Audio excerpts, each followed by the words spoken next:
New Lands. By Charles Fort. Part 1. How do you find this book? Any thoughts about the book or the author? Any suggestion for improvement? Please take a moment to share your thoughts in a comment. If you like it, share it with your friends who might enjoy it as well. Subscribe to keep in touch. Visit completeaudiobooks.com for more quality content. Chapter 1. Lands in the sky. That they are nearby. That they do not move. I take for a principle that all being is the infinitely serial, and that whatever has been will, with differences of particulars, be again. The last quarter of the 15th century, land to the west. This first quarter of the 20th century, we shall have revelations. There will be data. There will be many. Behind this book, unpublished collectively, or held as constituting its reserve forces, there are other hundreds of data, but independently I take for a principle that all existence is a flux and a reflux, by which periods of expansion follow periods of contraction. That few men can even think widely when times are narrow times. But that human constrictions cannot repress extensions of thoughts and lives and enterprise and dominion when times are wider times, so then that the pageantry of foreign coasts that was revealed behind blank horizons after the year 1492, cannot be. In the course of development, the only astounding denial of seeming vacancy, that the spirit, or the animation, and the stimulations and the needs of the 15th century are all appearing again. And that requital may appear again. Aftermath of war, as in the year 1492, demands for readjustments. Crowded and restless populations, revolts against limitations, intolerable restrictions against emigrations. The young man is no longer urged, or is no longer much inclined, to go westward. He will, or must, go somewhere.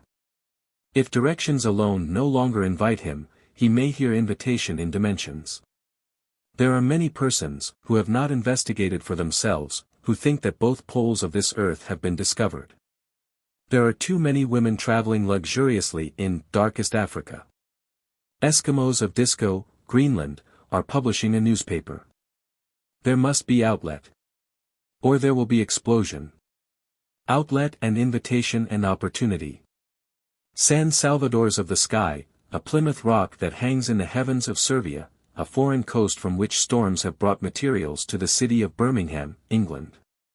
Or the mentally freezing, or dying, will tighten their prohibitions, and the chill of their censorships will contract, to extinction, our lives, which, without sin, represent matter deprived of motion. Their ideal is death, or approximate death, warmed over occasionally only enough to fringe with uniform, decorous icicles, from which there will be no escape, if, for the living and sinful and adventurous there be not San Salvador's somewhere else. A Plymouth rock of reversed significance, coasts of sky continents. But every consciousness that we have of needs, and all hosts, departments, and subdivisions of data that indicate the possible requital of needs are opposed, not by the orthodoxy of the common Puritans, but by the Puritans of science. And their austere, disheartening, dried or frozen orthodoxy. Islands of Space, C. Sci. America, Volume This and P. That, accounts from the Reps. Of the Brit. Association, for the ad. Of Sci. Nature, etc., except for an occasional lapse, our sources of data will not be sneered at. As to our interpretations, I consider them, myself, more as suggestions and gropings and stimuli. Islands of space and the rivers and the oceans of an extra geography. Stay and let salvation damn you, or straddle an auroral beam and paddle from Rigel to Betelgeuse. If there be no accepting that there are such rivers and oceans beyond this earth, stay and travel upon steamships with schedules that can be depended upon, food so well cooked and well served. Comfort looked after so carefully, or some day board the thing that was seen over the city of Marseilles, August 19, 1887, and ride on that, bearing down upon the moon, giving up for lost, escaping collision by the swirl of a current that was never heard of before. There are, or there are not, nearby cities of foreign existences. They have, or they have not, been seen, by reflection, in the skies, of Sweden and Alaska. As one will. Whether acceptable, or too preposterous to be thought of, our data are of rabbles of living things that have been seen in the sky. Also of processions of military beings, monsters that live in the sky and die in the sky, and spatter this earth with their red life fluids, ships from other worlds that have been seen by millions of the inhabitants of this earth, exploring. Night after night, in the sky of France, England, New England, and Canada, signals from the moon, which, according to notable indications, may not be so far from this earth as New York is from London, definitely reported and, in some instances, multitudinously witnessed, events that have been disregarded by our opposition. A scientific priestcraft. Thou shalt not. Is crystallized in its frozen textbooks. I have data upon data upon data of new lands that are not far away. I hold out expectations and the materials of new hopes and new despairs and new triumphs and new tragedies. I hold out my hands to point to the sky. There is a hierarchy that utters me manacles, I think. There is a dominant force that pronounces prisons that have dogmas for walls for such thoughts. It binds its formulas around all attempting extensions. But sounds have been heard in the sky. They have been heard, and it is not possible to destroy the records of them. They have been heard. In their repetitions and regularities of series and intervals, we shall recognize perhaps interpretable language. Columns of clouds, different colored by sunset, have vibrated to the artillery of other worlds like the strings of a cosmic harp, and I conceive of no buzzing of insects that can forever divert attention from such dramatic reverberations. Language has shone upon the dark parts of the moon, luminous exclamations that have fluttered in the lunar crater Copernicus, the eloquence of the star-like light in Aristarchus, hymns that have been chanted in lights and shades upon Lynn. The wilder, luminous music in Plato. But not a sound that has been heard in the sky, not a thing that has fallen from the sky, not a thing that should not be, but that has nevertheless been seen in the sky can we, with any sense of freedom, investigate, until first we find out about the incubus that in the past has suffocated even speculation. I shall find out for myself, anybody who cares to may find out with me. A ship from a foreign world does, or does not, sail in the sky of this earth. It is in accordance with observations by hundreds of thousands of witnesses that this event has taken place, and, if the time be when aeronautics upon this earth is of small development, that is an important circumstance to consider, but there is suffocation upon the whole occurrence and every one of its circumstances. Nobody can give good attention to the data, if diverting his mind is consciousness, altogether respectful, of the scientists who say that there are no other physical worlds except planets, millions of miles away. Distances that conceivable vessels could not traverse. I should like to let loose, in an opening bombardment, the data of the little black stones of Birmingham, which, time after time, in a period of 11 years, fell obviously from a fixed point in the sky, but such a release, now, would be wasted. It will have to be prepared for. Now each one would say to himself that there are no such fixed points in the sky. Why not? Because astronomers say that there are not. But there is something else that is implied.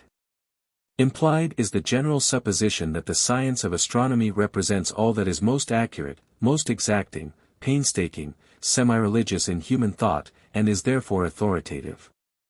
Anybody who has not been through what I've been through, in investigating this subject, would ask what are the bases and what is the consistency of the science of astronomy. The miserable, though at times amusing, confusions of thought that I find in this field of supposed research word my inquiry differently. What of dignity, or even of decency, is in it? Phantom dogmas, with their tails clutching at vacancies, are coiled around our data. Serpents of pseudo-thought are stifling history. They are squeezing, thou shalt not, upon development. New lands, and the horrors and lights, explosions and music of them, rabbles of hellhounds and the march of military angels. But they are promised lands, and first must we traverse a desert. There is ahead of us a waste of parallaxes and spectrograms and triangulations. It may be weary going through a waste of astronomic determinations, but that depends. If out of a dreary, academic zenith shower betrayals of frailty, folly, and falsification, they will be manna to our malices.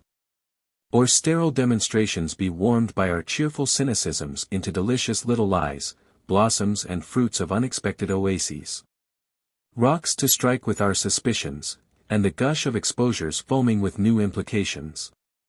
Tyrants, dragons, giants, and, if all be dispatched with the skill and the might and the triumph over awful odds of the hero who himself tells his story. I hear 3 yells from some hitherto undiscovered grotesque critter at the very entrance of the desert. Chapter 2. Prediction confirmed. Another verification. A third verification of prediction. 3 times, in spite of its long-established sobriety, the Journal of the Franklin Institute, volumes 106 and 107, reels with an astronomer's exhilarations. He might exult and indulge himself, and that would be no affair of ours, and, in fact, we'd like to see everybody happy, perhaps, but it is out of these 3 chanticleerities by Prof. Pliny Chase that we materialize our opinion that, so far as methods and strategies are concerned, no particular differences can be noted between astrologers and astronomers, and that both represent engulfment in dark ages. Lord Bacon pointed out that the astrologers had squirmed into prestige and emolument by shooting at marks, disregarding their misses, and recording their hits with unseemly advertisement. When, in August, 1878, Professor Swift and Prof. Watson said that, during an eclipse of the sun, they had seen 2 luminous bodies that might be planets between Mercury and the Sun, Prof. Chase announced that, 5 years before, he had made a prediction, and that it had been confirmed by the positions of these bodies. 3 times, in capital letters, he screamed, or announced, according to one's sensitiveness, or prejudices, that the new planets were in the exact positions of his calculations. Prof. Chase wrote that, before his time, there had been 2 great instances of astronomic calculation confirmed, the discovery of Neptune and the discovery of the asteroidal belt, a claim that is disingenuously worded. If by mathematical principles, or by any other definite principles, there has ever been one great, or little, instance of astronomic discovery by means of calculations, confusion must destroy us, in the introductory position that we take. Or expose our irresponsibility, and vitiate all that follows, that our data are oppressed by a tyranny of false announcements. That there never has been an astronomic discovery other than the observational or the accidental. In the story of the heavens, Sir Robert Ball's opinion of the discovery of Neptune is that it is a triumph unparalleled in the annals of science. He lavishes, the great astronomer Leverrier, buried for months in profound meditations, the dramatic moment, Leverrier rises from his calculations and points to the sky, lo, there a new planet is found. My desire is not so much to agonize over the single fraudulencies or delusions, as to typify the means by which the science of astronomy has established and maintained itself. According to Leverrier, there was a planet external to Uranus. According to Hansen, there were 2, according to Airy, doubtful if there were 1. One planet was found, so calculated Leverrier, in his profound meditations.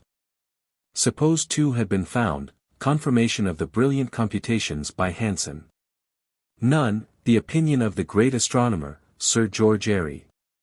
Leverrier calculated that the hypothetic planet was at a distance from the Sun, within the limits of 35 and 37.9 times this Earth's distance from the Sun. The new planet was found in a position said to be 30 times this Earth's distance from the Sun. The discrepancy was so great that, in the United States, astronomers refused to accept that Neptune had been discovered by means of calculation. See such publications as the American Journal of Science, of the period. Upon August 29, 1849, Dr. Babinet read, to the French Academy, a paper in which he showed that, by the observations of 3 years, the revolution of Neptune would have to be placed at 165 years. Between the limits of 207 and 233 years was the period that Leverrier had calculated. Simultaneously, in England, Adams had calculated. Upon September 2, 1846, after he had, for at least a month, been charting the stars in the region toward which Adams had pointed. Professor Challis wrote to Sir George Airy that this work would occupy his time for 3 more months. This indicates the extent of the region toward which Adams had pointed. The discovery of the asteroids, or in Prof. Chase's not very careful language, the discovery of the asteroidal belt as deduced from Bode's law.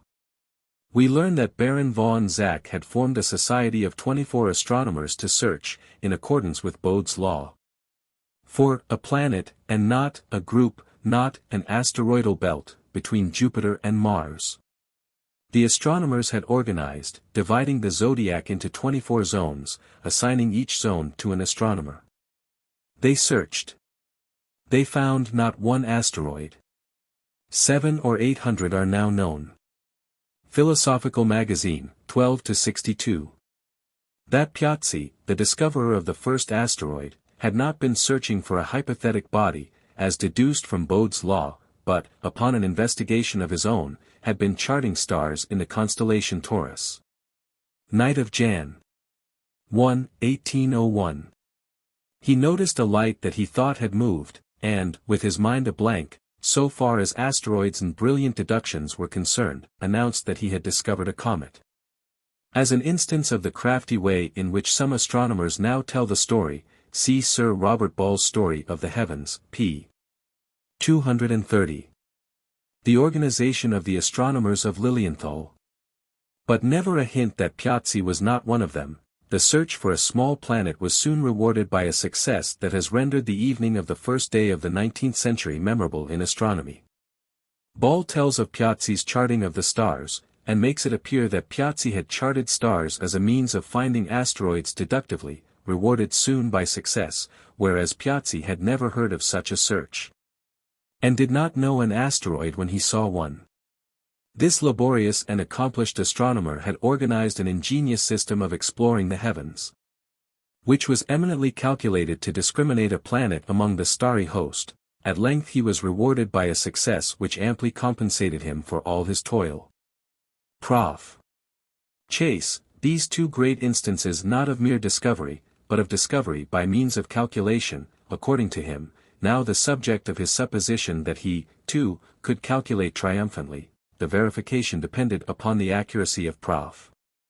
Swift and Professor Watson in recording the positions of the bodies that they had announced. Sidereal Messenger, 6-84. Professor Colbert, Superintendent of Dearborn Observatory, leader of the party of which Prof. Swift was a member, says that the observations by Swift and Watson agreed, because Swift had made his observations agree with Watson's. The accusation is not that Swift had falsely announced a discovery of 2 unknown bodies, but that his precise determining of positions had occurred after Watson's determinations had been published. Popular Astronomy, 7-13. Prof. Asaph Hall writes that, several days after the eclipse, Professor Watson told him that he had seen luminous body near the sun, and that his declaration that he had seen 2 unknown bodies was not made until after Swift had been heard from. Perched upon 2 delusions, Professor Chase crowed his false raptures.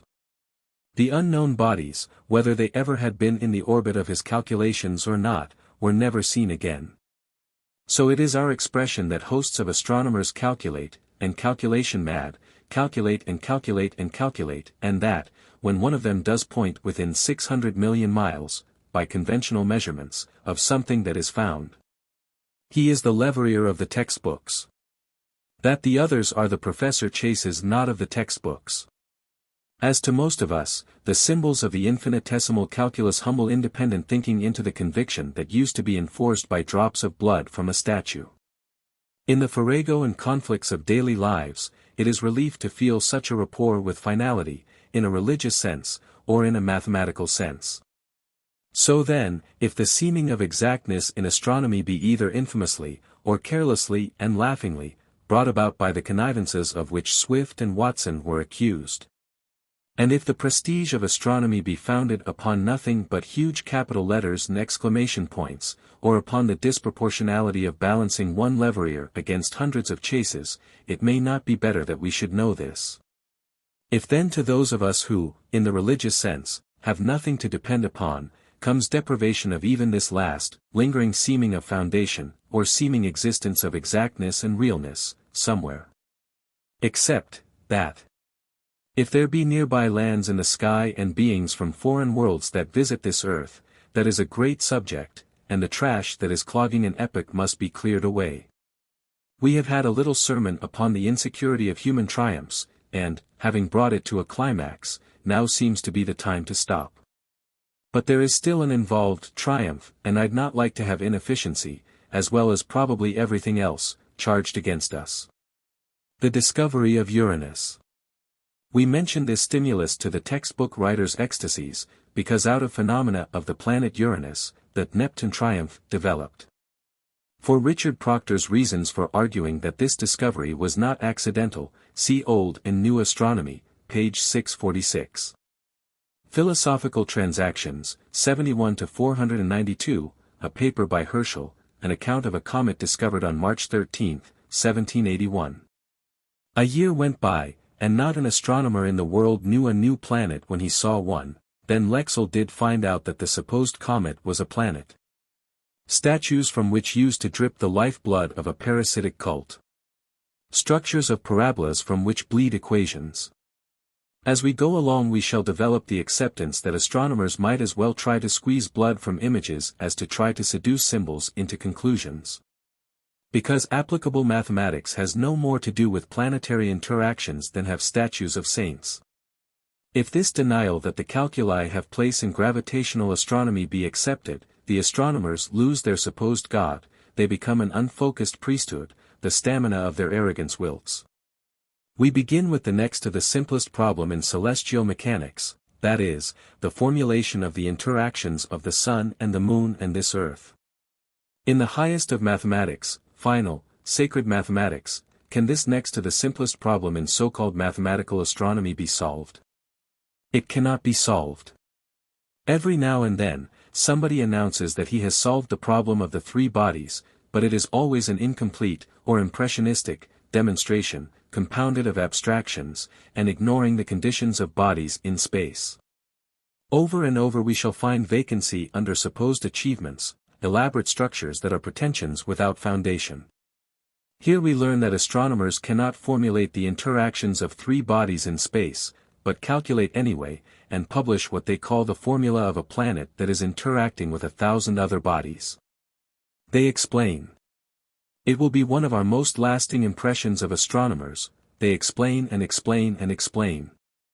The astronomers explain that, though in finer terms, the mutual effects of three planets cannot be determined, so dominant is the power of the sun that all other effects are negligible. Before the discovery of Uranus, there was no way by which the miracles of the astro-magicians could be tested. They said that their formulas worked out, and external inquiry was panic-stricken at the mention of a formula. But Uranus was discovered, and the magicians were called upon to calculate his path. They did calculate, and, if Uranus had moved in a regular path, I do not mean to say that astronomers or college boys have no mathematics by which to determine anything so simple. They computed the orbit of Uranus. He went somewhere else. They explained. They computed some more. They went on explaining and computing, year in and year out, and the planet Uranus kept on going somewhere else. Then they conceived of a powerful perturbing force beyond Uranus, so then that at the distance of Uranus the Sun is not so dominant, in which case the effects of Saturn upon Uranus and Uranus upon Saturn are not so negligible, on through complexes of interactions that infinitely intensify by cumulativeness into a black outlook for the whole brilliant system. The paleoastronomers calculated, and for more than 50 years pointed variously at the sky. Finally two of them, of course agreeing upon the general background of Uranus, pointed within distances that are conventionally supposed to have been about 600 millions of miles of Neptune, and now it is religiously, if not insolently, said that the discovery of Neptune was not accidental.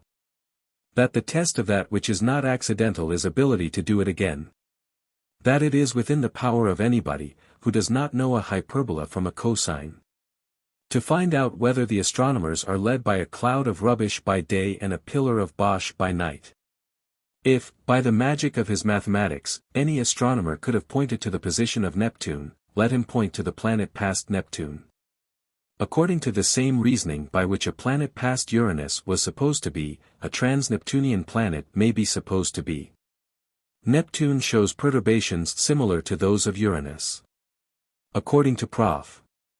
Todd, there is such a planet, and it revolves around the Sun once in 375 years. There are two, according to Professor Forbes, one revolving once in 1,000 years, and the other once in 5,000 years. See McPherson's A Century's Progress in Astronomy. It exists, according to Dr. Eric Doolittle, and revolves once in 283 years, Sci. America, 122 to 641. According to Mr. Hind, it revolves once in 1,600 years, Smithson. Ms. Sell. Calls, 20 to 20. So then we have found out some things, and, relatively to the oppressions that we felt from our opposition, they are reassuring. But also are they depressing? Because, if, in this existence of ours, there is no prestige higher than that of astronomic science, and, if that seeming of substantial renown has been achieved by a composition of bubbles, what of anything like soundness must there be to all lesser reputes and achievements? Let three bodies interact. There is no calculus by which their interactions can be formulated. But there are 1,000 interacting bodies in this solar system, or supposed solar system, and we find that the highest prestige in our existence is built upon the tangled assertions that there are magicians who can compute in 1,000 quantities, though they cannot compute in 3. Then all other so-called human triumphs, or moderate successes, products of anybody's reasoning processes and labors, and what are they, if higher than them all, more academic, austere, rigorous? Exact are the methods and the processes of the astronomers. What can be thought of our whole existence, its nature and its destiny? That our existence, a thing within one solar system, or supposed solar system, is a stricken thing that is mulling through space, shocking able-minded, healthy systems with the sores on its sun, its ghastly moons, its civilizations that are all broken out with sciences. A celestial leper, holding out doddering expanses into which charitable systems drop golden comets. If it be the leprous thing that our findings seem to indicate, there is no encouragement for us to go on. We cannot discover, we can only betray new symptoms. If I be a part of such a stricken thing, I know of nothing but sickness and sores and rags to reason with, my data will be pustules, my interpretations will be inflammations. Chapter 3. Southern plantations and the woolly heads of Negroes pounding the ground, cries in northern regions and round white faces turned to the sky, fiery globes in the sky, a study in black, white, and golden formations in one general glow. Upon the night of November 13 to 14, 1833, occurred the most sensational celestial spectacle of the 19th century. For 6 hours fiery meteors gushed from the heavens, and were visible along the whole Atlantic coast of the United States. One supposes that astronomers do not pound the ground with their heads, and presumably they do not screech, but they have feelings just the same. They itched. Here was something to formulate. When he hears of something new and unquestionable in the sky, an astronomer is diseased with ill-suppressed equations. Symbols persecute him for expression. His is the frenzy of someone who would stop automobiles, railroad trains, bicycles, all things, to measure them, run, with a yardstick, after sparrows, flies, all persons passing his door. This is supposed to be scientific, but it can be monomaniac. Very likely the distress and the necessity of Professor Olmsted were keenest. He was the first to formulate. He demonstrated that these meteors, known as the Leonids, revolved around the sun once in 6 months. They didn't. Then Prof. Newton demonstrated that the real period was 33¼ years. But this was done empirically, and that is not divine, nor even aristocratic, and the thing would have to be done rationally, or mathematically, by someone, because, if there be not mathematical treatment, in gravitational terms, of such phenomena, astronomers are in reduced circumstances. It was Dr. Adams, who, emboldened with his experience in not having to point anywhere near Neptune, but nevertheless being acclaimed by all patriotic Englishmen as the real discoverer of Neptune, mathematically, confirmed Professor Newton's findings. Dr. Adams predicted that the Leonids would return in November, 1866, and in November, 1899, occupying several years, upon each occasion, in passing a point in this Earth's orbit. There were meteors upon the night of November 13 to 14, 1866. They were plentiful. They often are in the middle of November. They no more resembled the spectacle of 1833 than an ordinary shower resembles a cloudburst. But the demonstration required that there should be an equal display, or, according to some aspects, a greater display, upon the corresponding night of the next year. There was a display, the next year. But it was in the sky of the United States, and was not seen in England. Another occurrence nothing like that of 1833 was reported from the United States. By conventional theory, this Earth was in a vast, wide stream of meteors, the Earth revolving so as to expose successive parts to bombardment. So keenly did Richard Proctor visualize the Earth so immersed and so bombarded, that, when nothing was seen in England, he explained. He spent most of his life explaining.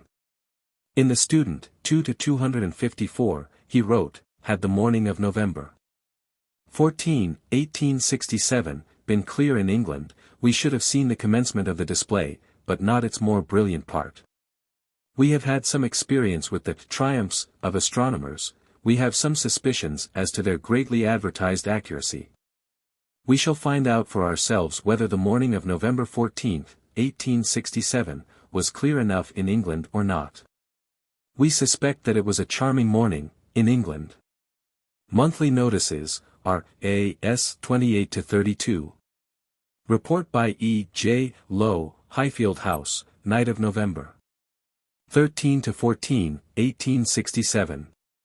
Clear at 1:10 a.m., high, thin cumuli, at 2 a.m., but sky not covered until 3:10 a.m., and the moon's place visible until 3:55 a.m., sky not overcast until 5:50 a.m.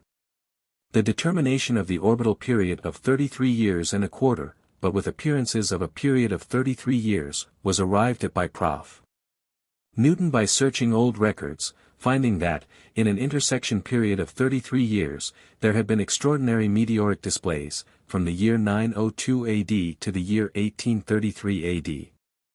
He reminds me of an investigator who searched old records for appearances of Halley's Comet, and found something that he identified as Halley's Comet, exactly on time, every 75 years, back to times of the Roman Empire. See the Edinburgh Review, Volume 66.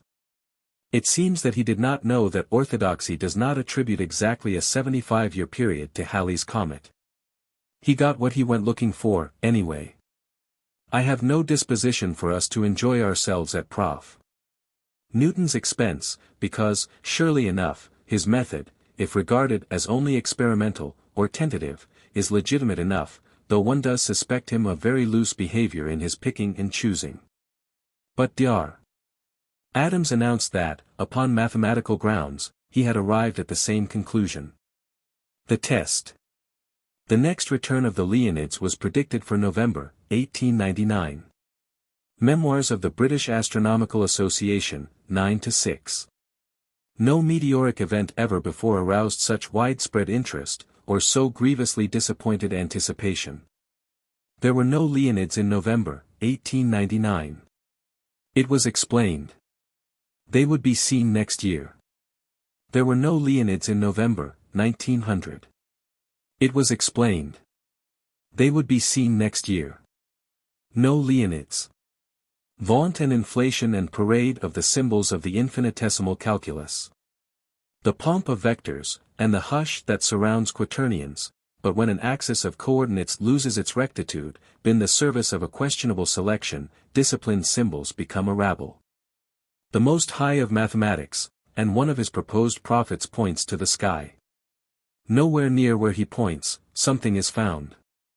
He points to a date, nothing happens. Professor Service, in Astronomy in a Nutshell, explains. He explains that the Leonids did not appear when they should have appeared, because Jupiter and Saturn had altered their orbits. Back in the times of the Crusades, and nothing was disturbing the Leonids, and if you're stronger for dates than I am, think of some more dates, and nothing was altering the orbit of the Leonids, discovery of America, and the Spanish Armada, in 1588. Which, by some freak, I always remember, and no effects by Jupiter and Saturn, French Revolution and on to the year 1866, and still nothing the matter with the Leonids, but, once removed from discovery and identification. And that's the end of their period, diverted by Jupiter and Saturn, old things that had been up in the sky at least as long as they had been. If we're going to accept the calculi at all, the calculus of probabilities must have a hearing. My own opinion, based upon reading many accounts of November meteors, is that decidedly the display of 1833 did not repeat in 1866, that a false priest sinned and that an equally false high priest gave him sanction. The tragedy goes comically on. I feel that, to all good neo-astronomers, I can recommend the following serenity from an astronomer who was unperturbed by what happened to his science, in November, 1899, and some more Novembers. Bryant, A History of Astronomy, p.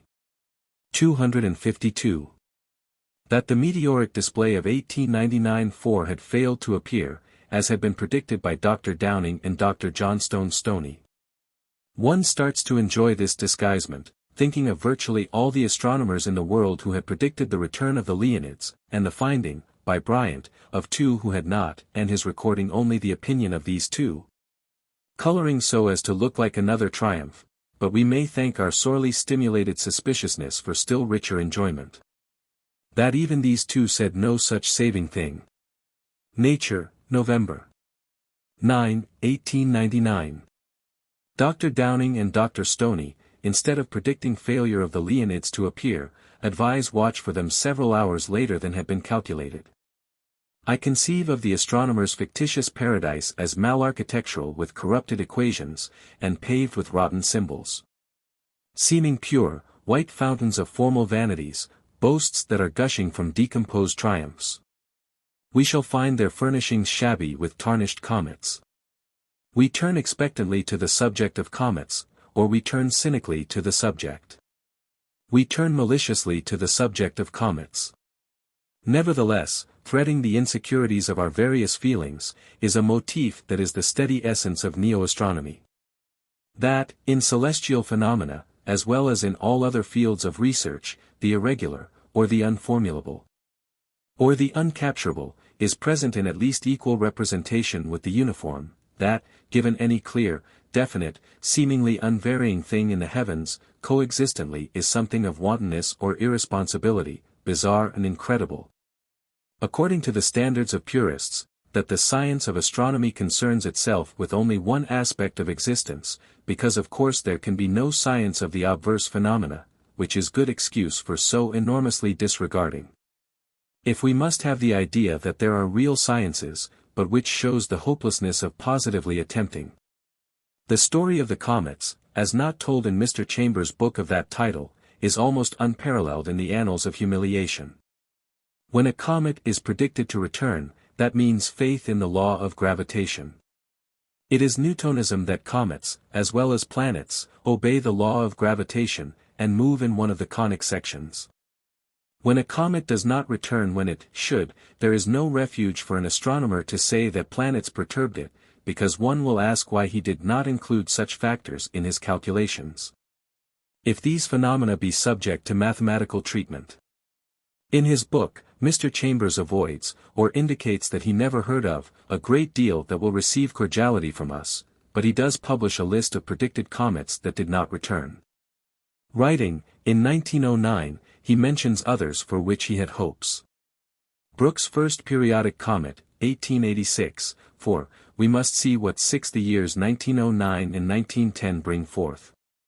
This is pretty indefinite anticipation, however, nothing was brought forth, according to monthly notices, R.A.S., 1909 and 1910, the Brooks comet that is recorded is Brooks, 1889. Giacobini's second periodic comet, 1903, not seen in 1907, so we shall not have a chance of knowing more about it until 1914. No more known about it in 1914. Borelli's comet, 1905, 2, its expected return, in 1911 or 1912, will be awaited with interest. This is pretty indefinite awaiting. It is now said that this comet did return upon September 19, 1911. Denning's second periodic comet, 1894, expected, in 1909, but not seen up to Mr. Chambers' time of writing, no mention in monthly notices. Swift's comet, of November 20, 1894, must be regarded as lost, unless it should be found in December, 1912. No mention of it in monthly notices. 3 comets were predicted to return in 1913, not one of them returned, monthly notices, 74 to 326. Once upon a time, armed with some of the best and latest cynicisms, I was hunting for prey in the magazine of science, and came upon an account of a comet that was expected in the year 1848. I supposed that the thing had been positively predicted, and very likely failed to appear, and, for such common game, had no interest. But I came upon the spoor of disgrace, in the word triumph. If it does come, it will afford another astronomical triumph, Mag. of Sci. 1848 to 107.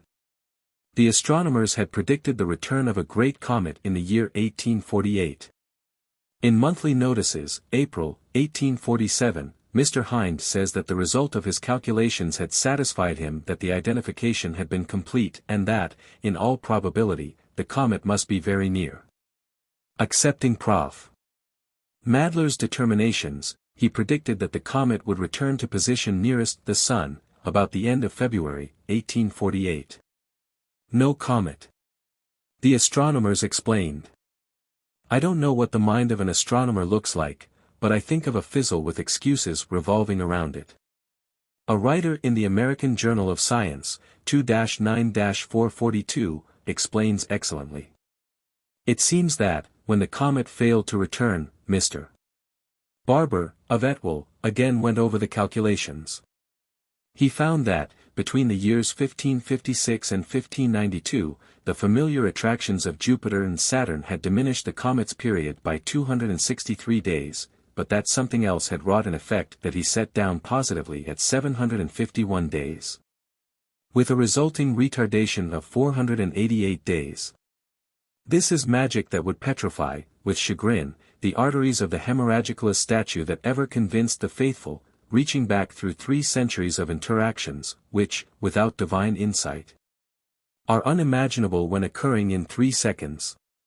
But there was no comet. The astronomers explained. They went on calculating, and 10 years later were still calculating. See Recreative Science, 1860 to 139. It would be heroic were it not mania. What was the matter with Mr. Barber, of Etwell, and the intellectual tentacles that he had thrust through centuries is not made clear in most of the contemporaneous accounts, but, in the year 1857, Mr. Hind published a pamphlet and explained. It seems that researches by Littrove had given new verification to a path that had been computed for the comet, and that nothing had been the matter with Mr. Barber, of Etwell, except his insufficiency of data, which had been corrected. Mr. Hind predicted. He pointed to the future, but he pointed like someone closing a thumb and spreading 4 fingers. Mr. Hind said that, according to Halley's calculations, the comet would arrive in the summer of 1865. However, an acceleration of 5 years had been discovered, so that the time should be set down for the middle of August, 1860. However, according to Mr. Hind's calculated orbit, the comet might return in the summer of 1864. However, allowing for acceleration, the comet is found to be due early in August, 1858. Then Baum calculated. He predicted that the comet would return upon August 2, 1858. There was no comet. The astronomers went on calculating. They predicted that the comet would return upon August 22, 1860. No comet. But I think that a touch of mercy is a luxury that we can afford, anyway, will have to be merciful or monotonous. For variety we shall switch from a comet that did not appear to one that did appear. Upon the night of June 30, 1861, a magnificent humiliator appeared in the heavens. One of the most brilliant luminosities of modern times appeared as suddenly as if it had dropped through the shell of our solar system, if it be a solar system. There were letters in the newspapers. Correspondents wanted to know why this extraordinary object had not been seen coming, by astronomers. Mr. Hind explained. He wrote that the comet was a small object, and consequently had not been seen coming by astronomers. No one could deny the magnificence of the comet, nevertheless Mr. Hind declared that it was very small, looking so large because it was near this earth. This is not the later explanation. Nowadays it is said that the comet had been in southern skies, where it had been observed. All contemporaneous astronomers agreed that the comet had come down from the north, and not one of them thought of explaining that it had been invisible because it had been in the south. A luminosity, with a mist around it, altogether the apparent size of the moon, had burst into view. In Recreative Science, 3-143, Webb says that nothing like it had been seen since the year 1680. Nevertheless the orthodox pronouncement was that the object was small and would fade away as quickly as it had appeared. See the Athenaeum, July 6, 1861, so small an object will soon get beyond our view. Hind. Popular Science Review, 1-513. That, in April, 1862, the thing was still visible. Something else that was seen under circumstances that cannot be considered triumphant, upon November 28, 1872, Prof. Klinkerfues, of Göttingen, looking for Biela's comet, saw meteors in the path of the expected comet. He telegraphed to Pogson, of Madras, to look near the star Theta Centauri, and he would see the comet. I'd not say that this was in the field of magic, but it does seem consummate. A dramatic telegram like this electrifies the faithful, an astronomer in the north telling an astronomer far in the south where to look, so definitely naming one special little star in skies invisible in the north.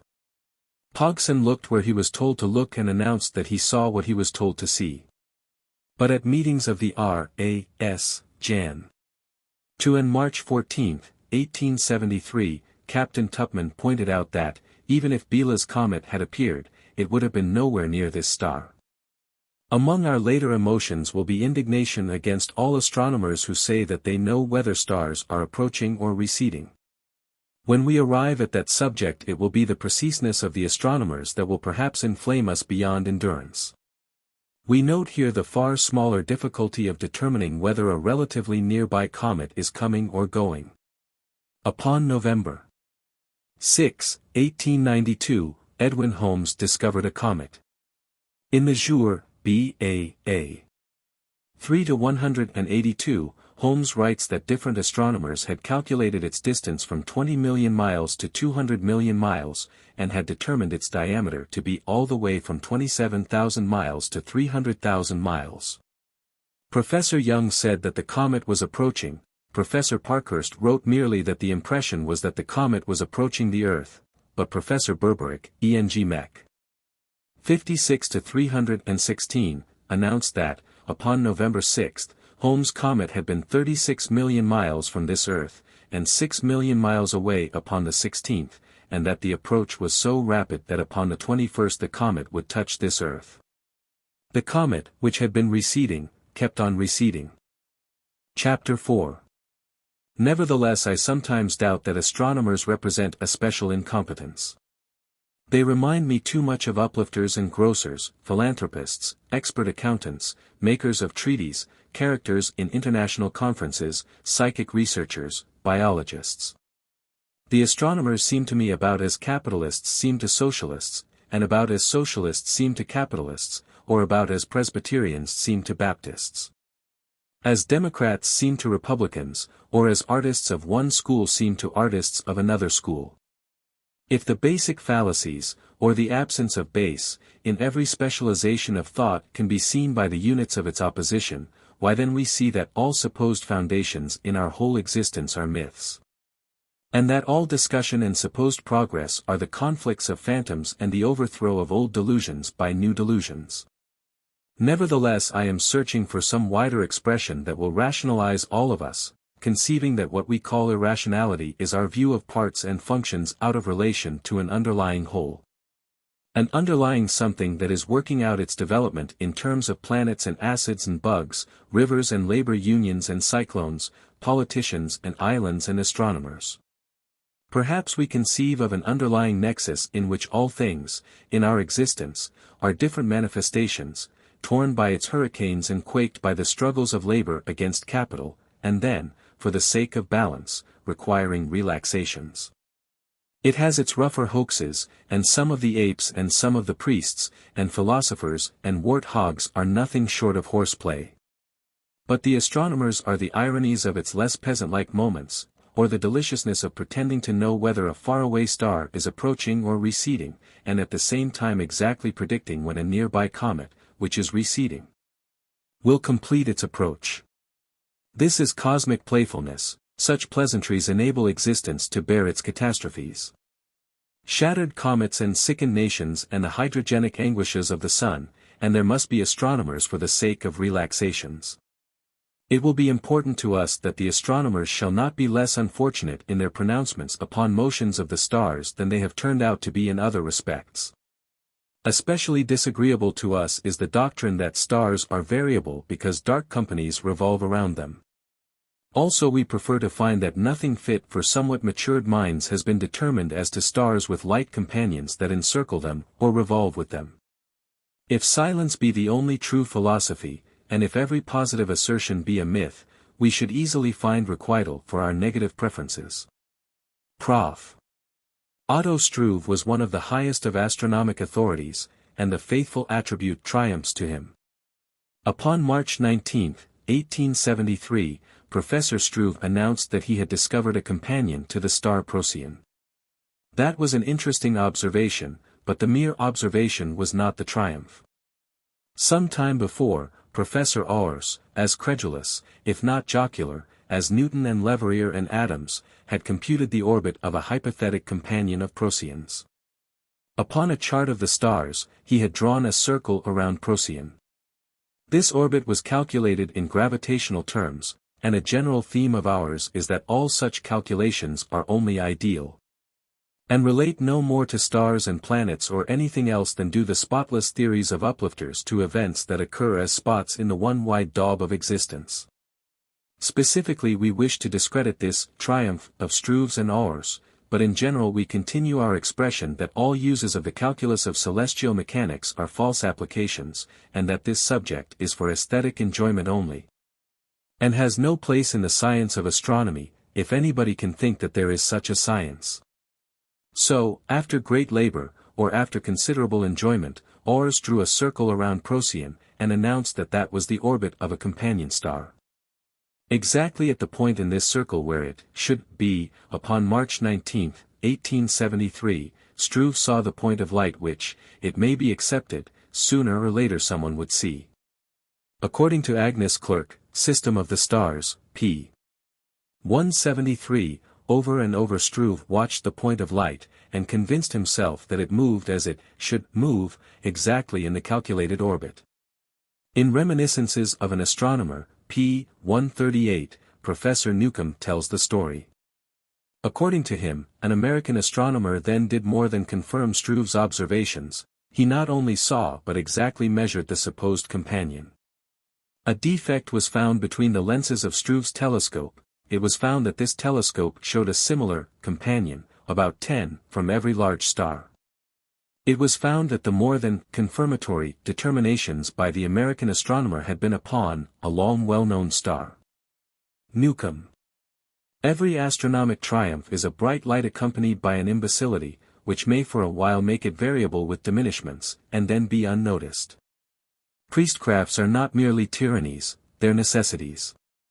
There must be more reassuring ways of telling this story. The good priest J. E. Gore, Studies in Astronomy, page 104, tells it safely, not a thing except that, in the year 1873, a companion of Procyon's was, by Struve, strongly suspected. Positive assurances of the sciences, they are islands of seeming stability in a cosmic jelly. We shall eclipse the story of Algol with some modern disclosures. In all minds not convinced that earnest and devoted falsifiers are holding back development, the story, if remembered at all, will soon renew its fictitious luster. We are centers of tremors in a quaking black jelly. A bright and shining delusion looks like beacon security. Sir Robert Ball, in The Story of the Heavens, says that the period in which Algol blinks his magnitudes is 2 days, 20 hours, 48 minutes, and 55 seconds. He gives the details of Prof. Vogel's calculations upon a speck of light and an invisibility. It is a godlike command that out of the variations of light shall come the diameters of faint appearances and the distance and velocity of the unseeable, that the diameter of the point of light is 1,054,000 miles. And that the diameter of the imperceptibility is 825,000 miles, and that their centers are 3,220,000 miles apart, orbital velocity of Algol, 26 miles a second, and the orbital velocity of the companion, 55 miles a second, should be stated 26. 3 miles and 55.4 miles a second, Proctor, Old and New Astronomy, page 773. We come to a classic imposition like this, and at first we feel helpless. We are told that this thing is so. It is as if we were modes of motion and must go on, but are obstructed by an absolute bar of ultimate steel, shining, in our way, with an infinite polish. But all appearances are illusions. No one with a microscope doubts this. No one who has gone specially from ordinary beliefs into minuter examination of any subject doubts this, as to his own specific experience, so then, broadly, that all appearances are illusions, and that, by this recognition, we shall dissipate resistances, monsters, dragons, oppressors that we shall meet in our pilgrimage. This bar-like calculation is itself a mode of motion. The static cannot absolutely resist the dynamic, because in the act of resisting it becomes itself proportionately the dynamic. We learn that modifications rusted into the steel of our opposition. The period of Algol, which Vogel carried out to a minute's 55th second, was, after all, so incompetently determined that the whole imposition was nullified. Astronomical Journal, 11-553. That, according to Chandler, Algol and his companion do not revolve around each other merely, but revolve together around some second imperceptibility, regularly. Bull. SOC Astro. De France, October, 5950. That M. Mora has shown that in Algol's variations there were irregularities that neither Vogel nor Chandler had accounted for. The companion of Sirius looms up to our recognition that the story must be nonsense, or worse than nonsense, or that two light comedies will now disappear behind something darker. The story of the companion of Sirius is that Prof. Ors, having observed, or in his mania for a pencil and something to scribble upon, having supposed he had observed, motions of the star Sirius, had deduced the existence of a companion, and had inevitably calculated its orbit. Early in the year 1862, Alvan Clark, Jr., turned his new telescope upon Sirius, and there, precisely where, according to Orr's calculations, it should be, saw the companion. The story is told by Proctor, writing 30 years later, the finding of the companion, in the precise position of the calculations. Proctor's statement that, in the 30 years following, the companion had conformed fairly well with the calculated orbit. According to the Annual Record of Science and Industry, 1876-58, the companion, in half the time mentioned by Proctor, had not moved in the calculated orbit. In the Astronomical Register, 15-186, there are two diagrams by Flammarion. One is the orbit of the companion, as computed by Ors, the other is the orbit, according to a mean of many observations. They do not conform fairly well. They do not conform at all. I am now temporarily accepting that Flammarion and the other observing astronomers are right, and that the writers like Proctor, who do not say that they made observations of their own, are wrong. Though I have data for thinking that there is no such companion star. When Clark turned his telescope upon Sirius, the companion was found exactly where Ors said it would be found. According to Flammarion and other astronomers, Had he looked earlier or later it would not have been in this position. Then, in the name of the one calculus that astronomers seem never to have heard of, by what circumstances could that star have been precisely where it should be, when looked for, Jan. 31, 1862, if, upon all other occasions, it would not be where it should be? Astronomical Register, 1-94. A representation of Sirius, but with 6 small stars around him. An account, by Dr. Dawes, of observations, by Goldschmidt, upon H.E. Companion and 5 other small stars near Sirius. Dr. Dawes' accusation, or opinion, is that it scarcely seems possible that some of these other stars were not seen by Clarke. If Alvan Clarke saw 6 stars, at various distances from Sirius, and picked out the one that was at the required distance, as if that were the only one, he dignifies our serials with a touch of something other than comedy. For Goldschmidt's own announcement, see monthly notices, are A.S. 23-181, 243. Chapter 5. Smugness and falseness and sequences of readjusting fatalities, and yet so great is the hypnotic power of astronomic science that it can outlive its mortal blows by the simple process of forgetting them, and, in general, simply by denying that it can make mistakes. Upon page 245, Old and New Astronomy, Richard Proctor says, the ideas of astronomers in these questions of distance have not changed, and, in the present position of astronomy, based, in such respects, on absolute demonstration, they cannot change. Sounds that have roared in the sky, and their vibrations have shaken down villages, if these be the voices of development, commanding that opinions shall change, we shall learn what will become of the Proctors and their absolute demonstrations. Lights that have appeared in the sky, that they are gleams upon the armament of marching organization. There can be only one explanation of meteors, I think it is that they are shining spear points of slayers of dogmas. I point to the sky over a little town in Perthshire, Scotland, there may be a new San Salvador, it may be a new Plymouth Rock. I point to the crater Aristarchus, of the moon, there, for more than a century, a lighthouse may have been signaling.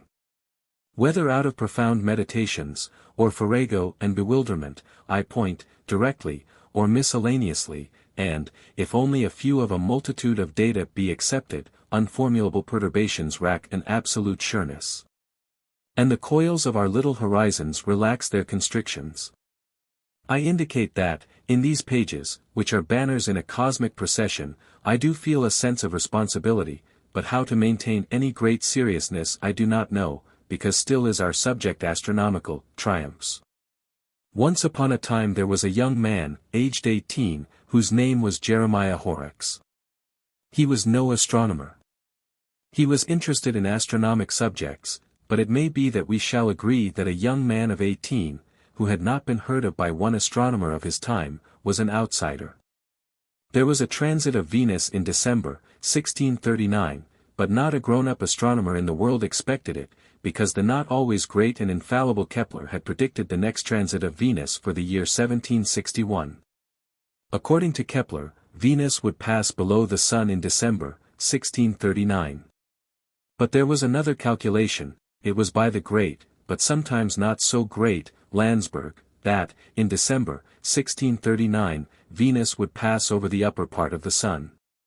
Jeremiah Horrocks was an outsider. He was able to reason that, if Venus could not pass below the Sun, and also over the upper part of the Sun, she might take a middle course. Venus did pass over the middle part of the Sun's disk. And Horrocks reported the occurrence, having watched it. I suppose this was one of the most agreeable humiliations in the annals of busted inflations. One thinks sympathetically of the joy that went out from 17th-century Philistines. The story is told to this day by the Proctors and Balls and Newcombs, the way they tell this story of the boy who was able to conclude that something that could not occupy two extremes might be intermediate.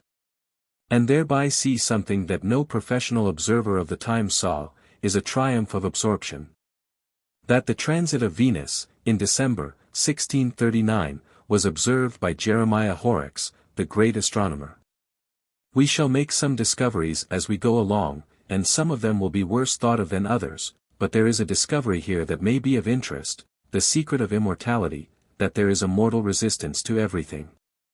But that the thing that and keep on incorporating, or assimilating within itself, its own mortal resistances, will live forever.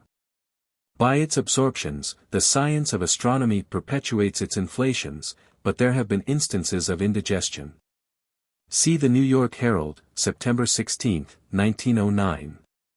Here Flammarion, who probably no longer asserts any such thing, claims Dr. Cook's discovery of the North Pole as an astronomical conquest. Also there are other ways. One suspects that the treatment that Dr. Lescarbault received from Flammarion illustrates other ways. In the year 1859, it seems that Dr. Lescarbault was something of an astronomer. It seems that as far back as that he may have known a planet when he saw one, because, in an interview, he convinced Leverrier that he did know a planet when he saw one. He had at least heard of the planet Venus, because in the year 1882 he published a paper upon indications that Venus has an atmosphere. Largely because of an observation, or an announcement, of his, occurred the climax of Leverrier's fiascos, prediction of an intramercurial planet that did not appear when it should appear. My suspicion is that astronomers pardonably, but frailly, had it in for Lescarbault, and that in the year 1891 came an occurrence that one of them made an opportunity. Early in the year 1891, Dr. Lescarbault announced that, upon the night of Jan. 2, 1891, he had seen a new star. At the next meeting of the French Academy, Flammarion rose, spoke briefly, and sat down without overdoing. He said that Lescarbault had discovered Saturn. If a navigator of at least 30 years' experience should announce that he had discovered an island, and if that island should turn out to be Bermuda, he would pair with Lescarbault, as Flammarion made Lescarbault appear. Even though I am a writer upon astronomical subjects, myself, I think that even I should know Saturn, if I should see him, at least in such a period as the year 1891, when the rings were visible. It is perhaps an incredible mistake. However, it will be agreeable to some of us to find that astronomers have committed just such almost incredible mistakes. In Cosmos, N.S. 42-467, is a list of astronomers who reported unknown dark bodies that they had seen crossing the disk of the Sun. La Concha. Montevideo. November 5, 1789. Kaiser. Amsterdam. November 9, 1802. Fisher. Lisbon. May 5, 1832. Houzeau. Brussels. May 8, 1845. According to the Nautical Almanac, the planet Mercury did cross the disk of the Sun upon these dates. It is either that the Flammarions do so punish those who see the new and the undesired, or that astronomers do discover Saturn, and do not know Mercury when they see him, and that Buckle overlooked something when he wrote that only the science of history attracts inferior minds often not fit even for clergymen. Whatever we think of Flammarion, we admire his deftness. But we shall have an English instance of the ways in which astronomy maintains itself and controls those who say that they see that which they should not see, which does seem beefy. One turns the not very attractive-looking pages of the English Mechanic, 1893, casually, perhaps, at any rate in no expectations of sensations, glaring at one sketch of such a botanico-pathologic monstrosity as a muskmelon with rows of bunions on it, English Mechanic, October 20, 1893. The reader is told, by Andrew Barclay, FRAS, Kilmarnock, Scotland, that this enormity is the planet Jupiter, according to the speculum of his Gregorian telescope. In the next issue of the English Mechanic, Captain Noble, FRAS, writes, gently enough, that, if he had such a telescope, he would dispose of the optical parts for whatever they would bring, and would make a chimney cowl of the tube. English Mechanic, 1893-2-309, The Planet Mars, by Andrew Barclay, a dark sphere, surrounded by a thick ring of lighter material. Attached to it, another sphere, of half its diameter, a sketch as gross and repellent to a conventionalist as the museum freak, in whose body the head of his dangling twin is embedded, its dwarfed body lopping out from his side. There is a description by Mr. Barclay, according to whom the main body is red, and the protuberance blue. Captain Noble, preposterous, last straw that breaks the camel's back. Mr. Barclay comes back with some new observations upon Jupiter's lumps, and then in the rest of the volume is not heard from again. One reads on, interested in quieter matters, and gradually forgets the controversy. English Mechanic, August 23, 5897. A Gallery of Monstrosities, Andrew Barclay, signing himself FRAS, exhibiting. The planet Jupiter, 6 times encircled with lumps. Afflicted Mars, with his partly embedded twin reduced in size, but still a distress to all properly trained observers, the planet Saturn, shaped like a mushroom with a ring around it. Captain Noble, Mr. Barclay is not a Fellow of the Royal Astronomical Society, and, were the game worth the candle, might be restrained by injunction from so describing himself. And upon page 362, of this volume of the English Mechanic, Captain Noble calls the whole matter a pseudo-FRAS's crazy hallucinations. Lists of the Fellows of the Royal Astronomical Society, from June, 1875, to June, 1896. Barclay, Andrew, Kilmarnock, Scotland, elected February 8, 1856. I cannot find the list for 1897 in the libraries. List for 1898, Andrew Barclay's name omitted. Thou shalt not see lumps on Jupiter. Every one of Barclay's observations has something to support it. All conventional representations of Jupiter show encirclements by strings of rotundities that we are told are cloud forms, but, in the Jour, B. December, 1910, is published a paper by Dr. Downing, entitled, Is Jupiter Humpy? Suggesting that various phenomena upon Jupiter agree with the idea that there are protuberances upon the planet. A common appearance, said to be an illusion, is Saturn as an oblong, if not mushroom-shaped. See any good index for observations upon the square-shouldered aspect of Saturn. In L'Astronomie, 1889-135, is a sketch of Mars, according to Fontana, in the year 1636, a sphere enclosed in a ring, in the center of the sphere a great protruding body, said, by Fontana, to have looked like a vast, black cone. But, whether this or that should amuse or enrage us, should be accepted or rejected, is not to me the crux. But Andrew Barclay's own opening words are that, through a conventional telescope, conventional appearances are seen, and that a telescope is tested by the conventionality of its disclosures. But that there may be new optical principles, or applications, that may be, to the eye and the present telescope, what once the conventional telescope was to the eye, in times when scientists refused to look at the preposterous, enraging, impossible moons of Jupiter. In the English Mechanic, 33-327, is a letter from the astronomer, Stanley Williams. He had written previously upon double stars, their colors and magnitudes. Another astronomer, Herbert Sadler, had pointed out some errors. Mr. Williams acknowledges the errors, saying that some were his own, and that some were from Smith's cycle of celestial objects. In the English Mechanic, 33-377, Sadler says that, earnestly, he would advise Williams not to use the new edition of Smith's cycle, because, with the exception of Volume 40, Memoirs of the Royal Astronomical Society, a more disgracefully inaccurate catalogue of double stars had never been published. If, says one astronomer to the other astronomer, you have a copy of this miserable production, sell it for waste paper. It is crammed with the most stupid errors. A new character appears. He is George F. Chambers, FRAS. Author of a long list of astronomical works, and a tract, entitled, Where Are You Going, Sunday? He, too, is earnest. In this early correspondence, nothing ulterior is apparent, and we suppose that it is in the cause of truth that he is so earnest. Says one astronomer that the other astronomer is evidently one of those self-sufficient young men, who are nothing, if not abusive. But can Mr. Sadler have so soon forgotten what was done to him, on a former occasion, after he had slandered Admiral Smith?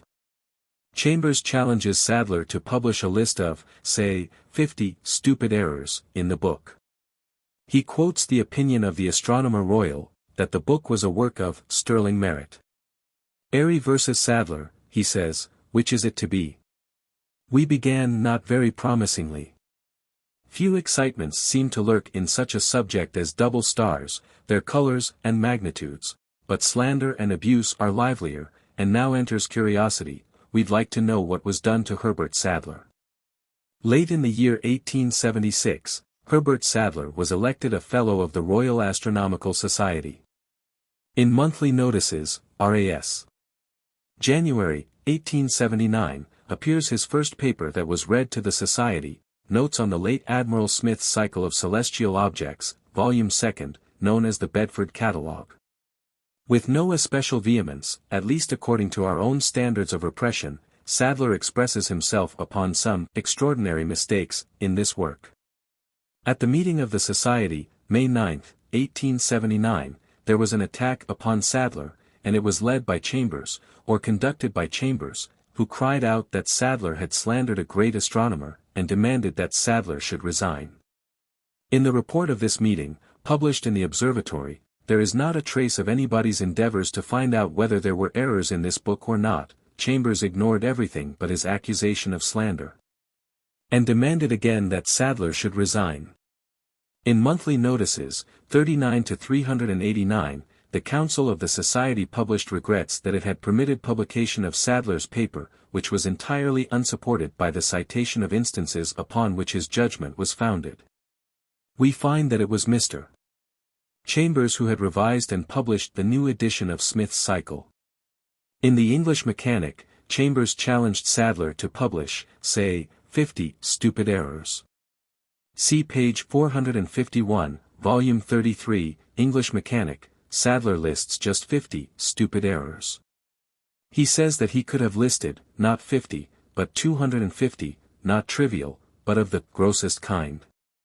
He says that in one set of 167 observations, 117 were wrong. The English Mechanic drops out of this comedy with the obvious title, but developments go on. Evidently withdrawing its regrets, the Council permitted publication of a criticism of Chambers' edition of Smith's cycle, in Monthly Notices, 40 to 497, and the language in this criticism, by S. W.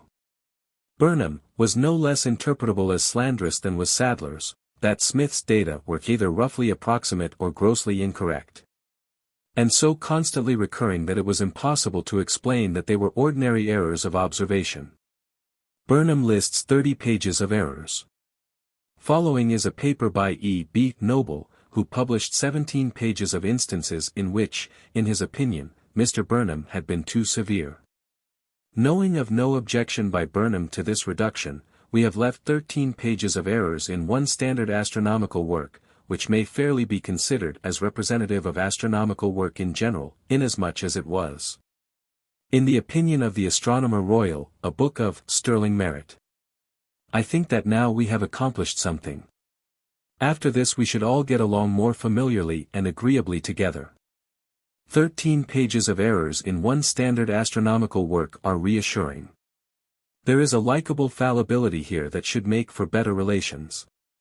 If the astronomers were what they think they are, we might as well make squeaks of disapproval against alpine summits. As to astronomers who calculate positions of planets, of whom he was one, Newcomb, in Reminiscences of an Astronomer, says, the men who have done it are therefore, in intellect, the select few of the human race, an aristocracy above all others in the scale of being. We could never get along comfortably with such awful selectness as that. We are grateful to Mr. Sadler, in the cause of more comfortable relations. Chapter 6. English Mechanic, 56 to 184. That, upon April 25, 1892, Archdeacon Norrie climbed Mt Ararat. It was his hope that he should find something of archaeologic compensation for his clamberings. He found Noah's Ark. About the same time, Dr. Holden, director of the Lick Observatory, was watching one of the polished and mysterious-looking instruments that, in the new iconology, have replaced the images of saints. Dr. Holden was waiting for the appointed moment of the explosion of a large quantity of dynamite in San Francisco Bay. The moment came. The polished little saint revealed to the faithful scientist. He wrote an account of the record, and sent copies to the San Francisco newspapers. Then he learned that the dynamite had not been fired off. He sent a second messenger after the first messenger, and, because messengers sometimes have velocities proportional to urgencies, the observatory escaped ridicule by a narrow margin. See the observatory, 20 to 467. This revelation came from Prof. Colton, who, though probably faithful to all the saints, did not like Dr. Holden. The system that Archdeacon Norrie represented lost its power because its claims exceeded all conceivableness, and because, in other respects, of its inertness to the obvious. The system that Dr. Holden represented is not different. There is the same seeing of whatever may be desirable, and the same profound meditations upon the remote, with the same inattention to fairly acceptable starting points. The astronomers like to tell audiences of just what gases are burning in an unimaginably remote star, but have never reasonably made acceptable, for instance, that this Earth is round, to start with. Of course I do not mean to say that this, or anything else, can be positively proved, but it is depressing to hear it said, so authoritatively, that the round shadow of this Earth upon the moon proves that this Earth is round. Whereas records of angular shadows are common, and whereas, if this Earth were a cube, its straight sides would cast a rounded shadow upon the convex moon. That the first part of a receding vessel to disappear should be the lower part may be only such an illusion of perspective as that by which railroad tracks seem to dip toward each other in the distance. Meteors sometimes appear over one part of the horizon and then seem to curve down behind the opposite part of the horizon, whereas they describe no such curve, because to a string of observers each observer is at the center of the seeming curve. Once upon a time, about the year 1870, occurred an unusual sporting event. John Hampden, who was noted for his piety and his bad language, whose avowed purpose was to support the principles of this Earth's earliest geodesist, offered to bet £500 that he could prove the flatness of this Earth. Somewhere in England is the Bedford Canal, and along a part of it is a straight, unimpeded view, 6 miles in length. Orthodox doctrine, or the doctrine of the newer orthodoxy, because John Hampden considered that he was orthodox, is that the Earth's curvature is expressible in the formula of 8 inches for the first mile. And then the square of the distance times 8 inches. For 2 miles, then, the square of 2, or 4, times 8. An object 6 miles away should be depressed 288 inches, or, allowing for refraction, according to Proctor, Old and New Astronomy, 216 inches. Hampden said that an object 6 miles away, upon this part of the Bedford Canal, was not depressed as it should be. Dr. Alfred Russel Wallace took up the bet. Mr. Walsh, editor of The Field, was the stakeholder. A procession went to the Bedford Canal. Objects were looked at through telescopes, or looked for, and the decision was that Hampden had lost. There was rejoicing in the fold of the chosen, though Hampden, in one of his most furious bombardments of verses from the Bible, charged conspiracy and malfeasance and confiscation, and what else I don't know. Piously and intemperately declaring that he had been defrauded.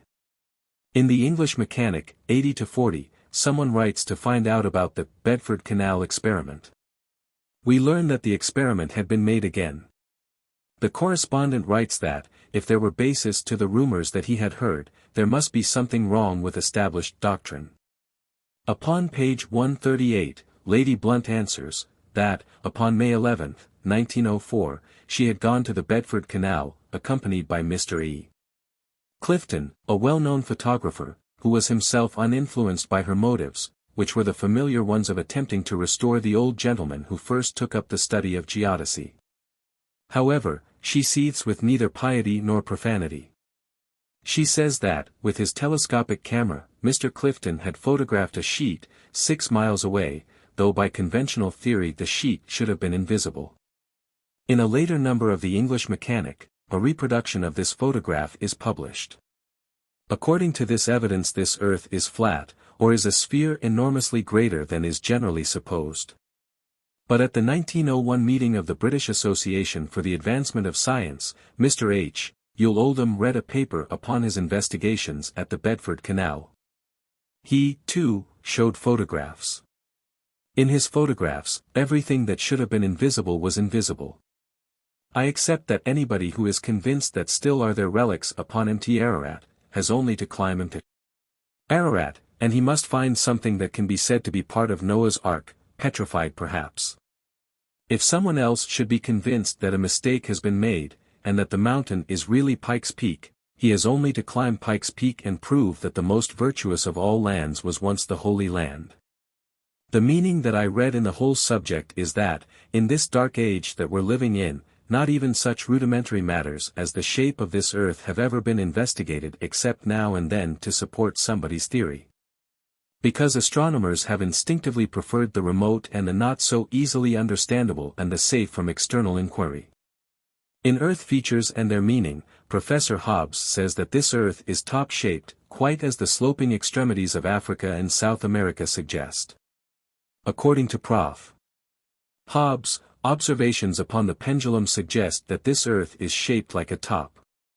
Some years ago, Dr. Gregory read a paper at a meeting of the Royal Geographical Society, giving data to support the theory of a top-shaped Earth. In the records of the Society, one may read a report of the discussion that followed. There was no ridiculing. The president of the Society closed the discussion with virtual endorsement, recalling that it was Christopher Columbus who first said that this Earth is top-shaped. For other expressions of this revolt against ancient dogmas, see Bull. SOC Astro. De France, 17-315, 18-143, Pop Sci. News, 31-234, ENG Mech, 77-159, Sci, America, 100-441. As to supposed motions of this Earth, axial and orbital, circumstances are the same, despite the popular supposition that the existence of these motions has been established by syntheses of data and by unanswerable logic. All scientists, philosophers, religionists, are today looking back, wondering what could have been the matter with their predecessors to permit them to believe what they did believe. Granted that there will be posterity, we shall be predecessors. Then what is it that is conventionally taught today that will in the future seem as imbecilic as to all present orthodoxies seem the vaporings of preceding systems? Well, for instance, that it is this Earth that moves, though the sun seems to, by the same illusion by which to passengers on a boat, the shore seems to move, though it is the boat that is moving. Apply this reasoning to the moon. The moon seems to move around the Earth, but to passengers on a boat, the shore seems to move, whereas it is the boat that is moving, therefore the moon does not move. As to the motions of the planets and stars that coordinate with the idea of a moving Earth, they coordinate equally well with the idea of a stationary Earth. In the system that was conceived by Copernicus I find nothing that can be said to resemble foundation, nothing but the appeal of greater simplicity. An Earth that rotates and revolves is simpler to conceive of than is a stationary Earth with a rigid composition of stars, swinging around it, stars kept apart by some unknown substance, or interrepulsion. But all those who think that simplification is a standard to judge by are referred to Herbert Spencer's compilations of data indicating that advancing knowledge complicates, making, then, complexity, and not simplicity the standard by which to judge the more advanced. My own acceptance is that there are fluxes one way and then the other way, that the Ptolemaic system was complex and was simplified. That, out of what was once a clarification, new complications have arisen. And that again will come flux towards simplification or clarification, that the simplification by Copernicus has now developed into an incubus of unintelligibilities revolving around a farrago of inconsistencies, to which the complexities of Ptolemy are clear geometry, miracles, incredibilities, puerilities, tottering deductions depending upon flimsy agreements, brutalized observations that are slaves to infatuated principles, and one clear call that is heard above the rumble of readjusting collapses, the call for a neo-astronomy. It may not be our neo-astronomy, Prof.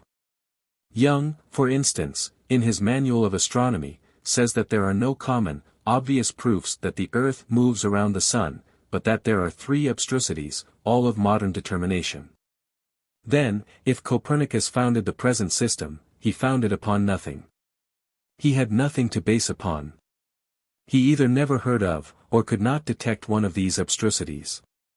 All his logic is represented in his reasoning upon this Earth's rotundity, that this Earth is round, because of a general tendency to sphericity, manifesting, for instance, in fruits and in drops of water, showing that Lie must have been unaware not only of abstrusities, but of icicles and bananas and oysters.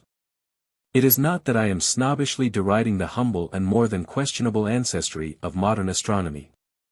I am pointing out that a doctrine came into existence with nothing for a foundation, not a datum, not one observation to found upon. No astronomical principles, no mechanical principles to justify it. Our inquiry will be as to how, in the annals of false architecture, it could ever be said that, except miraculously, of course, a foundation was subsequently slipped under this baseless structure, dug under, rammed under. Or God knows how devised and fashioned. Chapter 7. The three abstrusities, the aberration of light, the annual parallax of the stars, the regular, annual shift of the lines of the stellar spectra. By the aberration of light is meant a displacement of all stars, during a year's observation, by which stars near the pole of the ecliptic describe circles, stars nearer the ecliptic describe ellipses, and the stars of the ecliptic only little straight lines.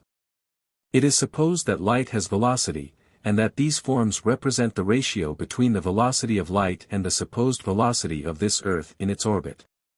In the year 1725, Bradley conceived of the present orthodox explanation of the aberration forms of the stars, that they reflect or represent the path that this Earth traverses around the Sun, as it would look from the stars.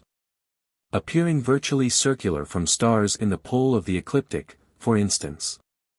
In Bradley's day there were no definite delusions as to the traversing by this Earth of another path in space, as part of a whole moving system, so Bradley felt simple and satisfied. About a century later, by some of the most amusing reasoning that one could be entertained with, astronomers decided that the whole supposed solar system is moving, at a rate of about 13 miles a second from the region of Sirius to a point near Vega. All this occurring in northern skies, because southern astronomers had not very much to say at that time. Now, then, if at one time in the year, and in one part of its orbit, this Earth is moving in the direction in which the whole solar system is moving, there we have this Earth traversing a distance that is the sum of its own motion and the general motion. Then when the Earth rounds about and retraces, there we have its own velocity minus the general velocity. The first abstrusity, then, is knocked flat on its technicalities, because the aberration forms, then, do not reflect the annual motion of this Earth, if, in conventional terms. Though the path of this Earth is circular or elliptic relatively to the Sun, when compounding with solar motion it is not so formed relatively to stars. And there will have to be another explanation for the aberration forms. The second supposed proof that this Earth moves around the Sun is in the parallax of the stars. In conventional terms, it is said that opposite points in this Earth's orbit are 185 million miles apart. It is said that stars, so differently viewed, are minutely displaced against their backgrounds.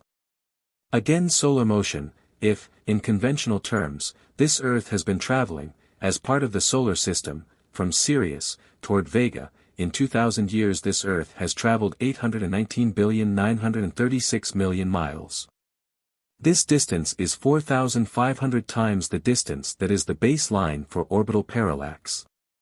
Then displacement of the stars by solar motion parallax in 2,000 years, should be 4,500 times the displacement by orbital parallax, in 1 year.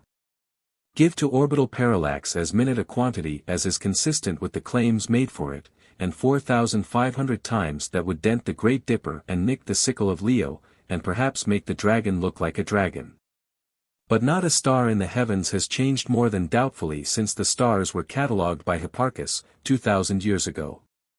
If, then, there be minute displacements of stars that are attributed to orbital parallax, they will have to be explained in some other way, if evidently the Sun does not move from Sirius toward Vega, and if then, quite as reasonably, this Earth may not move. Professor Young's third proof is spectroscopic. To what degree can spectroscopy in astronomy be relied upon? Bryant, A History of Astronomy, page 206. That, according to Belopolsky, Venus rotates in about 24 hours, as determined by the spectroscope. That, according to Dr. Slipher, Venus rotates in about 224 days, as determined by the spectroscope. According to observations too numerous to make it necessary to cite any, the seeming motions of stars, occulted by the moon, show that the moon has atmosphere. According to the spectroscope, there is no atmosphere upon the moon, pubs. Astro. SOC. Pacific, Volume 6, Number 37. The ring of light around Venus, during the transits of 1874 and 1882, indicated that Venus has atmosphere. Most astronomers say that Venus has an atmosphere of extreme density, obscuring the features of the planet. According to spectrum analysis, by Sir William Huggins, Venus has no atmosphere, ENG Mech, 4-22. In the English Mechanic, 89-439, are published results of spectroscopic examinations of Mars, by Director Campbell, of the Lick Observatory, that there is no oxygen, and that there is no water vapor on Mars. In Monthly Notices, RAS. 27-178, are published results of spectroscopic examinations of Mars by Huggins, abundance of oxygen, same vapors as the vapors of this earth. These are the amusements of our Pilgrim's Progress, which has new San Salvadors for its goals, or new Plymouth Rocks for its expectations, but the experiences of pilgrims have variety. In 1895, at the Allegheny Observatory, Prof. Keeler undertook to determine the rotation period of Saturn's rings, by spectroscopy. It is gravitational gospel that particles upon the outside of the rings move at the rate of 10.69 miles a second, particles upon the inner edge, 13.01 miles a second. Professor Keeler's determinations were what Sir Robert Ball calls, brilliant confirmation of the mathematical deduction. Prof. Keeler announced that according to the spectroscope, the outside particles of the rings of Saturn move at the rate of 10.1 miles a second, and that the inner particles move at the rate of 12.4 miles a second, as they ought to, says Prof. Young, in his Gospel, Elements of Astronomy. One reads of a miracle like this, the carrying out into decimals of different speeds of different particles in parts of a point of light, the parts of which cannot be seen at all without a telescope. Whereby they seem to constitute a solid motionless structure, and one admires, or one worships, according to one's inexperience. Or there comes upon one a sense of imposture and imposition that is not very bearable. Imposition or imposture or captivation, and it's as if we've been trapped and have been put into a revolving cage, some of the bars revolving at unthinkable speed, and other bars of it going around still faster, even though not conceivable. Disbelieve as we will, deride and accuse, and think of all the other false demonstrations that we have encountered, as we will, there's the buzz of the bars that encircle us. The concoction that has caged us is one the most brilliant harlots in modern prostitution, we're imprisoned at the pleasure of a favorite in the harem of the god of gravitation. That's some relief, language always is, but how are we to determine that the rings of Saturn do not move as they ought to, and thereby add more to the discrediting of spectroscopy in astronomy? A gleam on a planet that's like shine on a sword to deliver us. The white spot of Saturn. A bright and shining deliverer. There's a gleam that will shatter concoctions and stop velocities. There's a shining thing on the planet Saturn, and the blow that it shines is lightning.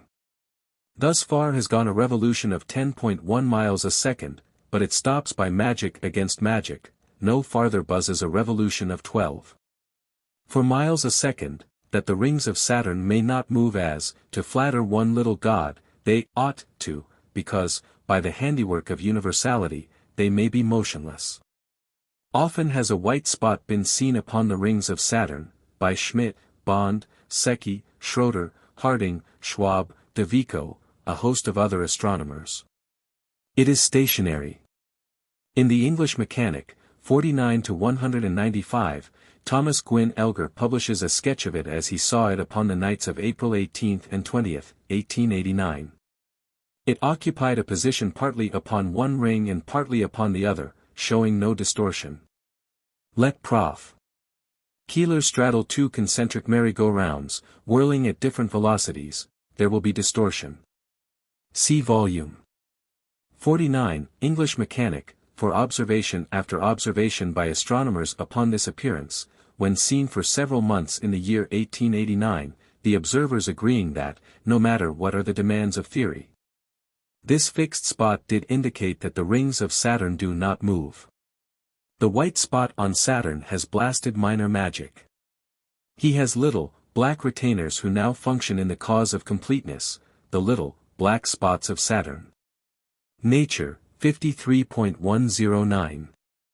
That, in July and August, 1895, Prof. Mascari, of the Catania Observatory, had seen dark spots upon the crepe ring of Saturn. The writer in Nature says that such duration is not easy to explain, if the rings of Saturn be formations of moving particles, because different parts of the discolored areas would have different velocities. So that soon would they distort and diffuse.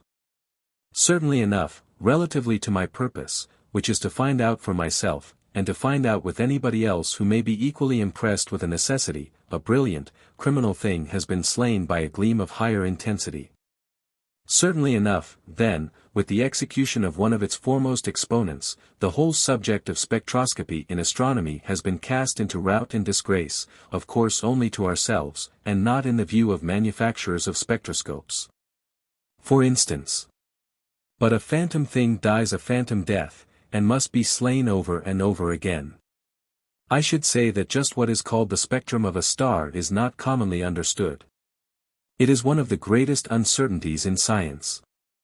The spectrum of a star is a ghost in the first place, but this ghost has to be further attenuated by a secondary process. And the whole appearance trembles so with the twinkling of a star at the stories told by spectra are gasps of palsied phantoms. So it is that, in one of the greatest indefinitenesses in science, an astronomer reads in a bewilderment that can be made to correspond with any desideratum. So it is our acceptance that when any faint, tremulous story told by a spectrum becomes standardized, the conventional astronomer is told, by the spectroscope, what he should be told, but that when anything new appears, for which there is no convention, the bewilderment of the astronomers is made apparent, and the worthlessness of spectroscopy in astronomy is shown to all except those who do not want to be shown.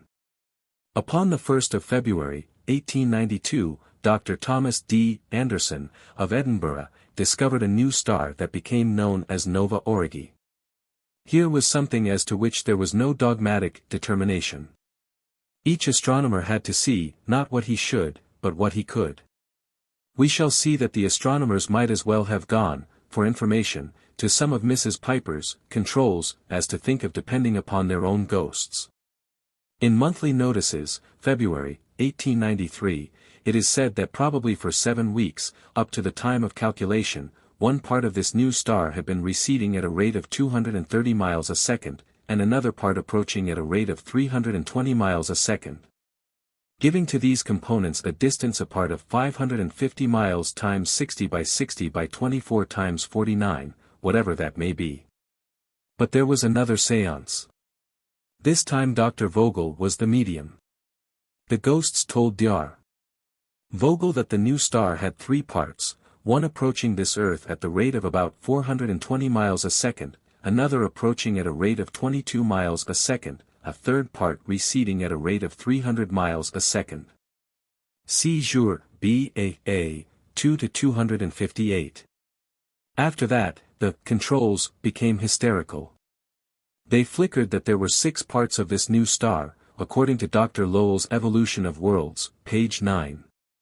The faithful will be sorry to read that Lowell revolted. He says, there is not room for so many on the stage of the cosmic drama. 4 other reasons for repudiating spectroscopy, or spiritualism, in astronomy, read what else Lowell says upon this subject. Nova Aurigui became fainter. Accordingly, Prof. Klinkerfues found that two bodies had passed, and had inflamed, each other, and that the light of their mutual disturbances would soon disappear, Jour, B. A. 2 to 365. Nova Aurigii became brighter. Accordingly, Dr. Campbell determined that it was approaching this Earth at a rate of 128 miles a second, Jour, B. A. 2 to 504. Then Dr. Espin went into a trance. It was revealed to him that the object was a nebula, ENG Mech, 56 to 61. Communication from Dr. and Mrs. Huggins, to the Royal Society, not a nebula, but a star, ENG Mech, 57 to 397. See Nature, 47 to 352, 425, that, according to M. Eugen Gothard, the spectrum of N, agreed perfectly with the spectrum of a nebula, that, according to Dr. Huggins, no contrast could be more striking than the difference between the spectrum of N, A, and the spectrum of a nebula. For an account of the revelations at Stonyhurst Observatory, see Mems. R. A. S. 51 to 129, that there never had been a composition of bodies moving at the rates that were so definitely announced, because N was a single star. Though I have read some of the communications from Rector and Dr. Finuit to Mrs. Piper, I cannot think that they ever mouthed sillier babble than was flickered by the star ghosts to the astronomers in the year 1892. We noted Prof. Klinkerfues finding that two stars had passed each other, and that the illumination from their mutual perturbations would soon subside. There was no such disappearance. For observations upon N.A., 10 years later, see Monthly Notices, 62 to 65. For Professor Barnard's observations 20 years later, see Sci. America Sup. 76 to 154. The spectroscope is useful in a laboratory. Spoons are useful in a kitchen. If any other pilgrim should come upon a group of engineers trying to dig a canal with spoons, his experience and his temptation to linger would be like ours as to the astronomers and their attempted application of the spectroscope. I don't know what of remotest acceptability may survive in the third supposed proof that this Earth moves around the Sun, though we have not found it necessary to go into the technicalities of the supposed proof. I think we have killed the phantom thing, but I hope we have not quite succeeded. Because we are moved more by the aesthetics of slaughter than by plain murderousness, we shall find unity in disposing of the third proof by the means by which the two others were disposed of. Regular annual shift of spectral lines versus solar motion. That. If this Earth moves around the Sun, the shift might be found by scientific Mrs. Piper's so to indicate. But that if part of the time this Earth, as a part of one traveling system, moves at a rate of 19 plus 13 miles a second and then part of the time at a rate of 19 minus 13 miles a second. Compounding with great complexities at transverse times, that is the end of the regular annual shift that is supposed to apply to orbital motion. We need not have admitted in the first place that the three abstrusities are resistances, however, we have a liking for revelations ourselves. Aberration and parallax and spectral lines do not indicate only that this Earth moves relatively to the stars, quite as convincingly they indicate that the stars in one composition gyrate relatively to a central and stationary Earth. All of them in one concavity around this Earth, some of them showing faintest of parallax, if this Earth be not quite central to the revolving whole. Something that I did not mention before, though I referred to Lowell's statements, is that astronomers now admit, or state, that the shift of spectral lines, which they say indicates that this Earth moves around the Sun, also indicates any one of three other circumstances, or sets of circumstances. Some persons will ask why I didn't say so at first, and quit the meaningless subject. Maybe it was a weakness of mine, something of a sporting instinct, I fear me, I have at times. I lingered, perhaps slightly intoxicated, with the deliciousness of Prof. Keeler and his decimals, like someone at a race track, determining that a horse is running at a rate of 2,653 feet and 4 inches a minute, by a method that means that no more than it means that the horse is brown, is making clattering sounds. Or has a refreshing odor. For a study of a state of mind like that of many clergymen who try to believe in Moses, and in Darwin, too, see the works of Professor Young, for instance. This astronomer teaches the conventional spectroscopic doctrine, and also mentions the other circumstances that make the doctrine meaningless. Such inconsistencies are phenomena of all transitions from the old to the new. 3 giants have appeared against us. Their hearts are bubbles. Their bones wilt. They are the limp caryatids that uphold the phantom structure of paleoastronomy. By what miracle, we asked, could foundation be built subsequently under a baseless thing? But 3 ghosts can fit in anywhere. Sometimes astronomers cite the Foucault pendulum experiment as proof of the motions of this earth. The circumstances of this demonstration are not easily made clear, consequently one of normal suspiciousness is likely to let it impose upon him. But my practical and commonplace treatment is to disregard what the experiment and its complexities are, and to inquire whether it works out or not. It does not. See America Jour, Sci. 2-12-402, ENG Mech, 93-293, 306, Astro. Reg. 2-265. Also we are told that experiments upon falling bodies have proved this Earth's rotation. I get so tired of demonstrating that there never has been any evolution mentally, except as to ourselves, that, if I could, I'd be glad to say that these experiments work out beautifully. Maybe they do. See Proctor's Old and New Astronomy, page 229. Chapter 8. It is supposed that astronomic subjects and principles and methods cannot be understood by the layman. I think this, myself. We shall take up some of the principles of astronomy, with the idea of expressing that of course they cannot be understood by the unhypnotized any more than can the stories of Noah's Ark and Jonah and the whale be understood. But that our understanding, if we have any, will have some material for its exercises, just the same. The velocity of light is one of these principles. A great deal in the astronomic system depends upon this supposed velocity, determinations of distance, and amount of aberration depend. It will be our expression that these are ratios of impositions to mummeries, with such clownish products that formulas turn into antics, and we shall have scruples against taking up the subject at all, because we have much hard work to do. And we have qualms against stopping so often to amuse ourselves. But, then, sometimes in a more sentimental mood, I think that the pretty story of the velocity of light, and its determination, will some day be of legitimate service. Be rhymed some day, and told to children, in future kindergartens, replacing the story of Little Bo Peep, with the tale of a planet that lost its satellites and sometimes didn't know where to find them. But that good magicians came along and formulated the indeterminable. It was found by Roemer, a 17th-century astronomer, that, at times, the moons of Jupiter did not disappear behind him, and did not emerge from behind him, when they should. He found that as distance between this Earth and Jupiter increased, the delays increased. He concluded that these delays represented times consumed by the light of the moons in traveling greater distances. He found, or supposed he found, that when this Earth is farthest from Jupiter, light from a satellite is seen 22 minutes later than when nearest Jupiter. Given measurement of the distance between opposite points in the Earth's supposed orbit, and time consumed in traveling this distance, there you have the velocity of light. I still say that it is a pretty story and should be rhymed.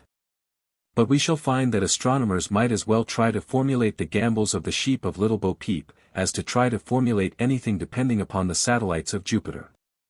In the Annals of Philosophy, 23-29, Colonel Beaufoy writes that, upon December 7, 1823, he looked for the emergence of Jupiter's third satellite, at the time set down in the National Almanac. For 2 hours he looked, and did not see the satellite emerge.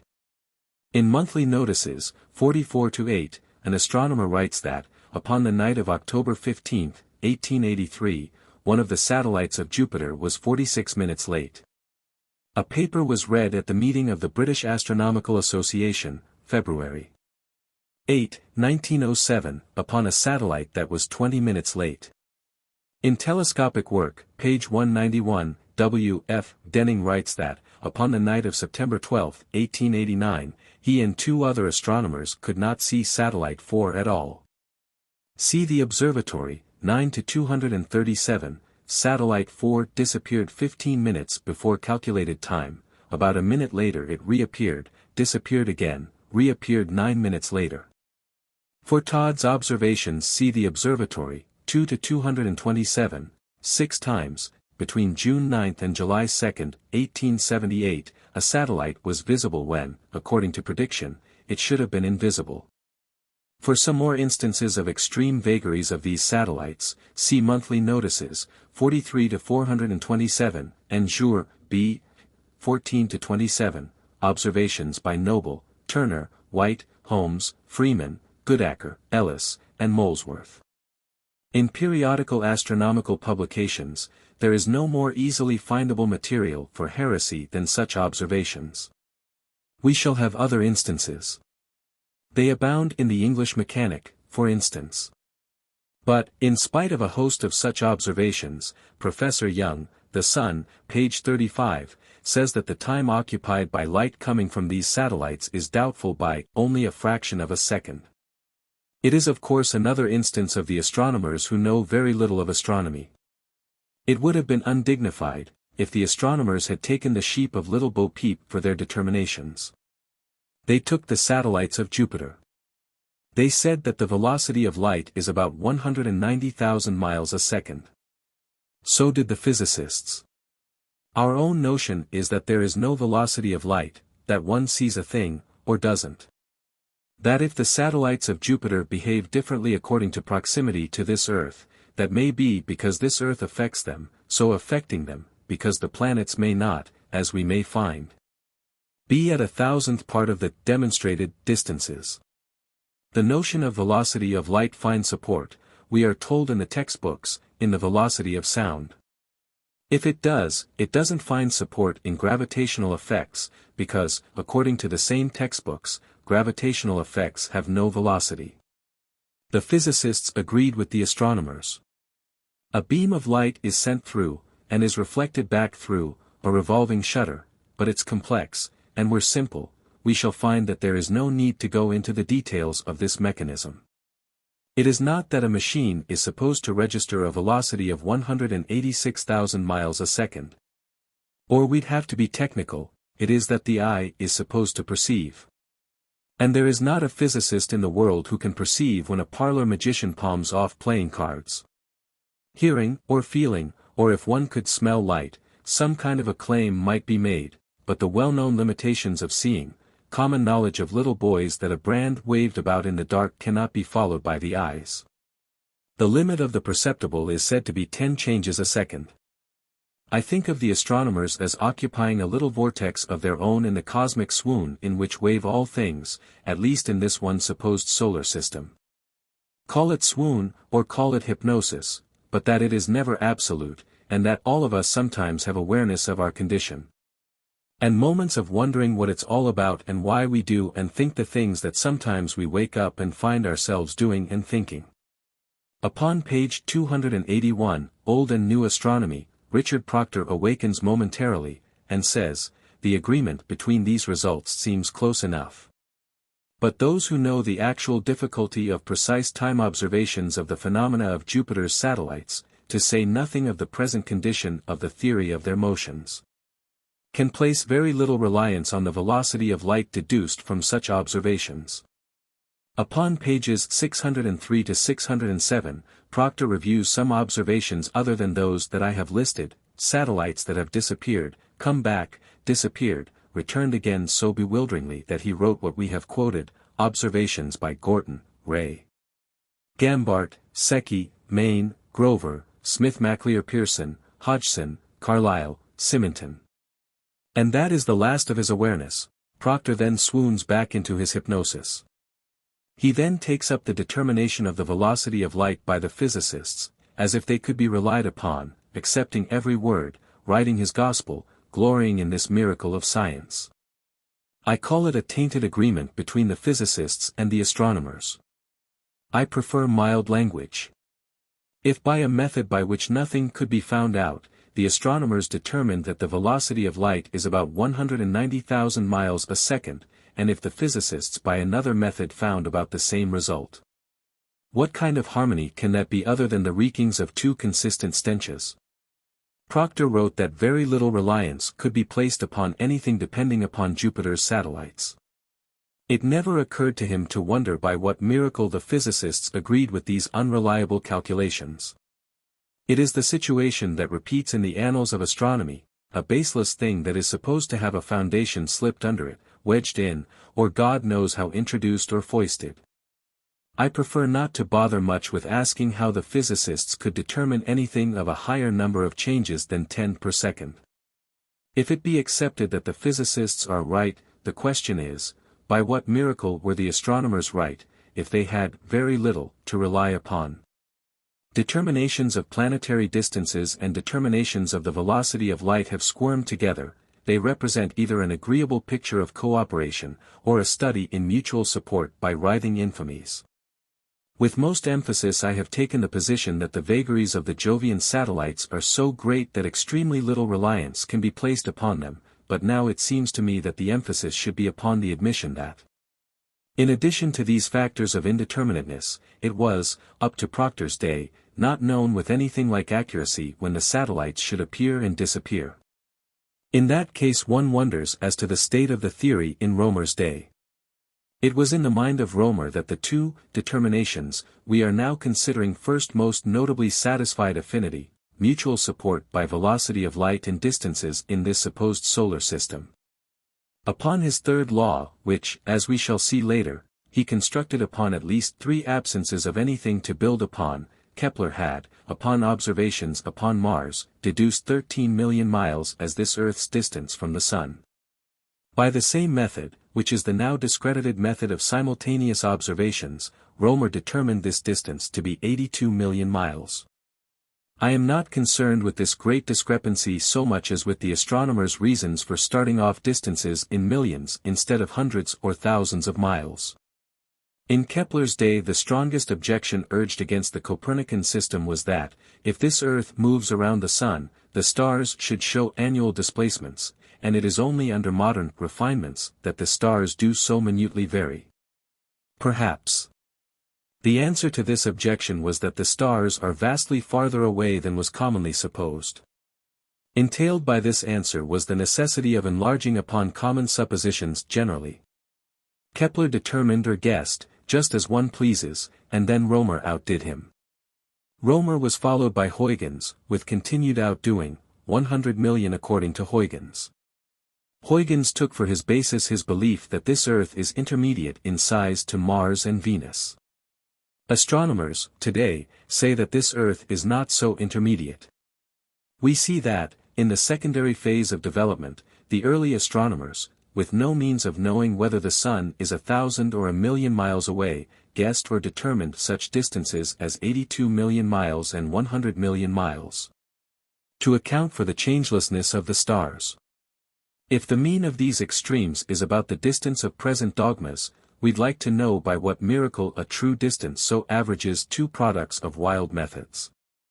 Our expression is that these developments had their origin in conspiracy and prostitution, if one has a fancy for such accusations.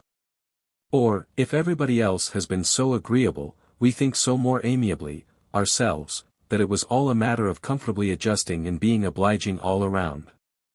Our expression is that ever since the astronomers have seen and have calculated as they should see and should calculate. For instance, when this Earth's distance from the Sun was supposed to be 95 million miles, all astronomers taking positions of Mars, calculated a distance of 95 million miles. But then, when the distance was cut down to about 92 million miles, all astronomers, taking positions of Mars, calculated about a distance of 92 million miles. It may sound like a cynicism of mine, but in saying this I am quoting Richard Proctor, in one of his lucid suspicions, Old and New Astronomy, page 280. With nothing but monotony, and with nothing that looks like relief for us, the data of conspiracy, or of cooperation, continue. Upon worthless observations upon the transits of Venus, 1761 and 1769, this Earth's orbit was found by Encke to be about 190 million miles across, distance of the Sun about 95 million miles. Altogether progress had been more toward the wild calculations of Huygens than toward the undomesticated calculations of Roemer. So, to agree with this change, if not progress, D'Alembert, taking worthless observations upon the satellites of Jupiter, cut down Roemer's worthless determinations, and announced that light crosses the plane of this Earth's orbit in 16 minutes and 32 seconds, as it ought to, Prof. Young would say. It was then that the agreeably tainted physicists started spinning and squinting, calculating independently. We are told that D'Alembert was right. Everything settled, everybody comfortable. See Chambers' Handbook of Astronomy, published at this time, that the Sun's distance had been ascertained, with great accuracy, to be 95,298,260 miles. But then occurred something that is badly, but protectively, explained, in most astronomical works. Foucault interfered with the deliciousness of those 95,298,260 miles. One may read many books that mention this subject, and one will always read that Foucault, the physicist, by an independent method, or by an absolutely independent method, disagreed somewhat.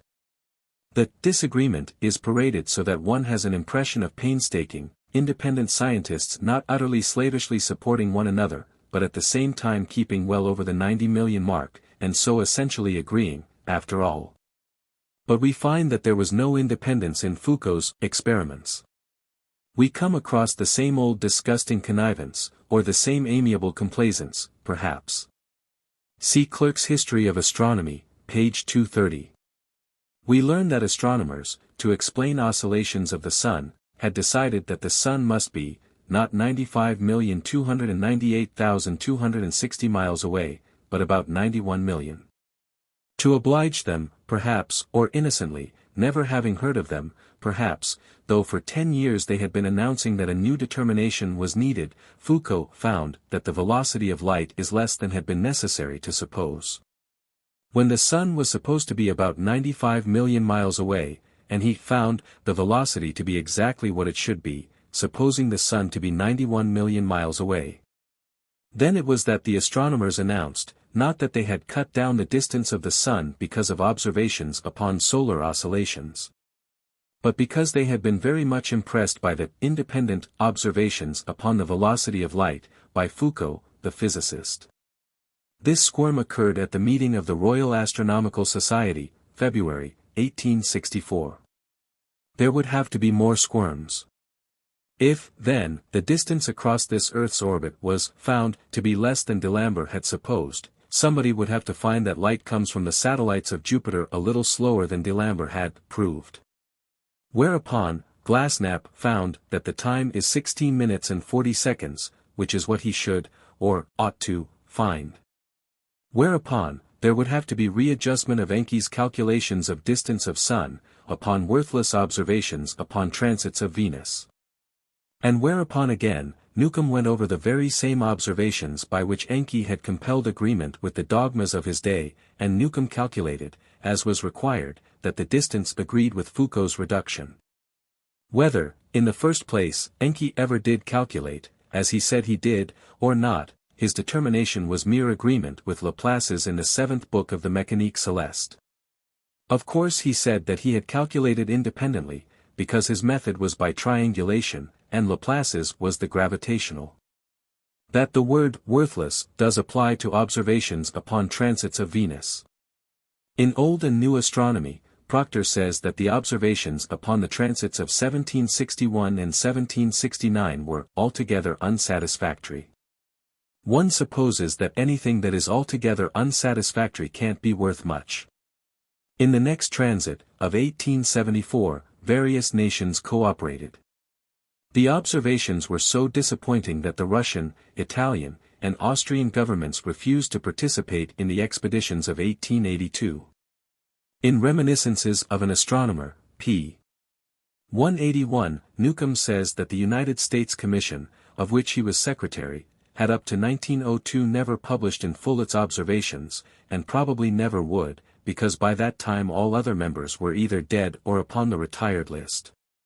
Method of Mars, more monotony, because of criticisms of the taking of parallax by simultaneous observations, Dr.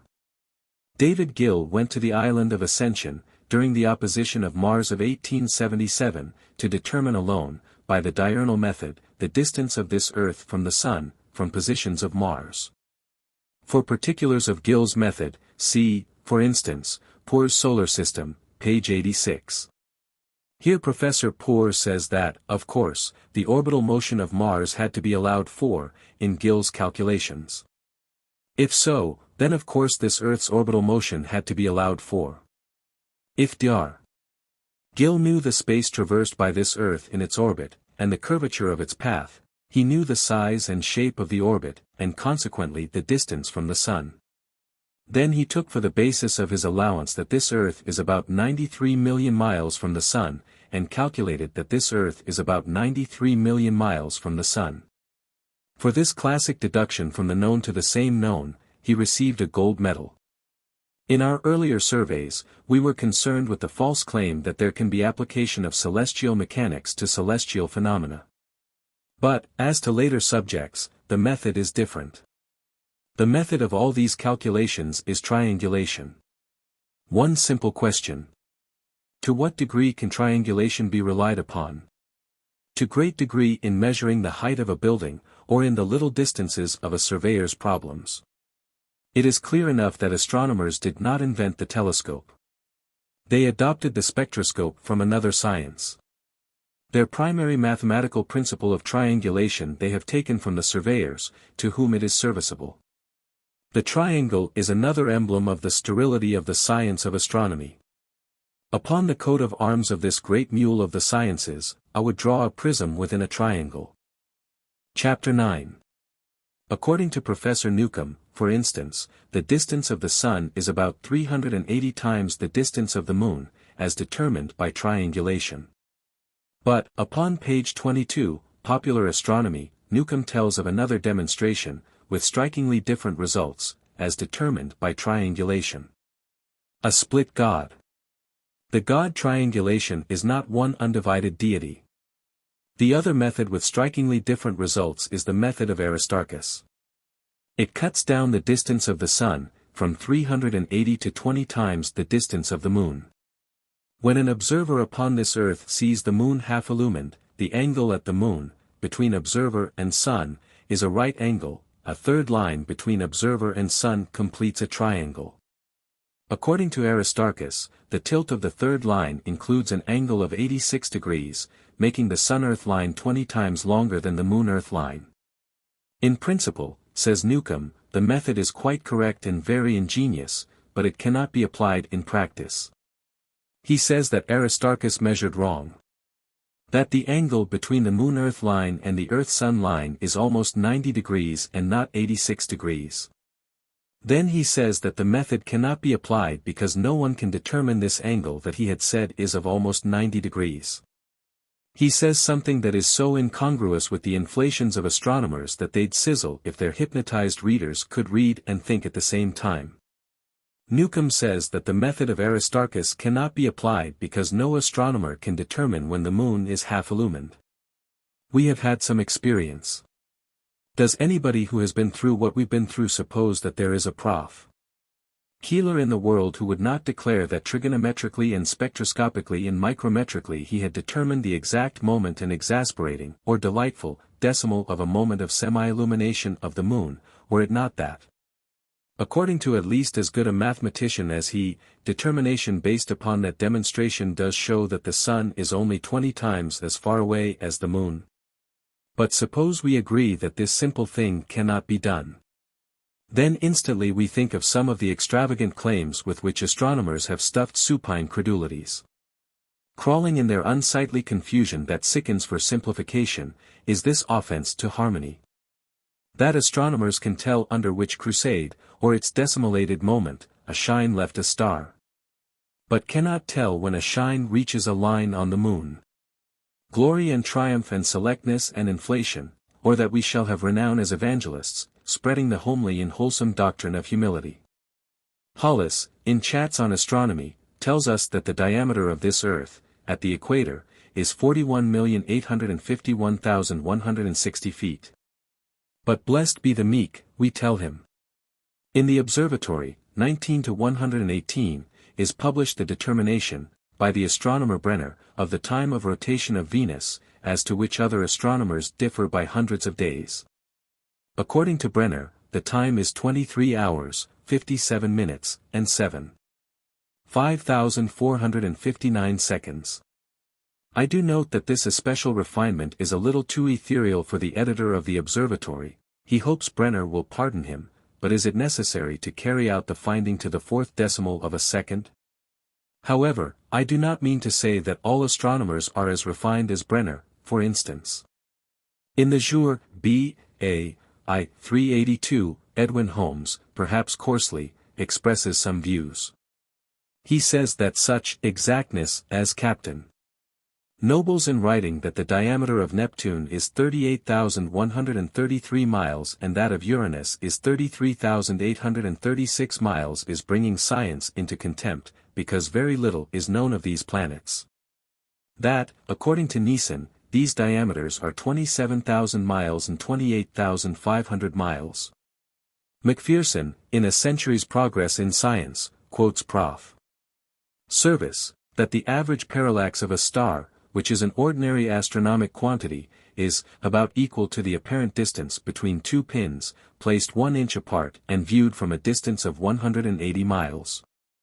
Stick ins in a cushion, in New York, go to Saratoga and look at them, be overwhelmed with the more than human powers of the scientifically anointed, or ask them when shines half the moon. The moon's surface is irregular. I do not say that anybody with brains enough to know when he has half a shoe polished should know when the sun has half the moon shined. I do say that if this simple thing cannot be known, the crowings of astronomers as to enormously more difficult determinations are mere barnyard disturbances. Triangulation that, according to his little priests, straddles orbits and on his apex wears a star, that he's a false colossus, shrinking, at the touch of data, back from the stars, deflating below the sun and moon. Stubbing down below the clouds of this earth, so that the different stories that he told to Aristarchus and to Newcomb are the conflicting vainglories of an earth-tide squatter. The blow that crumples a god. That, by triangulation. There is not an astronomer in the world who can tell the distance of a thing only 5 miles away. Humboldt, Cosmos, 5 to 138. Height of Mauna Loa, 18,410 feet, according to Cook, 16,611, according to Marchand, 13,761, according to Wilkes, according to triangulation. In the Scientific American, 119-31, a mountain climber calls the editor to account for having written that Mount Everest is 29,002 feet high. He says that, in his experience, there is always an error of at least 10%. In calculating the height of a mountain, so that all that can be said is that Mount Everest is between 26,100 and 31,900 feet high. In the Scientific American, 102-183, and 319, Miss Annie Peck cites 2 measurements of a mountain in India. They differ by 4,000 feet. The most effective way of treating this subject is to find a list of measurements of a mountain's height before the mountain was climbed, and compare with the barometric determination, when the mountain was climbed. For a list of 8 measurements, by triangulation, of the height of Mount St. Elias, see the Alpine Journal, 22-150, they vary from 12,672 to 19,500 feet. D'Abruzzi climbed Mount St. Elias, August 1, 1897. See a paper, in the Alpine Journal, 19-125 D'Abruzzi barometric determination 18,092 feet. Suppose that, in measuring, by triangulation, the distance of anything 5 miles away, the error is, say, 10%. But, as to anything 10 miles away, there is no knowing what the error would be. By triangulation, the moon has been found to be 240,000 miles away. It may be 240 or 240 million miles away. Chapter 10. Pseudo-heart of a phantom thing, it is Keplerism, pulsating with Sir Isaac Newton's regularizations. If triangulation cannot be depended upon accurately to measure distance greater than a mile or two between objects and observers, the aspects of Keplerism that depend upon triangulation should be of no more concern to us than two pins in a cushion 180 miles away. Nevertheless, so affected by something like seasickness are we by the wobbling deductions of the conventionalists that we shall have direct treatment, or independent expressions, whenever we can have, or seem to have, them. Kepler saw a planetary system, and he felt that, if that system could be formulated in terms of proportionality, by discovering one of the relations quantitatively, all its measurements could be deduced. I take from Newcomb, in Popular Astronomy, that, in Kepler's view, there was system in the arrangement and motions of the four little traitors that sneak around Jupiter. That Kepler, with no suspicions of these little betrayers, reasoned that this central body and its accompaniments were a representation, upon a small scale, of the solar system, as a whole. Kepler found that the cubes of mean distances of neighboring satellites of Jupiter, divided by the squares of their times, gave the same quotients. He reasoned that the same relations subsisted among planets, if the solar system be only an enlargement of the Jovian system. Observatory, December, 1920, the discordances between theory and observation, as to the motions of Jupiter's satellites, are of such magnitude that continued observations of their precise moments of eclipses are very much to be desired. In the report of the Jupiter section of the British Astronomical Society, Mens. B.A. 8-83, is a comparison between observed times and calculated times of these satellites. 65 observations, in the year 1899, are listed. In one instance prediction and observation agree. Many differences of 3 or 4 minutes are noted, and there are differences of 5 or 6 minutes. Kepler formulated his law of proportionality between times and distances of Jupiter's satellites without knowing what the times are. It should be noted that the observations in the year 1899 took into consideration fluctuations that were discovered by Romer, long after Kepler's time. Just for the sake of having something that looks like opposition, let us try to think that Kepler was miraculously right anyway. Then, if something that may resemble Kepler's third law does subsist in the Jovian satellites that were known to Kepler, by what resemblance to logicality can that proportionality extend to the whole solar system, if a solar system can be supposed? In the year 1892, a fifth satellite of Jupiter was discovered. Maybe it would conform to Kepler's law, if anybody could find out accurately in what time the faint speck does revolve. The sixth and the seventh satellites of Jupiter revolve so eccentrically that, in line of sight, their orbits intersect. Their distances are subject to very great variations. But, inasmuch as it might be said that their mean distances do conform to Kepler's third law, or would, if anybody could find out what their mean distances are, we go on to the others. The eighth and the ninth conform to nothing that can be asserted. If one of them goes around in one orbit at one time, the next time around it goes in some other orbit, and in some other plane. Inasmuch then as Kepler's third law, deduced from the system of Jupiter's satellites, cannot be thought to extend even within that minor system, one's thoughts stray into wondering what two pins in a cushion in Louisville, Kentucky, look like from somewhere up in the Bronx, rather than to dwell any more upon extension of any such pseudo-proportionality to the supposed solar system, as a whole. It seems that in many of Kepler's demonstrations was this failure to have grounds for a starting point, before extending his reasoning. He taught the doctrine of the music of the spheres, and assigned bass voices to Saturn and Jupiter, then tenor to Mars, contralto to the female planet, and soprano, or falsetto, rather, to little Mercury. And that is all very well and consistently worked out in detail, and it does seem reasonable that, if ponderous, if not lumpy, Jupiter does sing bass, the other planets join in, according to sex and huskiness. However, one does feel dissatisfied. We have dealt with Newcomb's account. But other conventionalists say that Kepler worked out his third law by triangulation upon Venus and Mercury when at greatest elongation, finding that the relation between Mercury and Venus is the same as the relation between Venus and this Earth. If, according to conventionalists, there was no proof that this Earth moves, in Kepler's time, Kepler started by assuming that this Earth moves between Venus and Mars.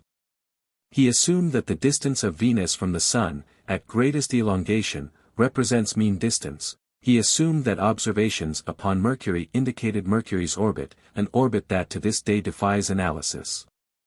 However, for the sake of seeming to have opposition, we shall try to think that Kepler's data did give him material for the formulation of his law. His data were chiefly the observations of Tycho Brahe. But, by the very same data, Tycho had demonstrated that this Earth does not move between Venus and Mars, that this Earth is stationary. That stoutest of conventionalists, but at the same time seeming colleague of ours, Richard Proctor, says that Tycho Brahe's system was consistent with all data. I have never heard of an astronomer who denies this. Then the heart of modern astronomy is not Keplerism, but is one diversion F data that beat for such a monstrosity as something like Siamese twins, serving both Keplerism and the Tychonic system. I fear that some of our attempts to find opposition are not very successful. So far, this medieval doctrine, restricting to times and distances, though for all I know the planets sing proportionately as well as move proportionately, has data to interpret or to misinterpret. But, when it comes to extending Kepler's third law to the exterior planets, I have never read of any means that Kepler had of determining their proportional distances. He simply said that Mars and Jupiter and Saturn were at distances that proportionalized with their times. He argued, reasonably enough, perhaps, that the slower-moving planets are the remoter, but that has nothing to do with proportional remoteness. This is the pseudo-heart of phantom astronomy. To it Sir Isaac Newton gave a seeming of coherence. I suspect that it was not by chance that the story of an apple should so importantly appear in two mythologies. The story of Newton and the apple was first told by Voltaire. One has suspicions of Voltaire's meanings. Suppose Newton did see an apple fall to the ground, and was so inspired, or victimized, into conceiving in terms of universal attraction. But had he tried to take a bone away from a dog, he would have had another impression, and would have been quite as well justified in explaining in terms of universal repulsion. If, as to all interacting things, electric, biologic, psychologic, economic, sociologic, magnetic, chemic, as well as canine, repulsion is as much of a determinant as is attraction, the law of gravitation, which is an attempt to explain in terms of attraction only, is as false as would be dogmas upon all other subjects if couched in terms of attraction only. So it is that the law of gravitation has been a rule of chagrin and fiasco. So, perhaps accepting, or passionately believing in every symbol of it, a Dr. Adams calculates that the Leonids will appear in November, 1899, but chagrin and fiasco, the Leonids do not appear. The planet Neptune was not discovered mathematically, because, though it was in the year 1846 somewhere near the position of the formula, in the year 1836 or 1856, it would have been nowhere near the orbit calculated by Leverrier and Adams. Some time ago, against the clamor that a trans-Uranian planet had been discovered mathematically, it was our suggestion that, if this be not a myth, let the astronomer now discover the trans-Neptunian planet mathematically. That there is no such mathematics, in the face of any number of learned treatises, is far more strikingly betrayed by those shining little misfortunes, the satellites of Jupiter. Satellite after satellite of Jupiter was discovered, but by accident or by observation, and not once by calculation. Never were the perturbations of the earlier known satellites made the material for deducing the positions of other satellites. Astronomers have pointed to the sky, and there has been nothing. One of them pointed in 4 directions at once, and 4 times over, there was nothing, and many times when they have not pointed at all, there has been something. Apples fall to the ground, and dogs growl, if their bones are taken away, also flowers bloom in the spring, and a trodden worm turns. Nevertheless strong is the delusion that there is gravitational astronomy, and the great power of the law of gravitation, in popular respectfulness, is that it is mathematically expressed. According to my view, one might as well say that it is fetishly expressed. Descartes was as great a mathematician as Newton, veritably enough may it be said that he invented, or discovered, analytic geometry. Only patriotically do Englishmen say that Newton invented, or discovered, the infinitesimal calculus.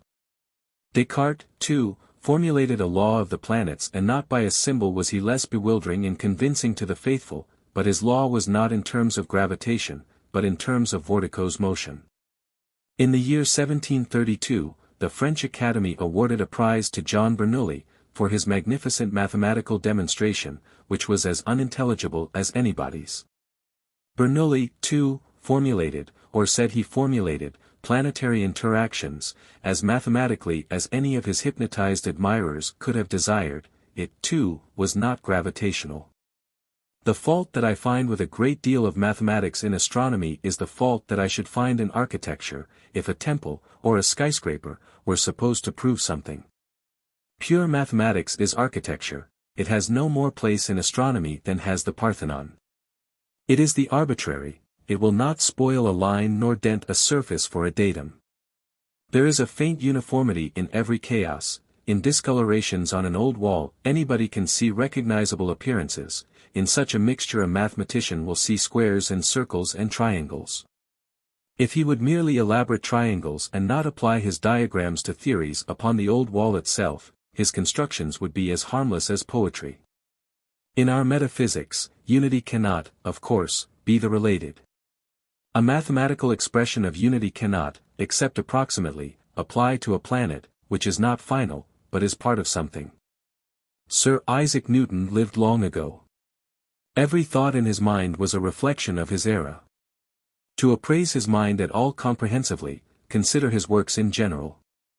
For some other instances of his love of numbers, see, in his book upon the prophecies of Daniel, his determinations upon the 11th horn of Daniel's 4th animal. If that demonstration be not very acceptable nowadays, some of his other works may now be archaic. For all I know Jupiter may sing bass, either smoothly or lumpily. And for all I know there may be some formulable ratio between an 11th horn of a 4th animal and some other quantity. I complain against the dogmas that have solidified out of the vaporings of such minds. But I suppose I am not very substantial, myself. Upon general principles, I say that we take no ships of the time of Newton for models for the ships of today, and build and transport in ways that are magnificently, or perhaps disastrously, different, but that, at any rate, are not the same. And that the principles of biology and chemistry and all the other sciences, except astronomy, are not what they were in Newton's time, whether every one of them is a delusion or not. My complaint is that the still medieval science of astronomy holds back alone in a general appearance of advancement, even though there probably never has been real advancement. There is something else to be said upon Keplerism and Newtonism. It is a squirm. I fear me that our experiences have sophisticated us. We have noted the division in Keplerism, by which, like everything else that we have examined, it is as truly interpretable one way as it is another way. The squirm. To lose all sense of decency and value of data, but to be agreeable, but to be like everybody else, and intend to turn our agreeableness to profit. To agree with the astronomers that Kepler's 3 laws are not absolutely true, of course, but are approximations, and that the planets do move. As in Keplerian doctrine they are said to move, but then to require only one demonstration that this Earth is one of the planets. To admire Newton's Principia from the beginning to the end of it, having, like almost all other admirers, never even seen a copy of it, to accept every theorem in it, without having the slightest notion what any one of them means. To accept that moving bodies do obey the laws of motion, and must move in one of the conic sections, but then to require only one demonstration that this Earth is a moving body. Kepler's 3 laws are popularly supposed to demonstrate that this Earth moves around the Sun. This is a mistake. There is something wrong with everything that is popular. As was said by us before, except that this Earth is stationary, and Kepler's doctrines apply equally well to a sun around which proportionately interspaced planets move in ellipses, the whole system moving around a central and stationary Earth. All observations upon the motions of heavenly bodies are in accord with this interpretation of Kepler's laws. Then as to nothing but a quandary, which means that this Earth is stationary, or which means that this Earth is not stationary, just as one pleases, Sir Isaac Newton selected, or pleased himself and others.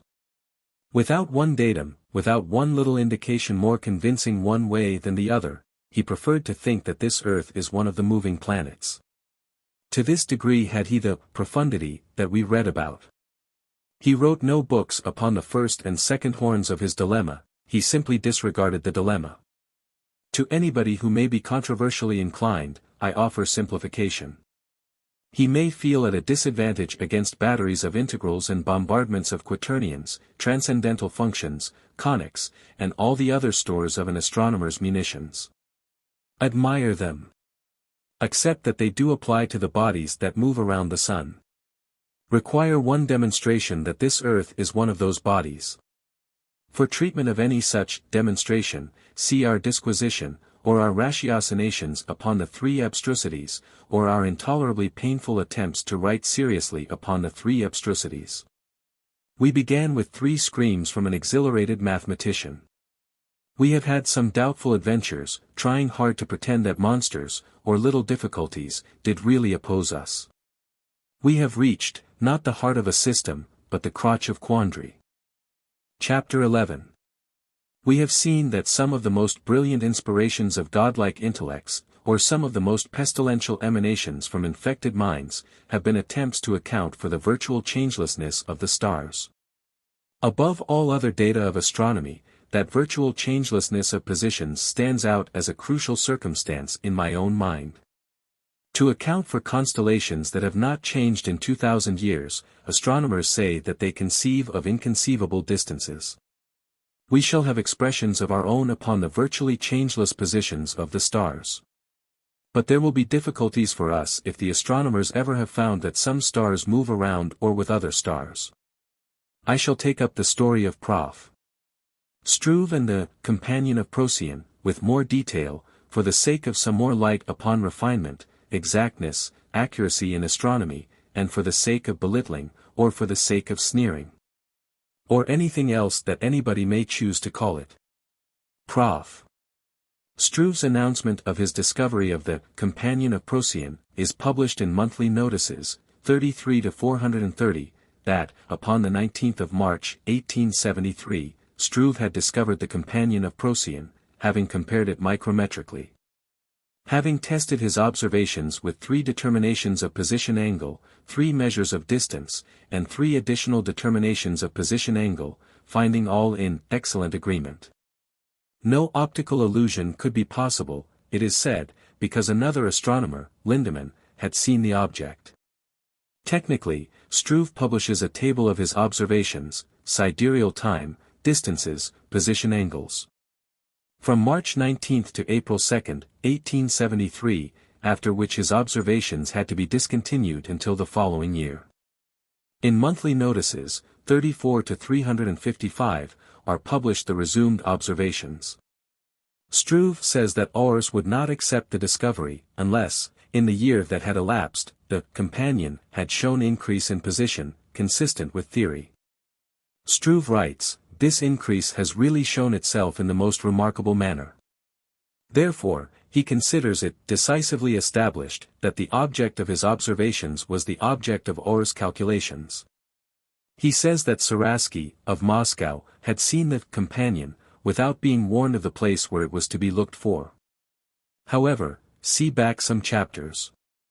It may be said that, nevertheless, other stars have companions that do move as they should move. Later we shall consider this subject, thinking that it may be that lights have been seen to change position near some stars, but that never has a star revolved around another star, as to fit paleoastronomic theory it should. I take for a basis of analogy that never has one sat in a park and watched a tree revolve around one, but that given the affliction, or the endowment, of an astronomer, illusion of such a revolution one may have. We sit in a park. We notice a tree. Wherever we get the notion, we do have the notion that the tree has moved. Then, farther along, we notice another tree, and, as an indication of our vivid imagination or something else, we think it is the same tree, farther along. After that we pick out tree after tree, farther along, and, convinced that it is the same tree, of course conclude that the thing is revolving around us. Exactness and refinement develop, we compute the elements of its orbit. We close our eyes and predict where the tree will be when next we look, and there, by the same process of selection and identification, it is where it should be. And if we have something of almost everybody's mania for speed, we make that damn thing spin around with such velocity that we, too, reel in a chaos of very much unsettled botanic conventions. There is nothing far-fetched in this analogy, except the factor of velocity. Goldschmidt did announce that there were half a dozen faint points of light around Sirius, and it was Dawes' suspicion that Clark had arbitrarily picked out one of them. It is our expression that all around Sirius, at various distances from Sirius, faint points of light were seen, and that at first, even for the first 16 years, astronomers were not thoroughly hypnotized. And would not pick out the especial point of light that they should have picked out, so that there was nothing like agreement between the calculated and the observed orbit. Besides the irreconcilable observations noted by Flammarion, see the Intel. OBS, 1-482, 4 others. Then came standardized seeing. So, in the observatory, 20-73, is published a set of observations, in the year 1896, upon the companion of Sirius, placing it exactly where it should be. Nevertheless, under this set of observations is published another set, so different that the editor asks, does this mean that there are two companions? Dark companions require a little more eliminative treatment. So the variable nebulae, then, and do dark nebulae revolve around light nebulae? For instances of variable nebulae, see MEMS. R.A.S. 49-214, Comptes Rendus, 59-637, Monthly Notices, 38-104. It may be said that they are not of the Algol type. Neither is Algol, we have shown. According to the compulsions of data, our idea is that the stars that seem to be fixed in position are fixed in position, so now, proper motion is as irreconcilable to us as relative motions. As to proper motion, the situation is this. The stars that were catalogued 2,000 years ago have virtually not changed, or, if there be refinement in modern astronomy, have changed no more than a little more nearly exact charting would account for. But, in astronomic theory, the stars are said to be thought of as flying apart at unthinkable velocity, so then evidence of changed positions of stars is welcome to astronomers. As to well-known constellations, it cannot be said that there has been change, so, with several exceptions, proper motion is attributed to stars that are not well known. The result is an amusing trap. Great proper motion is said to indicate relative nearness to this Earth. Of the 25 stars of supposed greatest proper motion, all but 2 are faintest of stars, so these 23 are said to be nearest this Earth. But when astronomers take the relative parallax of a star, by reference to a fainter star, they agree that the fainter star, because fainter, is farther away. So one time faintness associates with nearness, and then conveniences change, and faintness associates with farness, and the whole subject so associates with humorousness. That if we're going to be serious at all in these expressions of ours we had better pass on. Observatory, March, 1914. A group of 3 stars that disappeared. If 3 stars disappeared at once, they were acted upon by something that affected all in common. Try to think of some one force that would not tear the seeable into visible rags, that could blot out 3 stars, if they were trillions of miles apart. If they were close together, that ends the explanation that only because stars are trillions of miles apart have they, for at least 2,000 years, seemed to hold the same relative positions. In Agnes Clerk's system of the stars, are cited many instances of stars that seem to be so closely related that it seems impossible to think that they are trillions, or billions, or millions of miles apart, such formations as 7 aligned stars appearing to be strung on a silvery filament. There are loops of stars in a cluster in Auriga, lines and arches in Ophiuchus, zigzag figures in Sagittarius. As to stars that not only seem close together but that are colored alike, Miss Clerk expresses her feeling that they are close together, if these colors be inherent. It is difficult to believe that the stars distinguished by them are simply thrown together by perspective. As to figures in Sagittarius, Fison, recent advances in astronomy, cites an instance of 30 small stars in the form of a forked twig, with dark rifts parallel. According to Fison, probability is overwhelmingly against the 3 uncommon stars in the belt of Orion falling into a straight line, by chance distribution, considering also that below this line is another of 5 faint stars parallel. There are dark lanes or rifts in the Milky Way that are like branches from main lanes or rifts, and the rifts sometimes have well-defined edges. In many regions where there are dark rifts there are lines of stars that are roughly parallel. That it is not distances apart that have held the stars from changing relatively to one another. Because there are hosts of indications that some stars are close together, and are, or have been, affected, in common, by local formative forces. For a detailed comparison, by J. E. Gore, of stars of today with stars catalogued by Al-Sufi about 1,000 years ago, see The Observatory, Volume 23. The stars have not changed in position, but it does seem that there have been many changes in magnitude. Other changes, pubs. Astro. SOC Pacific, number 185, 1920, discovery of the 17th new star in one nebula, Andromeda.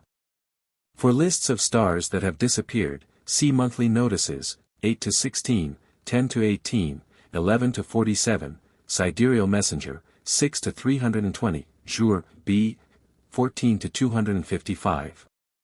Nebulae that have disappeared, see America Jour, Psi, 2-33-436, Clerk System of the Stars, page 293, Nature, 30-20. In the Sidereal Messenger, 5-269, Professor Colbert writes that, upon August 20, 1886, an astronomer, in Chicago, saw, for about half an hour, a small comet-like projection from the star Zeta, in Cassiopeia. So, then, changes have been seen at the distance of the stars. When the new star in Perseus appeared, in February, 1901, it was a point of light. Something went out from it, giving it in 6 months a diameter equal to half the apparent diameter of the Moon. The appearances looked structural. To say loosely that they were light effects, something like a halo, perhaps, is to ignore their complexity in duration and differences. According to Newcomb, who is occasionally quotable in our favor, these radiations were not mere light rays, because they did not go out uniformly from the star, but moved out variously and knotted and curved.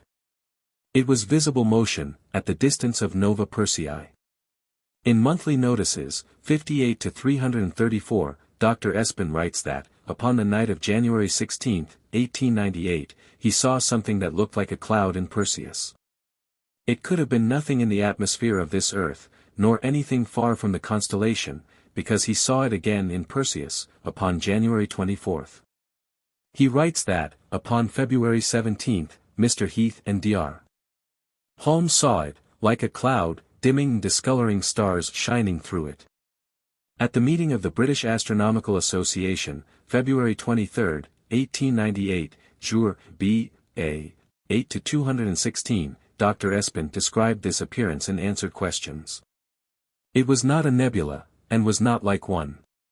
Whatever it was, it had the peculiar property of dimming and blotting out stars. This thing moved into Perseus and then moved away. Clerk, The System of the Stars, p. 295, a nebula that changed position abruptly, between the years 1833 and 1835, and then changed no more. According to Sir John Herschel, a star was central in this nebula, when observed in 1827, and in 1833, but, in August, 1835, the star was upon the eastern side of the nebula. That it is not distance from this earth that has kept changes of position of the stars from being seen, for 2,000 years, because occasional, abrupt changes of position have been seen at the distance of the stars. That, whether there be a shell-like, revolving composition, holding the stars in position, and in which the stars are openings, admitting light from an existence external to the shell, or not. All stars are at about the same distance from this earth as they would be if this earth were stationary and central to such a shell, revolving around it. According to the aberration forms of the stars. All stars, at the pole of the ecliptic, describe circles annually, Stars lower down describe ellipses that reduce more and more the farther down they are, until at the ecliptic they describe straight lines yearly. Suppose all the stars to be openings, fixed in position relatively to one another, in some interspacing substance. Conceive of a gyration to the whole aggregation, and relatively to a central and stationary Earth, then, as seen from this Earth, all would describe circles, near the axis, ellipses lower down, and straight lines at the limit of transformation. If all were at the same distance from this Earth, or if all were points in one gyrating concave formation, equidistant at all points from the central Earth, all would have the same amplitude. All aberration forms of the stars, whether of brilliant or faint stars, whether circles or ellipses or straight lines, have the same amplitude, about 41 seconds of arcade. If all stars are points of light admitted from externality, held fixed and apart in one shell-like composition that is opaque in some parts and translucent in some parts and perforated generally. The Gegenschein. That we have indication that there is such a shell around our existence. The Gegenschein is a round patch of light in the sky. It seems to be reflected sunlight, at night, because it keeps position about opposite the sun's. The crux. Reflected sunlight, but reflecting from what? That the sky is a matrix in which the stars are openings, and that, upon the inner, concave surface of this celestial shell, the sun casts its light, even if the earth is between. No more blotted out in the middle by the intervening earth than often to considerable degree is its light blotted out upon the moon during an eclipse of the moon, occupying no time in traveling the distance of the stars and back to this earth. Because the stars are near, or because there is no velocity of light. Suppose the Gegenschein could be a reflection of sunlight from anything at a distance less than the distance of the stars. It would have parallax against its background of stars. Observatory, 17 to 47. The Gegenschein has no parallax. At the meeting of the Royal Astronomical Society, January 11, 1878, was read a paper by W. F. Denning. It was, by its implications, one of the most exciting documents in history. The subject was, suspected repetitions in meteor showers. Mr. Denning listed 22 radiants that lasted from 3 to 4 months each. In the year 1799, Humboldt noticed that the paths of meteors, when parts of one display, led back to one point of common origin, or one point from which all the meteors had radiated. This is the radiant point, or the radiant. When a radiant occurs under a constellation, the meteors are named relatively. In the extraordinary meteoric display of November 13 to 14, 1833, there was a circumstance that was as extraordinary as the display itself, that, though this earth is supposed to rotate upon its axis, giving to the stars the appearance of revolving nightly, and supposed to revolve around the sun, so affecting the seeming motions of the stars, these meteors of November, 1833, began under the constellation Leo, and 6 hours later, though Leo had changed position in the sky, had changed with, and seemed still coming from, Leo. There was no parallax along the great base line from Canada to Florida. Then these meteors did come from Leo, or parallax, or absence of parallax, is meaningless. The circumstance of precise position maintained under a moving constellation upon the night of November 13 to 14, 1833, becomes insignificant relatively to Denning's data of such synchronization with a duration of months. When a radiant point remains under Leo or Lyra, night after night, month after month, it is either that something is shifting it, without parallax, in exact coincidence with a doubly shifting constellation, which is so unthinkable that Denning says, I cannot explain, or that the constellation is the radiant point, in which case maintenance of precise position under it is unthinkable if it be far away. That the stars are near.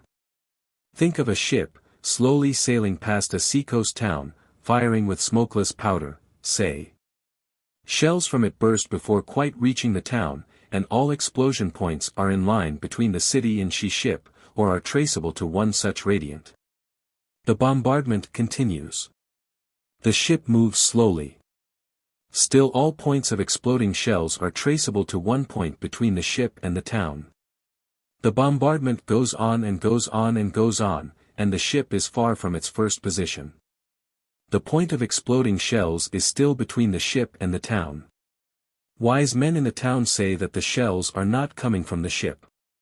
They say this because formerly they had said that shells could not come from a ship. They reason, therefore shells are not coming from this ship. They are asked how, then, the point of explosion could so shift exactly in line with the moving ship. If there be A.W.F. Denning among them, he will say, I cannot explain. But the other wise men will be like Professor Moulton, for instance. In his books, Prof. Moulton writes a great deal upon the subject of meteors, but he does not mention the meteors that, for months at a time, appear between observers and a shifting constellation. There are other considerations. The shells are heard to explode. So then they explode near the town. But there is something the matter with that smokeless powder aboard ship, very feeble projectile force, because also must the shells be exploding near the ship, or the radiant point would not have the same background. As seen from different parts of the town. Then, in this town, inhabitants, provided they be not wise men, will conclude that, if the explosion point is near the town, and is also near the ship is near the town. Leo and Lyra and Andromeda, argosies that sail the sky and that bombard this earth, and that they are not far away. And some of us there may be who, instead of trying to speculate upon an unthinkable remoteness, will suffer a sensitiveness to proximity instead. Enter a new revolt against a black encompassment that glitters with a light beyond. And wonder what exists in a brilliant environment not far away, and a new anguish for hyperesthesia upon this earth, a suffocating consciousness of the pressure of the stars. The sickle of Leo, from which come the Leonids, gleams like a great question mark in the sky. The answer. But God knows what the answer to anything is. Perhaps it is that the stars are very close indeed. Chapter 12. We try to have independent expressions. Accept that it is not distance that has held the stars in unchanging position, if occasional, abrupt change of position has been seen at the distance of the stars. And it is implied that the not enormously distant stars are all about equally far away from this earth. Or some would be greatly particularized, and that this earth does not move in an orbit, or stars would be seasonally particularized, but would not be, if the stars, in one composition revolve. Also if this earth be relatively close to all stars, if many changes of magnitude and of appearance and disappearance have been seen at the distance of the stars, and, if, in the revolutions of the stars, they do not swirl in displacements as bewildering as a blizzard of luminous snowflakes, and if no state of interrepulsion can be thought of, especially as many stars merge into others, this composition is a substantial, concave formation, or shell-like enclosure in which stars are points. So many of the expressions in the preceding chapter imply others, or all others. However, we have tried to have independent expressions. Of course we realize that the supposed difference between inductive and deductive reasoning is a false demarcation. Nevertheless we feel that deductions piled upon other deductions are only architecture, and a great deal in this book expresses the notion that architecture should be kept in its own place. Our general expression is not that there should be no architecture and no mathematics in astronomy, or neo-astronomy, not that there should be no poetry in biology, no chemistry and physiology, but that pure architecture or pure mathematics, biology, chemistry, has its own field, even though each is inextricably bound up with all the other aspects of being. So of course the very thing that we object to in its extreme manifestations is essential to us in some degree, and the deductive is findable somewhere in every one of our inductions. And we are not insensible to what we think is the gracefulness of some of the converging lines of our own constructions. We are not revolting against aspects, but against emphases and intrusions. This first part of our work is what we consider neo-astronomic. And now to show that we have no rabidity against the mathematical except when overemphasized, or misapplied, our language is that all expressions so far developed are to us of about 50% acceptability. A far greater attempted independence is coming, a second part of this work, considering phenomena so different that, if we term the first part of our explorations neo-astronomic, even.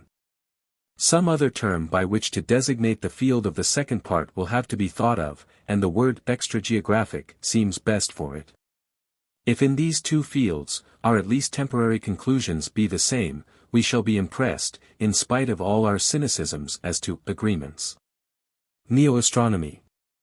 This supposed solar system, an egg-like organism that is shelled away from external light and life, this central and stationary Earth its nucleus, around it a revolving shell, in which the stars are pores, or functioning channels. Through some of which spray irradiating fountains said to be meteoric, but perhaps electric, in which the nebulae are translucent patches, and in which the many dark parts are areas of opaque structural substance, and that the stars are not trillions nor even millions of miles away, with proportional reductions of all internal distances, so that the planets are not millions, nor even hundreds of thousands of miles away.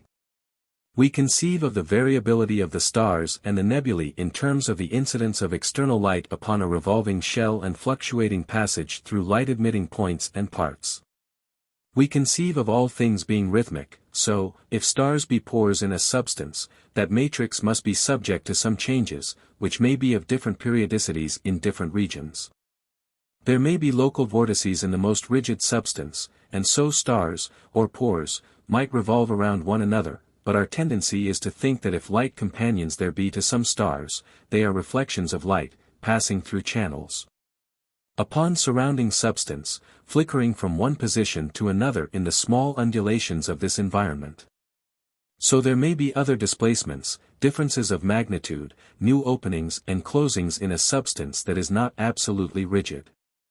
So, proper motion might be accounted for, but my own preference is to think, as to such stars as 1830 Groombridge and Barnard's runaway star, that they are planets, also that some of the comets, especially the tailless comets, some of which have been seen to obscure stars, so that evidently they are not wisps of highly attenuated matter, are planets, all of them not conventionally recognized as planets, because of eccentricity and remoteness from the ecliptic. Two departures, however, that many of the minor planets make to great degree. If some of these bodies be planets, the irregularities of some of them are consistent with the irregularities of Jupiter's satellites. I suggest that a combination of the Ptolemaic and the Tychonic doctrines is in good accord with all the phenomena that we have considered, and with all planetary motions that we have had no occasion to pay much attention to, that the Sun, carrying Mercury and Venus with him, revolves at a distance of a few thousand miles, or a few tens of thousands of miles, in a rising and falling spiral around this virtually, but not absolutely, stationary Earth, which, according to modern investigations, is more top-shaped than spherical. Moon, a few thousand miles away, revolving around this nucleus. And the exterior planets not only revolving around this whole central arrangement, but approaching and receding, in loops, also, quite as they seem, to the remotest of them preposterously near, according to conventional determinations. So all the phenomena of the skies may be explained. But all were explained in another way by Copernicus, in another way by Ptolemy, and in still another way by Tycho Brahe. One supposes that there are other ways. If there be a distant object, and, if one school of wise men can by their reasoning processes excellently demonstrate that it is a tree, another school positively determine that it is a house. And other investigators of the highest authoritativeness variously find and prove that it is a cloud or a buffalo or a geranium, why then, their reasoning processes may be admired but not trusted. Right at the heart of our opposition, and right at the heart of our own expressions, is the fatality that there is no reasoning, no logic, no explanation resembling the illusions in the vainglories of common suppositions. There is only the process of correlating to, or organizing or systematizing around, something that is arbitrarily taken for a base, or a dominant doctrine, or a major premise, the process of assimilating with something else. Making agreement with something else, or interpreting in terms of something else, which supposed base is never itself final, but was originally an assimilation with still something else. I typify the result of all examinations of all principles or laws or dominant thoughts, scientific, philosophic, or theologic. In what we find in examining the pronouncement that motion follows the least resistance. That motion follows least resistance. How are we to identify least resistance? If motion follows it, then motion goes where motion goes. If nothing can be positively distinguished from anything else, there can be no positive logic, which is attempted positive distinguishment. Consider the popular base that capital is tyranny, and almost utmost wickedness, and that labor is pure and idealistic. But one's labor is one's capital, and capital that is not working is in no sense implicated in this conflict. Nevertheless, we now give up our early suspicion that our whole existence is a leper of the skies, quaking and cringing through space, having the isolation that astronomers suppose, because other celestial forms of being fly from infection. That, if shelled away from external light and life, it is so surrounded and so protected in the same cause and functioning as that of similarly encompassed forms subsidiary to it, that our existence is superembryonic. Darkness of night and of lives and of thoughts, suprauterine entombment. Blackness of the unborn, quasi-illumined periodically by the little sun, which is not light, but less dark. Then we think of an organism that needs no base, and needs nothing of finality, nor of special guidance to any part local to it, because all parts partake of the predetermined development of the whole. Consequently our spleens subside, and our frequently unmannerly derisions are hushed by recognitions, that all organizations of thought must be baseless in themselves, and of course be not final, or they could not change. And must bear within themselves those elements that will, in time, destroy them, that seeming solidities that pass away, in phantom successions, are functionaries relatively to their periods. And express the passage from phase to phase of all things embryonic. So it is that one who searches for fundamentals comes to bifurcations, never to a base, only to a quandary. In our own field, let there be any acceptable finding. It indicates that the earth moves around the sun. Just as truly it indicates that the sun moves around the earth. What is it that determines which will be accepted, hypnotically blinding the faithful to the other aspect? Our own expression is upon development as serial reactions to successive dominance. Let the dominant spirit of an era require that this earth be remote and isolated. Keplerism will support it. Let the dominant change to a spirit of expansion, which would be impossible under such remoteness and isolation. Keplerism will support, or will not especially oppose, the new dominant. This is the essential process of embryonic growth, by which the same protoplasmic substance responds differently in different phases. But I do not think that all data are so plastic. There are some that will not assimilate with a prevailing doctrine. They can have no effect upon an arbitrary system of thought, or a system subconsciously induced, in its time of dominance. They will simply be disregarded. We have reached our catalogue of the sights and the sounds, to which all that we have so far considered is merely introductory. For them there are either no conventional explanations or poor insufficiencies half-heartedly offered. Our data are glimpses of an epoch that is approaching with faraway explosions. It is vibrating on its edges with the tread of distant space armies. Already it has pictured in the sky visions that signify new excitements, even now lapping over into the affairs of a self-disgusted, played-out hermitage. We assemble the data. Unhappily, we shall be unable to resist the temptation to reason and theorize. May superembryology have mercy upon our own syllogisms. We consider that we are entitled to at least 13 pages of gross and stupid errors. After that we shall have to explain. Part 2. Chapter 13. June, 1801, a mirage of an unknown city. It was seen, for more than an hour, at Youghal, Company. Cork, Ireland, a representation of mansions, surrounded by shrubbery in white palings, forests behind. In October, 1796, a mirage of a walled town had been seen distinctly for half an hour at Youghal. Upon March 9, 1797, had been seen a mirage of a walled town. February 7, 1802, an unknown body that was seen, by Fritsch, of Magdeburg, to cross the Sun, Observatory, 3 to 136. October 10, 1802, an unknown dark body was seen, by Fritsch, rapidly crossing the Sun, Comptes Rendus, 83 to 587. Between 10 and 11 o'clock, morning of October 8, 1803, a stone fell from the sky, at the town of Apt, France. About 8 hours later, some persons believed that they felt an earthquake, report B.A., 1854-53. Upon August 11, 1805, an explosive sound was heard at East Haddam, Connecticut. There are records of 6 prior sounds, as if of explosions, that were heard at East Haddam, beginning with the year 1791, but, unrecorded, the sounds had attracted attention for a century, and had been called the Bermudas sounds, by the Indians. For the best account of the Bermudas sounds, see the Mirages, Sci. 39-339.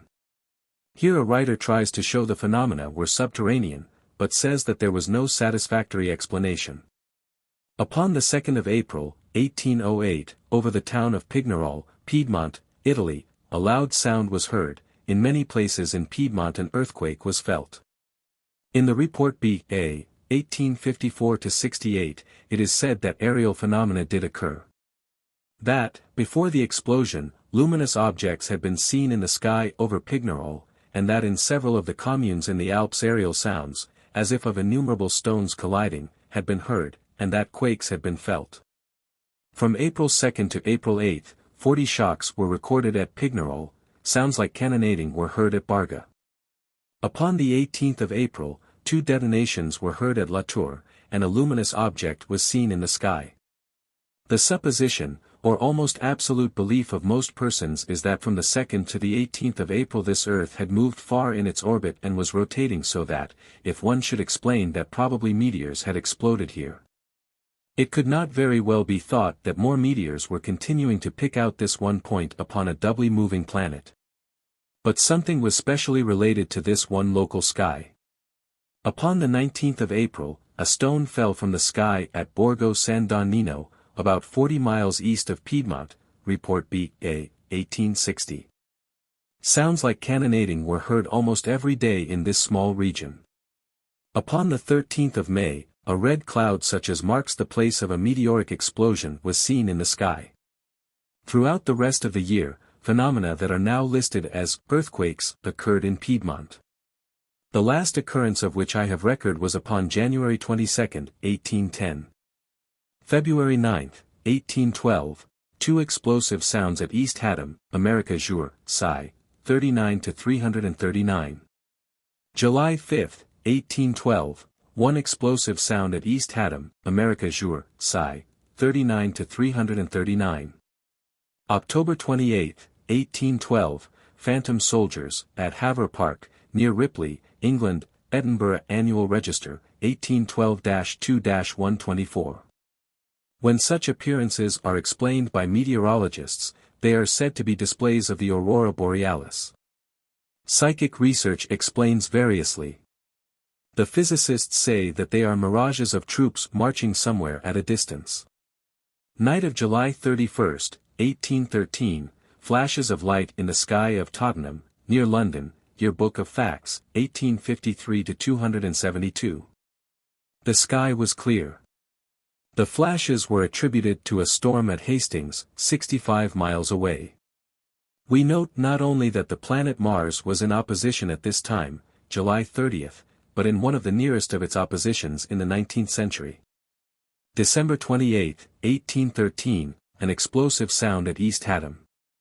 February 2, 1816, a quake at Lisbon. There was something in the sky. Extraordinary sounds were heard, but were attributed to flocks of birds. But 6 hours later something was seen in the sky. It is said to have been a meteor, report B.A., 1854-106.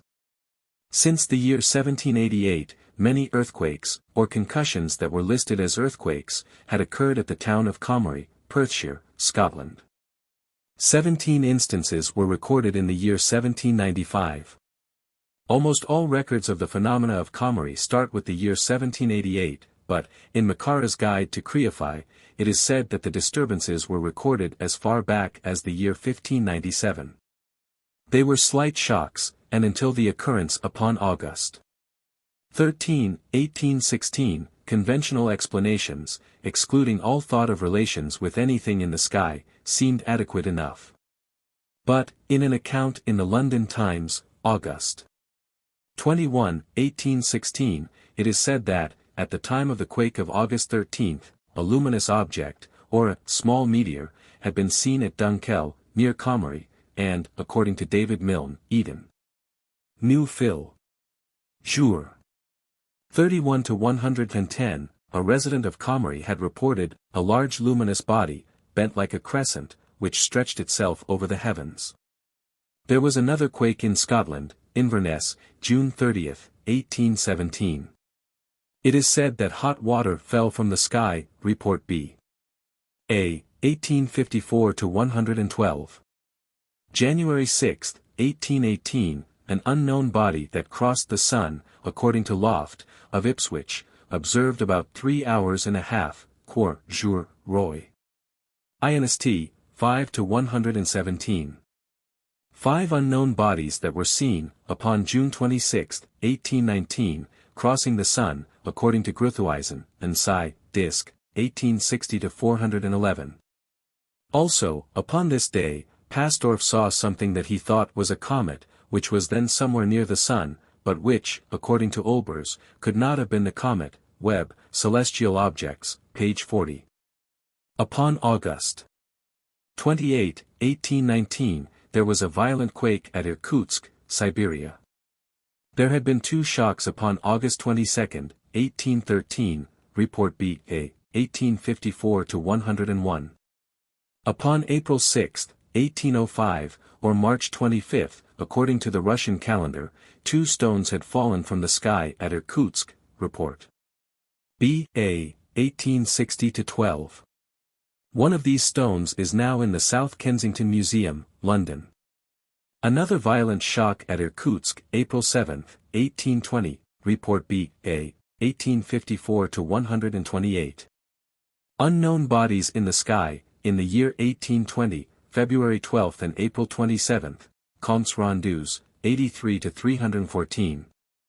Things that marched in the sky, see Aragos Ovra, 11 to 576, or Annales de Chimie, 30 to 417, objects that were seen by many persons, in the streets of Embrun, during the eclipse of September 7, 1820, moving in straight lines, turning and retracting in the same straight lines, all of them separated by uniform spaces. Early in the year 1821, a light shone out on the moon, a bright point of light in the lunar crater Aristarchus, which was in the dark at the time. It was seen, upon the 4th and the 7th of February, by Captain Cater, and Reg. 1821 to 689. And upon the 5th by Dr. Olbers, Mems. R.A.S. 1 to 159. It was a light like a star, and was seen again, May 4th and 6th, by the Reverend M. Ward and by Francis Bailey, Mems. R.A.S. 1 to 159. At Cape Town, nights of November 28th and 29th, 1821, again a star-like light was seen upon the moon, Phil. Trans, 112 to 237. Quart jour, Roy.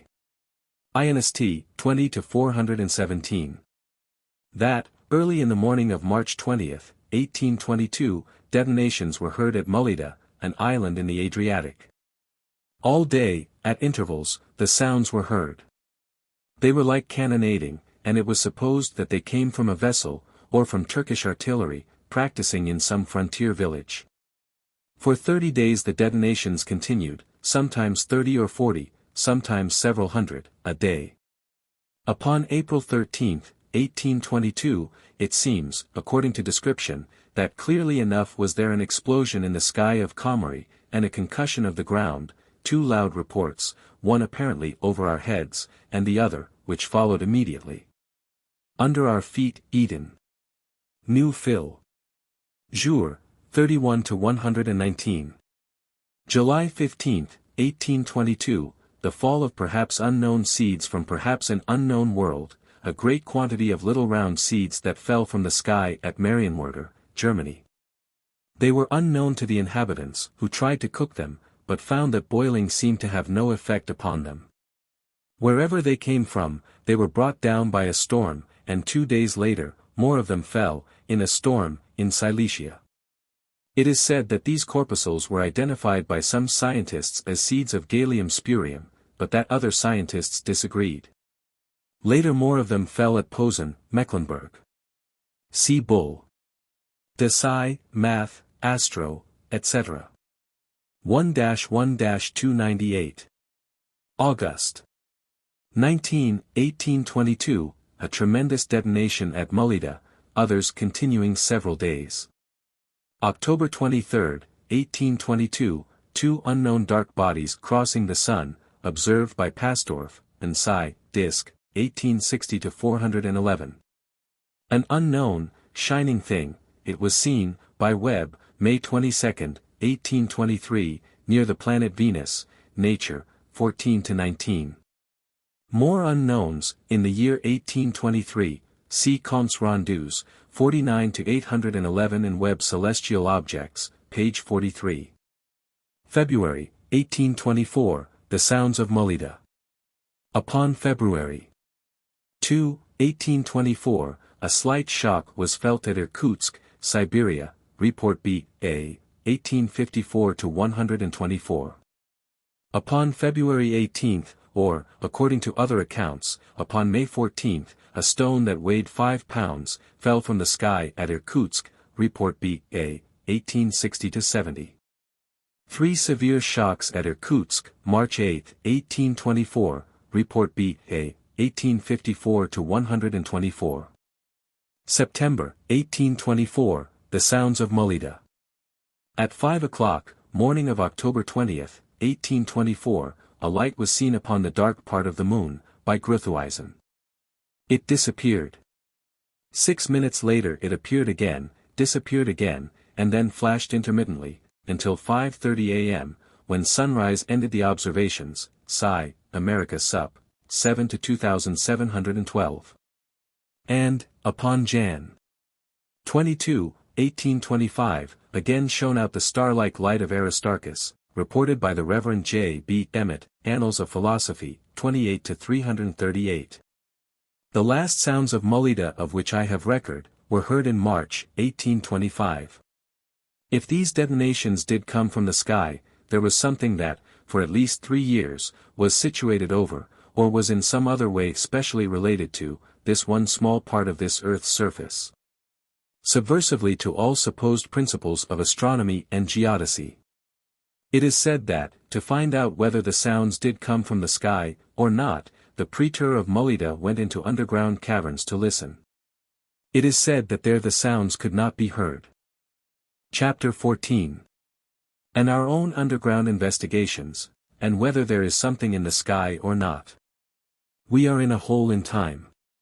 Cavern of conventional science, walls that are dogmas, from which drips ancient wisdom in a patter of slimy opinions, but we have heard a storm of data outside. Of beings that march in the sky. And of a beacon on the moon, another dark body crosses the sun.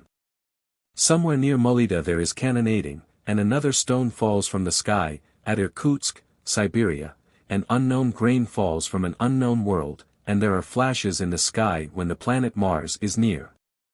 In a farrago of lights and sounds and forms, I feel the presence of possible classifications that may thread a pattern of attempt to find out something. My attention is attracted by a streak of events that is beaded with little star-like points of light. First we shall find out what we can, as to the moon. In one of the numbers of the observatory, an eminent authority, in some fields of research, is quoted as to the probable distance of the moon. According to his determinations, the moon is 37 miles away. He explains most reasonably, he is Mr. G. B. Shaw. But by conventional doctrine, the moon is 240,000 miles away. My own idea is that somewhere between determinations by a Shaw and determinations by a Newcomb, we could find many acceptances. I prefer questionable determinations, myself, or at any rate examinations that end up with questions or considerable latitude. It may be that as to the volcanoes of the moon we can find material for at least a seemingly intelligent question, if no statements are possible as to the size and the distance of the moon. The larger volcanoes of this Earth are about 3 miles in diameter, though the craters of Haleakala, Hawaii, and Aso-san, Japan, are 7 miles across. But the larger volcanoes of the relatively little moon are said to be 60 miles across, though several are said to be twice that size. And I start off with just about the impression of disproportionality that I should have, if someone should tell me of a pygmy with ears 5 feet long. Is there any somewhat good reason for thinking that the volcanic craters of the little moon are larger than, or particularly different in any other way from, the craters of this Earth? If not, we have a direct unit of measurement, according to which the moon is not 2,160, but about 100 miles in diameter. How far away does one suppose to be an object with something like that diameter, and of the seeming size of the moon? The astronomers explain. They argue that gravitation must be less powerful upon the moon than upon this Earth, and that therefore larger volcanic formations could have been cast up on the moon. We explain. We argue that volcanic force must be less powerful upon the moon than upon this Earth, and that therefore larger volcanic formations could not have been cast up on the moon. The disproportionality that has impressed me has offended more conventional aesthetics than mine. Prof. C, for instance, has tried to explain that the lunar formations are not craters but are effects of bombardment by vast meteors, which spared this Earth, for some reason not made clear. Viscid moon, meteor pops in, up splash walls and a central cone.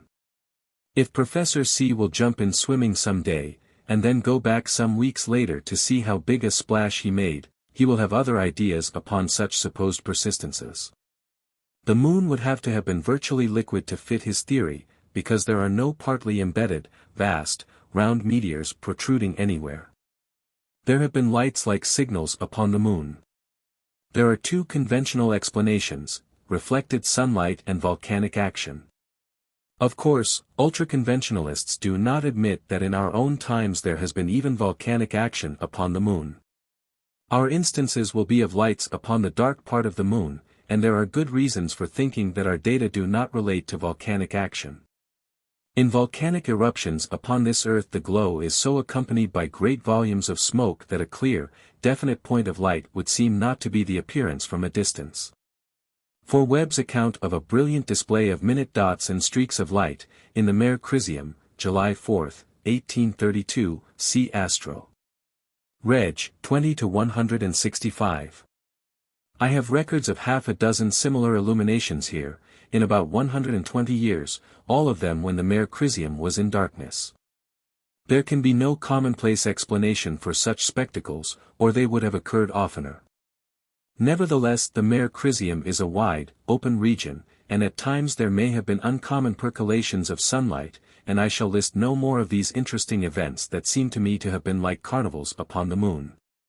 December 22, 1835, the star-like light in Aristarchus, reported by Francis Bailey, see Proctor's Myths and Marvels, page 329.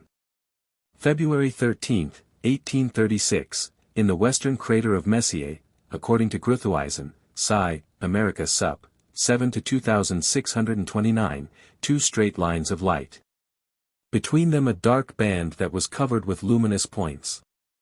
Upon the nights of March 18 and 19, 1847, large luminous spots were seen upon the dark part of the moon, and a general glow upon the upper limb, by the Reverend T. Rankin and Prof. Chevalier, Report B.A., 1847-18. The whole shaded part of the disk seemed to be a mixture of lights and shades. Upon the night of the 19th, there was a similar appearance upon this Earth, an aurora, according to the London newspapers. It looks as if both the moon and this Earth were affected by the same illumination, said to have been auroral. I offer this occurrence as indication that the moon is nearby, if moon and Earth could be so affected in common.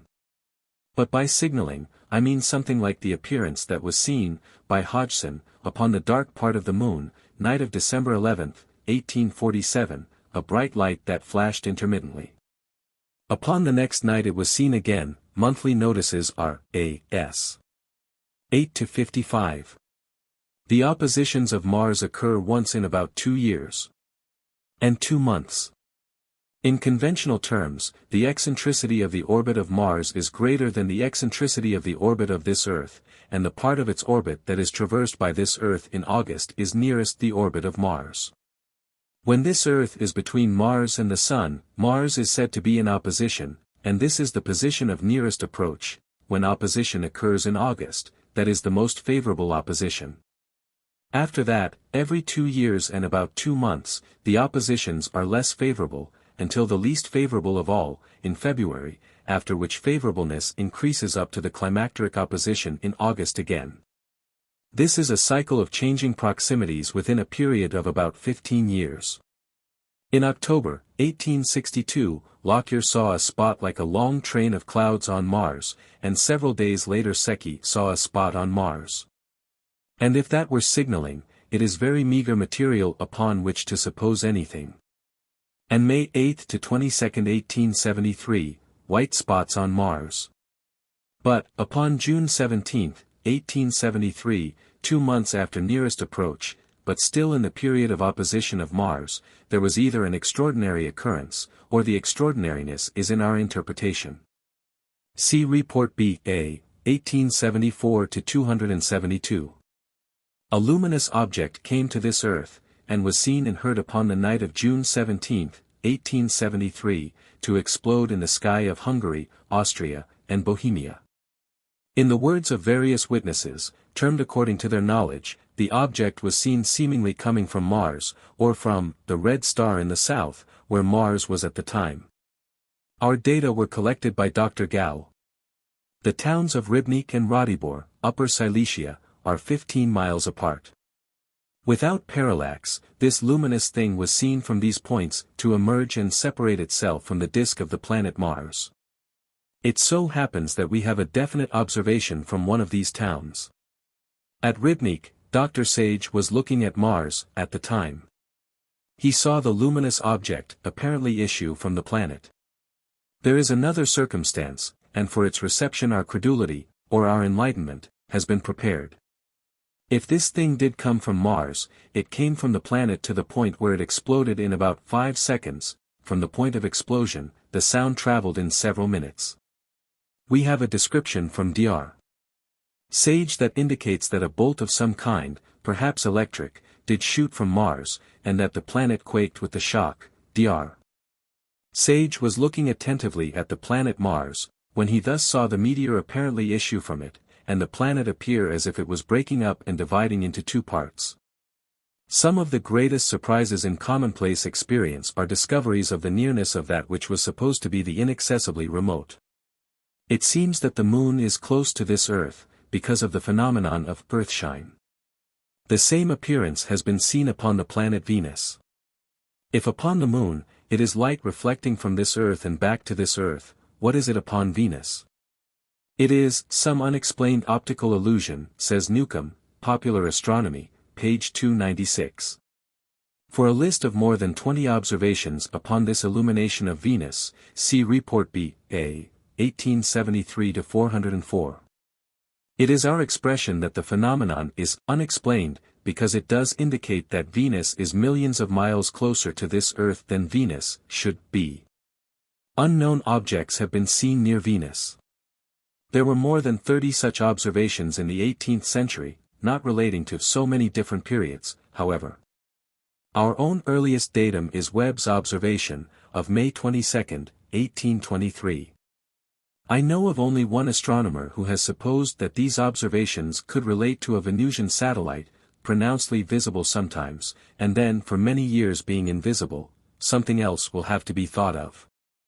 If these observations and others that we shall have, be accepted, they relate to unknown bulks that have, from outer space, gone to Venus, and have been in temporary suspension near the planet. Even though the shade of Sir Isaac Newton would curdle at the suggestion. If, acceptably, from outer space, something could go to the planet Venus, one is not especially startled with the idea that something could sail out from the planet Venus, visit this Earth, conceivably. In the Report B.A. 1852–8:35, it is said that, early in the morning of September 1852, several persons at Fair Oaks, Staffordshire, had seen, in the eastern sky, a luminous object. It was first seen at 4:15 a.m. It appeared and disappeared several times, until 4:45 a.m., when it became finally invisible.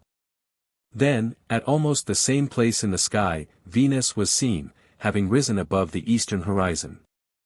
These persons sent the records of their observations to Lord Wriothesley, an astronomer whose observatory was at Wolverhampton. There is published a letter from Lord Wriothesley, who says that at first he had thought that the supposititiously unknown object was Venus, with perhaps an extraordinary halo. But that he had received from one of the observers a diagram giving such a position relatively to the moon that he hesitated so to identify. It was in the period of nearest approach to this earth by Venus, and, since inferior conjunction, July 20, 1852, Venus had been a morning star. If this thing in the sky were not Venus, the circumstances are that an object came close to this earth, perhaps, and for a while was stationary, as if waiting for the planet Venus to appear above the eastern horizon, then disappearing. Whether to sail to Venus or not. We think that perhaps this thing did come close to this earth, because it was, it seems, seen only in the local sky of Fair Oaks. However, if, according to many of our data, professional astronomers have missed extraordinary appearances at reasonable hours, we can't conclude much from what was not reported by them, after 4 o'clock in the morning. I do not know whether this is the origin of the convention or not, but this is the first note I have upon the now standardized explanation that, when a luminous object is seen in the sky at the time of nearest approach by Venus, it is Venus. Attracting attention by her great brilliance, exciting persons, unversed in astronomic matters, into thinking that a strange object had visited this earth. When reports are definite as to motions of a seemingly sailing or exploring, luminous thing, astronomers say that it was a fire balloon. In the report B.A. 1856–54, it is said that, according to Mrs. Ayling and Friends, in a letter to Lord Wriothesley, a bright object had been seen in the sky of Petworth, Sussex, night of August 11, 1855. According to description, it rose from behind hills, in the distance, at 11:30 o'clock.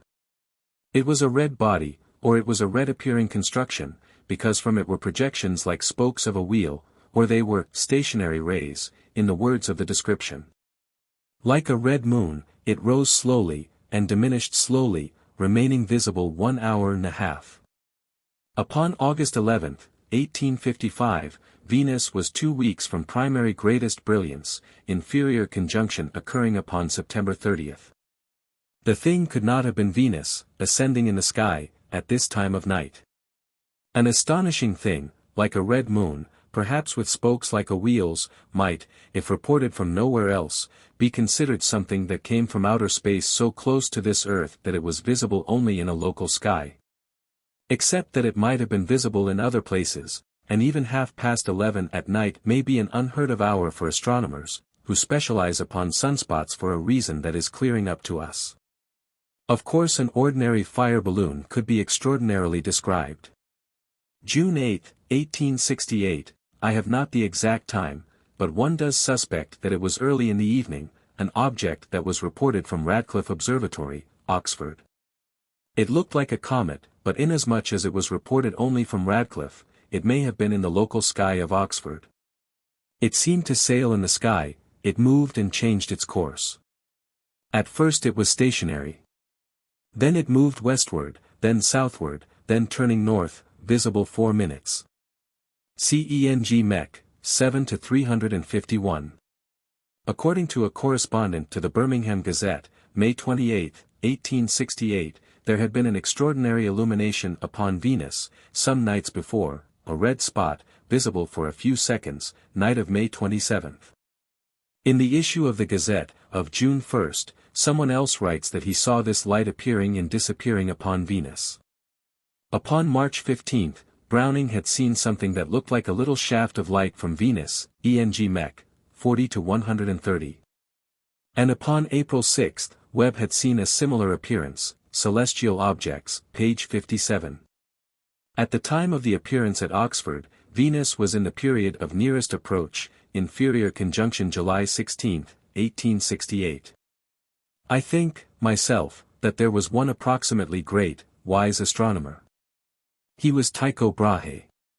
For many years, he would not describe what he saw in the sky, because he considered it beneath his dignity to write a book. The undignified, or more or less literary, or sometimes altogether too literary, astronomers, who do write books, uncompromisingly say that when a luminous object is said to have moved to greater degree than could be considered illusory in a local sky of this earth, it is a fire balloon. It is not possible to find in the writings of astronomers who so explain, mention of the object that was seen by Coggia, night of August 1, 1871. It seems that this thing was not far away, and did appear only in a local sky of this earth, and if it did come from outer space, how it could have boarded this earth, if this earth moves at a rate of 19 miles a second, or 1 mile a second. Is so hard to explain that why Procter and Hind, with their passionate itch for explaining, never took the matter up, I don't know. Upon August 1, 1871, an unknown luminous object was seen in the sky of Marseilles, by Coggia, Comptes Rendus, 73-398. According to description, it was a magnificent red object. It appeared at 10:43 p.m., and moved eastward, slowly, until 10 hours 52 minutes and 30 seconds. It stopped, moved northward, and again, at 10 hours 59 minutes and 30 seconds, was stationary. It turned eastward again, and, at 11:3:20, disappeared, or fell behind the horizon. Upon this night Venus was within 3 weeks of primary greatest brilliance, inferior conjunction occurring upon September 25, 1871. Chapter 15. One repeating mystery, the mystery of the local sky. How, if this earth be a moving earth, could anything sail to, fall to, or in any other way reach this earth, without being smashed into fine particles by the impact? This earth is supposed to rip space at a rate of about 19 miles a second. Concepts smash when one tries to visualize such an accomplishment. Now, 3 times over, we shall have other aspects of this one mystery of the local sky. First we shall take up data upon seeming relation between a region of this earth that is subject to earthquakes, or so-called earthquakes, and appearances in the sky of this especial region. And the repeating falls of objects and substances from this local sky and nowhere else at the times. We have had records of quakes that occurred at Irkutsk, Siberia, and of stones that fell from the sky to Irkutsk. Upon March 8, 1829, a severe quake, preceded by clattering sounds, was felt at Irkutsk. There was something in the sky. Dr. Ehrman, the geologist, was in Irkutsk, at the time. In the report of the British Association, 1854-20, it is said that, in Dr. Ehrman's opinion, the sounds that preceded the quake were in the sky. The situation at Comrie, Perthshire, is similar. A stone fell, May 17, 1830, in the earthquake region around Comrie. It fell at Perth, 22 miles from Comrie. See Fletcher's list, page 100. Upon February 15, 1837, a black powder fell upon the Comrie region, Eden. New Phil. Jour, 31-293. October 12, 1839, a quake at Comrie. According to the Reverend M. Walker, of Comrie, the sky, at the time, was peculiarly strange and alarming, and appeared as if hung with sackcloth. In Mallet's Catalogue, Report B.A. 1854-290, it is said that, throughout the month of October, shocks were felt at Comrie, sometimes slight and sometimes severe, like distant thunder or reports of artillery. The noise sometimes seemed to be high in the air, and was often heard without any sensible shock. Upon the 23rd of October, occurred the most violent quake in the whole series of phenomena at Comrie. See the Eden. New Phil. Jour, Volume 32. All data in this publication were collected by David Milne. According to the Reverend M.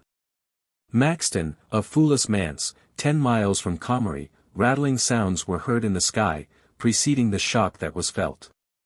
In Volume 33, p.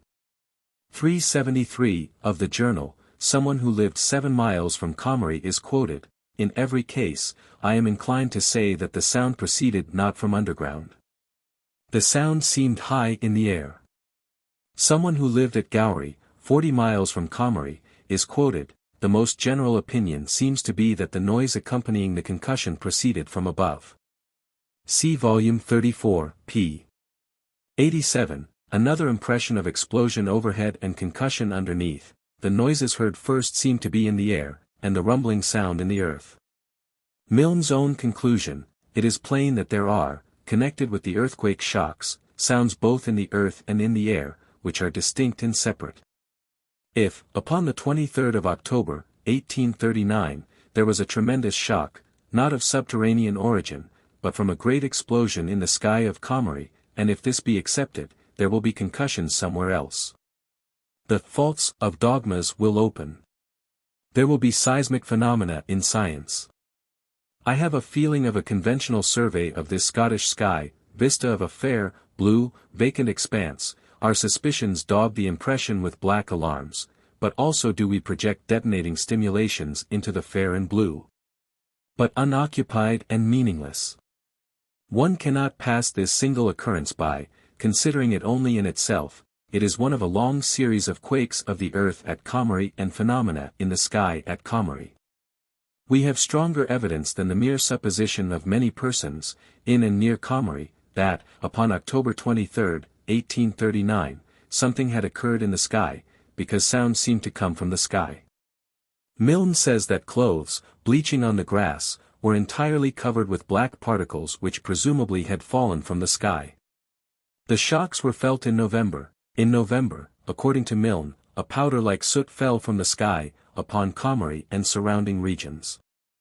In his report to the British Association, 1840, Milne, reviewing the phenomena from the year 1788, says, occasionally there was a fall of fine, black powder. Jan. 8, 1840, sounds like cannonading, at Comrie, and a crackling sound in the air, according to some of the residents. Whether they were sounds of quakes or concussions that followed explosions, 247 occurrences, between October 3, 1839, and February 14, 1841, are listed in the Eden. New Phil. Jour, 32-107. It looks like bombardment, and like most persistent bombardment, from somewhere, and the frequent fall from the sky of the debris of explosions. February 18, 1841, a shock and a fall of discolored rain at Comrie, Eden. New Phil. Jour, 35-148. See Roper's list of earthquakes, year after year, and the continuance of this seeming bombardment in one small part of the sky of this earth, though I can find records only of dates and no details. However, I think I have found record of a fall from the sky of debris of an explosion, more substantial than finely powdered soot, at Crieff, which is several miles from Comrie. In the America Jour, Sci. 2-28-275, Prof. Shepard tells a circumstantial story of an object that looked like a lump of slag, or cinders, reported to have fallen at Crieff. Scientists had refused to accept the story, upon the grounds that the substance was not of true meteoric material. Professor Shepard went to Crieff and investigated. He gives his opinion that possibly the object did fall from the sky. The story that he tells is that, upon the night of April 23, 1855, a young woman, in the home of Sir William Murray, Actorlyre House, Crieff, saw, or thought she saw, a luminous object falling, and picked it up, dropping it, because it was hot. Or because she thought it was hot. For a description, in a letter, presumably from Sir William Murray, or some member of his family, see your Book of Facts, 1856-273. It is said that about 12 fragments of scorious matter, hot and emitting a sulphurous odor, had fallen. In Ponton's Earthquakes, page 118, it is said that, upon the 8th of October, 1857, there had been, in Illinois, an earthquake, preceded by a luminous appearance, described by some as a meteor and by others as vivid flashes of lightning. Though felt in Illinois, the center of the disturbance was at St. Louis, Missouri. One notes the misleading and the obscuring of such wording. In all contemporaneous accounts there is no such indefiniteness as one description by some and another notion by others. Something exploded terrifically in the sky, at St. Louis, and shook the ground severely or violently, at 4:20 a.m., October 8, 1857. According to Tim's Yearbook of Facts, 1858 to 271, a blinding meteoric ball from the heavens was seen. A large and brilliant meteor shot across the heavens, St. Louis Intelligencer, October 8. Of course the supposed earthquake was concussion from an explosion in the sky, but our own interest is in a series that is similar to others that we have recorded. According to the New York Times, October 12, a slight shock was said to have been felt 4 hours before the Great Concussion, and another 3 days before. But see Milne's Catalogue of Destructive Earthquakes, not a mention of anything that would lead one away from safe and standardized suppositions. See Bull. Cease. Soc Ammer. 3-68, here the meteor is mentioned, but there is no mention of the preceding concussions. Time after time, in a period of about 3 days, concussions were felt in and around St. Louis.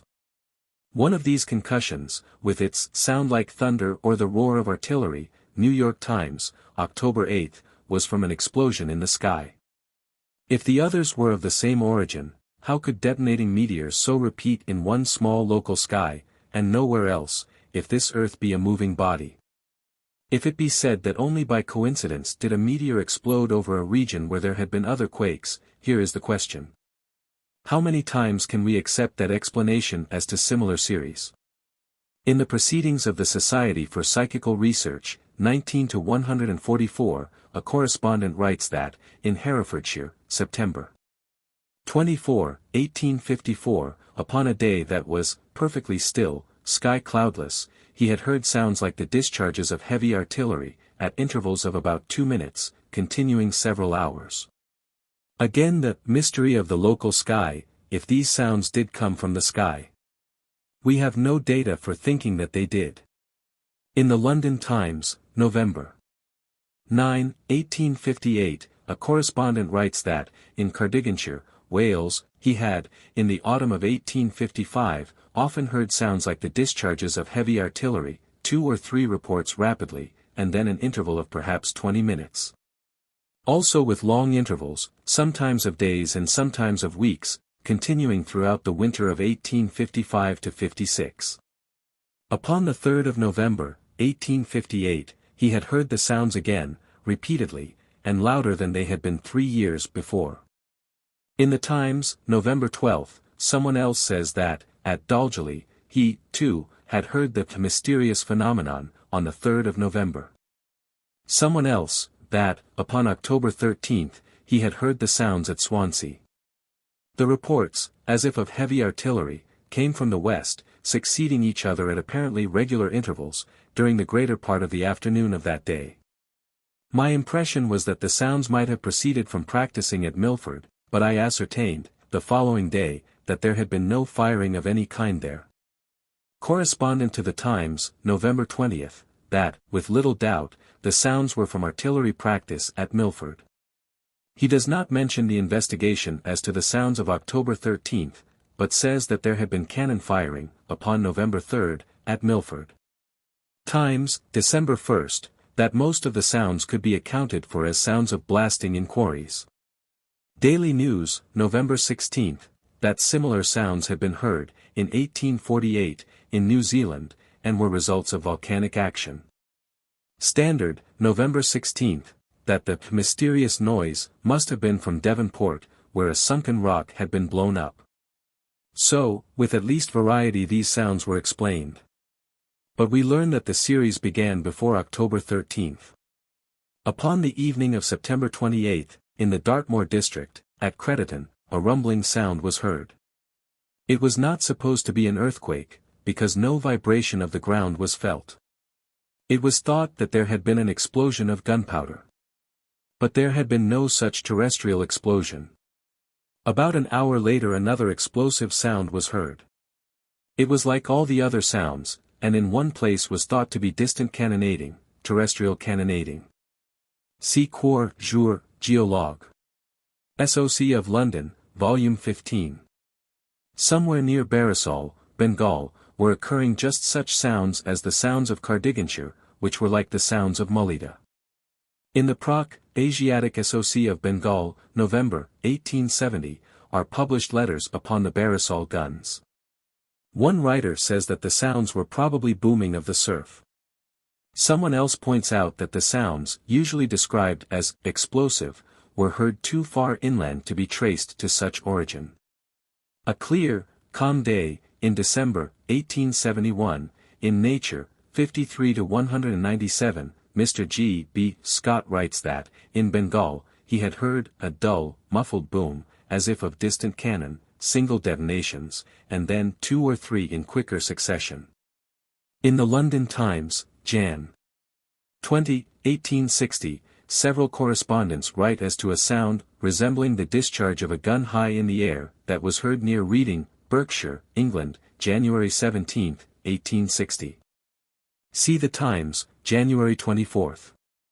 To say that a meteor had exploded would, at present, well enough account for this phenomenon. Sounds like those that were heard in Herefordshire, September 24, 1854, were heard later. In the English Mechanic, 100-279, it is said that, upon November 9, 1862, the Reverend T. Webb, the astronomer, of Hardwick, 15 miles west of Hereford, heard sounds that he attributed to gunfire at Milford Haven, about 85 miles from Hardwick. Upon August 1, 1865, Mr.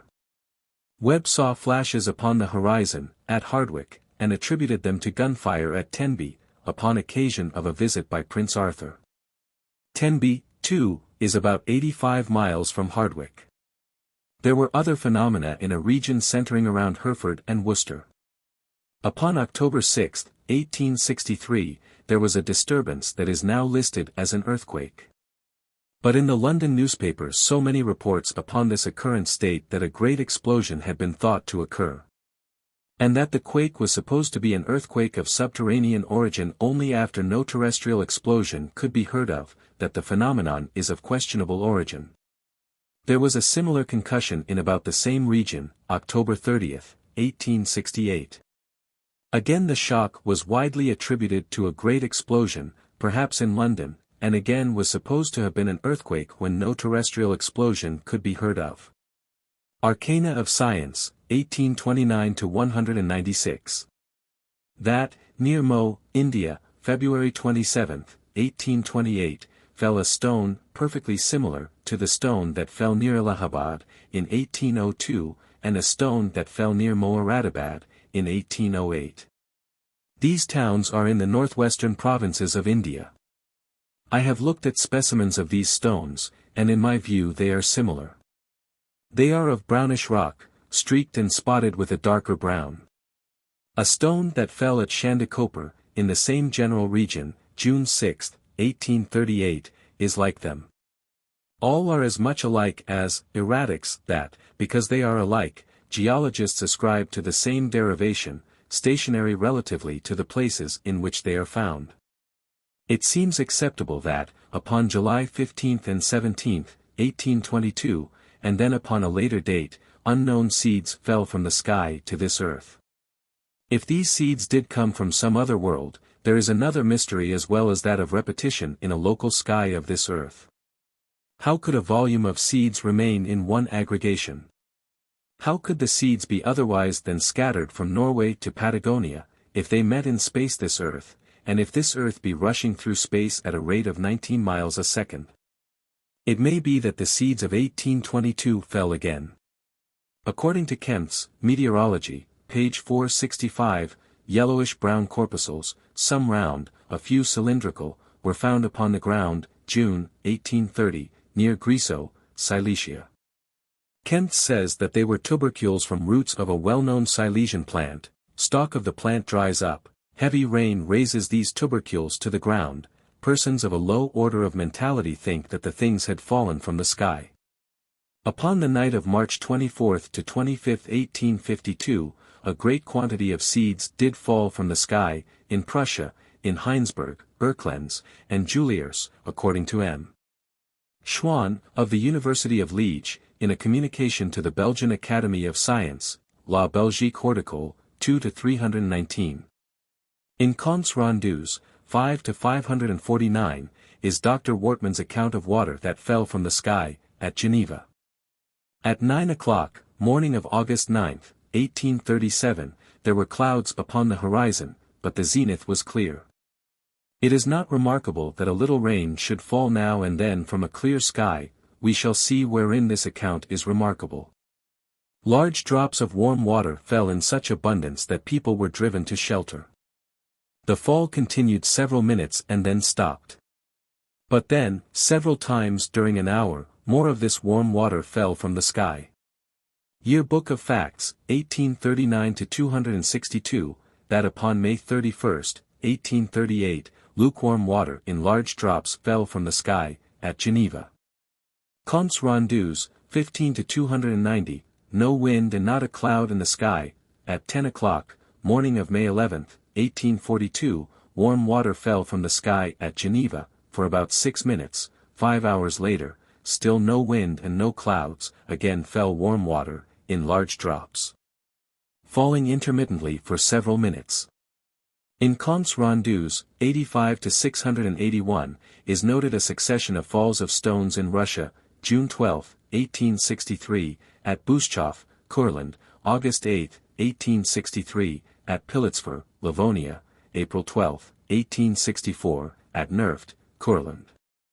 Also, see Fletcher's list, a stone that fell at Dolgovdi, Volhynia, Russia, June 26, 1864. I have looked at specimens of all 4 of these stones, and have found them all very much alike, but not of uncommon meteoritic material, all grey stones, but Pilitzfer is darker than the others, and in a polished specimen of Nerft, brownish specks are visible. In the Birmingham Daily Post, June 14, 1858, Dr. C. Mansfield Ingleby, a meteorologist, writes, during the storm on Saturday, 12th, morning, Birmingham was visited by a shower of aerolites. Many hundreds of thousands must have fallen, some of the streets being strewn with them. Someone else writes that many pounds of the stones had been gathered from awnings, and that they had damaged greenhouses, in the suburbs. In the Post, of the 15th, someone else writes that, according to his microscopic examinations, the supposed aerolites were only bits of the Rowley rag stone, with which Birmingham was paved, which had been washed loose by the rain. It is not often that sentiment is brought into meteorology, but in the report of the British Association, 1864-37, Dr. Phipson explains the occurrence meteorologically, and with an unconscious tenderness. He says that the stones did fall from the sky, but that they had been carried in a whirlwind from Rowley, some miles from Birmingham. So we are to sentimentalize over the stones in Rowley that had been torn, by unfeeling paviers, from their companions of geologic ages, and exiled to the pavements of Birmingham, and then some of these little bereft companions, rising in a whirlwind and travelling, unerringly, if not miraculously, to rejoin the exiles. More dark companions. It is said that they were little black stones. They fell again from the sky, 2 years later.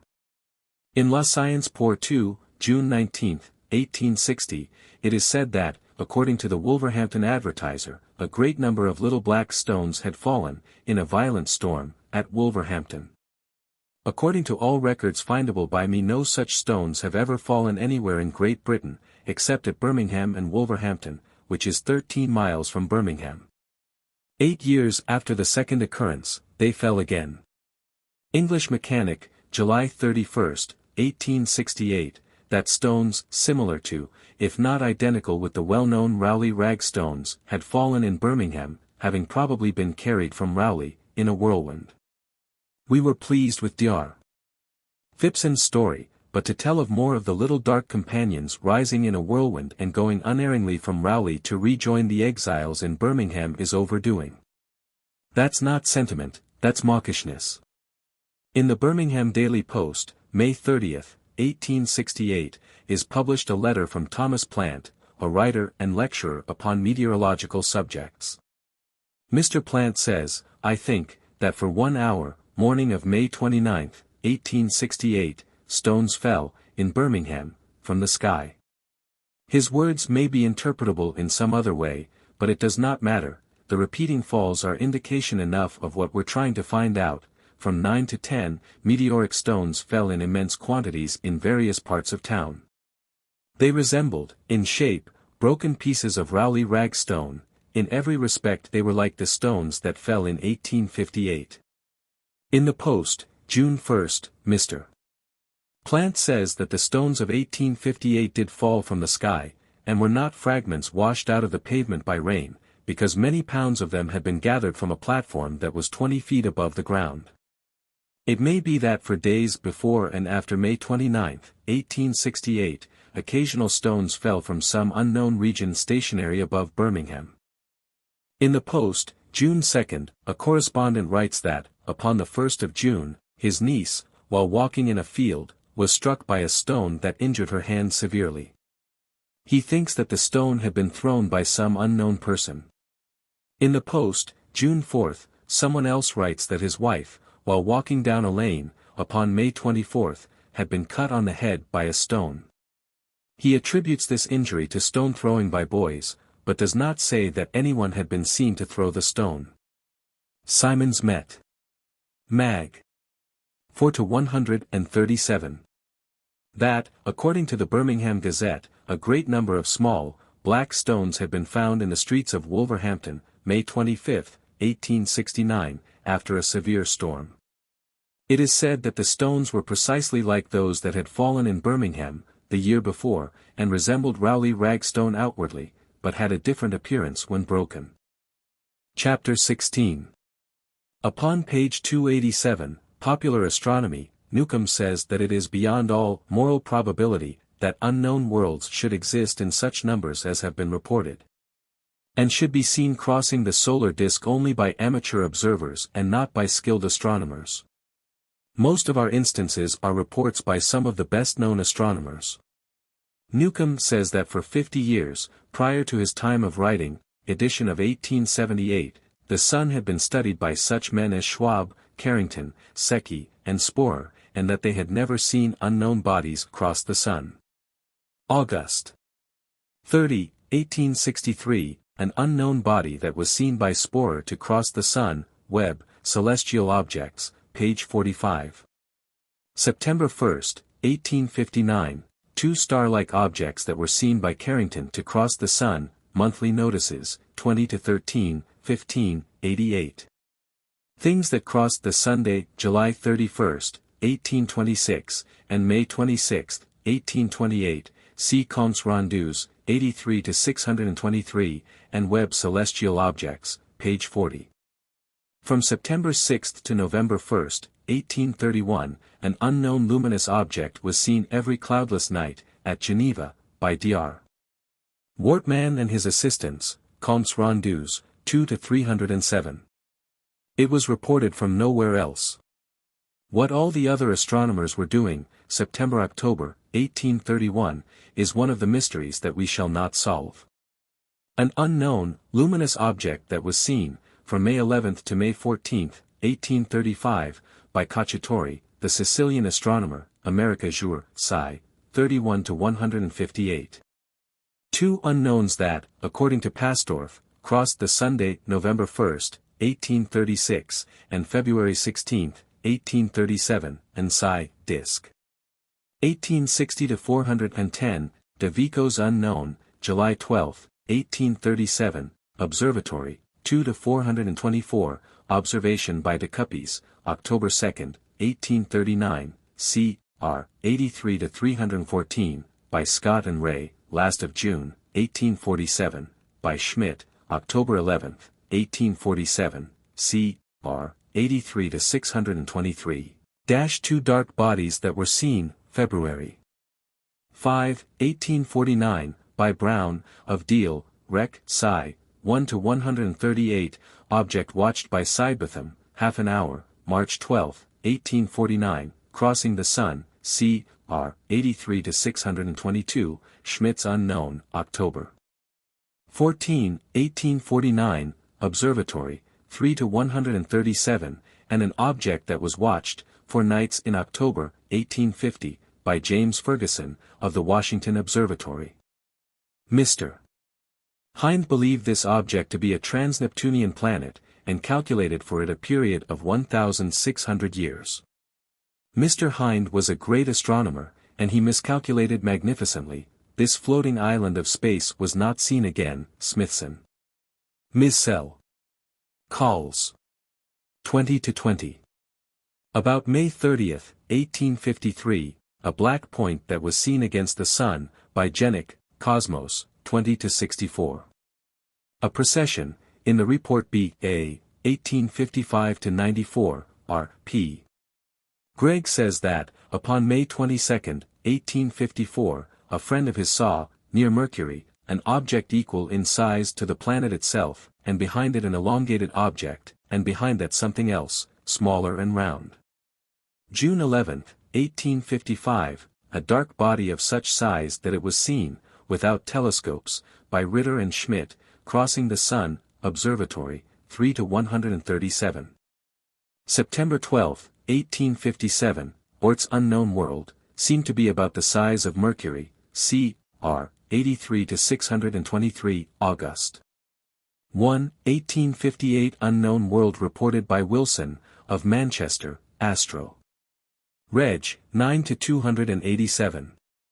I am not listing all the unknowns of a period. Perhaps the object reported by John H. Tice, of St. Louis, Missouri, September 15, 1859, should not be included. Mr. Tice was said not to be trustworthy, but who has any way of knowing? However, I am listing enough of these observations to make me feel like a translated European of some centuries ago, relatively to a wider existence, lands that may be the San Salvadors, Greenlands, Madagascars, Cubas, Australias of extrageography. All of them said to have crossed the sun, whereas the sun may have moved behind some of them. Jan. 29, 1860, unknown object, of planetary size, reported from London, by Russell and 3 other observers, Nature, 15-505. Summer of 1860, C. Sci. Amer. 35-340, for an account, by Richard Covington, of an object that, without a telescope, he saw crossing the sun. An unknown world, reported by Loomis, of Manchester, March 20, 1862, monthly notices, 22-232, a newspaper account of an object that was seen crossing the Sunday, February 12, 1864, by Samuel Beswick, of New York, Astro. Reg. 2-161, unknown that was seen, March 18, 1865, at Constantinople, Lon. Sci. 1865-16, unknown, cometic objects, that were seen, November 4, 9, and 18, 1865, monthly notices, 26-242. Most of these unknowns were seen in the daytime. Several reflections arise.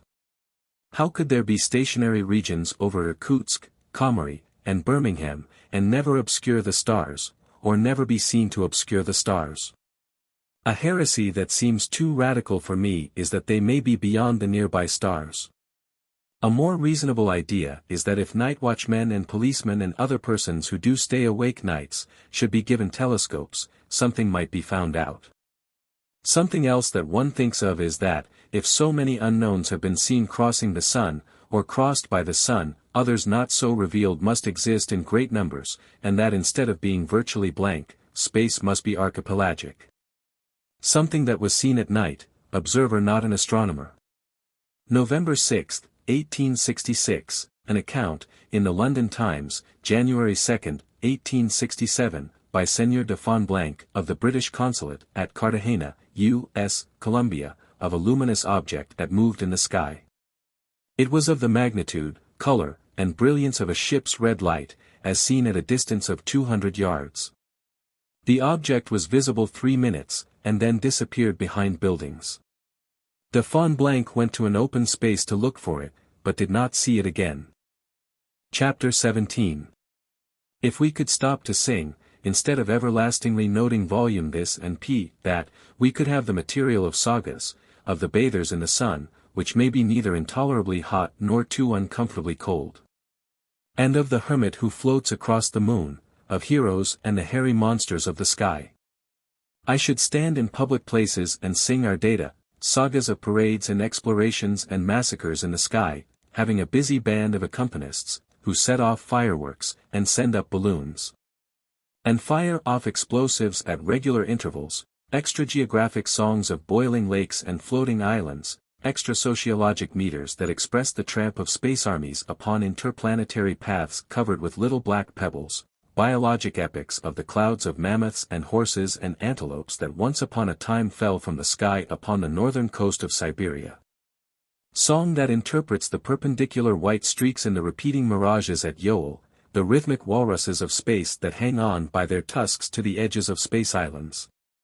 Sometimes making stars variable as they swing in cosmic undulations, so around Space Island with its border of gleaming tusks, and we frighten children with the song of an ogre's head. With a wide open mouth all around it, fairy lands of the little moon, and the tiny civilizations in rocky cups that are sometimes drained to their slums by the wide-mouthed ogres. The maelstrom of everlasting catastrophe that overhangs Genoa, Italy, and twines its currents around a living island. The ground underneath quakes with the struggle, then the fall of blood, and the fall of blood, 3 days the fall of blood from the broken red brooks of a living island whose mutilations are scenery. But after all, it may be better that we go back to report. See volume 1849, page 46, a stream of black objects, crossing the sun, watched, at Naples, May 2, 1845, by Capacci and other astronomers, things that may have been seeds. A great number of red points in the sky of Arugn, July 9, 1853, an SOC. Met. De France, 1853-227. Astro. Reg. 5-179, C. L. Prince, of Uckfield, writes that, upon June 11, 1867, he saw objects crossing the field of his telescope. They were seeds, in his opinion. Birmingham Daily Post, May 31, 1867. Mr. Bird, the astronomer, writes that, about 11 a.m., May 30, he saw unknown forms in the sky. In his telescope, which was focused upon them and upon the planet Venus, they appeared to be twice the size of Venus. They were far away, according to focus. Also, it may be accepted that they were far away because an occasional cloud passed between them and this earth. They did not move like objects carried in the wind, all did not move in the same direction, and they moved at different speeds. All of them seemed to have hairy appendages, and in many cases a distinct tail followed the object and was highly luminous. Flashes that have been seen in the sky, and they're from a living island that wags his luminous peninsula. Hair-like substances that have fallen to this earth, a meadow has been shorn from a monster's mane. My animation is the notion that it is better to think in tentative hysteria of pairs of vast things, traveling like a North and South America through the sky, perhaps one biting the other with its Gulf of Mexico.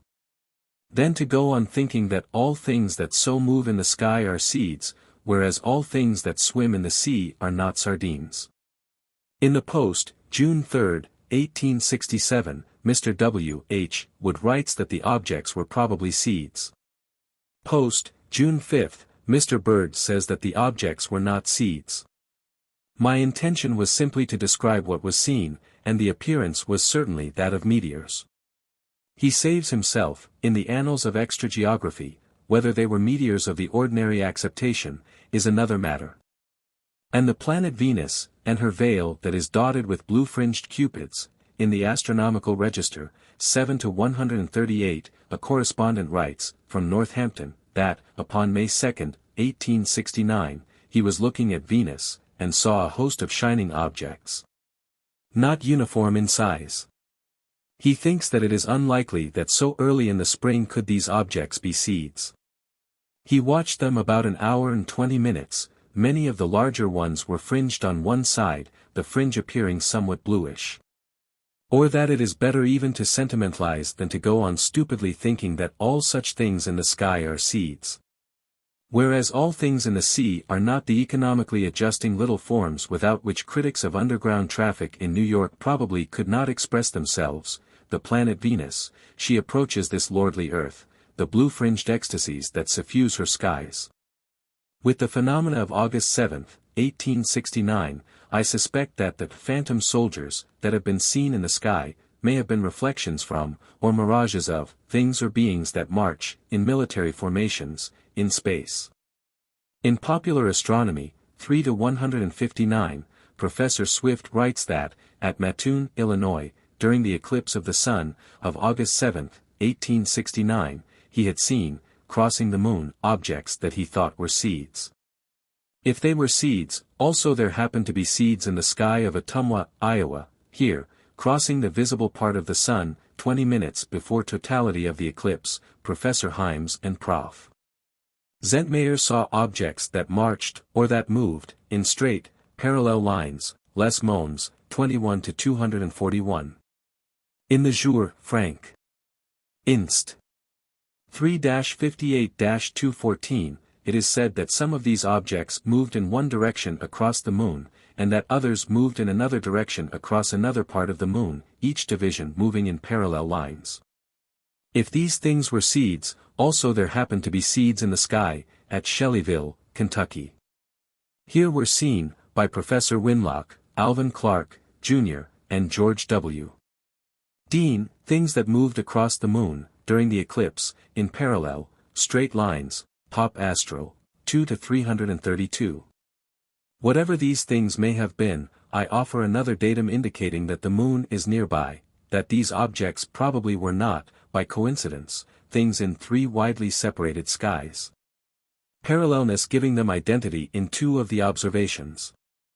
And, if seen, without parallax, from places so far apart, against the moon, or close to the moon, that observation of such detail would be unlikely if they were near a satellite 240,000 miles away, unless, of course, they were mountain-sized. It may be that out from two floating islands of space, two processions had marched across the moon. Observatory, 3-137, that, at St. Paul's Junction, Iowa, 4 persons had seen, without telescopes, a shining object close to the sun and moon, apparently. That, with a telescope, another person had seen another large object, crescentically illumined, farther from the sun and moon in eclipse. See Nature, 18-663, and Astro. Reg. 7-227. I have many data upon the fall of organic matter from the sky. Because of my familiarity with many records, it seems no more incredible that up in the seemingly unoccupied sky there should be hosts of living things than that the seeming blank of the ocean should swarm with life. I have many notes upon a phosphorescence, or electric condition of things that fall from the sky, for instance the highly luminous stones of Dhurmsalla, which were intensely cold, America Jour, Sci. 2-28-270.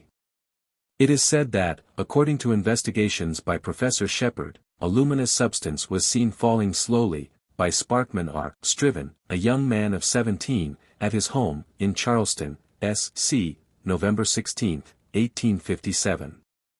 It is said that the young man saw a fiery, red ball, the size and shape of an orange, strike a fence, breaking, and disappearing. Where this object had struck the fence, was found a small bristling mass of black fibers. According to Prof.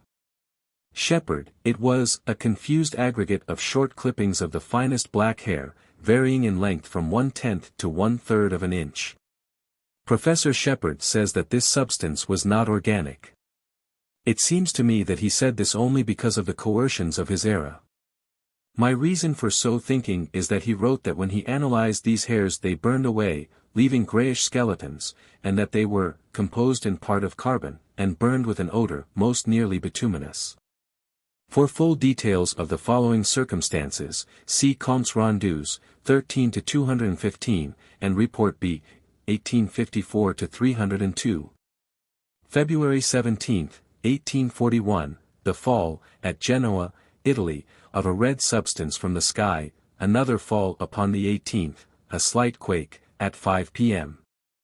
February 18, another quake, 6 hours later, fall of more of the red substance, upon the 19th. Some of this substance was collected and analyzed by M. Cannabia, of Genoa. He says it was oily and red. Chapter 18.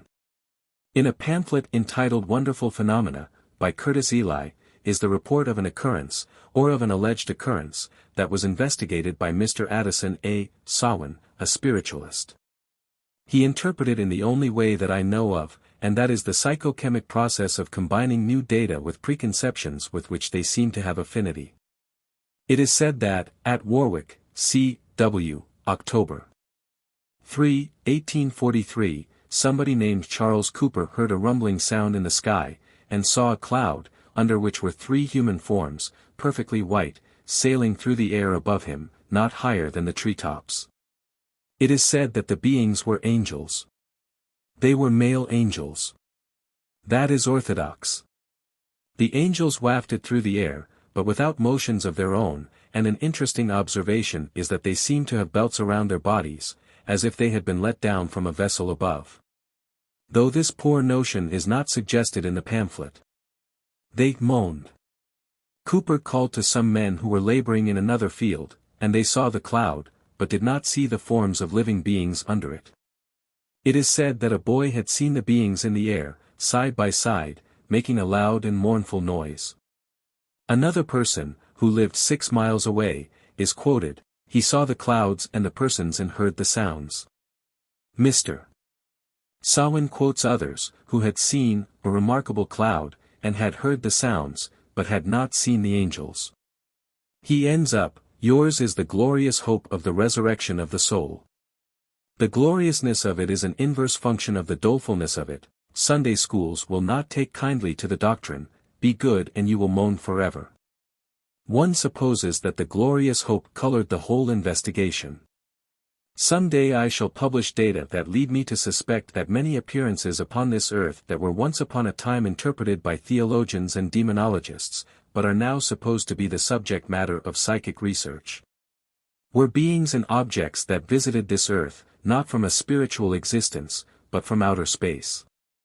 That extrageographic conditions may be spiritual, or of highly attenuated matter, is not my present notion, though that, too, may be some day accepted. Of course all these data suffer, in one way, about as much distortion as they would in other ways, if they had been reported by astronomers or meteorologists. As to all the material in this chapter, I take the position that perhaps there were appearances in the sky, and perhaps they were revelations of, or mirages from, unknown regions and conditions of outer space, and spectacles of relatively nearby inhabited lands, and of space travelers, but that all reports upon them were products of the assimilating of the unknown with figures and figments of the nearest familiar similarities. Another position of mine that will be found well taken is that, no matter what my own interpretations or acceptances may be, they will compare favorably, so far as rationality is concerned, with orthodox explanations. There have been many assertions that phantom soldiers have been seen in the sky. For the orthodox explanation of the physicists, see Brewster's Natural Magic, page 125, a review of the phenomenon of June 23, 1744. That, according to 27 witnesses, some of whom gave sworn testimony before a magistrate, whether that should be mentioned or not, troops of aerial soldiers had been seen, in Scotland, on and over a mountain, remaining visible 2 hours and then disappearing because of darkness. In Clark's Survey of the Lakes, folio 1789, is an account in the words of one of the witnesses. See Notes and Queries, 1-7-304. Brewster says that the scene must have been a mirage of British troops, who, in anticipation of the rebellion of 1745, were secretly maneuvering upon the other side of the mountain. With a talent for clear seeing, for which we are notable, except when it comes to some of our own explanations, we almost instantly recognize that, to keep a secret from persons living upon one side of a mountain, it is a very sensible idea to go and maneuver upon the other side of the mountain. But then how to keep the secret, in a thickly populated country like Scotland, from persons living upon that other side of the mountain? However, there never has been an explanation that did not itself have to be explained. Or the phantom soldiers that were seen at Egest, Cilicia, in 1785, see Parrish's Hallucinations and Illusions, page 309. Parrish finds that at the time of this spectacle, there were soldiers, of this earth, marching near Egest. So he explains that the phantom soldiers were mirages of them. They were marching in the funeral procession of General von Kozel. But some time later they were seen again, at Egest, and the general had been dead and buried several days, and his funeral procession disbanded, and if a refraction can survive independently of its primary, so may a shadow. And anybody may take a walk where he went a week before, and see some of his shadows still wandering around without him.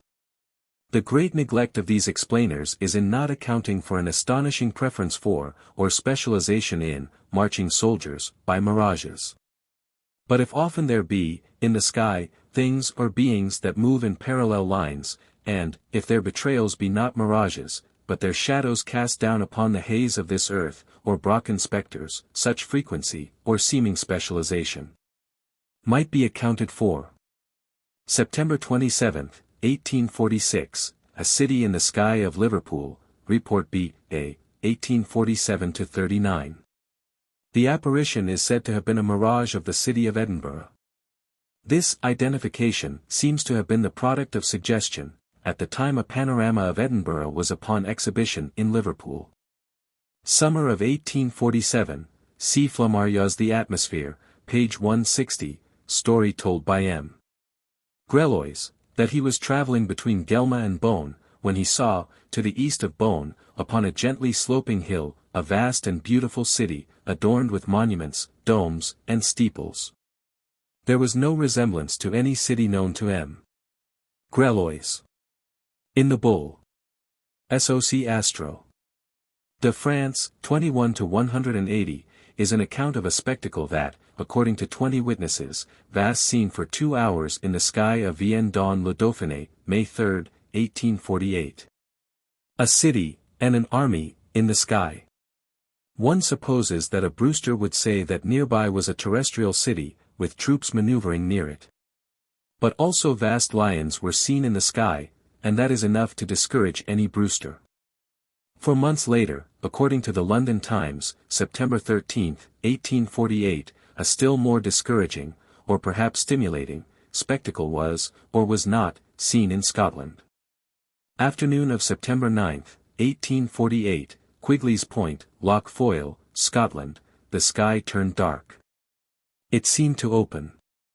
The opening looked reddish, and in the reddish area, appeared a regiment of soldiers. Then came appearances that looked like war vessels under full sail, then, a man and a woman and a swan and a peahen. The opening closed, and that was the last of this shocking or ridiculous mixture that nobody but myself would record as being worth thinking about. Phantom soldiers, that were seen in the sky, near the Ban Mouth, December 30, 1850, Report B.A. 1852-30. Phantom soldiers, that were seen at Bud Eric, January 22, 1854, Notes and Queries, 1-9-267. Phantom soldiers, that were seen by Lord Roberts, 41 years in India, page 219, at Mohun, February 25, 1858. It is either that Lord Roberts saw indistinctly, and described in terms of the familiar to him, or that we are set back in our own motions. According to him, the figures wore Hindu costumes. Extra geography, its vistas and openings and fields, and the thorough that are upon this earth, but undeveloped, because they cannot find their ponds. A lonely thing in its pond, afloat in space, they crossed the moon. In Cosmos, N.S.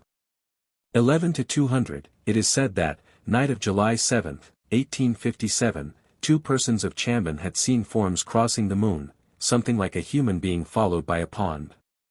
Phantom soldiers, that were seen, about the year 1860, at Paderborn, Westphalia, Crow, Night Side of Nature, page 416. Chapter 19. We attempt to coordinate various streaks of data, all of which signify to us that, external to this earth, and in relation with, or relatable to, this earth are lands and lives and a generality of conditions that make of the whole supposed solar system one globule of circumstances like terrestrial circumstances. Our expressions are in physical terms, though in outer space there may be phenomena known as psychic phenomena, because of the solid substances and objects that have fallen from the sky to this earth, similar to, but sometimes not identified with, known objects and substances upon this earth. Opposing us is the more or less well-established conventional doctrine that has spun like a cocoon around mind upon this earth, shutting off research, and stifling even speculation. Shelling away all data of relations and relatability with external existences, a doctrine that, in its various explanations and disregards and denials, is unified in one expression of exclusionism. An unknown vegetable substance falls from the sky. The datum is buried. It may sprout some day. The earth quakes. A luminous object is seen in the sky. Substance falls from the unknown. But the event is catalogued with subterranean earthquakes. All conventional explanations and all conventional disregards and denials have exclusionism in common. The unity is so marked, all writings in the past are so definitely in agreement, that I now think of a general era that is, by exclusionism, as distinctly characterized as ever was the Carboniferous era. A pregnant woman stands near Niagara Falls. There are sounds, and they are vast circumstances, but the cells of an unborn being respond, or vibrate, only as they do to disturbances in their own little environment. Horizons pour into a gulf, and thunder rolls upward. Embryonic consciousness is no more than to slight perturbations of maternal indigestion. It is exclusionism. Stones fall from the sky. To the same part of this earth, they fall again. They fall again. They fall from some region that, relatively to this part of the earth's surface, is stationary. But to say this leads to the suspicion that it is this earth that is stationary. To think that is to beat against the walls of uterine dogmas, into a partly hairy and somewhat reptilian mass of social undevelopment comes exclusionist explanation suitable for such immaturity. It does not matter which of our subjects we take up, our experience is unvarying, the standardized explanation will be exclusionism. As to many appearances in the sky, the way of excluding foreign forces is to say that they are auroras, which are supposed to be mundane phenomena. School children are taught that auroras are electric manifestations encircling the poles of this earth. Respectful urchins are shown an icon by which an electrified sphere does have the polar encirclements that it should have. But I have taken a disrespectful, or advanced, course through the monthly weather review, and have read hundreds of times of auroras that were not such polar crownings, of auroras in Venezuela, Sandwich Islands, Cuba, India. Of an aurora in Pennsylvania, for instance, and not a sign of it north of Pennsylvania. There are lights in the sky for which auroral is as good a name as any that can be thought of, but there are others for which some other names will have to be thought of. There have been lights like luminous surfs beating upon the coasts of this earth's atmosphere, and lights like vast reflections from distant fires. Steady pencils of light and pulsating clouds and quick flashes and seeming objects with definite outlines, all in one poverty of nomenclature, for which science is, in some respects, not notable, called auroral. Nobody knows what an aurora is. It does not matter. An unknown light in the sky is said to be auroral. This is standardization, and the essence of this standardization is exclusionism. I see one resolute, unified, unscrupulous exclusion from science of the indications of nearby lands in the sky. It may not be unscrupulousness, it may be hypnosis. I see that all seeming hypnotics, or somnambulists of the past, who have most plausibly so explained, or so denied, have prospered and have had renown. According to my impressions, if a Brewster, or a Swift, or a Newcomb ever had written that there may be nearby lands and living beings in the sky, he would not have prospered, and his renown would be still subject to delay. If an organism flourishes, it is said to be in harmony with environment, or with higher forces. I now conceive of successful and flourishing exclusionism as an organization that has been in harmony with higher forces. Suppose we accept that all general delusions function sociologically. Then, if exclusionism be general delusion. If we shall accept that conceivably the isolation of this earth has been a necessary factor in the development of the whole geosystem, we see that exclusionistic science has faithfully, though falsely, functioned. It would be worldwide crime to spread worldwide too soon the idea that there are other existences nearby and that they have been seen and that sounds from them have been heard. The peoples of this earth must organize themselves before conceiving of and trying to establish foreign relations. A premature science of such subjects would be like a United States taking part in a Franco-Prussian war, when such foreign relations should be still far in the future of a nation that has still to concentrate upon its own internal development. So in the development of all things, or that a stickleback may build a nest, and so may vaguely and not usefully and not explicably at all, in terms of Darwinian evolution, foreshadow a character of coming forms of life. But that a fish that should try to climb a tree and sing to its mate before even the pterodactyl had flapped around with wings daubed with clay would be an unnoticed little clown in cosmic drama. But I do conceive that when the Carboniferous era is dominant, and when not a discordant thing will be permitted to flourish, though it may adumbrate, restrictions will not last forever. And that the rich and bountiful curse upon rooted things will someday be lifted. Chapter 20. Patched by a blue inundation that had never been seen before, this earth, early in the 60s of the 19th century. Then faintly, from far away, this new appearance is seen to be enveloped with volumes of gray. Flashes like lightning, and faintest of rumbling sounds, then cloud-like envelopments roll away, and a blue formation shines in the sun. Meteorologists upon the moon take notes. But year after year there are appearances, as seen from the moon, that are so characterized that they may not be meteorologic phenomena upon this earth, changing compositions wrought with elements of blue and of gray.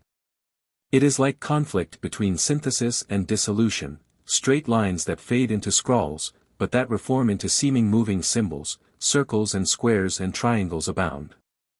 Having had no mean experience with interpretations as products of desires, given that upon the moon communication with this earth should be desired, it seems likely to me that the struggles of hosts of Americans, early in the 60s of the 19th century, were thought by some lunarians to be maneuvers directed to them, or attempts to attract their attention.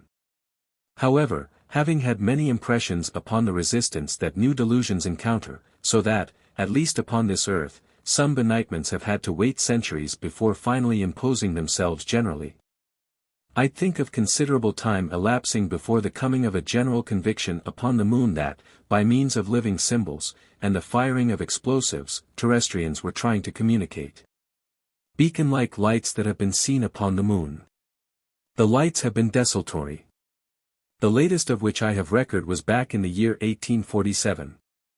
But now, if beginning in the early 60s, though not coinciding with the beginning of unusual and tremendous manifestations upon this earth, we have data as if of greatly stimulated attempts to communicate from the moon, why one assimilates one's impressions of such great increase with this or with that, all according to what one's dominant thoughts may be, and calls the product a logical conclusion. Upon the night of May 15, 1864, Herbert Ingle, of Camberwell, saw a little to the west of the lunar crater Picard, in the Mare Crisium, a remarkably bright spot, astro. Reg. 2-264. October 24, 1864, period of nearest approach by Mars, red lights upon opposite parts of Mars, c.r. 85 to 538. Upon October 16, Ingle had again seen the light west of Picard. Jan. 1865, a small speck of light, in darkness, under the east foot of the lunar Alps, shining like a small star, watched half an hour by Charles Grover, Astro. Reg. 3-255. January 3, 1865, again the red lights of Mars, c.r. 85 to 538. A thread of data appears, as an offshoot from a main streak, but it cannot sustain itself. Lights on the Moon and lights on Mars, but I have nothing more that seems to signify both signals and responses between these two worlds. April 10, 1865, west of Picard, according to Engel, a most minute point of light, glittering like a star, astro. Reg. 3 to 189. September 5, 1865, a conspicuous bright spot west of Picard, astro. Reg. 3 to 252. It was seen again by Engel.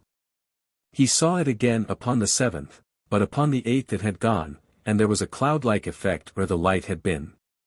November 24, 1865, a speck of light that was seen by the Reverend W.O. Williams, shining like a small star in the lunar crater Carlini, Intel. OBS, 2-58. June 2, 1866, the star-like light in Aristarchus, reported by Temple, Denning, Telescopic Work, page 121. Astronomically and selenometeorologically, nothing that I know of has ever been done with these data. I think well of taking up the subject theologically. We are approaching accounts of a different kind of changes upon the Moon. There will be data seeming so to indicate not only persistence but devotedness upon the Moon that I incline to think not only of devotedness but of devotions.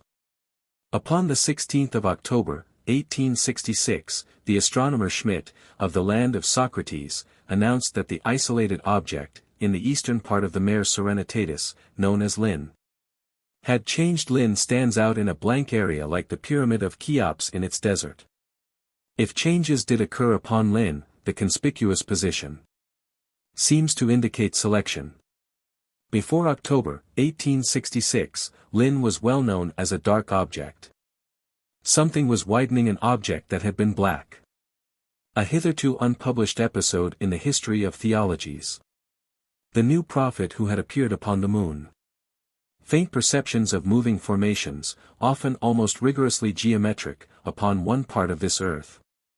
And perhaps faintest of signal-like sounds that reached the Moon, the new prophet, and that he preached the old lunar doctrine that there is no God but the earth God. But exhorted his hearers to forsake their altars upon which had burned unheeded lights, and to build a temple upon which might be recited a litany of lights and shades. We are only now realizing how the earth God looks to the beings of the Moon, who know that this earth is dominant, who see it frilled with the loops of the major planets, its Elizabethan rough wrought by the complications of the asteroids.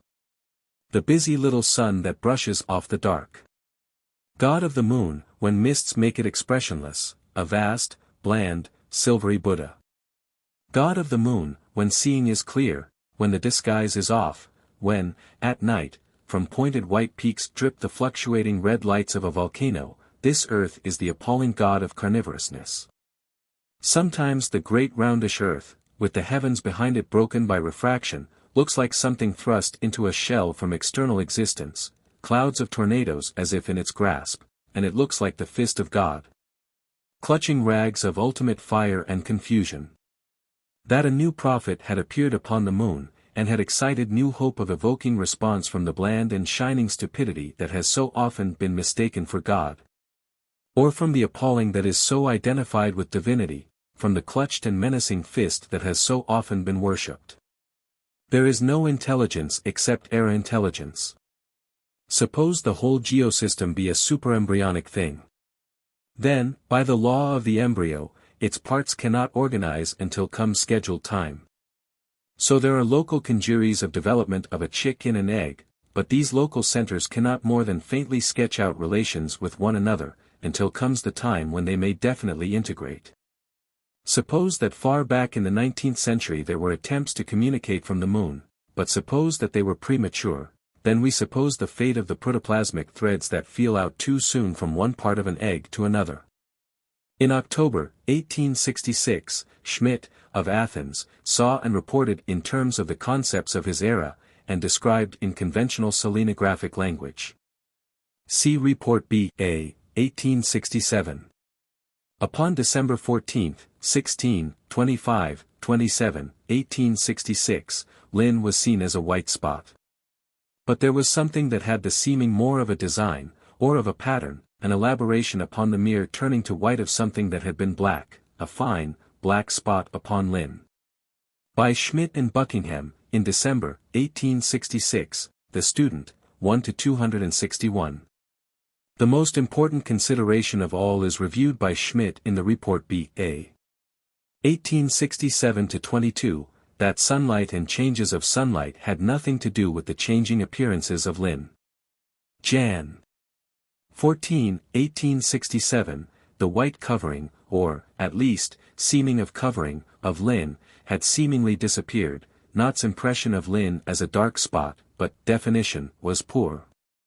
January 16, Nott's very strong impression, which, however, he says may have been an illusion, of a small central dark spot upon Lynn. Dawes' observation, of March 15, 1867, an excessively minute black dot in the middle of Lynn. A geometric figure that was white bordered and centered with black, formed and dissolved and formed again. I have an impression of spectacles that were common in the United States, during the war, hosts of persons arranging themselves in living patterns, flags, crosses, and in one instance, in which thousands were engaged in the representation of an enormous Liberty Bell. Astronomers have thought of trying to communicate with Mars or the Moon by means of great geometric constructions placed conspicuously, but there is nothing so attractive to attention as change. And a formation that could appear and disappear would enchant the geometric with the dynamic. That the units of the changing compositions that covered Lynn were the Linnarians themselves, that Lynn was terraced, hosts of the inhabitants of the Moon standing upon the ridges of their Cheops of the serene sea. Some of them dressed in white and standing in a border, and some of them dressed in black, centering upon the apex, or the dark material of the apex left clear for the contrast. All of them unified in a hope of conveying an impression of the geometric, as the product of design, and distinguishable from the topographic, to the shining God that makes the stars of their heavens marginal. It is a period of great activity, or of conflicting ideas and purposes, upon the Moon, new and experimental demonstrations, but also, of course, the persistence of the old.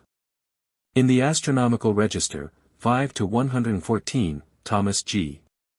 Elgar writes that upon the 9th of April, 1867, he was surprised to see, upon the dark part of the Moon, a light like a star of the 7th magnitude, at 7:30 p.m. It became fainter, and looked almost extinguished at 9 o'clock. Mr.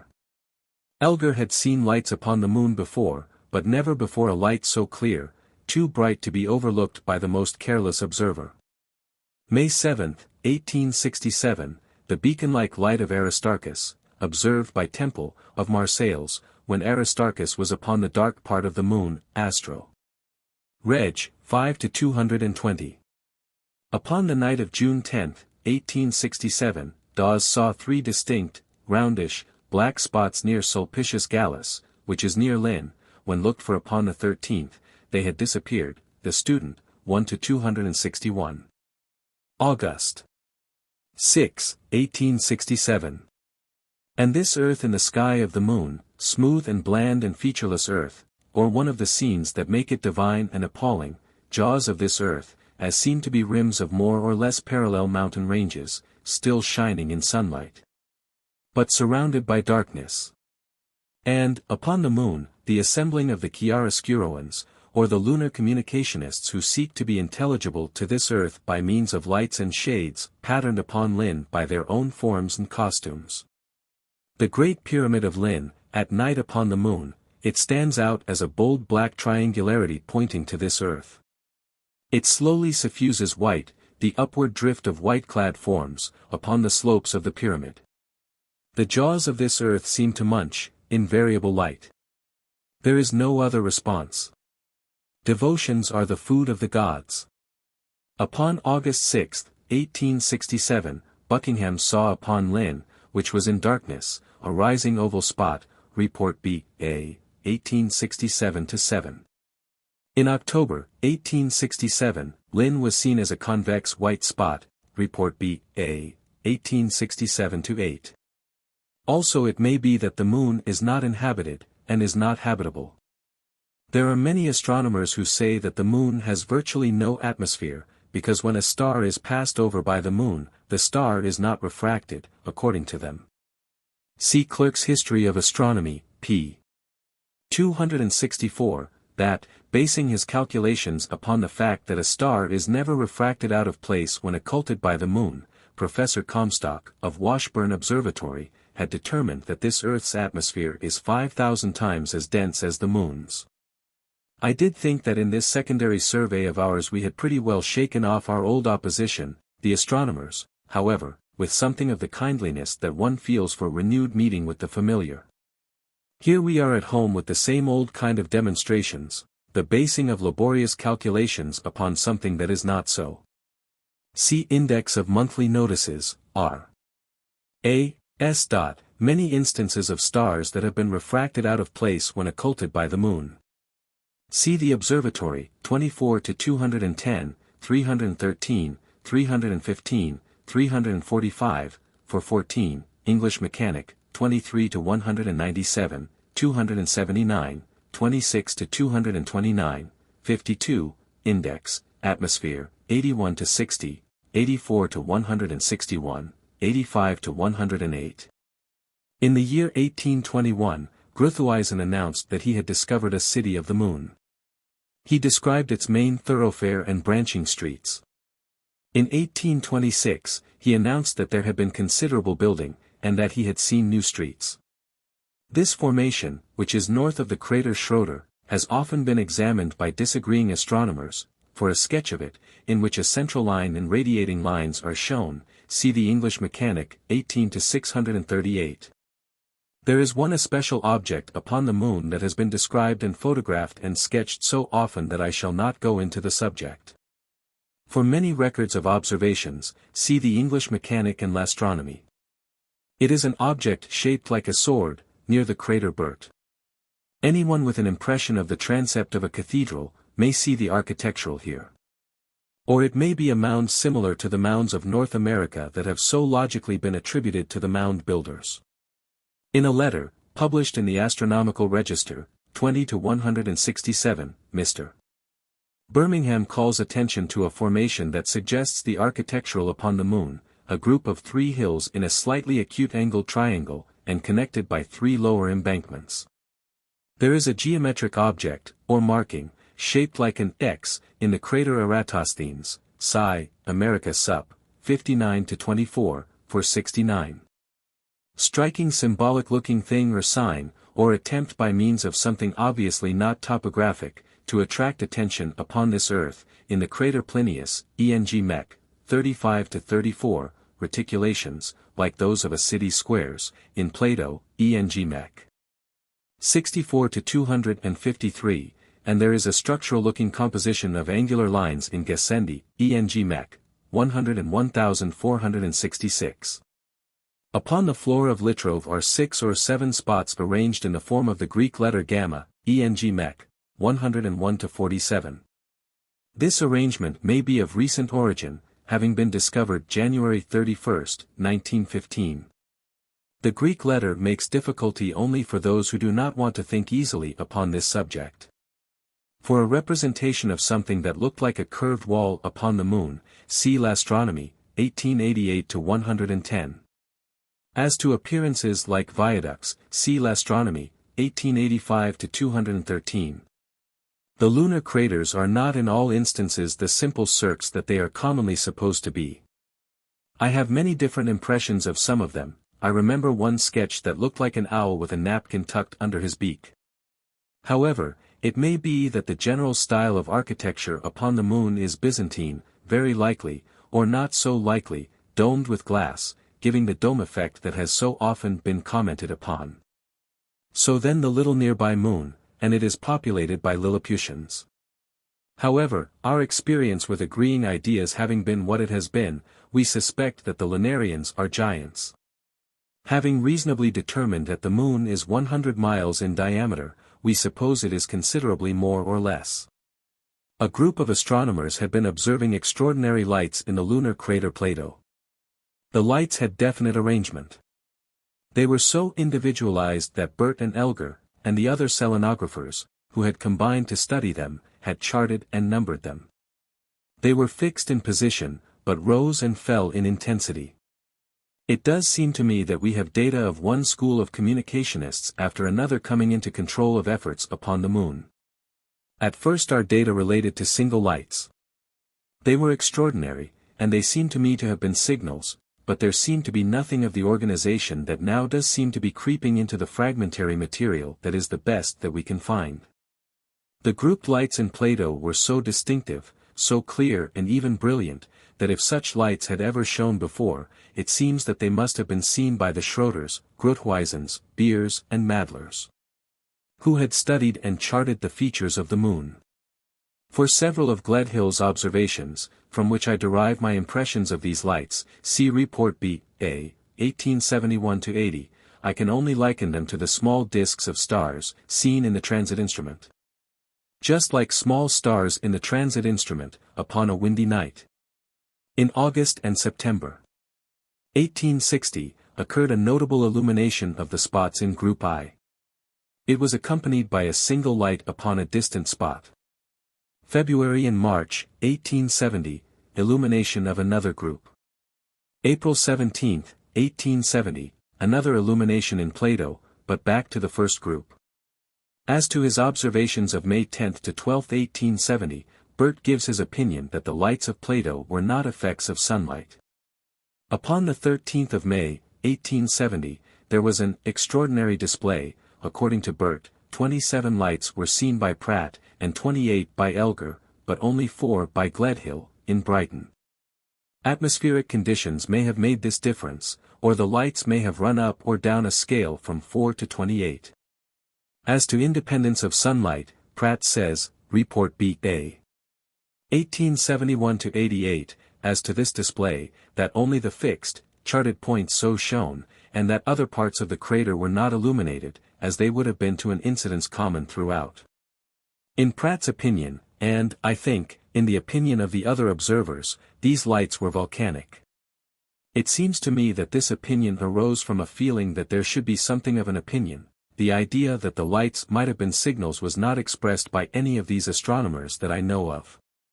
I note that, though many observers were, at this time, concentrating upon this one crater, there are no records found able by me of such disturbance of detail as might be supposed to accompany volcanic action. The clear little lights seem to me to have been anything but volcanic. The play of these lights of Plato, their modulations and their combinations, like luminous music, or a composition of signals in a code that even in this late day may be deciphered. It was like orchestration, and that something like a baton gave direction to light 22, upon August 12, 1870, to shine a leading part, remarkable increase of brightness. Number 22 subsided, and the leading part shone out in number 14. It, too, subsided, and number 16 brightened. Perhaps there were definite messages in a Morse-like code. There is a chance for the electricity in somebody's imagination to start crackling. Up to April, 1871, the selenographers had recorded 1,600 observations upon the fluctuations of the lights of Plato, and had drawn 37 graphs of individual lights. All graphs and other records were deposited by W.R. Bert in the library of the Royal Astronomical Society, where presumably they are to this day. A Champollion may someday decipher hieroglyphics that may have been flashed from one world to another. Chapter 21. Our data indicate that the planets are circulating adjacencies. Almost do we now conceive of a difficulty of the future as being not how to reach the planets, but how to dodge them. Especially do we warn aviators away from that rhinoceros of the skies, Mercury. I have a note somewhere upon one of the wickedest looking horns in existence, sticking out far from Mercury. I think it was Mr. Whitmell who made this observation. I'd like to hear Andrew Barclay's opinion upon that. I'd like to hear Captain Noble's. If sometimes does the planet Mars almost graze this Earth, as is not told by the great telescopes, which are only millionaires' memorials, or, at least, which reveal but little more than did the little spy glasses used by Burnham and Williams and Beer and Madler. But if periodically the planet Mars comes very close to this Earth, and, if Mars, an island with perhaps no more surface area than has England, but likely enough inhabited, like England. June 19, 1875, opposition of Mars. Flashes that were seen in the sky upon the 25th of June, 1875, by Charles Gape, of Scole, Norfolk, ENG Mech, 21-488. The editor of Simon's Met. Mag, see volume 10-116, was interested, and sent Mr. Gape some questions, receiving answers that nothing had appeared in the local newspapers upon the subject, and that nothing could be learned of a display of fireworks, at the time. To Mr. Gape the appearances seemed to be meteoric. The year 1877, climacteric opposition of Mars. There were some discoveries. We have at times wondered how astronomers spend their nights. Of course, according to many of his writings upon the subject, Richard Proctor had an excellent knowledge of whist.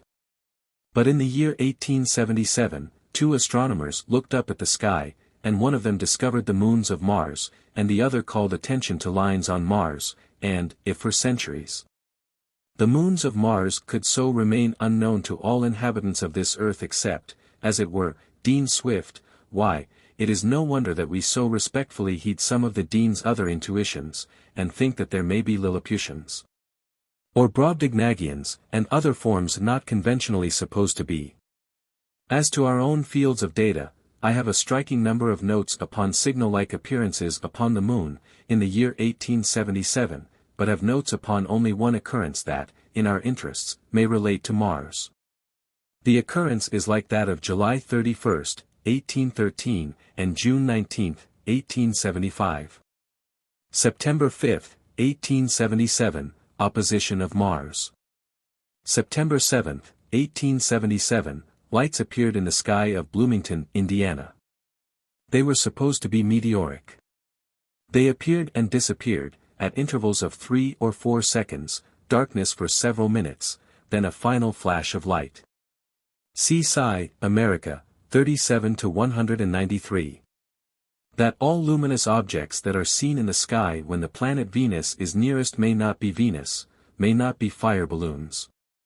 In the Dundee Advertiser, December 22, 1882, it is said that, between 10 and 11 a.m.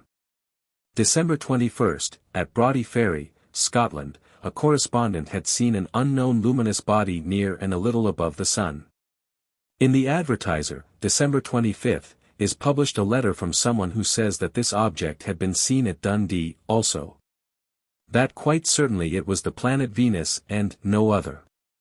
In Knowledge, 2-489, this story is told by a writer who says that undoubtedly the object was Venus. But, in Knowledge, 3-13, the astronomer J.E. Gore writes that the object could not have been Venus, which upon this date was 1H, 33m, or A, west of the Sun. The observation is reviewed in L'Astronomie, 1883-109. Here it is said that the position of Mercury accorded better. Reasonably this object could not have been Mercury. Several objections are comprehended in the statement that superior conjunction of Mercury had occurred upon December 16. Upon February 3, 1884, M. Stavert, of the Brussels Observatory, saw, upon the disk of Venus, an extremely brilliant point, Coeleti Terra, 5-127. 9 days later, Neison saw just such a point of light as this, but at a distance from the planet. If no one had ever heard that such things cannot be, one might think that these two observations were upon something that had been seen leaving Venus and had then been seen farther along. Upon the 3rd of July, 1884, a luminous object was seen moving slowly in the sky of Norwood, N.Y. It had features that suggest the structural, a globe the size of the moon, surrounded by a ring. 2 dark lines crossing the nucleus, Science Monthly, 2-136. Upon the 26th of July, a luminous globe, size of the moon, was seen at Cologne. It seemed to be moving upward from this earth, then was stationary, some minutes, and then continued upward until it disappeared, Nature, 30 to 360. And in the English Mechanic, 40 to 130, it is not said that a luminous vessel that had sailed out from Venus, in February, visiting this Earth, where it was seen in several places, was seen upon its return to the planet. But it is said that an observer in Rochester, N.Y., had, upon August 17, seen a brilliant point upon Venus. Chapter 22. Explosions over the towns of Barisal, Bengal, if they were aerial explosions, were continuing. As to some of these detonations that were heard in May, 1874, a writer in Nature, 53 to 197, says that they did seem to come from overhead. For a report upon the Barisal guns, heard between April 28, 1888, and March 1, 1889, see Proc. Asiatic SOC of Bengal, 1889 to 199. Phenomena at Kamari were continuing. The latest date in Roper's list of earthquakes is April 8, 1886, but this list goes on only a few years later. See Knowledge, N.S., 6 to 145, Shock and a rumbling sound at Kamari, July 12, 1894, a repetition upon the corresponding date, the next year. In the English Mechanic, 74 to 155, David Packer says that, upon September 17, 1901, ribbon-like flashes of lightning, which were not ordinary lightning, were seen in the sky, I think of Birmingham, 1 hour before a shock in Scotland. According to other accounts, this shock was in Kamari and surrounding regions, London Times, September 19, 1901. Smithson. Ms. Sell. Calls, 37 Appendix, page 71. According to L. Tennyson, quartermaster's clerk, at Fort Klamath, Oregon, at daylight, Jan. 8, 1867, the garrison was startled from sleep by what he supposed to be an earthquake and a sound like thunder. Then came darkness, and the sky was covered with black smoke or clouds. Then ashes, of a brownish color, fell, as fast as I ever saw it snow. Half an hour later there was another shock, described as frightful. No one was injured, but the sutler's store was thrown a distance of 90 feet, and the vibrations lasted several minutes. Mr. Tennyson thought that somewhere near Fort Klamath, a volcano had broken loose, because, in the direction of the Klamath Marsh, a dark column of smoke was seen. I can find record of no such volcanic eruption. In a list of quakes, in Oregon, from 1846 to 1916, published in the Bull. Cease. SOC America, September, 1919, not one is attributed to volcanic eruptions. Mr. W. D. Smith, compiler of the list, says, as to the occurrence at Fort Klamath, if there was an eruption, where was it? He asks whether possibly it could have been in Lassen Peak. But Lassen Peak is in California, and the explosion upon Jan. 8, 1867, was so close to Fort Klamath that almost immediately ashes fell from the sky. The following is of the type of phenomena that might be considered evidence of signaling from some unknown world nearby.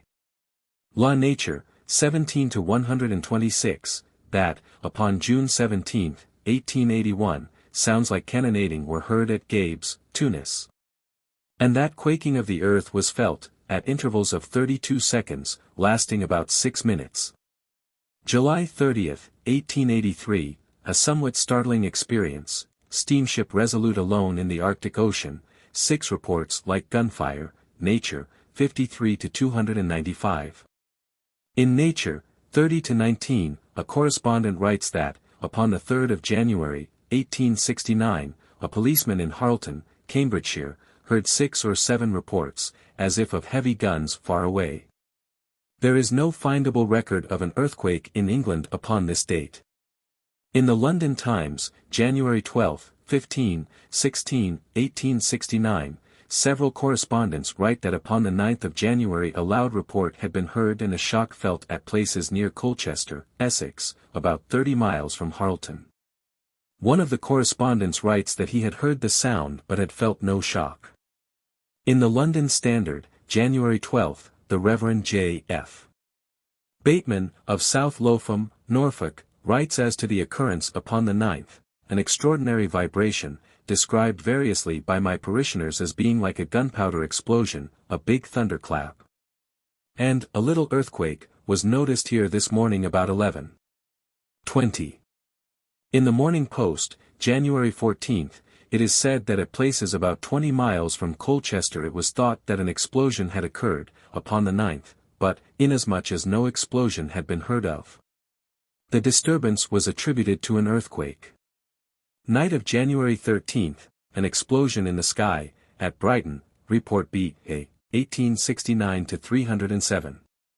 In the Standard, January 22, a correspondent writes from Swaffham, Norfolk, that, about 8 p.m. January 15, something of an unknown nature had frightened flocks of sheep which had burst from their bounds in various places. All these occurrences were in adjoining counties in southeastern England. Something was seen in the sky upon the 13th, and, according to the Chudley Weekly Express, January 13, 1869, something was seen in the sky, night of the 10th, at Weston-super-Mare, near Bristol, in southwestern England. It was seen between 9 and 10 o'clock, and is said to have been an extraordinary meteor. 5 hours later were felt 3 shocks said to have been earthquakes. Upon the night of March 17, 1871, there was a series of events in France, and a series in England. A meteor was seen at Tours, at 8 p.m. At 10:45, a meteor that left a luminous cloud over Saints, Charenton-Fourier, another at Paris, 11:15, leaving a mark in the sky, of 15 minutes duration, another at Tours, at 11:45 p.m. See Les Mons, 24-190, and Comptes Rendus, 72-789. There were earthquakes this night affecting virtually all England north of the Mersey and the Trent, and also southern parts of Scotland. As has often been the case, the phenomena were thought to have been explosions and were then said to have been earthquakes when no terrestrial explosions could be heard of. Simons Met. Mag. 6-39. There were 6 shocks near Manchester, between 6 and 7 p.m., and others about 11 p.m., and in Lancashire about 11 p.m., and continuing in places as far apart as Liverpool and Newcastle, until 11:30 o'clock. The shocks felt about o'clock correspond, in time, with the luminous phenomena in the sky of France, but our way of expressing that these so-called earthquakes in England may have been concussions from repeating explosions in the sky is to record that, according to correspondence in the London Times, there were, upon the 20th, aerial phenomena in the region of Lancashire that had been affected upon the 17th, sounds that seemed to come from a number of guns at a distance, and pale flashes of lightning in the sky. Whether these series of phenomena be relatable to Mars or Martians or not, we note that in 1871 opposition of Mars was upon March 19, and, in 1869, upon February 13, and in 1867 2 days after the explosions at Fort Klamath. In our records in this book, similar coincidences can be found up to the year 1879. I have other such records not here published, and others that will be here investigated. There is a triangular region in England, 3 points of which appear so often in our data that the region should be specially known to us, and I know it myself as the London Triangle. It is pointed in the north by Worcester and Hereford, in the south by Reading, Berkshire, and in the east by Colchester, Essex. The line between Colchester and Reading runs through London. Upon February 18, 1884, at West Mersey, near Colchester, a loud report was heard, Nature, 53-4. Upon the 22nd of April, 1884, centering around Colchester, occurred the severest earthquake in England in the 19th century. For several columns of description, see the London Times, April 23. There is a long list of towns in which there was great damage. In 24 parishes near Colchester, 1,250 buildings were damaged. One of the places that suffered most was West Mersey, Daily Chronicle, April 28. There was something in the sky. According to G. P. Yates, Observations upon the Earthquake of December 17, 1896, p. 6, There was a red appearance in the sky over Colchester, at the time of the shock of April 22, 1884. The next day, according to a writer in Knowledge, 5 to 336, a stone fell from the sky, breaking glass in his greenhouse, in Essex. It was a quartz stone, and unlike anything usually known as meteoritic. The indications, according to my reading of the data, and my impressions of such repeating occurrences as those at Fort Klamath, are that perhaps an explosion occurred in the sky, near Colchester, upon February 18, 1884. That a great explosion did occur over Colchester, upon the 22nd of April, and that a great volume of debris spread over England, in a northwesterly direction, passing over Worcestershire and Shropshire, and continuing on toward Liverpool. Nucleating moisture and falling in blackest of rain. From the Stonyhurst Observatory, near Liverpool, was reported, occurring at 11 a.m., April 26, the most extraordinary darkness remembered. 40 minutes later fell rain, as black as ink, and then black snow and black hail. Nature, 30-6. Black hail fell at Chagley, several miles from Liverpool. Stonyhurst Magazine, 1-267. 5 hours later, black substance fell at Crowley, near Worcester. Nature, 30-32. Upon the 28th, at Church Stretton and Much Wenlock, Shropshire, fell torrents of liquid like ink and water in equal proportions. The Field, May 3, 1884. In the Jour, Roy. Met. SOC. 11-7, it is said that, upon the 28th, half a mile from Lilleshall, Shropshire, an unknown pink substance was brought down by a storm. Upon the 3rd of May, black substance fell again at Crowley. Nature, 30-32. In Nature, 30-216, a correspondent writes that, upon June 22, 1884, at Fletching, Sussex, southwest of Colchester, there was intense darkness, and that rain then brought down flakes of soot in such abundance that it seemed to be snowing black. This was several months after the shock at Colchester, but my datum for thinking that another explosion, or disturbance of some kind, had occurred in the same local sky, is that, as reported by the inmates of one house, a slight shock was felt. Upon the 24th of June, at Colchester, showing that the phenomena were continuing. See Roper's list of earthquakes. Was not the loud report heard upon February 18 probably an explosion in the sky, inasmuch as the sound was great and the quake little? Were not succeeding phenomena sounds and concussions and the fall of debris from explosions in the sky, acceptably upon April 22, and perhaps continuing until the 24th of June? Then what are the circumstances by which one small part of this earth's surface could continue in relation with something somewhere else in space? Comrie, Irkutsk, and Birmingham. Chapter 23. Upon the night of the 13th of July, 1875, at midnight, 2 officers of HMS Coronation, in the Gulf of Siam, saw a luminous projection from the moon's upper limb. Nature, 12-495. Upon the 14th it was gone, but a smaller projection was seen from another part of the moon's limb. This was in the period of the opposition of Mars. Upon the night of February 20, 1877, M. Trouvelot, of the Observatory of Meudon, saw, in the lunar crater Eudoxus, which, like almost all other centers of seeming signaling, is in the northwestern quadrant of the moon, a fine line of light. Astronomy, 1885-212. It was like a luminous cable drawn across the crater.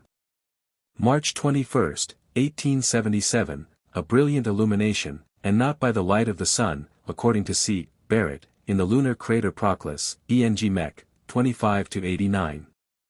May 15 and 29, 1877, the bright spot west of Picard, ENG Mech, 25-335.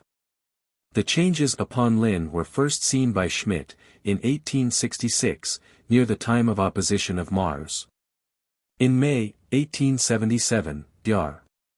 Klein announced that a new object had appeared upon the moon. It was close to the center of the visible disk of the moon, and was in a region that had been most carefully studied by the selenographers. In the observatory, 2-238, is Neeson's report from his own memoranda. In the years 1874 and 1875, he had studied this part of the moon, but had not seen this newly reported object in the crater Hyginus, or the object, Hyginus N, according to the selenographer's terminology. In the Astronomical Register, 17-204, Nissen lists, with details, 20-minute examinations of this region, from July, 1870, to August, 1875, in which this conspicuous object was not recorded. June 14, 1877, a light on the dark part of the moon, resembling a reflection from a moving mirror, reported by Professor Henry Harrison, Sidereal Messenger, 3-150. June 15, the bright spot west of Picard, according to Bert, Jour, B. A. 19-376. Upon the 16th, Professor Harrison thought that again he saw the moving light of the 14th, but shining faintly. In the English Mechanic, 25-432, Frank Dennett writes, as to an observation of June 17, 1877, I fancied I could detect a minute point of light shining out of the darkness that filled Bessel. These are data of extraordinary activity upon the moon preceding the climacteric opposition of Mars, early in September, 1877. Now we have an account of an occurrence during an eclipse of the moon.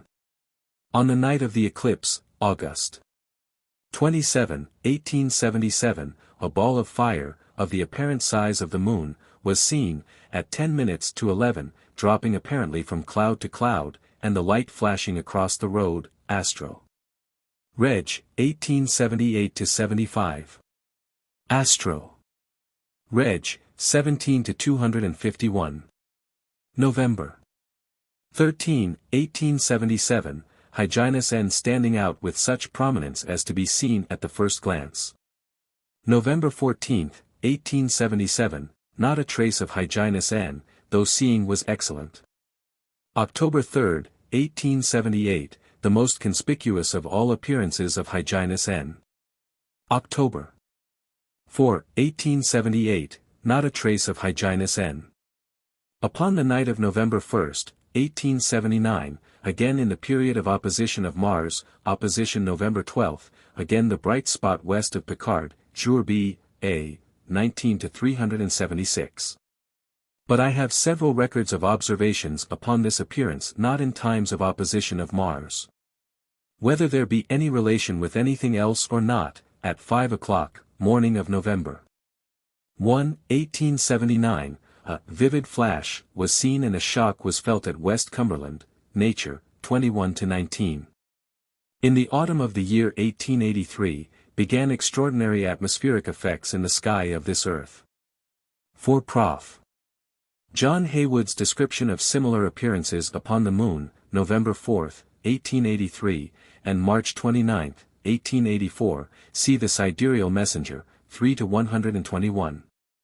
They were misty light effects upon the dark part of the moon, not like earth shine. Our expression is that so close is the moon to this earth that it, too, may be affected by phenomena in the atmosphere of this earth. Something like another luminous cable, or like a shining wall, that was seen in Aristarchus, by Trouvelot, Jan. 23, 1880, Lastro, 1885-215, a speck of light in Marius, January 13, 1881, by A. S. Williams, E.N.G. Mech, 32-494, unexplained light in Eudoxus, by Trouvelot, May 4, 1881, Lastro, 1885-213, an illumination in Kepler, by Morales, February 5, 1884, Lastro, 9-149. In Knowledge, 7-224, William Gray writes that, upon February 19, 1885, he saw, in Hercules, a dull, deep, reddish appearance. In L'Astronomy, 1885-227, Lorenzo Kropp, an astronomer of Paysandú, Uruguay, writes that, upon February 21, 1885, he had seen, in Cassini, a formation not far from Hercules, both of them in the northwestern quadrant of the moon, a reddish smoke or mist. He had heard that several other persons had seen, not a misty appearance, but a star-like light here, and upon the 22nd he had seen a definite light, himself, shining like the planet Saturn. May 11, 1885, 2 lights upon the moon, Lastro, 9-73. May 11, 1886, 2 lights upon the moon, Lastro, 6-312. Chapter 24. That through lenses rimmed with horizons. Inhabitants of this earth have seen revelations of other worlds, that atmospheric strata of different densities are lenses, but that the faults of the wide glasses in the observatories are so intensified in atmospheric revelations that all our data are distortions. Our acceptance is that every mirage has a primary, that in human mind all poetry is based upon observation, and that imagery in the sky is similarly uncreative. If a mirage cannot be traced to the known upon this earth, one supposes that it is either a derivation from the unknown upon this earth, or from the unknown somewhere else. We shall have data of a series of mirages in Sweden, or upon the shores of the Baltic, from October, 1881, to December, 1888.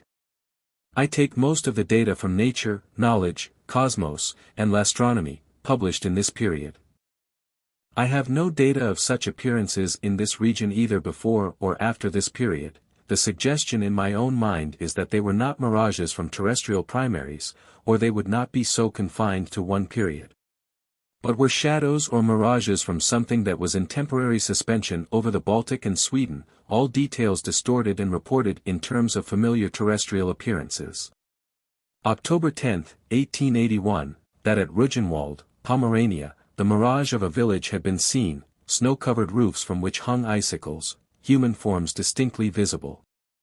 It was believed that the mirage was a representation of the town of Nexö, on the island of Bornholm. Rügenwald is on the Baltic, and Nexö is about 100 miles northwest, in the Baltic. The first definite account of the mirages of Sweden, findable by me, is published in Nature, June 29, 1882, where it is said that preceding instances had attracted attention, that, in May, 1882, over Lake Orsa, Sweden, representations of steamships had been seen, and then, islands covered with vegetation. Night of May 19, 1883, beams of light at Lake Ludvika, Sweden, they looked like a representation of a lake in moonshine, with shores covered with trees, showing faint outlines of farms. Monthly Weather Review, May, 1883. May 28, 1883, at Finnsbo, Sweden, changing scenes, at short intervals, mountains, lakes, and farms. October 16, 1884, Linesburg, a large town, with 4-storied houses, a castle and a lake. May 22, 1885, Gothland, a town surrounded by high mountains, a large vessel in front of the town. June 15, 1885, near Oxelösund, 2 wooded islands, a construction upon one of them, and 2 warships. It is said that at the time 2 Swedish warships were at sea, but were at considerable distance north of Oxelösund. September 12, 1885, Vala, a representation that is said to have been a remarkable mirage, but that is described as if the appearances were cloud forms, several monitors, one changing into a spouting whale, and the other into a crocodile, then forests, dancers, a wooded island with buildings and a park. September 29, 1885, again at Vala, between 8 and 9 o'clock p.m., a lurid glare upon the northwestern horizon, a cloud bank, animals, groups of dancers, a forest, and then a park with paths. July 15, 1888, Hudikwall, a tempestuous sea, and a vessel upon it. A small boat leaving the vessel. Upon October 8, 1888, at Marexo, on the Baltic, but in Russia, was seen a mirage of a city that lasted an hour. It is said that some buildings were recognized, and that the representation was identified with St. Petersburg, which is about 200 miles from the Baltic. That a large, substantial mass, presumably of land, can be in at least temporary suspension over a point upon this earth's surface, and not fall, and be, in ordinary circumstances, invisible. In Astronomy, 1887 to 426, mm. Codd and Pion, both of them astronomers, well known for their conventional observations and writings, publish accounts of an unknown body that appeared upon the sun's limb, for 20 or 30 seconds, after the eclipse of August 19, 1887. They saw a round body, apparent diameter about 1/10 of the apparent diameter of the sun, according to the sketch that is published. In l'astronomie, these two observers write separately, and, in the city of Marseilles, their observations were made at a distance apart. But the unknown body was seen by both upon the same part of the sun's limb. So it is supposed that it could not have been a balloon, nor a circular cloud, nor anything else very near this earth. But many astronomers in other parts of Europe were watching this eclipse, and it seems acceptable that others, besides two in Marseilles, continued to look, immediately after the eclipse. But from nowhere else came a report upon this object, so that all indications are that it was far from the sun and near Marseilles, but farther than clouds or balloons in this local sky. I can draw no diagram that can satisfy all these circumstances, except by supposing the sun to be only a few thousand miles away. If little black stones fall 4 times, in 11 years, to one part of this earth's surface, and fall nowhere else, we are, in conceiving of a fixed origin somewhere above a stationary earth, at least conceiving in terms of data, and whether we are fanatics or not, we are not of the type of other upholders of stationariness of this earth, who care more for Moses than they do for data. I'd not like to have it thought that we are not great admirers of Moses, sometimes. The rock that hung in the sky of Servia. Upon October 13, 1872, a stone fell from the sky, to this earth, near the town of Socobanja, Servia. If it were not a peculiar stone, there is no force to this datum. It is said that it was unknown stone. A name was invented for it. The stone was called Banjite, after the town near which it fell. 17 years later, December 1, 1889, another rock of Banjite fell in Servia, near Jellica. For Meunier's account of these stones, see l'astronomie, 189-0272, and Comptes Rendus, 92-331. Also, see La Nature, 1881-1-192. According to Meunier, these stones did fall from the sky. Indigenous to this earth there are no such stones, nowhere else have such stones fallen from the sky, they are identical in material, they fell 17 years apart. At times when we think favorably of this work of ours, we see in it a pointing out of an evil of modern specialization. A seismologist studies earthquakes, and an astronomer studies meteors. Neither studies both earthquakes and meteors, and consequently each, ignorant of the data collected by the other, sees no relation between the two phenomena. The treatment of the event in Servia, December 1, 1889, is an instance of conventional scientific attempts to understand something by separately, or specially, focusing upon different aspects, and not combining into an inclusive concept. Meunier writes only upon the stones that fell from the sky, and does not mention an earthquake at the time. Milne, in his catalogue of destructive earthquakes, lists the occurrence as an earthquake, and does not mention stones that fell from the sky. All combinations greatly affect the character of components. In our combination of the two aspects, we see that the phenomenon was not an earthquake, as earthquakes are commonly understood, though it may have been meteoric. But was not meteoric, in ordinary terms of meteors, because of the unlikelihood that meteors, identical in material, should, 17 years apart, fall upon the same part of this earth's surface, and nowhere else. This occurrence was of course an explosion in the sky, and its vibrations were communicated to the earth below, with all the effects of any other kind of earthquakes. Back in our earliest confusion of the data of a century's first quarter, we had awareness of this combination and its conventional misinterpretation, that many concussions that have been communicated from explosions in the sky have been catalogued in lists of subterranean earthquakes. We are farther along now, in our data of the 19th century, and now we come across awareness, in other minds, of this distinguishment. At 8:20 a.m., November 20, 1887, was heard and felt something that was reported from many places in the region that is known to us as the London Triangle, as an earthquake, though in some towns it was thought that a great explosion, perhaps in London, had occurred. It was reported from Reading, and from 4 towns near Reading, and Reading is said to be one of the places where the concussion was greatest. There were several accounts of slight alarm among sheep, which are sensitive to meteors and earthquakes. But, in Simon's Met. Mag, Mr. H. G. Fordham wrote that the occurrence was not an earthquake, that a meteor had exploded. He had very little to base this opinion upon. Out of scores of descriptions, he had record of only 2 assertions that something had been seen in the sky. Nevertheless, because the sound was so much greater than the concussion, Mr. Fordham came to his conclusion. In Simon's Met. Mag. 23-154, Dr. R. H. Wake writes that, upon the evening of November 3, 1888, in a region about 4 miles wide and 10 or 15 miles long, in the Thames Valley, near Reading, flocks of sheep had rushed from their folds in a common alarm. About a year later, in the Chiltern Hills, which extend in a northeasterly direction from the Thames Valley, near Reading, there was another such occurrence. In the London Standard, November 7, 1889, the Reverend J. Ross Barker, of Chesham, a town about 25 miles northeast of Reading, writes that, upon October 25, 1889, many flocks of sheep, in a region of 30 square miles, had, by common impulse, broken from their folds. Mr. Barker asks whether anyone knew of a meteor or of an earthquake at the time. In Volume 24, Simon's Met. Mag. Mr. Simons accepts that all 3 of these occurrences were effects of meteoric explosions in the sky.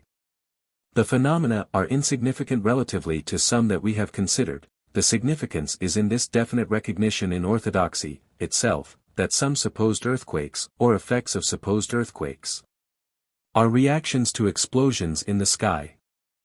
Chapter 25. Exploding monasteries that shoot out clouds of monks into cyclonic formations with stormy nuns similarly dispossessed, or collapsing monasteries, sometimes slowly crumbling confines of the cloistered, by which we typify all things, that all developments pass through a process of walling away within shells that will break. Once upon a time there was a shell around the United States. The shell broke. Some other things were smashed. The doctrines of great distances among heavenly bodies, and of a moving earth are the strongest elements of exclusionism. The mere idea of separations by millions of miles discourages thoughts of communication with other worlds. And only to think that this earth shoots through space at a velocity of 19 miles a second puts an end to speculation upon how to leave it and how to return. But, if these 2 conventions be features of a walling away like that of a chick within its shell, or that of the United States within its boundaries, and if some day all such confinements of the embryonic break, our own prophecy, in the vague terms of all successful prophecies, is that a matured view of astronomic phenomena will be from a litter of broken demonstrations. Our expression now is upon the function of isolation in development. Specially it is not ours, because I think we learned it from the biologists, but we are applying it generally. If the general expression be accepted, we conceive that functionally have the astronomers taught that planets are millions of miles away, and that this earth moves at such terrific velocity that it is insisted with speed. Whether isolations function or not, that exclusions that break down are typical of all developments is signified by data upon all growing things, beginning with the aristocratic seeds, which, however, liberalize to intercourse with mean materials or die. All animal organisms are at first walled away. In human circumstances conditions are the same. The development of every science has been a series of temporary exclusions, and the story of every industry tells of inventions that were resisted, but that were finally admitted. At the beginning of the 19th century, Hegel published his demonstration that there could be only 7 planets. Too late to recall the work, he learned that Ceres had been discovered. It is our expression that the mental state of Hegel partook of a general spirit of his time, and that it was necessary, or that it functioned. Because early astronomers could scarcely have systematized their doctrine had they been bewildered by 700 or 800 planetary bodies. And that, besides the functions of the astronomers, according to our expressions, there was also their usefulness in breaking down the walls of the older, and outlived, orthodoxy. We conceive that it is well that a great deal of experience should be withheld from children, and that, anyway, in their early years, they are sexually isolated, for instance. And our idea is that our data have been held back by no outspoken conspiracy, but by an inhibition similar to that by which a great deal of biology, for instance, is not taught to children. But, if we think of something of this kind, equally acceptable is it that even in the face of orthodox principles, these data have been preserved in orthodox publications, and that, in the face of supposed principles of Darwinism, as applied generally, they have survived, though not in harmony with their environment. Tons of paper have been consumed by calculations upon the remoteness of stars and planets. But I can find nothing that has been calculated, or said, that is sounder than Mr. Shaw's determination that the moon is 37 miles away. It is that the Vogels and the Struves and the Newcombs have been functionally hypnotized and have usefully spread the embryonic delusion that there is a vast, untraversable expanse of space around this earth. Or that they have had some basis that it has been my misfortune to be unable to find, or that there is no pleasant and unaccusatory way of explaining them. April 10, 1874, a luminous object that exploded in the sky of Kuttenberg, Bohemia. It is said that the glare was like sunlight, and that the terrifying flash was followed by a detonation that rumbled about a minute. April 9, 1876, an explosion that is said to have been violent, over the town of Rosenau, Hungary. See Report B.A., 1877-147. These two objects which appeared in virtually the same local sky of this earth, points of explosion 250 miles apart, came from virtually the same point in the sky, constellation of Cassiopeia. Different by 2 degrees in right ascension, and with no difference in declination. About the same time in the evening, one at 8:09 p.m., and the other at 8:20 p.m. Same night in the year, according to extraterrestrial calendars, the year 1876 was a leap year. If they had been ordinary meteors, by coincidence 2 ordinary meteors of the same stream might, exactly 2 years apart, come from almost the same point in the heavens and strike almost the same point over this earth. But they were 2 of the most extraordinary occurrences in the records of explosions in the sky. Coincidences multiply, or these objects did come from the not far distant constellation Cassiopeia, and their striking so closely together indicates that this earth is stationary, and something of the purposeful may be thought of. Serially related to these events, or representing some more coincidence, there had been, upon June 9, 1866, a tremendous explosion in the sky of Niszahinya, Hungary, and about 1,000 stones had fallen from the sky, Report B.A., 1867-430. Rosenau and Niszahinya are about 75 miles apart.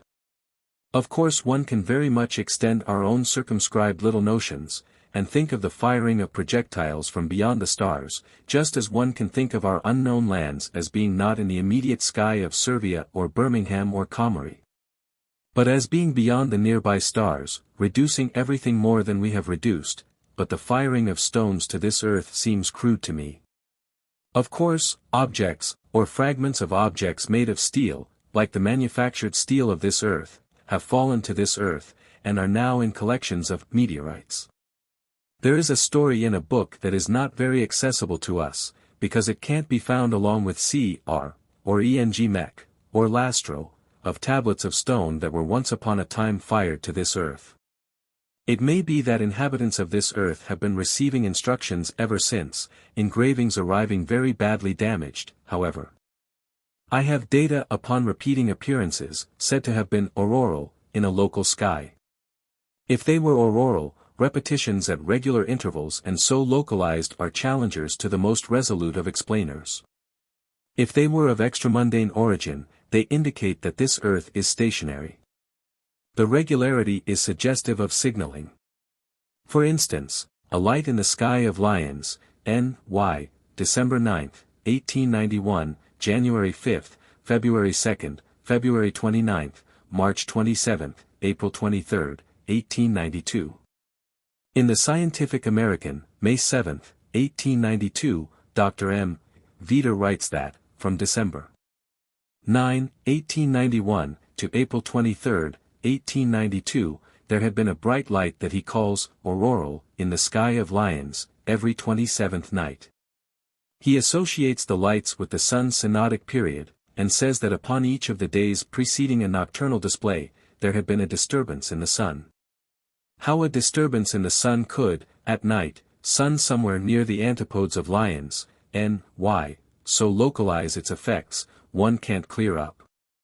In Nature, 46-29, Dr. Veeder associates the phenomena with the synodic period of the sun, but he says that this period is of 27 days, 6 hours, and 47 minutes, noting that this period is inconsistent with the phenomena at lions, making more than a day's difference in the time of his records. This precise determination is more of the exact science that is driving some of us away from refinements into hoping for caves. Different parts of the sun move at different rates. I have read of sun spots that move diagonally across the sun. In Nature, 15-451, a correspondent writes that, at 8:55 p.m., he saw a large red star in Serpens, where he had never seen such an appearance before, Gunnersbury, March 17, 1877. 10 minutes later, the object increased and decreased several times, flashing like the revolving light of a lighthouse, then disappearing. This correspondent writes that, about Joe p.m., he saw a great meteor. He suggests no relation between the two appearances, but there may have been relation, and there may be indication of something that was stationary at least 1 hour over Gunnersbury. Because the object said to have been a meteor was first seen at Gunnersbury. In the observatory, 1-20, Captain Tupman writes that, at 9:57 o'clock, a great meteor was seen first at Frome, Tetbury, and Gunnersbury. The red object might not have been in the local sky of Gunnersbury. Might have been in the constellation Serpens, unseen in all the rest of the world. There is a great field of records of meteors that, with no parallax, or with little parallax, that may be accounted for by supposing that observations were not quite simultaneous, have been seen to come as if from a star or from a planet, and that may have come from such points, indicating that they are not far away. For instance, Report B.A., 1879-77, the Great Meteor of September 5, 1868. It was seen, at Zurich, Switzerland, to come from a point near Jupiter. At Tremont, France, origin was so close to Jupiter that this object and the planet were seen in the same telescopic field. At Bergamo, Italy, it was seen 5 or 6 degrees from Jupiter. Zurich is about 140 miles from Bergamo, and Tremont is farther from Zurich and Bergamo than that. So there are data that indicate that objects have come to this Earth from planets or from stars, enforcing our idea that the remotest planet is not so far from this Earth as the Moon is said, conventionally, to be. And that the stars, all equidistant from this Earth, might be reached by traveling from this Earth. One notices that I always conclude that, if phenomena repeatedly occur in one local sky of this Earth, their origin is traceable to a fixed place over a stationary Earth. The fixed place over this Earth is indicated, but that fixed place, island of space, foreign coast, whatever it may be conceived of as accompanying this Earth in its rotations and revolutions around the Sun. Accepting that nothing much is known of gravitation, that gravitational astronomy is a myth. That attraction may extend but a few miles around this Earth. If I can think of something hanging unsupported in space, I always think of an island, say, over Birmingham, or Irkutsk, or Kamari. As soon flying off by the centrifugal force of a rotating Earth, or as being soon left behind in a rush around the Sun. Nevertheless, there is good room for discussion here. But when it comes to other orders of data, I find one convergence toward the explanation that this Earth is stationary. But the subject is supposed to be sacred. One must not think that this Earth is stationary. One must not investigate. To think upon this subject, except as one is told to think, is, or seems to be considered, impious. But how can one account for an Earth that moves? By thinking that something started it and that nothing ever stopped it. Earth that doesn't move. That nothing ever started it. Some more sacrilege. Chapter 26. If a grasshopper could hop on a cannonball, passing overhead, I could conceive, perhaps, how something, from outer space, could flit to a moving Earth, explore a while, and then hop off. But suppose we have to accept that there have been instances of just such enterprise and agility, relatively to the planet Venus. Irrespective of our notion that it may be that sometimes a vessel sails to this Earth from Venus and returns, there are striking data indicating that, whether conceivable or not, luminous objects have appeared from somewhere. Or presumably from outer space, and have been seen temporarily suspended over the planet Venus. This is in accord with our indications that there are regions in the sky suspended over and near this Earth. It looks bad for our inference that this Earth is stationary, but it is the supposed rotary motion of this Earth more than the supposed orbital motion that seems to us would dislodge such neighboring bodies. And all astronomers, except those who say that Venus rotates in about 24 hours, say that Venus rotates in about 224 days, a velocity that would generate little centrifugal force. I have a note upon a determined luminosity that was bent upon Saturn, as its objective. In the English Mechanic, 63-496, a correspondent writes that, upon July 13, 1896, he saw, through his telescope, from 10 until after 11:15 p.m.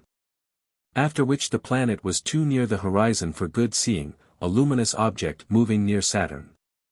He saw it pass several small stars. It was certainly going toward Saturn at a good rate. There may be swifts of the sky that can board planets. If they can swoop on and off an Earth moving at a rate of 19 miles a second, disregarding rotation, because entrance at a pole may be thought of, why, then, for all I know smaller things do ride on cannonballs. Of course, if our data that indicate that the supposed solar system, or the geosystem, is to an enormous degree smaller than is conventionally taught be accepted, the orbital velocity of Venus is far cut down. About the last of August, 1873, Brussels, 8 o'clock in the evening, rising above the horizon, into a clear sky, was seen a star-like object. It mounted higher and higher, until, about 10 minutes later, it disappeared, La Nature, 1873-239. It seems that this conspicuous object did appear in a local sky, and was therefore not far from this Earth. If it were not a fire balloon, one supposes that it did come from outer space, and then returned. Perhaps a similar thing that visited the Moon, and was then seen sailing away, in the Astronomical Register, 23-205, Prof. Schafarik, of Prague, writes that upon April 24, 1874, he saw an object of so peculiar a nature that I do not know what to make of it. He saw a dazzling white object slowly traversing the disk of the Moon. He had not seen it approaching the Moon. He watched it after it left the Moon. September 27, 1881, South Africa, an object that was seen near the Moon, by Colonel Markwick, like a comet but moving rapidly, Jour, Liverpool Astro. SOC, 7-117. Our chief interest is in objects, like ships, that have boarded this moving Earth with the agility of a Columbus who could dodge a San Salvador and throw out an anchor to an American coast screeching past him at a rate of 19 miles a second. Or in objects that have come as close as atmospheric conditions, or unknown conditions, would permit to the bottom of a kind of stationary sea. We now graduate Captain Noble to the extrageographic fold. In Knowledge, 4-173, Captain Noble writes that, at 10:35 o'clock, night of August 28, 1883, he saw in the sky something like a new and most glorious comet.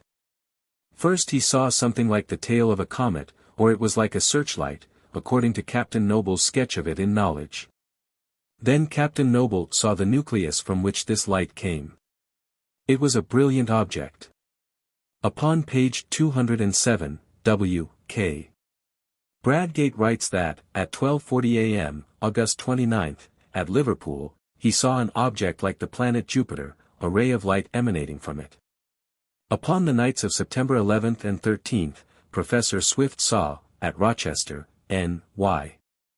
an unknown object like a comet, perhaps in the local sky of Rochester, inasmuch as it was reported from nowhere else, Observatory, 6-345. In Knowledge, 4 to 219, Mrs. Harbin writes that, upon the night of September 21st, at Yeovil, she saw the same brilliant searchlight-like light that had been seen by Captain Noble, but that it had disappeared before she could turn her telescope upon it. And several months later, November, 1883, a similar object was seen obviously not far away, but in the local sky of Puerto Rico and then of Ohio, America met. Jour, 1 to 110, and Psi, America, 50 to 40, 97. It may be better not to say at this time that we have data for thinking that a vessel carrying something like a searchlight, visited this Earth, and explored for several months over regions as far apart as England and Puerto Rico. Just at present it is enough to record that something that was presumably not a fire balloon appeared in the sky of England, close to this Earth, if seen nowhere else. And in 2 hours traversed the distance of about 200 miles between Sussex and Liverpool. August 22, 1885, Saigon, Cochin China, according to Lieutenant Revelier, of the vessel Guiberto, object like a magnificent red star, but larger than the planet Venus, it moved no faster than a cloud in a moderate wind. Observed 7 or 8 minutes, then disappearing behind clouds, c.r. 101 to 680. In this book it is my frustrated desire to subordinate the theme of this Earth stationariness. My subject is new lands, things, objects, beings that are, or may be, the data of coming expansions. But the stationariness of this Earth cannot be subordinated. It is crucial.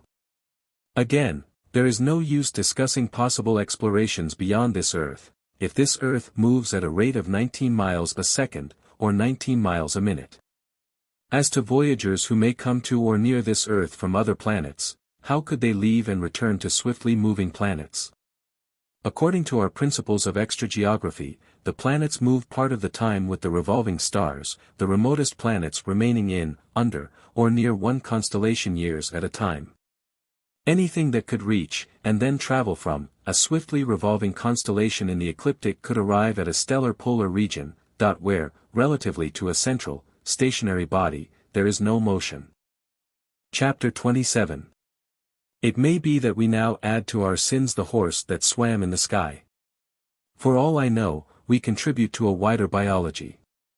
In the New York Times, July 8, 1878, is published a dispatch from Parkersburg, West Virginia, that, about July 1, 1878, 3 or 4 farmers had seen, in a cloudless sky, apparently half a mile high, an opaque substance. It looked like a white horse, swimming in the clear atmosphere.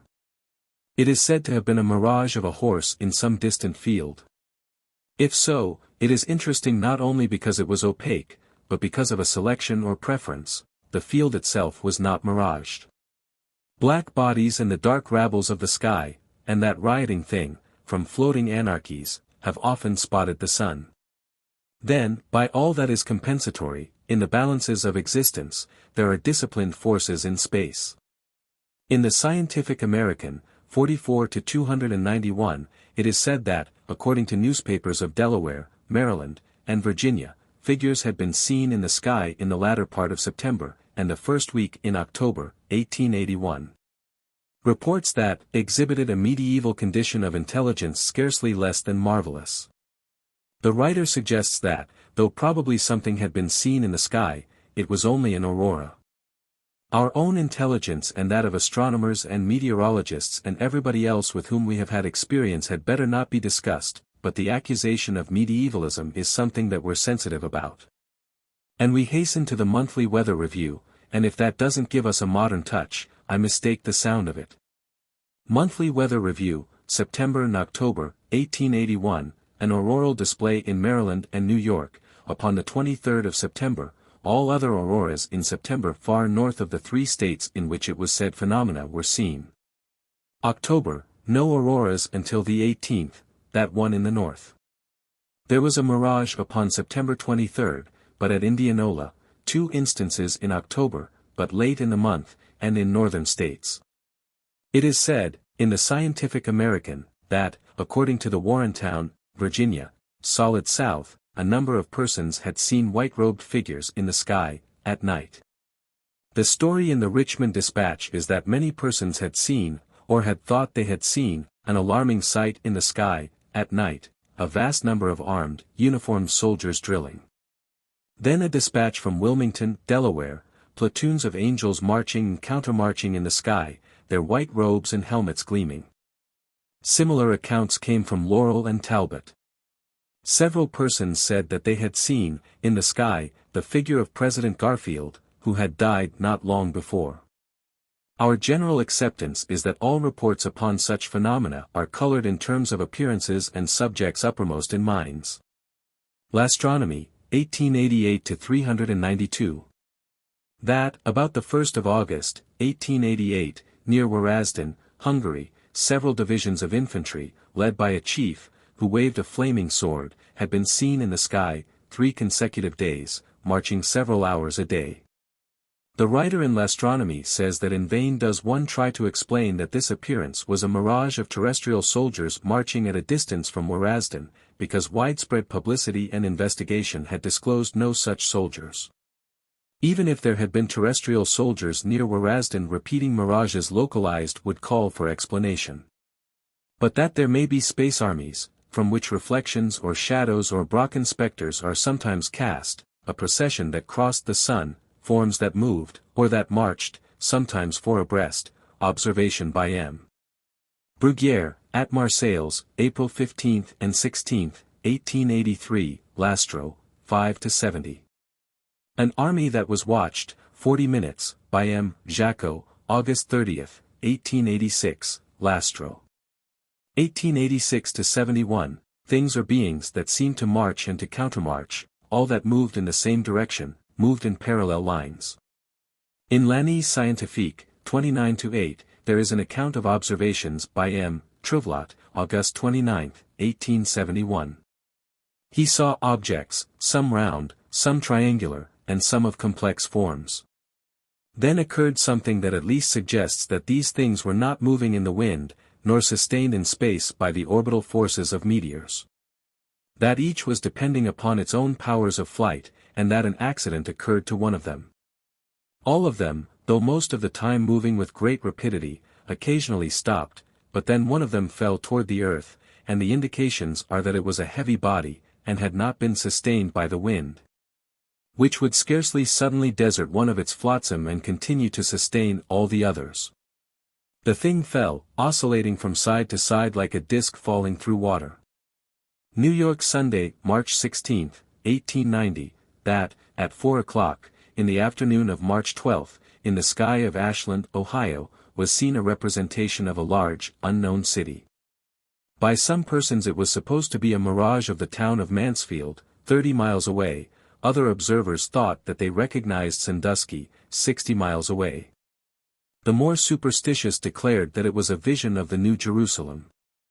May have been a revelation of heaven, and for all I know heaven may resemble Sandusky, and those of us who have no desire to go to Sandusky may ponder that point, but our own expression is that things have been pictured in the sky, and have not been traced to terrestrial origins, but have been interpreted always in local terms. Probably a living thing in the sky, seen by farmers, a horse. Other things, or far refracted images, or shadows, and they were supposed to be vast lions or soldiers or angels, all according to preconceived ideas. Representations that have been seen in India, Hindu costumes described upon them. Suppose that, in the afternoon of January 17, 1892, there was a battle in the sky of Montana, we know just about in what terms the description would be published. Brooklyn Eagle, January 18, 1892, a mirage in the sky of Lewiston, Montana, Indians and hunters alternately charging and retreating. The Indians were in superior numbers and captured the hunters. Then details, hunters tied to stakes. The piling of faggots, etc. So far as could be ascertained last night, the Indians on the reservations are peaceable. I think that we're peaceable enough, but, unless the astronomers can put us on reservations, where we'll work out expressions in beads and wampum instead of data, we'll have to carry on a conflict with the vacant minds to which appear mirages of their own emptiness in the sometimes swarming skies. Altogether there are many data indicating that vessels and living things of space do come close to this Earth, but there is absence of data of beings that have ever landed upon this Earth, unless someone will take up the idea that Caspar Hauser, for instance, came to this Earth from some other physical world. Whether Spicarians have ever dredged down here or not, or sniped down here, pouncing, assailing, either wantonly, or in the interests of their sciences, there are data of seeming seizures and attacks from somewhere. And I have strong objections against lugging in the fourth dimension, because then I am no better off, wondering what the fifth and sixth are like. In La Nature, 1888-2-66, M. Adrien Arcelin writes that, while excavating near de Sauter, in August, 1878, upon a day, described as superbe, sky clear to a degree said to have been parfaitement, several dozen sheets of wrapping paper upon the ground suddenly rose. Nearby were a dozen men, and not one of them had felt a trace of wind. A strong force had seized upon these conspicuous objects, touching nothing else. According to M. Arcelin, the dust on the ground under and around was not disturbed. The sheets of paper continued upward, and disappeared in the sky. A powerful force that swooped upon a fishing vessel, raising it so far that when it fell back it sank. See London Times, September 24, 1875. A quarter of a mile away were other vessels, from which set out rescuers to the sailors who had been thrown into the sea. There was no wind, the rescuers could not use sails, but had to row their boats. Upon October 2, 1875, a man was trundling a cart from Schaffhausen, near Beringen, Germany. His right arm was perforated from front to back, as if by a musket ball, Pop Sci. 15-566.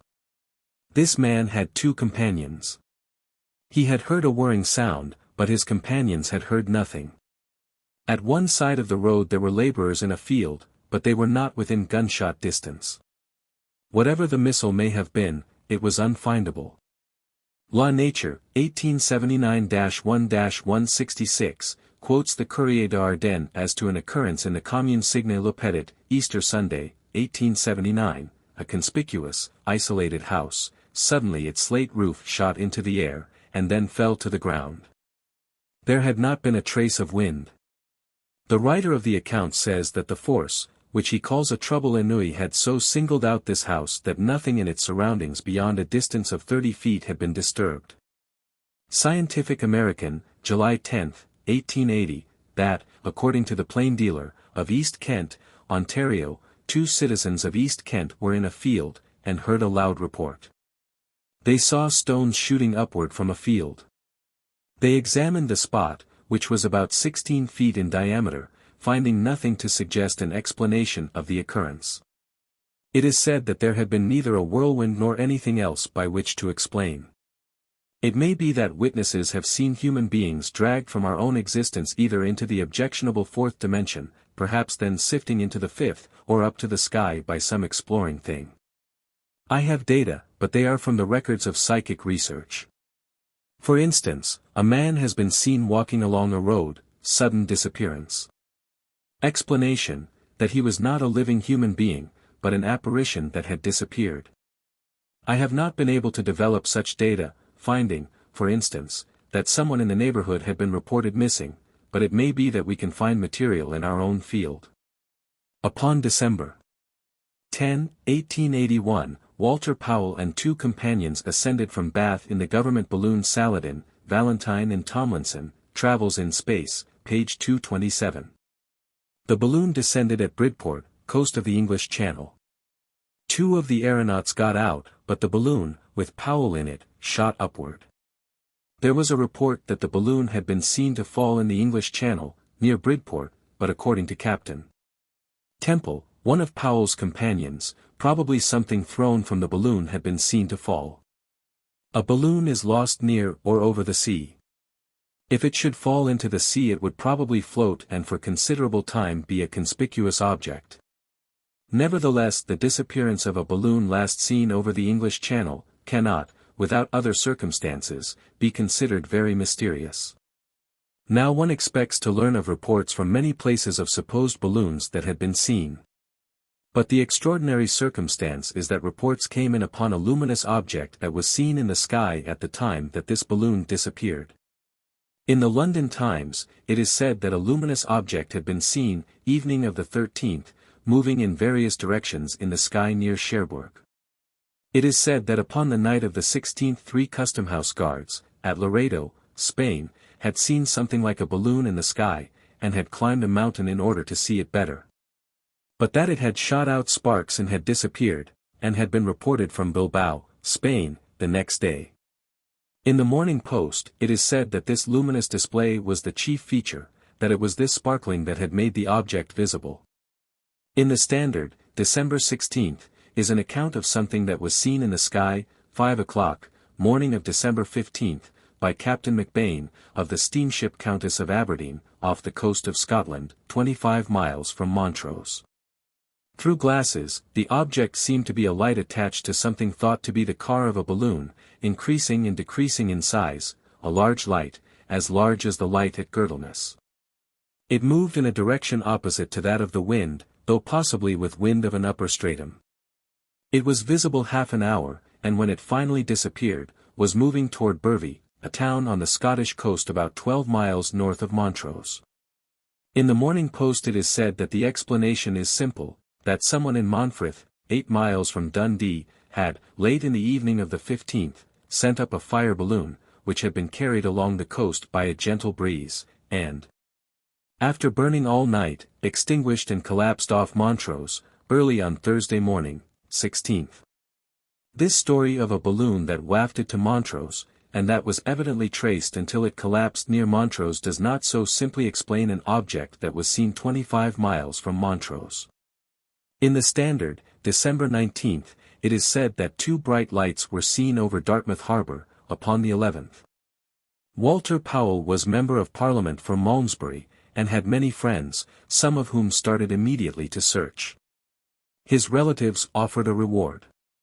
A steamboat searched the channel, and did not give up until the 13th, fishing vessels kept on searching. A sweeping expedition was organized, and the Coast Guard was doubled, searching the shore for wreckage, but not a fragment of the balloon, nor from the balloon, except a thermometer in a bag, was found. In L'Astronomie, 1886-312, Prof. Perwas, of the Collège Bar-sur-Aube, quotes 2 witnesses of a curieux phenomena that occurred in a garden of the college, May 22, 1886, cloudless sky, wind trace fayable.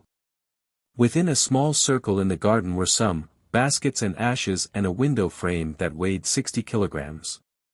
These things suddenly rose from the ground. At a height of about 40 feet, they remained suspended several minutes, then falling back to the place from which they had risen. Not a thing outside this small circle had been touched by the seizure. The witnesses said that they had felt no disturbance in the air. Scientific American, 56-65, that in June, 1886, according to the London Times, a well-known official was entering Pall Mall, when he felt a violent blow on the shoulder and heard a hissing sound. There was no one in sight except a distant policeman. At home, he found that the nap of his coat looked as if a hot wire had been pressed against the cloth, in a long, straight line. No missile was found, but it was thought that something of a meteoritic nature had struck him. Charleston News and Courier, November 25, 1886, that, at Edina, Mo., November 23, a man and his 3 sons were pulling corn on a farm. Nothing is said of meteorologic conditions, and, for all I know, they may have been pulling corn in a violent thunderstorm. Something that is said to have been lightning flashed from the sky. The man was slightly injured, 1 son killed, the other seriously injured, the 3rd had disappeared. What has become of him is not known, but it is supposed that he was blinded or crazed by the shock, and wandered away.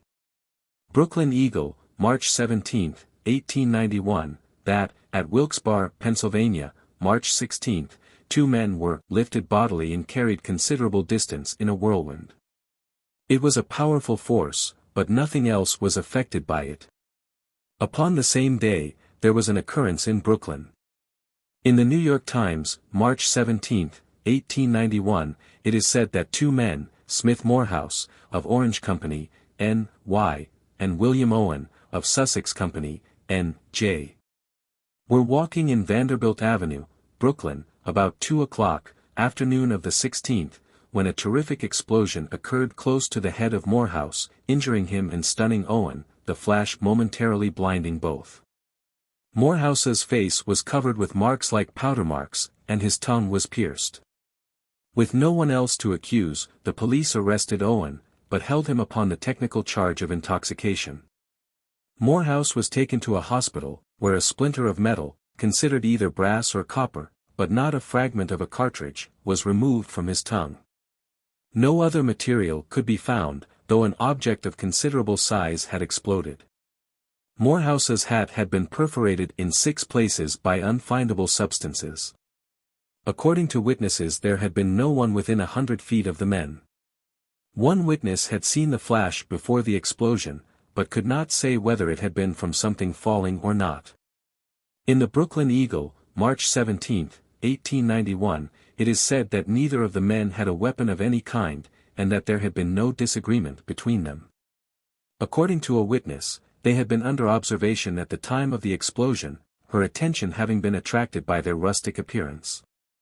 There is an interesting merging here of the findable and the unfindable. I suppose that no one will suppose that someone threw a bomb at these men. But enough substance was found to exclude the notion of lightning from a clear sky. Something of a meteoritic nature seems excluded. Chapter 28. Out from a round, red planet, a little white shaft, a fairy's arrow shot into an apple. June 10, 1892, a light like a little searchlight, projecting from the limb of Mars. Upon July 11 and 13, it was seen again, by Campbell and Hussey, Nature, 50-500. August 3, 1892, climacteric opposition of Mars.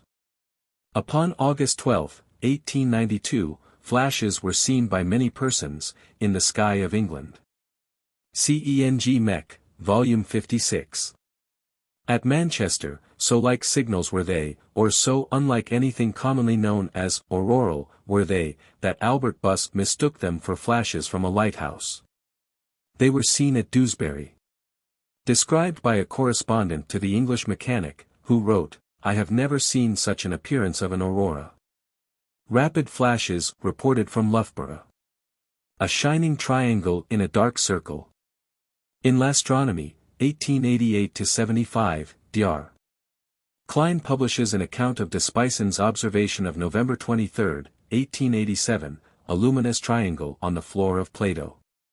Dr. Klein says it was an effect of sunlight. In this period, there were in cities of the United States, some of the most astonishing effects at night, in the history of this earth. If Rigel should run for the presidency of Orion, and if the stars in the great nebula should start to march, there would be a spectacle like those that Grover Cleveland called forth in the United States, in this period. So then, at least conceivably, something similar upon the moon. Flakes of light moving toward Plato, this night of November 23, 1887, from all the other craters of the moon, a blizzard of shining points gathering into light drifts in Plato. Then the denizens of Aristarchus and of Kepler, and dwellers from the lunar Alps, each raising his torch, marching upon a triangular path, making the triangle shine in the dark, conceivably. Other formations have been seen in Plato, but, according to my records, this symbol that shone in the dark had never been seen before, and has not been seen since. About 2 years later, a demonstration of a more exclusive kind, assemblage of all the undertakers of the moon. They stood in a circular formation, surrounded by virgins in their nightgowns, and in nightgowns as nightgowns should be. An appearance in Plinius, September 13, 1889, was reported by Professor Thury, of Geneva, a black spot with an intensely white border. March 30, 1889, a black spot that was seen for the first time, by Godebert, near the center of Copernicus, Lastro. 1890-235. May 11, 1889, an object as black as ink upon a rampart of Gassendi, Lastro, 1889-275. It had never been reported before. At the time of the next lunation, it was not seen again. March 30, 1889, a new black spot in Plinius, Lastro. 1890 to 187. The star-like light of Aristarchus, it is a long time since latest preceding appearance, May 7, 1867. Then it cannot be attributed to commonplace lunar circumstances. The light was seen November 7, 1891, by M. D'Ajuda, of the Observatory of Lisbon, a very distinct, luminous point, Lastro, 11 to 33. Upon April 1, 1893, a shaft of light was seen projecting from the moon, by M. de Marais, in the Azores. A similar appearance was seen, September 25, 1893, at Paris, by M. Gaboro, Lastro, 13 to 34. Another association like that of 1884, in the English Mechanic, 55 to 310, a correspondent writes that, upon May 6, 1892, he saw a shining point, not polar, upon Venus. Upon the 13th of August, 1892, the same object, conceivably, was seen at a short distance from Venus, an unknown, luminous object, like a star of the 7th magnitude that was seen close to Venus, by Professor Barnard, A.S.T. Nock, number 4106. Upon August 24, 1895, in the period of primary maximum brilliance of Venus, a luminous object, it is said, was seen in the sky, in daytime, by someone in Donegal, Ireland. Upon this day, according to the Scientific American, 73 to 374, a boy, Robert Alcorn, saw a large luminous object falling from the sky. It exploded near him. The boy's experience was like Smith Morehouse's. He put his hands over his face, there was a second explosion, shattering his fingers. According to Professor George M. Minchin, no substance of the object that had exploded could be found. Whether there be relation or not, something was seen in the sky of England a week later. In the London Times, September 4, 1895, Dr. J. A. H. Murray writes that, at Oxford, a few minutes before 8 p.m., August 31, 1895, he saw in the sky a luminous object, considerably larger than Venus at greater brilliance, emerge from behind tree tops, and sail slowly eastward. It moved as if driven in a strong wind, and disappeared behind other trees. The fact that it so perceptibly grew fainter as it receded seems to imply that it was not at a great elevation, and so favors a terrestrial origin, though I am unable to conceive how anything artificial could have presented the same appearance. In the Times, of the 6th, someone who had read Dr. Murray's letter says that, about the same time, same evening, he, in London, had seen the same object moving eastward so slowly that he had thought it might be a fire balloon from a neighboring park. Another correspondent, who had not read Dr. Murray's letter, his own dated September 3, writes from a place not stated that about 8:20 p.m., August 31, he had seen a star-like object, moving eastward, remaining in sight 4 or 5 minutes.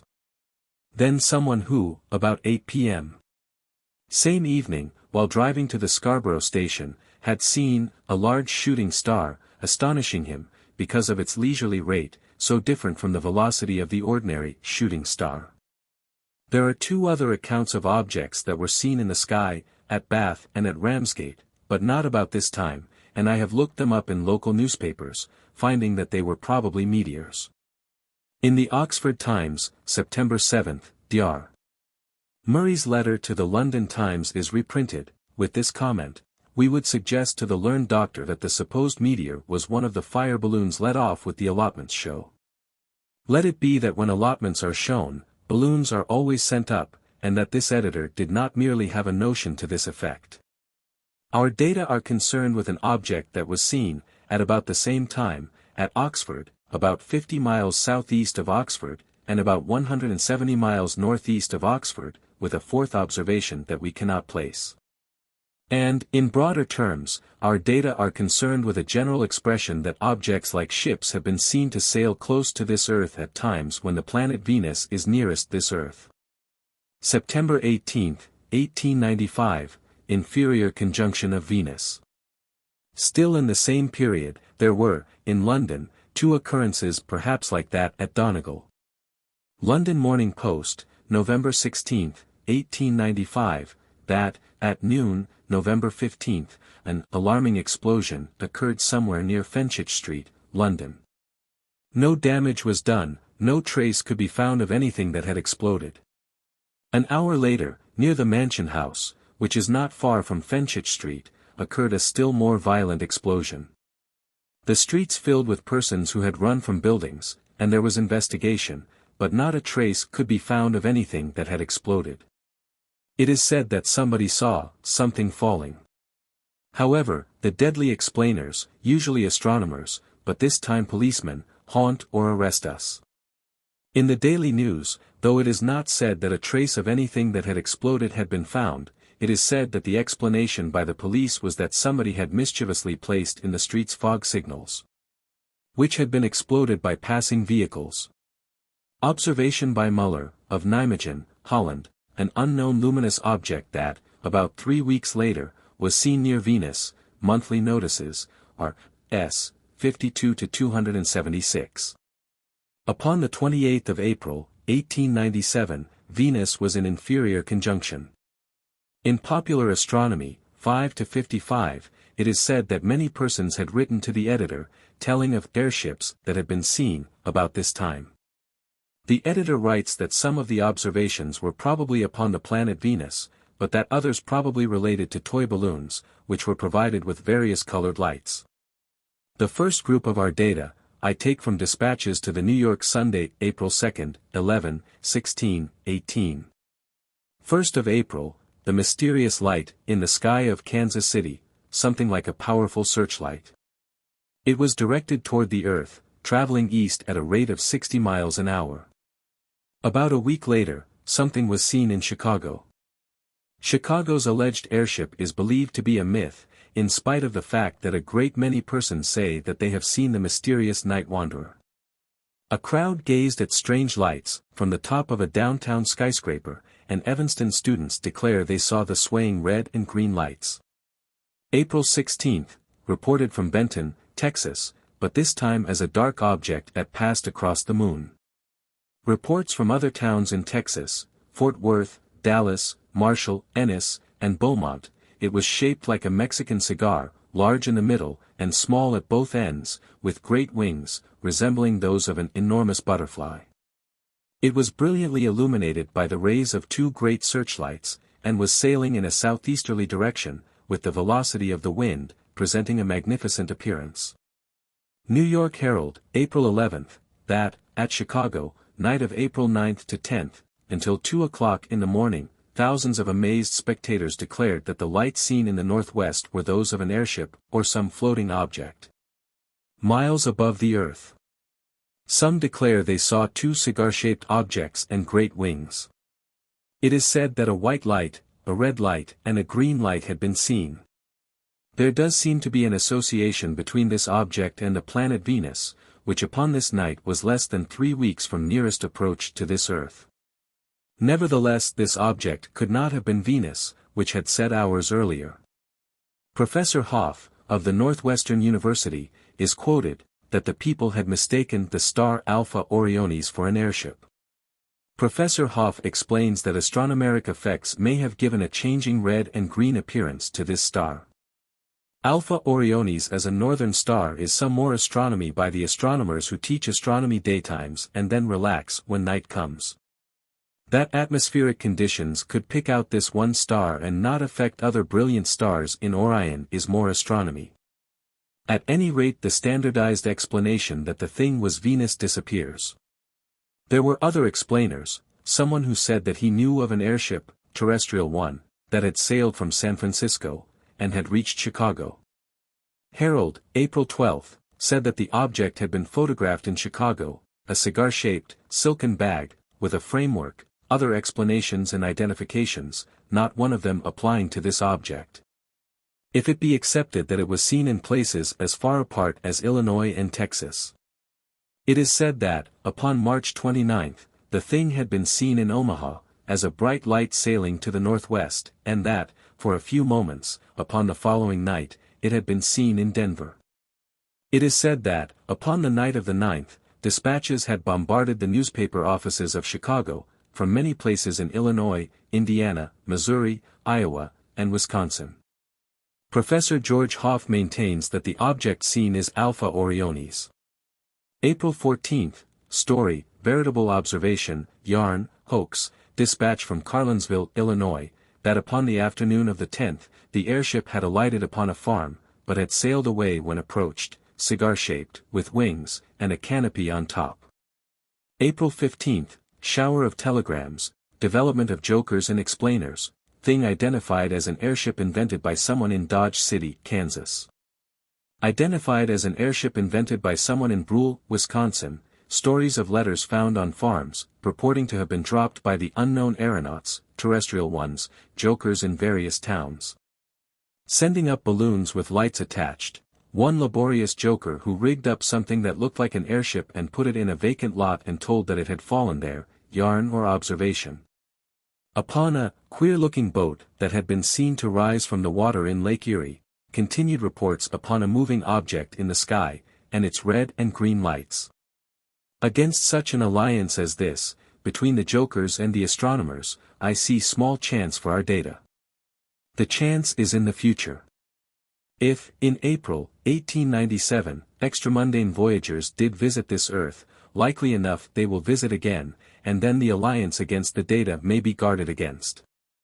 New York Herald, April 20, that, upon the 19th, about 9 p.m., at Sistersville, W. Virginia, a luminous object had approached the town from the northwest, flashing brilliant red, white, and green lights. An examination with strong glasses left an impression of a huge cone-shaped arrangement 180 feet long, with large fins on either side. My own general impression, night of October 12, 1492, if I have that right. Some night in October, 1492, and savages upon an island beach are gazing out at lights that they had never seen before. The indications are that voyagers from some other world are nearby. But the wise men explain.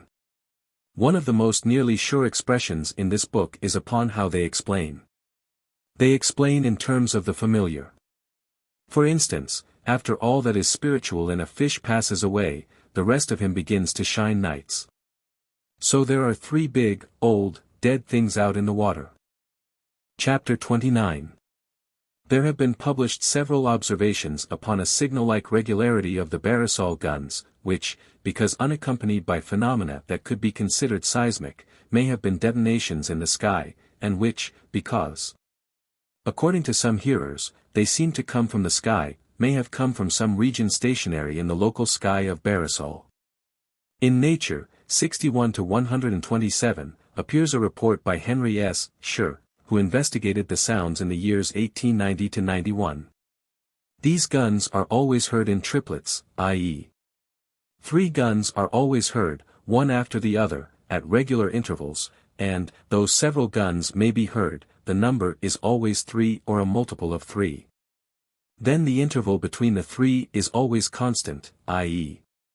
the interval between the first and the second is the same as the interval between the second and the third, and this interval is usually 3 seconds, though I have heard it up to 10 seconds. The interval, however, between the triplets varies, and varies largely, from a few seconds up to hours and days. Sometimes only one series of triplets is heard in a day. At others the triplets follow with great regularity, and I have counted as many as 45 of them, one after the other, without pause. In volumes 16 and 17, Ciel et Terra, M. Van den Broek published a series of papers upon the mysterious sounds that had been heard in Belgium. July, 1892, heard near Brie, by Dr. Ramakers, of Antwerp, detonations at regular intervals of about 12 seconds, repeated about 20 times.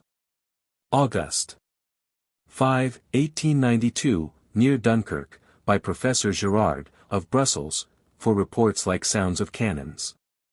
August 17, 1893, between Ostend and Ramsgate, by Prof. Girard, a series of distinct explosions, state of the sky giving no reason to think that they were meteorological manifestations. September 5, 1893, at Middelkerk, loud sounds of remarkable intensity. September 8, 1893, English Channel near Dover, by Prof. Gerard, an explosive sound. In Ciel Terra, 16 to 485, M. Van Den broke records and experience of his own. Upon June 25, 1894, at Louvain, he had heard detonations like discharges of artillery. He tabulates the intervals in a series of sounds. If there were signaling from some unknown region over Belgium, and not far from the surface of this earth, or from extramundane vessels, and if there were something of the code-like, resembling the Morse alphabet, perhaps, in this series of sounds, there can be small hope of interpreting such limited material, but there may be suggestion to someone to record all sounds and their intervals and modulations, if, with greater duration, such phenomena should ever occur again. The intervals were 4 minutes and 23 minutes, then 3 minutes, 4, 3/4, 3 3/4, 3/4. September 16, 1895, a triplet of detonations, heard by M. de Schrijver, of Brussels. There were attempts to explain. Some of M. Van den Broek's correspondents thought that there had been firing from forts on the coast of England, and somebody thought that the phenomena should be attributed to gravitational effects of the moon. Upon September 13, 1895, shocks were felt and sounds heard at Southampton, a series of 3 and then another, Nature, 52 to 552. But I have no other notes upon sounds that were heard in England at this time, except the 2 explosions that were explained by the police of London. However, M. Van den Broek says that Mr. Harmer, of Aldborough, Suffolk, had, about the 1st of November, heard booming sounds that had been attributed to cannonading at Harwich. Mr. Harmer had heard other sounds that had been attributed to cannonading somewhere else. He could not offer a definite opinion upon the first sounds, but had investigated the others, learning that the attribution was a mistake. It was M. de Schrijver's opinion that the triplet of detonations that he had heard was from vessels in the North Sea. But now, according to developments, the sounds of Belgium cannot very well be attributed to terrestrial cannonading in or near Belgium. In Ciel Terra, 16 to 614, are quoted 2 artillery officers who had heard the sounds, but could not so trace them. One of these officers had heard a series of detonations with intervals of about 2 minutes. A variety of explanations was attempted, but in conventional terms, and if these localized, repeating sounds did come from the sky, there's nothing to it but a new variety of attempted explanations, and in most unconventional terms. There are recorded definite impressions that the sounds were in the sky, Professor Pellicinier's positivementarian. In Ciel Terra, 17 to 14, M. Van den Broek announced that General Hennequin, of Brussels, had cooperated with him, and had sent inquiries to army officers and other persons, receiving 30 replies. Some of these correspondents had heard detonations at regular intervals. It is said that the sounds were like cannonading, but not in one instance were the sounds traced to terrestrial gunfire. January 24, 1896, a triplet of triplets, between 2:30 and 3:30 p.m., by M. Overloop, of Middelkerk, Belgium, 3 series of detonations, each of 3 sounds. The sounds went on, but, after this occurrence, there seems to me to be little inducement to me to continue upon the subject. This is indication that from somewhere there has been signaling, from extramundane vessels to one another, or from some unknown region to this earth, as nearly final as we can hope to find. There are persons who will see nothing but a susceptibility to the mysticism of numbers in a feeling that there is significance in 3s of 3s.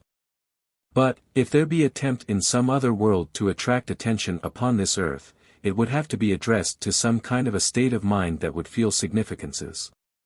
Let our 3 3s be as mystic as the 11 horns on Daniel's 4th animal. If throughout nature like human nature there be only superstition as to such serialization, that superstition, for want of something more nearly intelligent, would be a susceptibility to which to appeal, and from which response might be expected. I think that a sense of mystic significance in the number 3 may be universal, because upon this earth it is general, appearing in theologies, in the balanced compositions of all the arts, in logical demonstrations, and in the indefinite feelings that are supposed to be superstitious. The sounds went on, as if there were experiments, or attempts to communicate by means of other regularizations and repetitions. February 18, 1896, a series of more than 20 detonations, at intervals of 2 or 3 minutes, heard at Ostend, by M. Pulsies, an engineer of Brussels. 4 or 5 sounds were heard at Ostend by someone else, repeated upon the 21st of February. Heard by M. Overloop, at Ostend, April 6, detonations at 11:57 and 30 seconds a.m., and at 12:01 and 32 seconds p.m. heard the next day, by M. Overloop, at Blankenberge, at 2:35 and 2:51 p.m. The last occurrence recorded by M. van den Broek was upon the English Channel, May 23, 1896, detonations at 3:20 and 3:40 p.m. I have no more data, as to this period, myself, but I have notes upon similar sounds, by no means so widely reported and commented upon, in France and Belgium about 15 years later.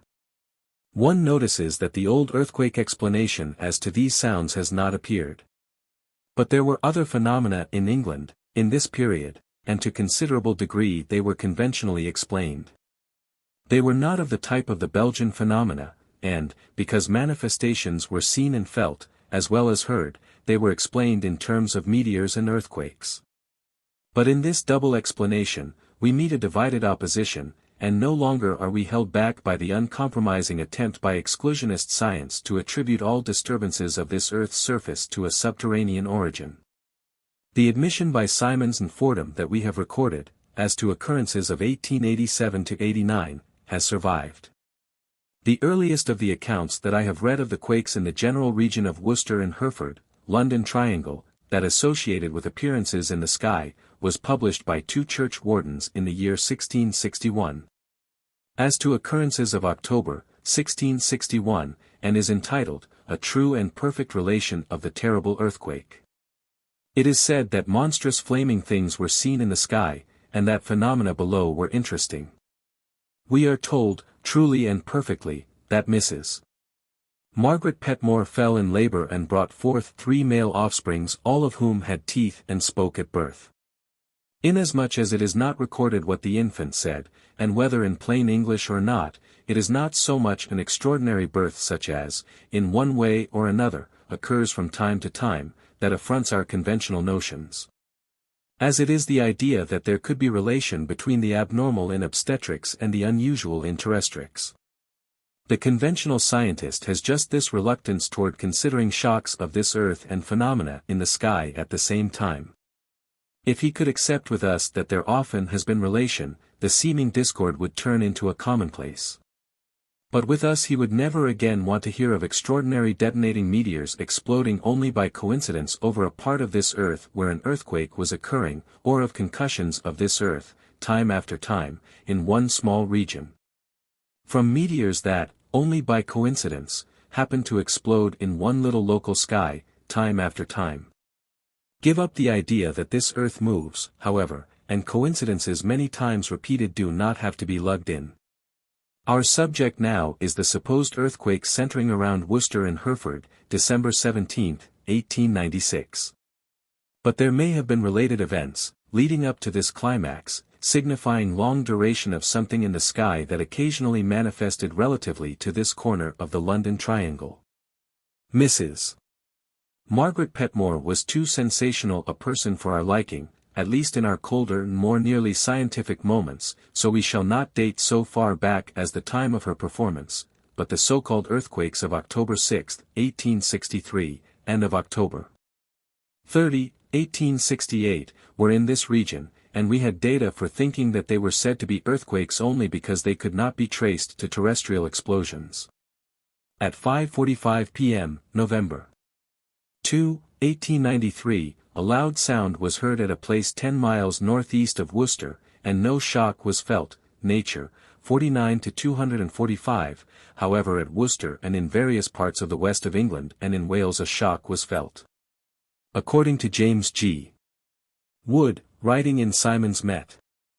Mag, 29 to 8, at 9:30 p.m., January 25, 1894, at Lanthomas and Clifford, towns less than 20 miles west of Hereford, a brilliant light was seen in the sky, an explosion was heard, and a quake was felt.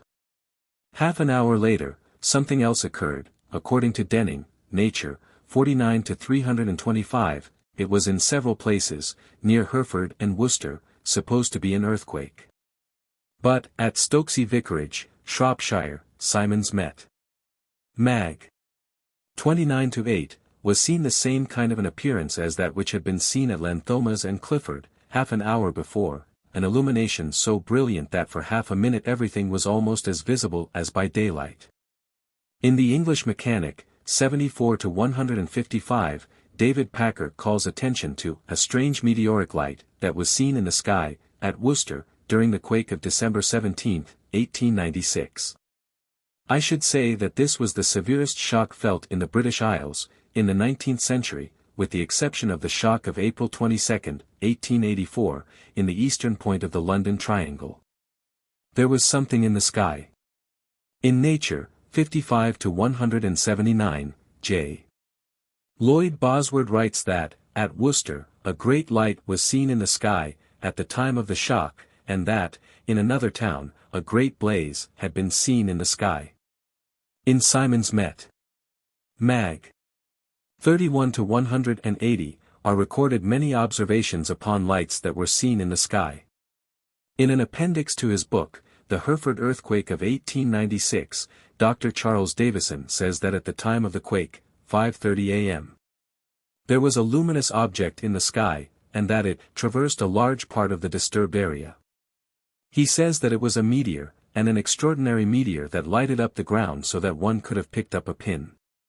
With the data so far considered, almost anyone would think that of course an object had exploded in the sky, shaking the earth underneath. Dr. Davison does not say this. He says that the meteor only happened to appear over a part of this earth where an earthquake was occurring, by a strange coincidence.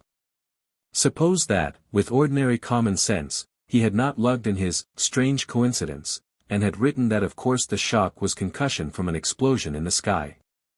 Shocks that had been felt before midnight, December 17.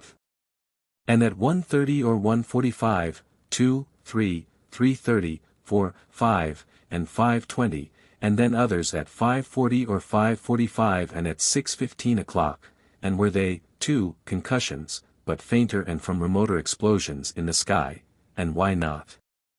If of course the great shock of 5:30 o'clock was from a great explosion in the sky, and by what multiplication of strangeness of coincidence could detonating meteors, or explosions of any other kind, so localize in the one little sky of Worcester? If this earth be a moving earth, and how could their origin be otherwise than a fixed region nearby? In some minds it may be questionable that the earth could be so affected as it was at 5:30 a.m., December 17, 1896, by an explosion in the sky. Upon February 10, 1896, a tremendous explosion occurred in the sky of Madrid. Throughout the city windows were smashed, a wall in the building occupied by the American legation was thrown down. The people of Madrid rushed to the streets, and there was a panic in which many were injured. For 5 hours and a half a luminous cloud of debris hung over Madrid, and stones fell from the sky. Suppose, just at present, we disregard all the Worcester-Hereford phenomena except those of December 17, 1896. Draw a diagram illustrating a stream of meteors pursuing this earth, now supposed to be rotating and revolving, for more than 400,000 miles in its orbit and curving around gracefully and unerringly after the rotating earth, so as to explode precisely in this one little local sky and nowhere else. But we can't think very reasonably even of a flock of birds flying after and so precisely pecking one spot on an apple thrown in the air by somebody. Another diagram, stationary earth, bombardment of any kind one chooses to think of, same point hit every time, thinkable. The phenomena associate with an opposition of Mars. December 10, 1896, opposition of Mars. But we have gone on rather elaborately with perhaps an insufficiency to base upon. We cannot say, directly, that all the phenomena of the night of December 16 to 17, 1896, were shocks from explosions in the sky. Only during the greatest of the concussions was something seen, or was something near enough to be seen. We apply the idea of the diagrams to another series of occurrences in this period. Now draw a diagram relatively to the sky of Florida, and see just what the explanation of coincidence demands or exacts. But then consider the diagram as one of an Earth that does not move and of something that is fixed over a point upon its surface. Things can be thought of as coming down from somewhere else to one special sky of this Earth, as logically as precariously placed objects on one special window sill sometimes come down to a special neighbor. In the Monthly Weather Review, 23-57, is a report, by the director of the Florida Weather Service, upon mysterious sounds and luminous effects in the sky of Florida. According to investigation, these phenomena did occur in the sky of Florida, about noon, February 7, 1895, again at 5 o'clock in the morning of the 8th, and again between 6 and 2 o'clock, night of the 8th. The editor of the review thinks that 3 meteors may have exploded so in succession in the sky of Florida, and nowhere else, by coincidence. Chapter 30. Char me the trunk of a redwood tree. Give me pages of white chalk cliffs to write upon. Magnify me thousands of times, and replace my trifling immodesties with a titanic megalomania, then might I write largely enough for our subjects. Because of accessibility and abundance of data, our accounts deal very much with the relatively insignificant phenomena of Great Britain. But our subject, if not so restricted, would be the violences that have screamed from the heavens, lapping up villages with tongues of fire. If, because of appearances in the sky, it be accepted that some of the so-called earthquakes of Italy and South America represented relations with regions beyond this earth, then it is accepted that some of this earth's greatest catastrophes have been relations with the unknown and the external. We have data that seem to be indications of signaling, but not unless we can think that foreign giants have hurled explosive mountains at this earth can we see such indications in all the data. Our data do seem to fall into 2 orders of phenomena: sounds of Merida, Barisal, and Belgium, and nothing falling from the sky, and nothing seen in the sky. And excellently supported observations for accepting a signal-like intent in intervals and grouping of sounds, at least in Barisal and Belgium. And the unregularized phenomena of Worcester, Hereford, Colchester, Comrie, and Birmingham, in which appearances are seen in the sky, or in which substances fall from the sky, and in which effects upon this earth, not noted at all in Belgium and Bengal, are great, and sometimes tremendous. It seems that extrageography divides into the extrasociologic and the extraphysical, and in the second type of phenomena, we suppose the data are of physical relations between this earth and other worlds. We think of a difference of potential. There were tremendous detonations in the sky at the times of the falls of the little black stones of Birmingham and Wolverhampton, and the electric manifestations, according to descriptions in the newspapers, were extraordinary. And great volumes of water fell. Consequently, the events were supposed to be thunderstorms. I suppose, myself, that they were electric storms, but electric storms that represented difference of potential between this earth and some region that was fixed, at least 11 years, over Birmingham and Wolverhampton.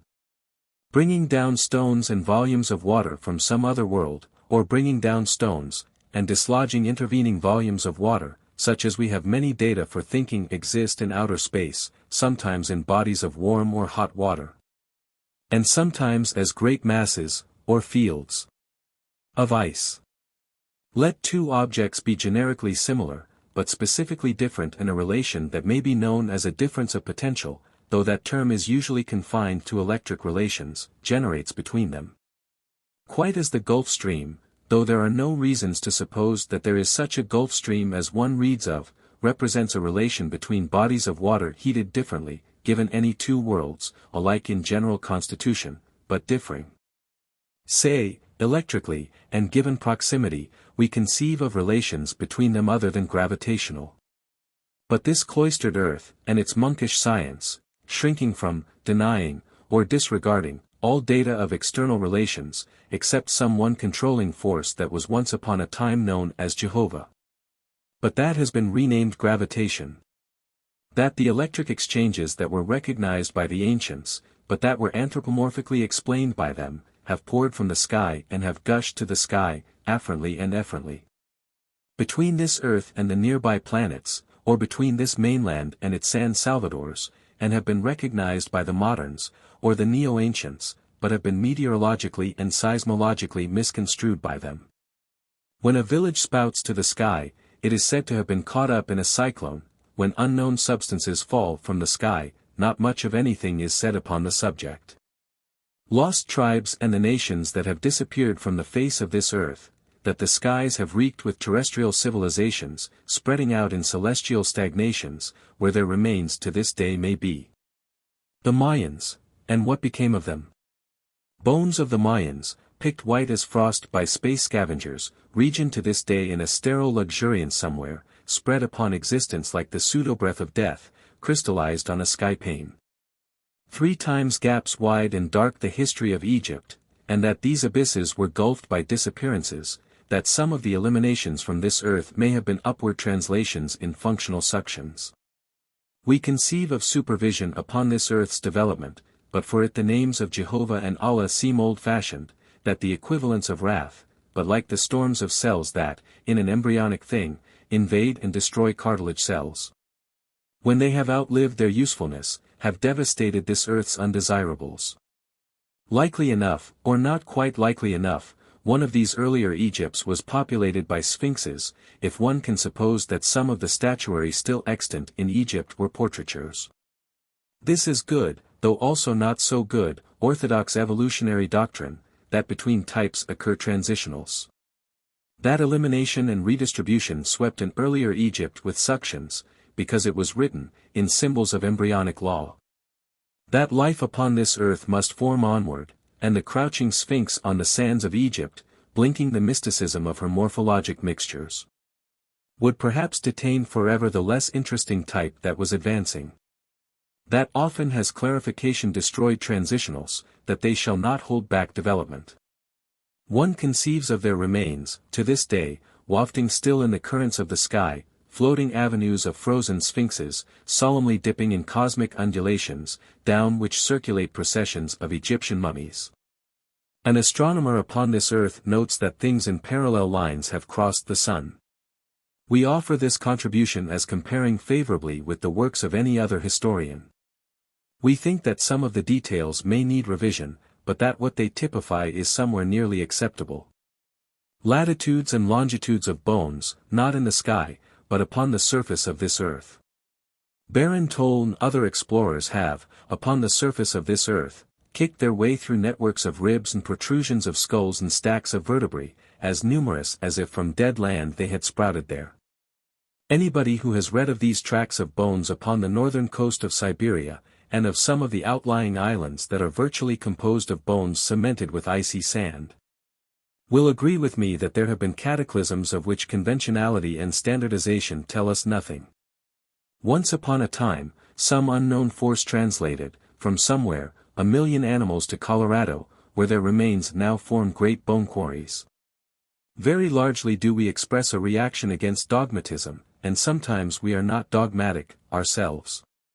We don't know very positively whether at times the animal life of some other world has been swept away from that world, eventually pouring from the sky of Siberia and of Colorado.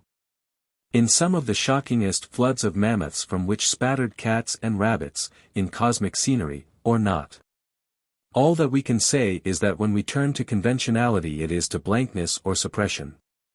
Every now and then, to this day, occurs an alleged fall of blood from the sky, and I have notes upon at least one instance in which the microscopically examined substance was identified as blood.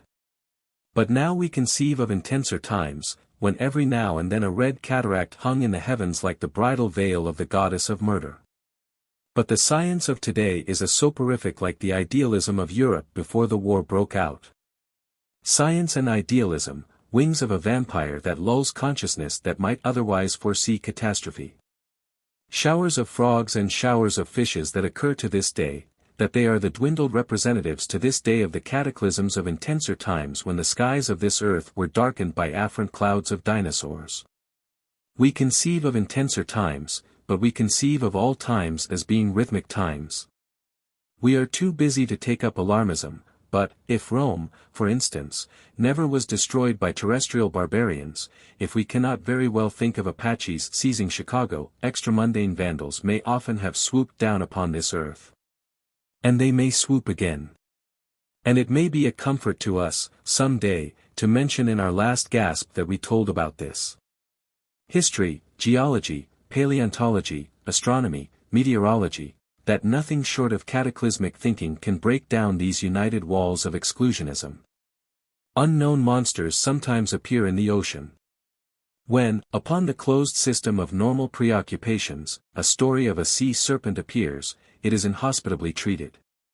To us of the wider cordialities, it has recommendations for kinder reception. I think that we shall be noted in recognitions of good works for our bizarre charities. Far back in the topography of the 19th century, Richard Proctor was almost submerged in an ocean of smugness, but now and then he was a little island emerging from the gently alternating doubts and satisfactions of his era. And by means of several papers upon the sea serpent he so protruded and gave variety to a dreary uniformity.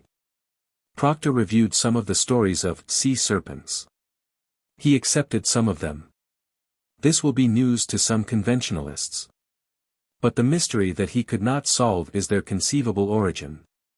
To be sure, this earth may not be round, or top-shaped, and may tower away somewhere, perhaps with the great Antarctic plateau as its foothills, to a gigantic existence commensurate throughout with the sea monsters that sometimes reach regions known to us. Judging by our experience in other fields of research, we suspect that this earth never has been traversed except in conventional trade routes and standard explorations. One supposes that enormous forms of life that have appeared upon the surface of the ocean, did not come from conditions of great pressure below the surface. If there be no habitat of their own, in unknown seas of this earth, the monsters fell from the sky, surviving for a while. In his day, Charles Lyell never said a more preposterous thing than this. However, we have no idea that mere preposterousness is a criterion. Then at times the things have fallen upon land, presumably. To scientific minds in their present anemia of malnutrition, we offer new nourishment. There are materials for a science of neo-paleontology, as it were, at least a new view of animal remains upon this earth. Remains of monsters, supposed to have lived geologic ages ago, are sometimes found, not in ancient deposits, but upon, or near, the surface of the ground, sometimes barely covered. I have notes upon a great pile of bones, supposed to be the remains of a whale, out in open view in a western desert. In the American Museum of Natural History, New York City, is the mummified body of a monster called a trachodon, found in Converse County, Wyoming. It was not found upon the surface of the ground, which is bad for our attempts to stimulate paleontology. But the striking datum to me is that the only other huge mummy that I know of is another trachodon, now in the Museum of Frankfurt. If only extraordinarily would geologic processes mummify remains of a huge animal, doubly extraordinarily would two animals of the same species be so exclusively affected. One at least gives some consideration to the idea that these trachodons are not products of geologic circumstances, but were affected, in common, by other circumstances. By inspiration, or progressive deterioration, one then conceives of the things as having wafted and dried in space, finally falling to this earth. Our swooping vandals are relieved with showering mummies. Life is turning out to be interesting. Organic substances like life fluids of living things have rained from the sky. However, it is enough for our general purposes to make acceptable simply that unknown substances have, in large quantities, fallen from the sky. That is neoism enough, it seems to me. I consider, myself, all such data relatively to this earth's stationariness or possible motions. In Ciel Terra, 22-198, it is said that, about 2 p.m., June 8, 1901, a glue-like substance fell at Sarthe. The story is told by an investigator, M. Michael, a meteorologist. He says that he saw this substance falling from the sky, but does not give an estimate of duration. He says that he arrived during the last 5 minutes of the shower. Editors and extra-geographers can't help trying to explain. The editor of Ciel et Terra writes that, 3 days before, there had been, at Antwerp, a great fire, in which, among other substances, a large quantity of sugar had been burned. He asks whether there could be any connection. Antwerp is about 80 miles from Sarthe. September 2, 1905, the tragedy of the space pig. In the English Mechanic, 86-100, Colonel Markwick writes that, according to the Cambrian Natural Observer, something was seen in the sky, at Llangollen, Wales, September 2, 1905. It is described as an intensely black object, about 2 miles above the Earth's surface, moving at the rate of about 20 miles an hour. Colonel Markwick writes, could it have been a balloon? We give Colonel Markwick good rating as an extra-geographer, but of the early, or differentiating type, a transitional, if not a sphinx, so he was not quite developed enough to publish the details of this object. In the Cambrian Natural Observer, 1905-35, the Journal of the Astronomical Society of Wales, it is said that, according to accounts in the newspapers, an object had appeared in the sky, at Llangollen, Wales, September 2, 1905. At the schoolhouse, in Vroncisiolite, I think that's it, with all my credulity, some of these Welsh names look incredible to me. In my notes, the thing in the sky had been examined through powerful field glasses. We are told that it had short wings, and flew, or moved, in a way described as, casually inclining sideways. It seemed to have 4 legs, and looked to be about 10 feet long. According to several witnesses it looked like a huge, winged pig, with webbed feet. Much speculation was rife as to what the mysterious object could be. 5 days later, according to a member of the Astronomical Society of Wales, see Cambrian Observer, 1905-30, a purple-red substance fell from the sky, at Llanelli, Wales. I don't know that my own attitude toward these data is understood, and I don't know that it matters in the least. Also from time to time my own attitude changes, but very largely my feeling is that not much can be, or should be, concluded from our meager accounts, but that so often are these occurrences, in our fields, reported. That several times every year there will be occurrences that one would like to have investigated by someone who believes that we have written nothing but bosh, and by someone who believes in our data almost religiously. It may be that, early in February, 1892, a luminous thing traveled back and forth, exploring for 10 hours in the sky of Sweden. The story is copied from a newspaper, and ridiculed, in the English Mechanic, 55-34. Upon March 7, 1893, a luminous object shaped like an elongated pear was seen in the sky of Valdelahe, by M. Raymond Coulon, Lastro, 1893-169. M. Coulon's suggestion is that the light may have been a signal suspended from a balloon. The signal idea is interesting. In the summer of 1897, several weeks after Professor André and his 2 companions had sailed in a balloon, from Amsterdam Island, Spitsbergen, it was reported that a balloon had been seen in British Columbia. There was wide publicity, the report was investigated.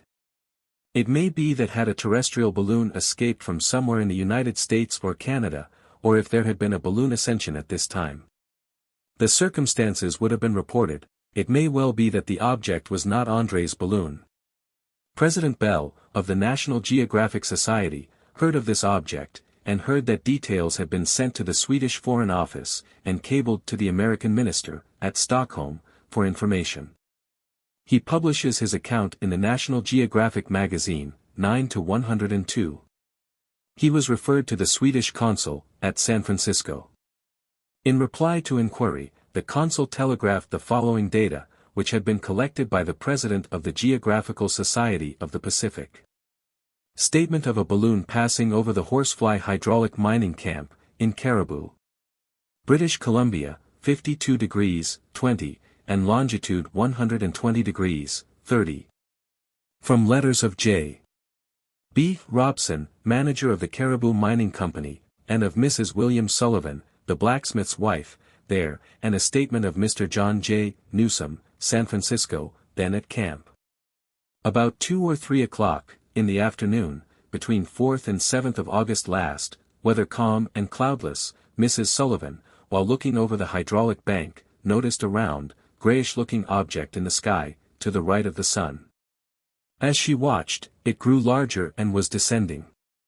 She saw the larger mass of the balloon above, and a smaller mass apparently suspended from the larger. It continued to descend, until she plainly recognized it as a balloon and a large basket hanging thereto. It finally commenced to swing violently back and forth, and move very fast toward the eastward and northward. Mrs. Sullivan called her daughter, aged 18, and about this time Mrs. Robson and her daughter were observing it. "If someone saw a strange fish in the ocean, we'd like to know, what was it like? Stripes on him, spots, what?" It would be unsatisfactory to be told over and over only that a dark body had crossed some waves. In Cosmos, NS, 39-356, a satisfactory correspondent writes that, at Lille, France, September 4, 1898, he saw a red object in the sky. It was like the planet Mars, but was in the position of no known planet. He looked through his telescope, and saw a rectangular object, with a violent colored band on one side of it, and the rest of it striped with black and red. He watched it 10 minutes, during which time it was stationary, then, like the object that was seen at the time of the Powell mystery, it cast out sparks and disappeared. In the English Mechanic, 75-417, Colonel Markwick writes that, upon May 10, 1902, a friend of his had seen in the sky, in South Devon, a great number of highly colored objects like little suns or toy balloons. "Altogether beats me," says Colonel Markwick. Upon March 2, 1899, a luminous object in the sky, from 10 a.m. until 4 p.m., was reported from El Paso, Texas. Mentioned in the observatory, 22-247, supposed to have been Venus, even though Venus was then 2 months past secondary maximum brilliance. This seems reasonable enough, in itself, but there are other data for thinking that an unknown, luminous body was at this time in the especial sky of the southwestern states. In the U.S. Weather Bureau Report, Arizona SEC. March, 1899, it is said that, at Prescott, Arizona, Dr. Warren E. Day had seen a luminous object, upon the 8th of March, that traveled with the moon all day, until 2 p.m.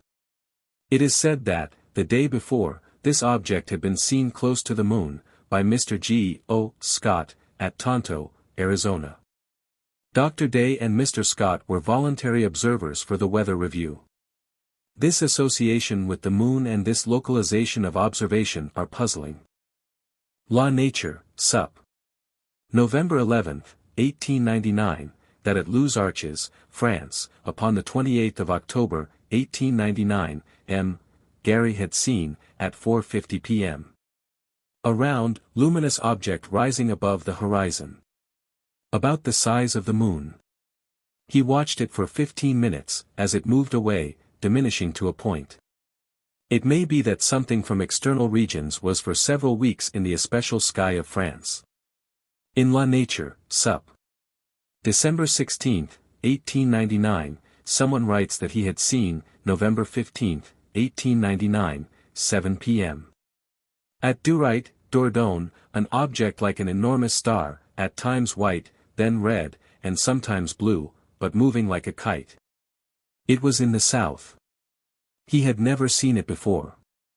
Someone, in the issue of December 30th, says that without doubt it was the star Fomalhaut, and asks for precise position. Issue of Jan. 20, 1900, the first correspondent says that the object was in the southwest, about 35 degrees above the horizon, but moving so that the precise position could not be stated. The kite-like motion may have been merely seeming motion, object may have been Fomalhaut, though 35 degrees above the horizon seems to me to be too high for Fomalhaut, but, then, like the astronomers, I'm likely at times to expose what I don't know about astronomy. Fomalhaut is not an enormous star. 17 are larger. May 1, 1908, between 8 and 9 p.m., at Vittel, France, an object, with a nebulosity around it, diameter equal to the moon's, according to a correspondent to Cosmos, NS, 58 to 535. At 9 o'clock a black band appeared upon the object, and moved obliquely across it, then disappearing. The editor thinks that the object was the planet Venus, under extraordinary meteorologic conditions. Dark Obj, by Prof. Brooks, July 21, 1896, ENG Mech, 64-12, Dark Obj, by Gathman, August 22, 1896, Sci, America Sup, 67-363, Two Luminous Objects, by Professor Swift, evidently in a local sky of California, because unseen elsewhere in California, September 20, and one of them again, September 21, 1896, Astro. Jour, 17-8, 103, Waldematha's second moon, February 5, 1898, ENG Mech, 67-545, Unknown Obj, March 30, 1908, Observatory, 31-215, Dark Obj, November 10, 1908, Bull. SOC Astro. De France, 23-74. Chapter 31. Cold Harbor, Hanover Company, Virginia, 2 men in a field, an apparently clear sky. In the Monthly Weather Review, 28-29, it is said that upon August 7, 1900, 2 men were struck by lightning. The editor says that the weather map gave no indication of a thunderstorm, nor of rain, in this region at the time. In July, 1904, a man was killed on the summit of Mp San Gorgonio, near the Mojave Desert. It is said that he was killed by lightning. 2 days later, upon the summit of Mt. Whitney, 180 miles away, another man was killed by lightning, Ciite Terra, 29-120. It is said, in Ciite Terra, 17-42, that, in the year 1893, 19 soldiers were marching near Bourges, France, when they were struck by an unknown force. It is said that in known terms there is no explanation. Some of the men were killed, and others were struck insensible. At the inquest it was testified that there had been no storm, and that nothing had been heard. If there occur upon the surface of this earth pounces from blankness and seizures by nothings, and sniping with bullets of unfindable substance, we nevertheless hesitate to bring witchcraft and demonology into our fields. Our general subject now is the existence of a great deal that may be nearby, or temporarily nearby, ordinarily invisible, but occasionally revealed by special circumstances. A background of stars is not to be compared, in our data, with the sun for a background, as a means of revelations. We accept that there are sunspots, but we gather from general experience and special instances that the word sunspot is another of the standardizing terms like auroral, and meteoric, and earthquakes. See Webb Celestial Objects for some observations upon large definite obscurations called sunspots, but which were as evanescent against the sun as would be islands and jungles of space. If intervening only a few moments between this earth and the swifting moving sun. According to Webb, astronomers have looked at great obscurations upon the sun, have turned away, and then looked again, finding no trace of the phenomena. Eclipses are special circumstances, and rather often have large, unknown bulks been revealed by different light effects during eclipses. For instance, upon January 22, 1898, Lieutenant Blackett, R.N. assisting Sir Norman Lockyer, at Viziadrug, India, during the total eclipse of the Sun, saw an unknown body between Venus and Mars, Jour, Leeds Astro. SOC, 1906-23. We have had other instances, and I have notes upon still more. The photographic plate is a special condition, or sensitiveness. In Knowledge, 16-234, a correspondent writes that, in August, 1893, in Switzerland, moonlighted night, he had exposed a photographic plate for 1 hour. Upon the photograph, when developed, were seen irregular, bright markings, but there had been no lightning to this correspondent's perceptions. The details of the sheep panic of November 3, 1888, are extraordinary. The region affected was much greater than was supposed by the writer whom we quoted in an earlier chapter. It is said in another account in Simon's Meteorological Magazine, that, in a tract of land 25 miles long and 8 miles wide, thousands of sheep had, by a simultaneous impulse, burst from their bounds. And had been found the next morning, widely scattered, some of them still panting with terror under hedges, and many crowded into corners of fields. See London Times, November 20, 1888. An idea of the great number of flocks affected is given by one correspondent who says that malicious mischief was out of the question, because 1,000 men could not have frightened and released all these sheep. Someone else tries to explain that, given an alarm in one flock, it might spread to the others. But all the sheep so burst from their folds at about 8 o'clock in the evening, and one supposes that many folds were far from contiguous, and one thinks of such contagion requiring considerable time to spread over 200 square miles. Something of an alarming nature and of a pronounced degree occurred somewhere near Reading, Berkshire, upon this evening. Also there seems to be something of special localization. The next year another panic occurred in Berkshire not far from Reading. I have a datum that looks very much like the revelation of a ghost moon, though I think of it myself in physical terms of light effects. In Country Queries and Notes, 1 to 138, for 17, it is said that, in the sky of Gosport, Hampshire, night of September 14, 1908, was seen a light that came as if from an unseen moon. It may be that I can here record that there was a moon-like object in the sky of the Midlands and the south of England, this night, and that, though to human eyesight, this world, island of space, whatever it may have been, was invisible, it was nevertheless revealed. Upon this evening of September 14, 1908, David Packer, then in Northfield, Worcestershire, saw a luminous appearance that he supposed was auroral, and photographed it. When the photograph was developed, it was seen that the auroral light came from a large, moon-like object. A reproduction of the photograph is published in the English Mechanic, 88-211. It shows an object as bright and as well defined as the conventionally accepted moon, but only to the camera had it revealed itself, and Mr. Packer had caught upon a film a space island that had been invisible to his eyes. It seems so, anyway.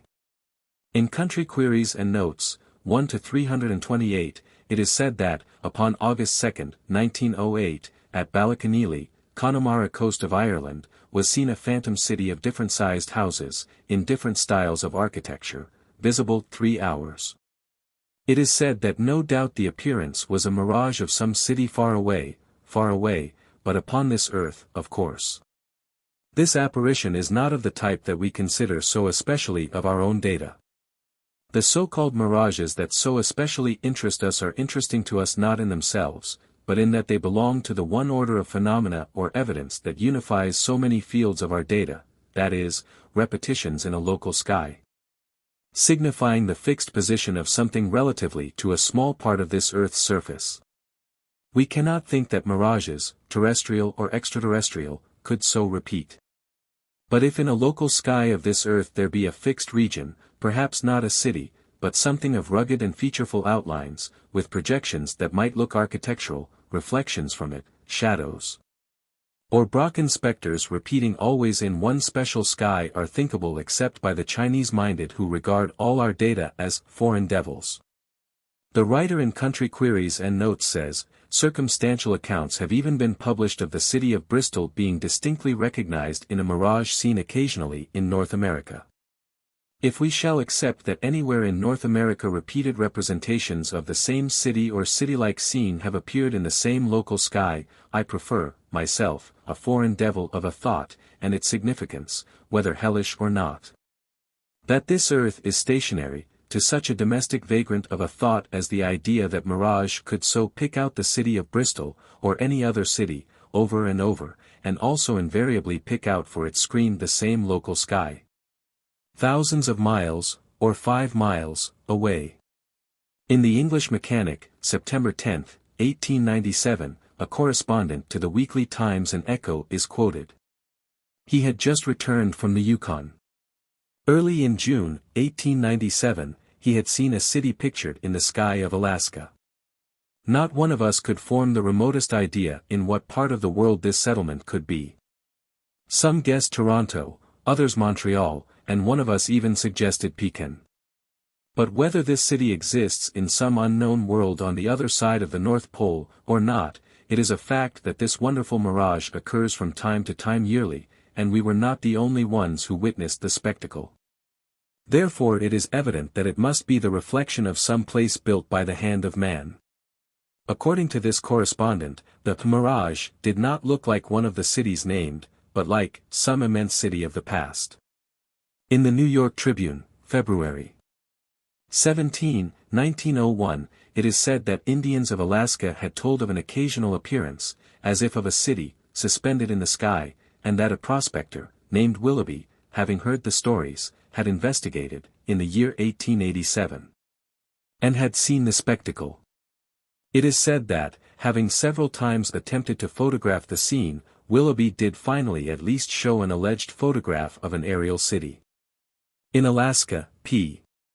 140, Minor Bruce says that Willoughby, one of the early pioneers in Alaska, after whom Willoughby Island is named, had told him of the phenomenon, and that, early in 1899, he had accompanied Willoughby to the place over which the mirage was said to repeat.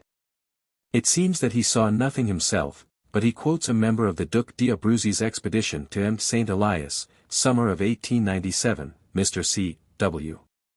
Thornton, of Seattle, who saw the spectacle, and wrote, "It required no effort of the imagination to liken it to a city, but was so distinct that it required, instead, faith to believe that it was not in reality a city." Bruce publishes a reproduction of Willoughby's photograph, and says that the city was identified as Bristol, England. So definite, or so unmirage-like, is this reproduction, trees and many buildings shown in detail, that one supposes that the original was a photograph of a good-sized terrestrial city, perhaps Bristol, England. In Chapter 10, of his book, Wonders of Alaska, Alexander Badlam tries to explain. He publishes a reproduction of Willoughby's photograph. It is the same as Bruce's, except that all buildings are transposed, or are negative in positions. Badlam does not like to accuse Willoughby of fraud. His idea is that some unknown humorist had sold Willoughby a dry plate, picturing part of the city of Bristol. My own idea is that something of this kind did occur, and that this photograph, greatly involved in accounts of the repeating mirages, had nothing to do with the mirages. Badlam then tells of another photograph. He tells that two men, near the Muir Glacier, had, by means of a pan of quicksilver, seen a reflection of an unknown city somewhere, and that their idea was that it was at the bottom of the sea near the glacier, reflecting in the sky. And reflecting back to and from the quicksilver.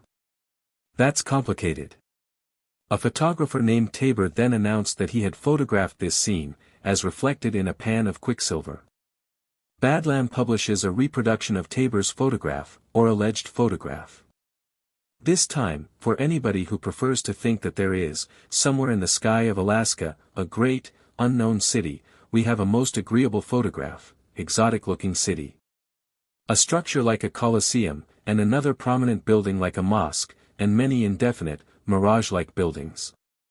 I'd like to think this photograph genuine, myself, but I do conceive that Tabor could have taken it by photographing a panorama that he had painted. Badlam's explanation is that mirages of glaciers are common, in Alaska, and that they look architectural.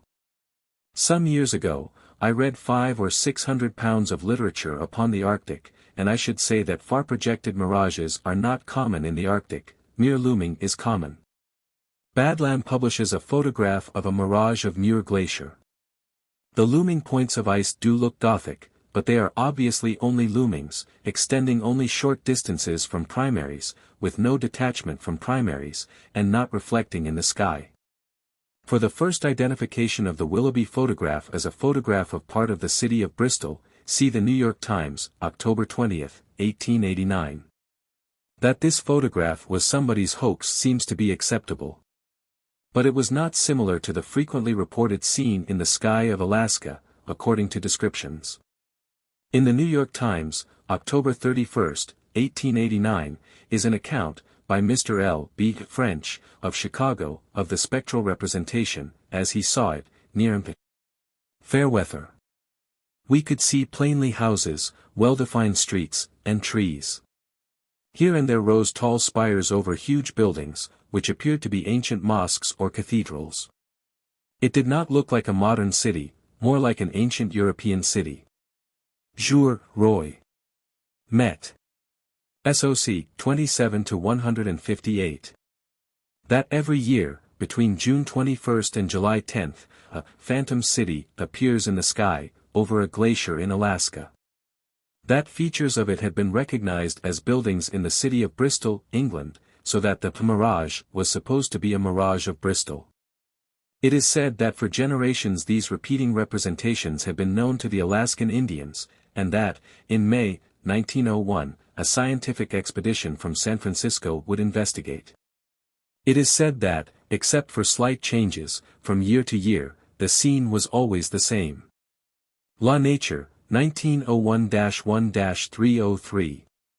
That a number of scientists had set out from Victoria, B.C., to Mt. Fairweather, Alaska, to study a repeating mirage of a city in the sky, which had been reported by the Duc d'Abruzzi, who had seen it and had sketched it. Chapter 32.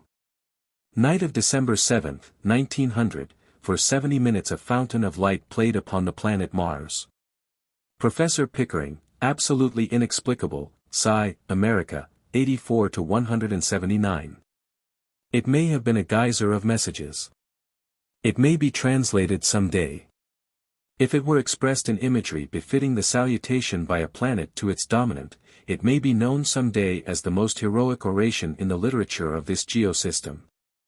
See Lowell's account in Popular Astronomy, 10-187. Here are published several of the values in a possible code of long flashes and short flashes. Lowell takes a supposed normality for unity, and records variations of 2/3, 1 1/3, and 1 1/2.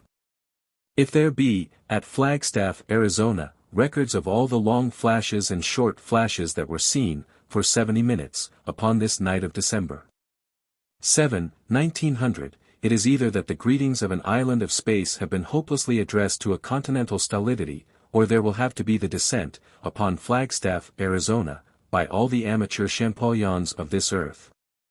To concentrate in one deafening buzz of attempted translation. It was at this time that Tesla announced that he had received, upon his wireless apparatus, vibrations that he attributed to the Martians. They were series of triplets. It is our expression that, during eclipses and oppositions and other notable celestial events, Lunarians try to communicate with this earth, having a notion that at such times the astronomers of this earth may be more nearly alert. An eclipse of the moon, March 10-11, 1895, not a cloud, no mist, electric flashes like lightning, reported from a ship upon the Atlantic, ENG Mech, 61-100. During the eclipse of the Sunday, July 29, 1897, a strange image was taken on a sensitive plate, by Mr. L. E. Martindale, of St. Mary's, Ohio. It looks like a record of knotted lightning. See photography, May 26, 1898. In the Bull. SOC Astro. De France, 17-205, 315, 447, it is said that upon the 1st and the 3rd of March, 1903, a light like a little star, flashing intermittently, was seen by M. Ray, in Marseilles, and by Maurice Curie, in London, in the lunar crater Aristarchus. March 28, 1903, opposition of Mars. In Cosmos, NS, 49-259, M. Desmoulins writes, from Argenteuil, that, upon August 9, 1903, at 11 p.m., moving from north to south, he saw a luminous object. The planet Venus was at primary greatest brilliance upon August 13, 1903. In three respects it was like other objects that have been observed upon this earth at times of the nearest approach of Venus, it was a red object.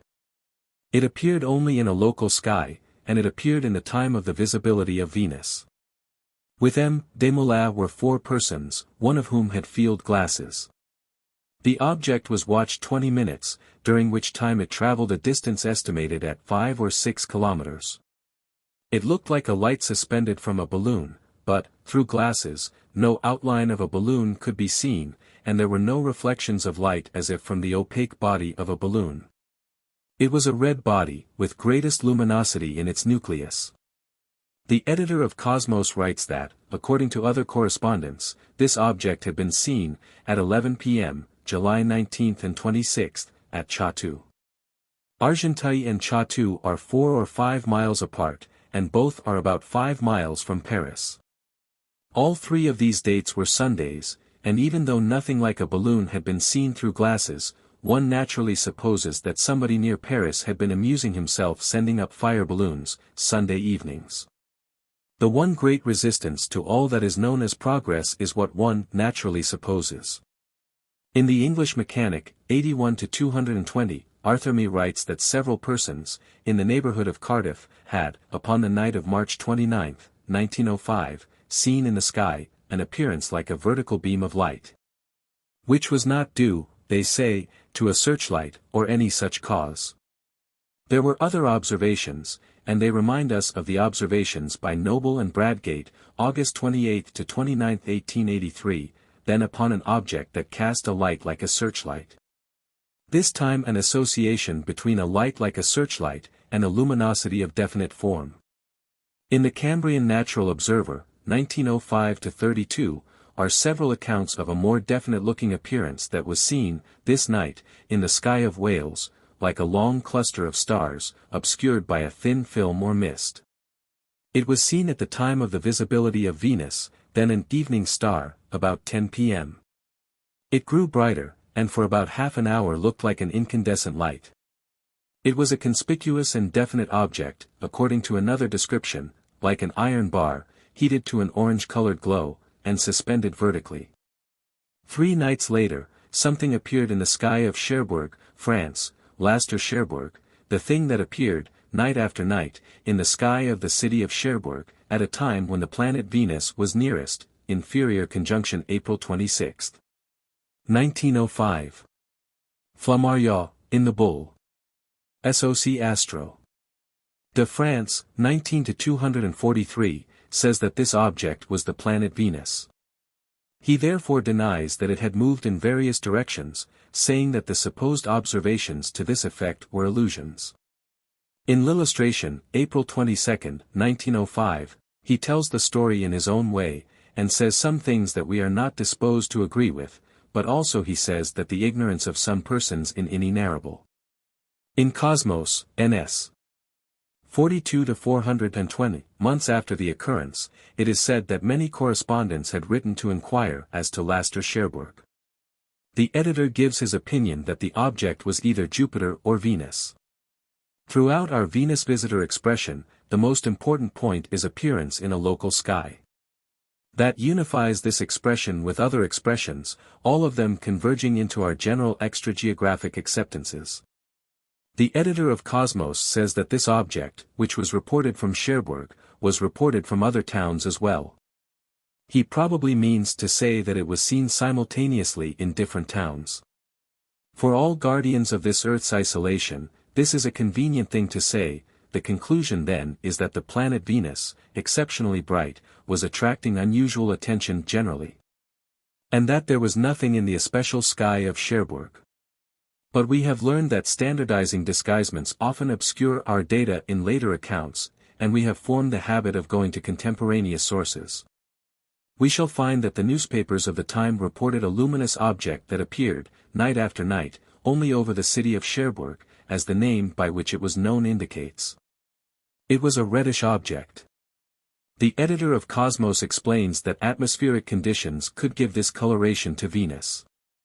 I suppose this could be so occasionally, not night after night, I should say. We shall find that this object, or a similar object, was reported from other places, but not simultaneously with its appearance over Cherbourg. In the Journal de Débats, the first news is in the issue of April 4, 1905. It is said that a luminous body was appearing, every evening, between 8 and 2 o'clock, over the city of Cherbourg. These were about the hours of the visibility of Venus. In this period, Venus set at 9:30 p.m., and Jupiter at 8 p.m. It is enough to make any conventionalist feel most reasonable, though he'd feel that way anyway, in thinking that of course then this object was Venus. In my own earlier speculations upon this subject, this one datum stood out so that had it not been for other data, I'd have abandoned the subject. But then I read, of other occurrences, time after time has something been seen in a local sky of this earth, sometimes so definitely seen to move, not like Venus, but in various directions, that one has to think that it was not Venus, though appearing at the time of visibility of Venus. Between these appearances and visibility of Venus there does seem to be relation. In the journal, it is said that Laster Cherbourg had an apparent diameter of 15 centimeters, and a less definite margin of 75 centimeters, seemed to be about a yard wide, meaningless of course. In the Bull. Soc Astro. de France, it is said that, according to reports, its form was oval. In the journal de Débats, we are told that at first the thing was supposed to be a captive balloon but that this idea was given up because it appeared and disappeared. Journal de Débats, April 12. That every evening the luminous object was continuing to appear above Cherbourg. That many explanations had been thought of, by some persons that it was the planet Jupiter, and by others that it was a comet but that no one knew what it was.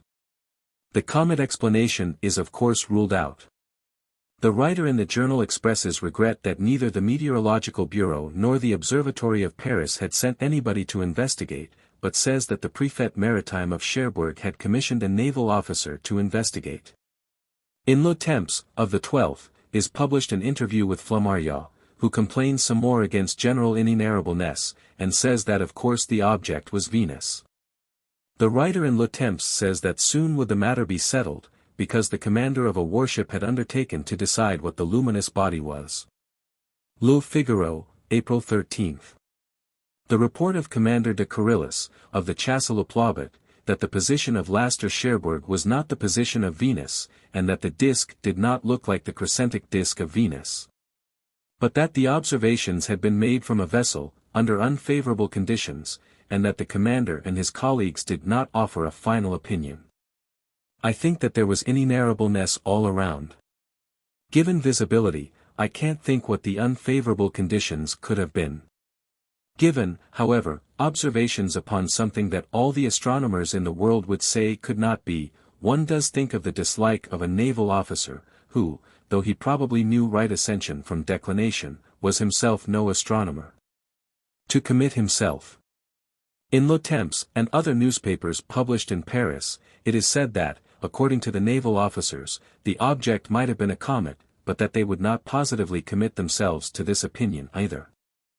I think that somebody should be brave, so, though not positively, of course, I incline, myself, to relate these appearances over Cherbourg with the observations in Wales, upon March 29, also I suggest that there is another report that may relate. In Le Temps, April 12, it is said that, at midnight, April 9 to 10, a luminous body, like Laster Cherbourg, was seen in the sky of Tunis. Though it was visible several minutes, it is said that this object was probably a meteor. Every night, from the 1st to the 11th of April, a luminous body appeared in the sky of Cherbourg. Then it was seen no longer. It may have been seen sailing away, upon its final departure from the sky of Cherbourg. In Le Figaro, April 15, it is said that, upon the night of the 11th of April, the guards of La Blanche Lighthouse had seen something like a lighted balloon in the sky. Supposing it was a balloon, they had started to signal to it, but it had disappeared. It is said that the lighthouse had been out of communication with the mainland, and that the guards had not heard of Laster Cherbourg. In the London Times, November 23, 1905, a correspondent writes that, at East Lys, Hants, which is about 40 miles from Reading, he and his gamekeeper had, about 3:30 p.m., November 17, heard a loud, distant rumbling. According to this hearer, the rumbling seemed to be a composition of triplets of sounds. We shall accept that 3 sounds were heard, but we have no other assertion that each sound was itself so sub-serialized. This correspondence gamekeeper said that he had heard similar sounds at 11:30 a.m., and at 1:30 p.m. It is said that the sounds were not like gunfire, and that the direction from which they seemed to come, and the time in the afternoon, precluded the explanation of artillery practice at Aldershot or Portsmouth. Aldershot is about 15 miles from East Liss, and Portsmouth about 20. Times, November 24, that the quake had been distinctly felt in Reading, about 3:30 p.m., November 17. Times, November 25, heard at Reading, at 11:30, 1:30, and 3:30 o'clock, November 17. Reading Standard, November 25. That consternation had been caused in Reading, upon the 17th, by sounds and vibrations of the earth, about 11:30 a.m., 1:30 p.m. and 3:30 p.m. It is said that nothing had been seen, but that the sounds closely resembled those that had been heard during the meteoric shower of 1866. Mr. H. G. Fordham appears again. In the Times, December 1, he writes that the phenomena pointed clearly to an explosion in the sky, and not to an earthquake of subterranean origin. The noise and shock experienced are no doubt attributable to the explosion, or to more than one explosion, of a meteorite, or bolide, high up in the atmosphere, and setting up a wave, or waves, of sound and aerial shock. It is probable, indeed, that a good many phenomena having this source are wrongly ascribed to slight and local earth shock. Mr. Fordham wrote this, but he wrote no more, and I think that somewhere else something else was written, and that, in the year 1905, it had to be obeyed, and that it may be interpreted in these words, "Thou shalt not." Mr. Fordham did not inquire into the reasonableness of thinking that, only by coincidence, meteors so successively exploded, in a period of 4 hours, in one local sky of this earth, and nowhere else. And into the inference, then, as to whether this earth is stationary or not. We have data of a succession occupying far more than 4 hours. In the Times, Mrs. Lane, of Petersfield, 20 miles from Portsmouth, writes that, at 11:30 a.m. and at 3:30 p.m., several days before the 17th, she had heard the detonations, then hearing them again, upon the 17th, Mrs. Lane thinks that there must have been artillery practice at Portsmouth. It seems clear that there was no cannonading anywhere in England, at this time. It seems clear that there was signaling from some other world. In the English Mechanic, 82-433, Joseph Clarke writes that, a few minutes past 3 p.m. Upon the 18th a triplet of detonations was heard at Somerset, as loud as thunder, but not exactly like thunder. Reading Observer, November 25, that, according to a correspondent, the sounds had been heard again, at Whitechurch, 20 miles from Reading, upon the 21st, at 1:35 p.m., and 3:08 p.m. The sounds had been attributed to artillery practice at Aldershot, but the correspondent had written to the artillery commandant, at Bulford Camp, and had received word that there had been no heavy firing at the times of his inquiry. The editor of the Observer says that he, too, had written to the commandant, and had received the same answer. I have searched widely. I have found record of nobody's supposition that he had traced these detonations to origin upon this earth. Chapter 33. In Coconino County, Arizona, is an extraordinary formation. It is known as Coon Butte and as Crater Mountain. Once upon a time, something gouged this part of Arizona. The cavity in the ground is about 3,800 feet in diameter, and it is approximately 600 feet deep from the rim of the ramparts to the floor of the interior. Out from this cavity had been hurled blocks of limestone, some of them a mile or so away, some of these masses weighing probably 5,000 tons each. And in the formation, and around it, have been found either extraordinary numbers of meteorites, or fragments of one supermeteorite. Barringer, in his report to the Academy of Natural Science of Philadelphia, Proceedings, A.N.S.P. December, 1905, says that, of the traffickers in this meteoritic material, he knew of 2 men who had shipped away 15 tons of it. But Barringer's minimum estimate of a body large enough so to gouge the ground is 10 million tons. It was supposed that a main mass of meteoritic material was buried under the floor of the formation, but this floor was drilled, and nothing was found to support this supposition. One drill went down 1,020 feet, going through 2 feet of red sandstone, which seems to be the natural, undisturbed substructure. The datum that opposes most strongly the idea that this pit was gouged by one supermeteorite is that in it and around it at least 3 kinds of meteorites have been found. They are irons, masses of iron shale, and shale balls that are so rounded and individualized that they cannot be thought of as fragments of a greater body, and cannot be very well thought of as great drops of molten matter cast from a main, incandescent mass. Inasmuch as there is not a trace of igneous rock such as would mark such contact. There are data for thinking that these 3 kinds of objects fell at different times, presumably from origin of fixed position relatively to this point in Arizona. Within the formation, shales were found, buried at various distances, as if they had fallen at different times, for instance 7 of them in a vertical line, the deepest buried 27 feet down. Also shales outside the formation were found buried. But, quite as if they had fallen more recently, the hundreds of irons were found upon the surface of the ground, or partly covered, or wholly covered, but only with superficial soil. There is no knowing when this great gouge occurred, but cedars upon the rim are said to be about 700 years old. In terms of our general expression upon differences of potential, and of electric relations between nearby worlds, I think of a blast between this earth and a land somewhere else, and of something that was more than a cyclone that gouged this pit.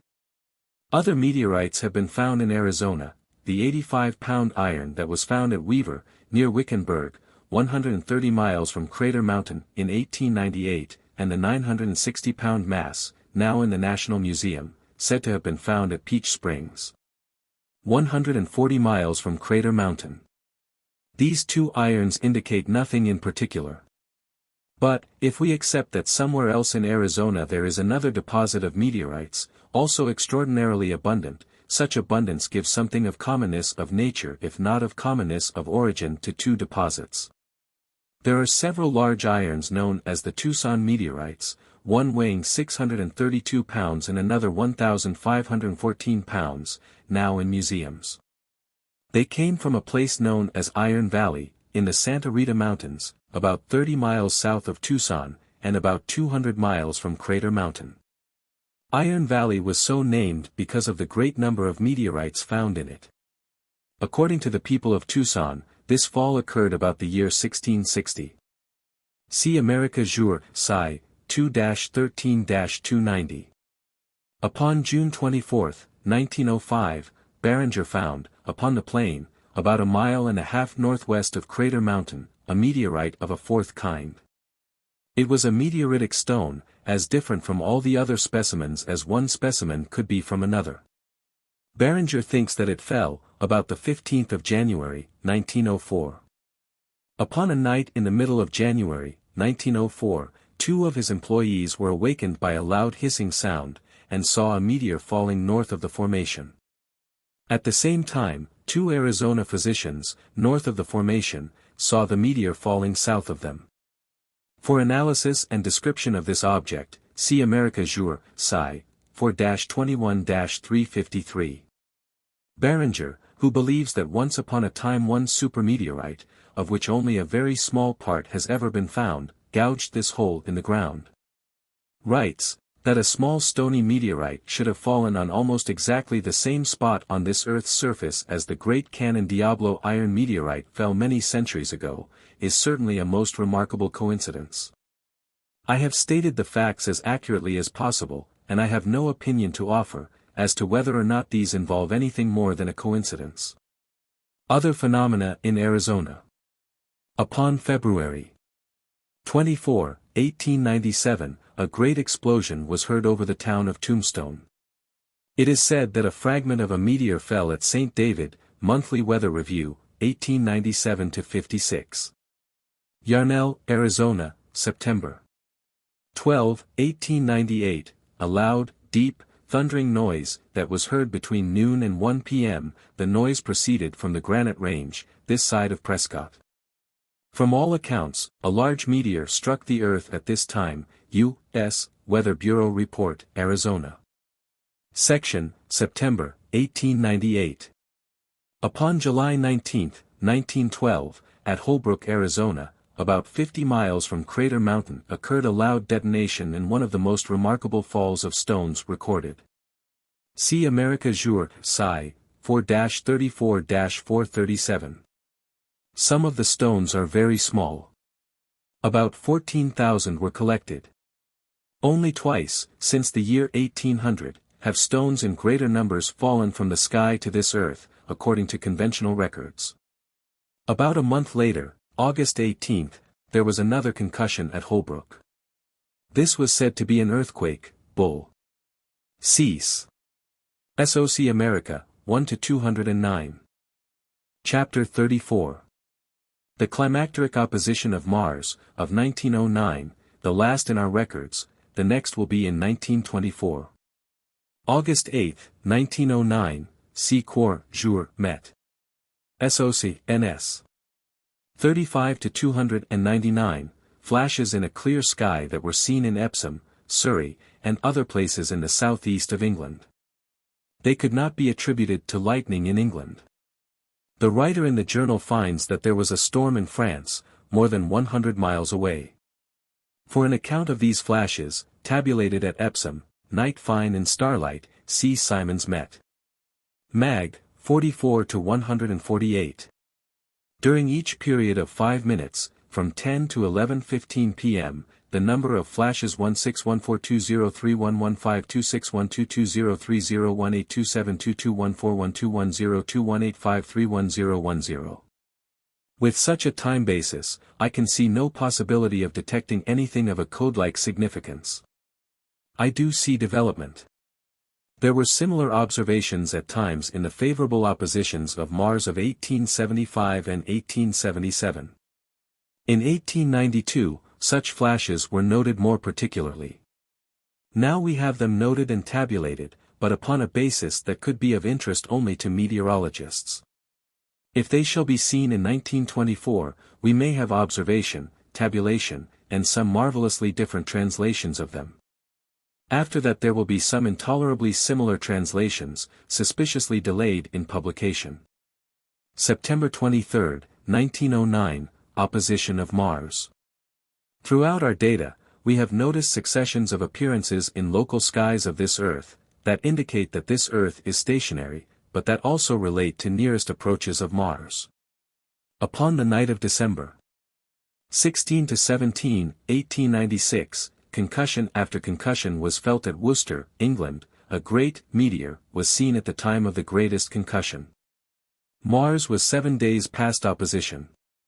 We thought it likely enough that explosion after explosion had occurred over Worcester, and that something in the sky had been seen only at the time of the greatest, or the nearest, explosion. We did not think well of the conventional explanation that only by coincidence had a great meteor exploded over a region where a series of earthquakes was occurring, and exactly at the moment of the greatest of these shocks. In November, 1911, Mars was completing its cycle of changing proximities of a duration of 15 years, and was duplicating the relationship of the year 1896. About 2 o'clock, night of November 16, 1911, a concussion that is conventionally said to have been an earthquake occurred in Germany and Switzerland. But plainly there was an explosion in the sky.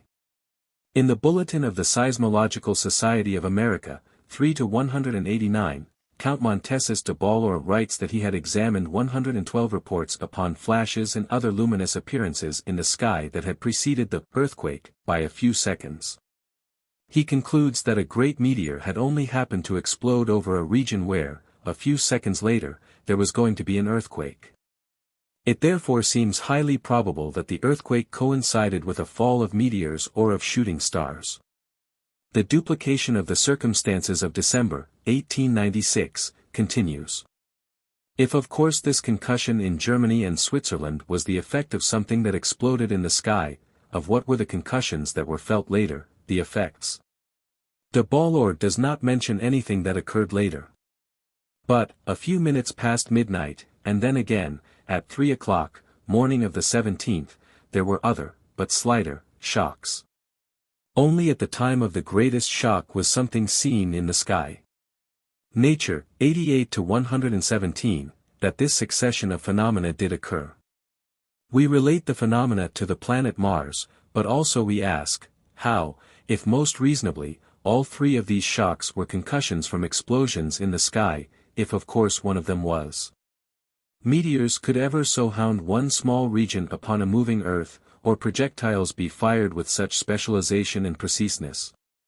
November 17, 1911, was 7 days before the opposition of Mars. Though the opposition occurred upon the 24th of November, Mars was at minimum distance upon the 17th. No matter how difficult of acceptance our own notions may be, they are opposed by this barbarism, or puerility, or pill that can't be digested. 7 days from the opposition of Mars, in 1896. A great meteor exploded over a region where there had been a succession of earthquakes, by coincidence. 7 days from the next similar opposition of Mars, a great meteor exploded over a region where there was going to be a succession of earthquakes, by coincidence. The Advantagerians of the Moon, that is the cult of lunar communicationists, who try to take advantage of such celestial events as oppositions and eclipses, thinking that astronomers, or night watchmen, or policemen of this earth might at such times look up at the sky. A great luminous object, or a meteor, that was seen at the time of the eclipse of June 28, 1908, as if to make the date of the eclipse more memorable, says W. F. Denning, Observatory, 31 to 288. Not long before the opposition of Mars, in 1909, the bright spot west of Picard was seen twice, March 26 and May 23, Jour, B. A. 19 to 376. November 16, 1910, an eclipse of the Moon, and a meteor that appeared, almost at the moment of totality, ENG Mech, 92 to 430. It is reported, in Nature, 85 to 118, as seen by Madame de Robeck, at Naas, Ireland, from an apparent radiant, just below the eclipsed moon. The thing may have come from the moon. Seemingly with the same origin, it was seen far away in France. In La Nature, November 26, 1910, it is said that, at Besançon, France, during the eclipse, was seen a meteor like a superb rocket, Casseret Party de la Lune. There may have been something occurring upon the moon at the time. In the Jour, B.A.A. 21 to 100, it is said that Mrs. Albright had seen a luminous point upon the moon throughout the eclipse. Our expression is that there is an association between reported objects, like extramundane visitors, and nearest approaches by the planet Venus to this Earth. Perhaps unfortunately this is our expression, because it makes for more restriction than we intend. The objects, or the voyagers, have often been seen during the few hours of the visibility of Venus, when the planet is nearest. Then such an object is Venus, say the astronomers. If anybody wonders why, if these seeming navigators can come close to this Earth, as they do approach, if they appear only in a local sky, they do not then come all the way to this Earth. Let him ask a sea captain why said captain never purposely descends to the bottom of the ocean, though traveling often not far away. However, I conceive of a great variety of extramundanians, and I am now collecting data for a future expression, that some kinds of beings from outer space can adapt to our conditions, which may be like the bottom of a sea, and have been seen, but have been supposed to be psychic phenomena. Upon October 31, 1908, the planet Venus was 4 months past inferior conjunction, and so had moved far from nearest approach. But there are vague stories of strange objects that had been seen in the skies of this Earth, localized in New England, back to the time of nearest approach. In the New York Sunday, November 1, 1908, is published a dispatch, from Boston, dated October 31. It is said that, near Bridgewater, at 4 o'clock in the morning of October 31, 2 men had seen a spectacle in the sky. The men were not astronomers. They were undertakers. There may be a disposition to think that these observers were not in their own field of greatest expertness, and to think that we are not very exacting as to the sources of our data. But we have to depend upon undertakers. For instance, early in our investigations, we learned that the prestige of astronomers has been built upon their high moral character, all of them most excellently going to bed soon after sunset, so as to get up early and write all day upon astronomical subjects. But the exemplary in one respect may not lead to much advancement in some other respect. Our undertakers saw, in the sky, something like a searchlight. It played down upon this earth, as if directed by an investigator, and then it flashed upward. All of the balloons in which ascensions are made, in this state, were accounted for today, and a search through southeastern Massachusetts failed to reveal any further trace of the supposed airship. It is said that mysterious bright lights, believed to have come from a balloon, had been reported from many places in New England. The week before, persons at Ware had said that they had seen an illuminated balloon passing over the town, early in the morning. During the summer such reports had come from Bristol, Connecticut, and later from Pittsfield, Massachusetts. And from White River Junction, Vermont. In all these cases, however, no balloon could be found, all the known airships being accounted for. In the New York Sun, December 13, 1909, it is said that, during the autumn of 1908, reports had come from different places in Connecticut, upon a mysterious light that moved rapidly in the sky. Venus moved on, traveling around the sun, which was revolving around this earth, or traveling any way to suit anybody. In December, 1909, the planet was again approaching this earth. So close was Venus to this earth that, upon the 15th of December, 1909, crowds stood, at noon, in the streets of Rome, watching it, or her. New York Sunday, December 16.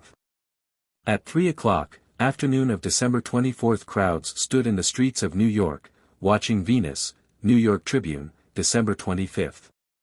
One supposes that upon these occasions Venus may have been within several thousand miles of this earth. At any rate, I have never heard of one fairly good reason for supposing otherwise. If again something appeared in local skies of this earth, or in the skies of New England, and sometimes during the few hours of the visibility of Venus, the object was or was not Venus, all according to the details of various descriptions. And the credibility of the details. The searchlight, for instance, more than one light, directions and motions. Venus, at the time, was for several hours after sunset, slowly descending in the southwest, primary maximum brilliance January 8, 1910, inferior conjunction February 12.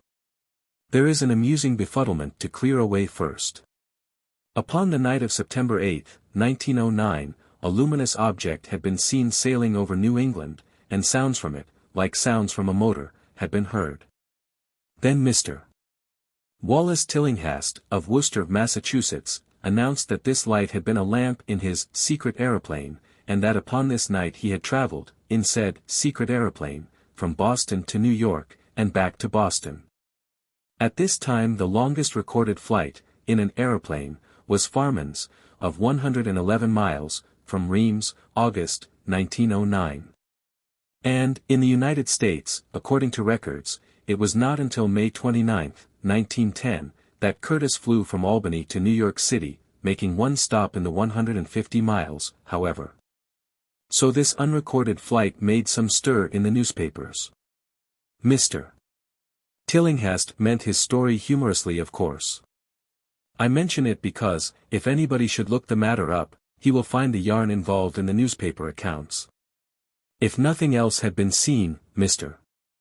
Tillinghast might still tell his story, and explain why he never did anything with his astonishing, secret aeroplane, but something else was seen, and upon one of the nights in which it appeared, Tillinghast was known to be in his home.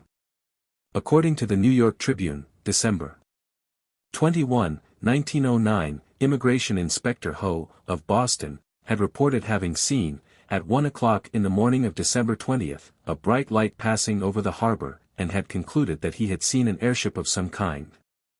New York Tribune, December 23, that a mysterious airship had appeared over the town of Worcester, Massachusetts, sweeping the heavens with a searchlight of tremendous power. It had come from the southeast and traveled northwest, then hovering over the city, disappearing in the direction of Marlborough. 2 hours later, it returned. Thousands thronged the streets, watching the mysterious visitor. Again it hovered, then moving away, heading first to the south and then to the east. The next night, something was seen, at 6 o'clock, at Boston.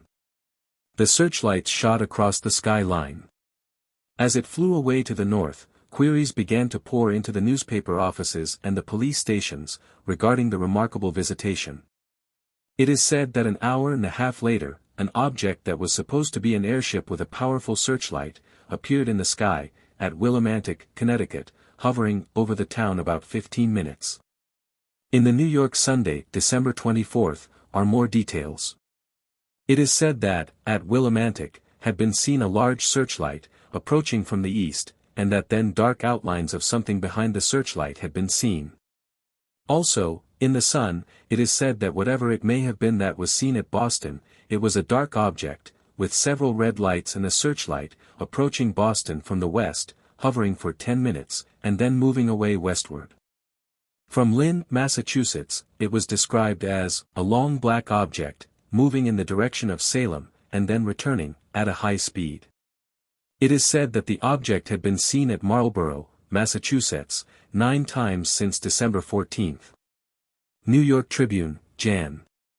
1, 1910, dispatch from Huntington, West Virginia, December 31, 1909, 3 huge lights of almost uniform dimensions appeared in the early morning sky, in this neighborhood, today. Joseph Green, a farmer, declared that they were meteors, which fell on his farm. An extensive search of his land by others who saw the lights was fruitless, and many persons believe that an airship had sped over the country. In the Tribune, Jan. 13, 1910, it is said that, at 9 o'clock, morning of January 12, an airship had been seen at Chattanooga, Tennessee. Thousands saw the craft, and heard the chug of its engine. Later the object was reported from Huntsville, Alabama. New York Tribune, January 15, dispatch from Chattanooga, January 14, for the third successive day, a mysterious white aircraft passed over Chattanooga, about noon today. It came from the north, and was traveling southeast, disappearing over Missionary Ridge. On Wednesday, it came south, and on Thursday, it returned north. In the middle of December, 1909, someone had won a prize for sailing in a dirigible from St. Cyr to the Eiffel Tower and back. St. Cyr is several miles from Paris. Huntsville, Alabama, and Chattanooga, Tennessee, are 75 miles apart. An association between the planet Venus and mysterious visitors either illumines or haunts our data. In the New York Tribune, January 29, 1910, it is said that a luminous object, thought to be Winnick's comet, had been seen, January 28, near Venus, reported from the Manila Observatory. I have another datum that perhaps belongs to this series of events. Every night, from the 14th to the 23rd of December, 1909, if we accept the account from Marlborough, a luminous object was seen traveling, or exploring, in the sky of New England. Certainly enough it was no secret airship of this earth, unless its navigator went to extremes with the notion that the best way to keep a secret is to announce it with red lights and a searchlight. However, our acceptance depends upon general data as to the development of terrestrial aeronautics. But upon the night of December 24th, the object was not seen in New England, and it may have been traveling or exploring somewhere else. Night of the 24th, Venus in the southwest in the early hours of the evening. In the English Mechanic, 104-71, a correspondent, who signs himself Rigel, writes that, upon December 24th, at 8:30 o'clock in the evening, he saw a luminous object appear above the northeastern horizon and slowly move southward, until 8:50 o'clock, then turning around, retracing, and disappearing whence it came, at 9:02. The correspondent is James Ferguson, Rossbryan, Limerick, Ireland. He writes frequently upon astronomical and meteorological subjects, and is still contributing to the somewhat enlightened columns of the English Mechanic. November 19, 1912, explosive sounds reported from Sunninghill, Berkshire. No earthquake was recorded at the Kew Observatory, and, in the opinion of W. F. Denning, Nature, 9 to 363, for 17, the explosion was in the sky. It was a terrific explosion, according to the Westminster Gazette, November 19.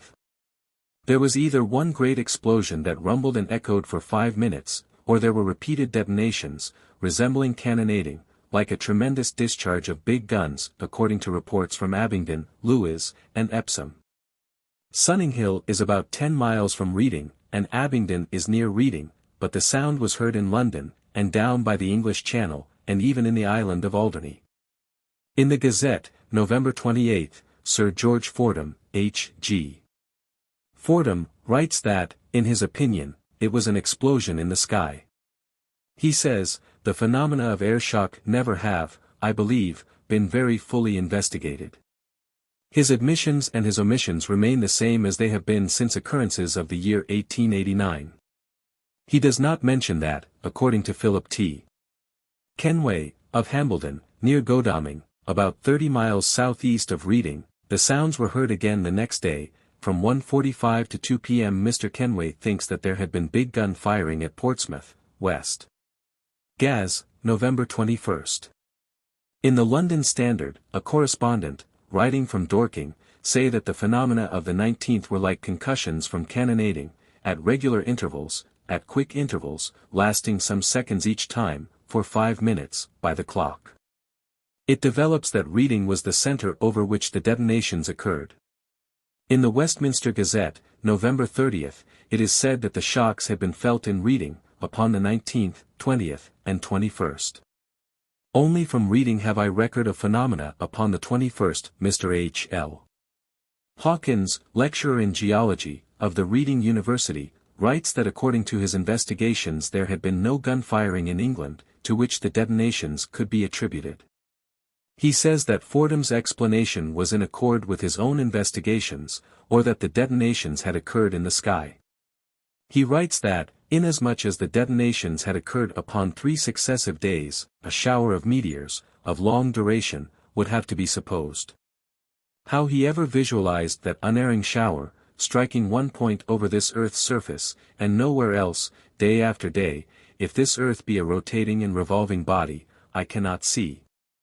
If he should say that by coincidence this repetition could occur, then by what coincidence of coincidences could the same repetitions have occurred in this same local sky, centering around Reading, 7 years before? The indications are that this earth is stationary, no matter how unreasonable that may sound. In the Westminster Gazette, December 9, W. F. Denning writes that without doubt the phenomena were meteoric explosions. But he alludes to the earthquake and strange noises that were heard upon the 19th. He does not mention the detonations that were heard upon the following days. Not one of these writers mentions the sounds that were heard in Reading, in November, 1905. London Standard, November 23, 1912, that, according to Lieutenant Colonel Truman, of Reading, the sounds had been heard at Reading, at 9 a.m., upon the 19th, 1:45 p.m. The 10th, 3:30 p.m., the 21st. Chapter 35. Unknown aircraft over Dover. According to the Dover correspondent to the London Times, January 6, 1913, something had been seen, over Dover, heading from the sea. In the London Standard, Jan. 24, 1913, it is said that, upon the morning of January 4, an unknown airship had been seen, over Dover, and that, about the same time, the lights of an airship had been seen over the Bristol Channel. These places are several hundred miles apart. London Times, January 21, report by Captain Lindsay, Chief Constable of Glamorganshire, that, about 5 o'clock, in the afternoon of January 17, he saw an object in the sky of Cardiff, Wales. He says that he called the attention of a bystander, who agreed with him that it was a large object. It was much larger than the Willows airship, and left in its trail a dense smoke. It disappeared quickly. The next day, according to the Times, there were other reports. People in Cardiff saw something that was lighted or that carried lights, moving rapidly in the sky. In the Times, of the 28th, it is said that an airship that carried a brilliant light had been seen in Liverpool. It is stated at the Liverpool Aviation School that none of the airmen had been out on Saturday night. Dispatches from town after town, a traveling thing in the sky, carrying a light, and also a searchlight that swept the ground. It is said that a vessel, of which the outlines had been clearly seen, had appeared in the sky of Cardiff, Newport, Neath, and other places in Wales. In the Standard, January 31st, is published a list of cities where the object had been seen. Here a writer tries to conclude that some foreign airship had made half a dozen visits to England and Wales, or had come once, remaining 3 weeks. But he gives up the attempt, thinking that nothing could have reached England and have sailed away half a dozen times without being seen to cross the coast. Thinking that the idea of anything having made one journey, and remaining 3 weeks in the air deserved no consideration. If the unknown object did carry something like a searchlight, an idea of its powers is given in an account in the Cardiff Evening Express, Jan. 25, 1913, last evening brilliant lights were seen, sweeping skyward, and now, this evening, the lights grow bolder. Streets and houses in the locality of Totterdown were suddenly illuminated by a brilliant, piercing light, which, sweeping upward, gave many spectators a fine view of the hills beyond. In the Express, February 6, is a report upon this light like a searchlight, and the object that flashed it, by the police of Delay Valley. Also there is an account, by a police sergeant, of a luminous thing that was for a while stationary in the sky, and then moved away. Still does the conventional explanation, or suggestion, survive. It is said that members of the staff of the Evening Express had gone to the roof of the newspaper building, but had seen only the planet Venus, which was brilliant at this time. Then writes a correspondent to the Express, that the object could not have been Venus, because he had seen it traveling at a rate of 20 or 30 miles an hour, and had heard sounds from it. Someone else writes that not possibly could the thing be Venus, he had seen it as a bright red light, going very fast. Still someone else says that he had seen the seeming vessel upon the 5th of February, and that it had suddenly disappeared. There is a hiatus.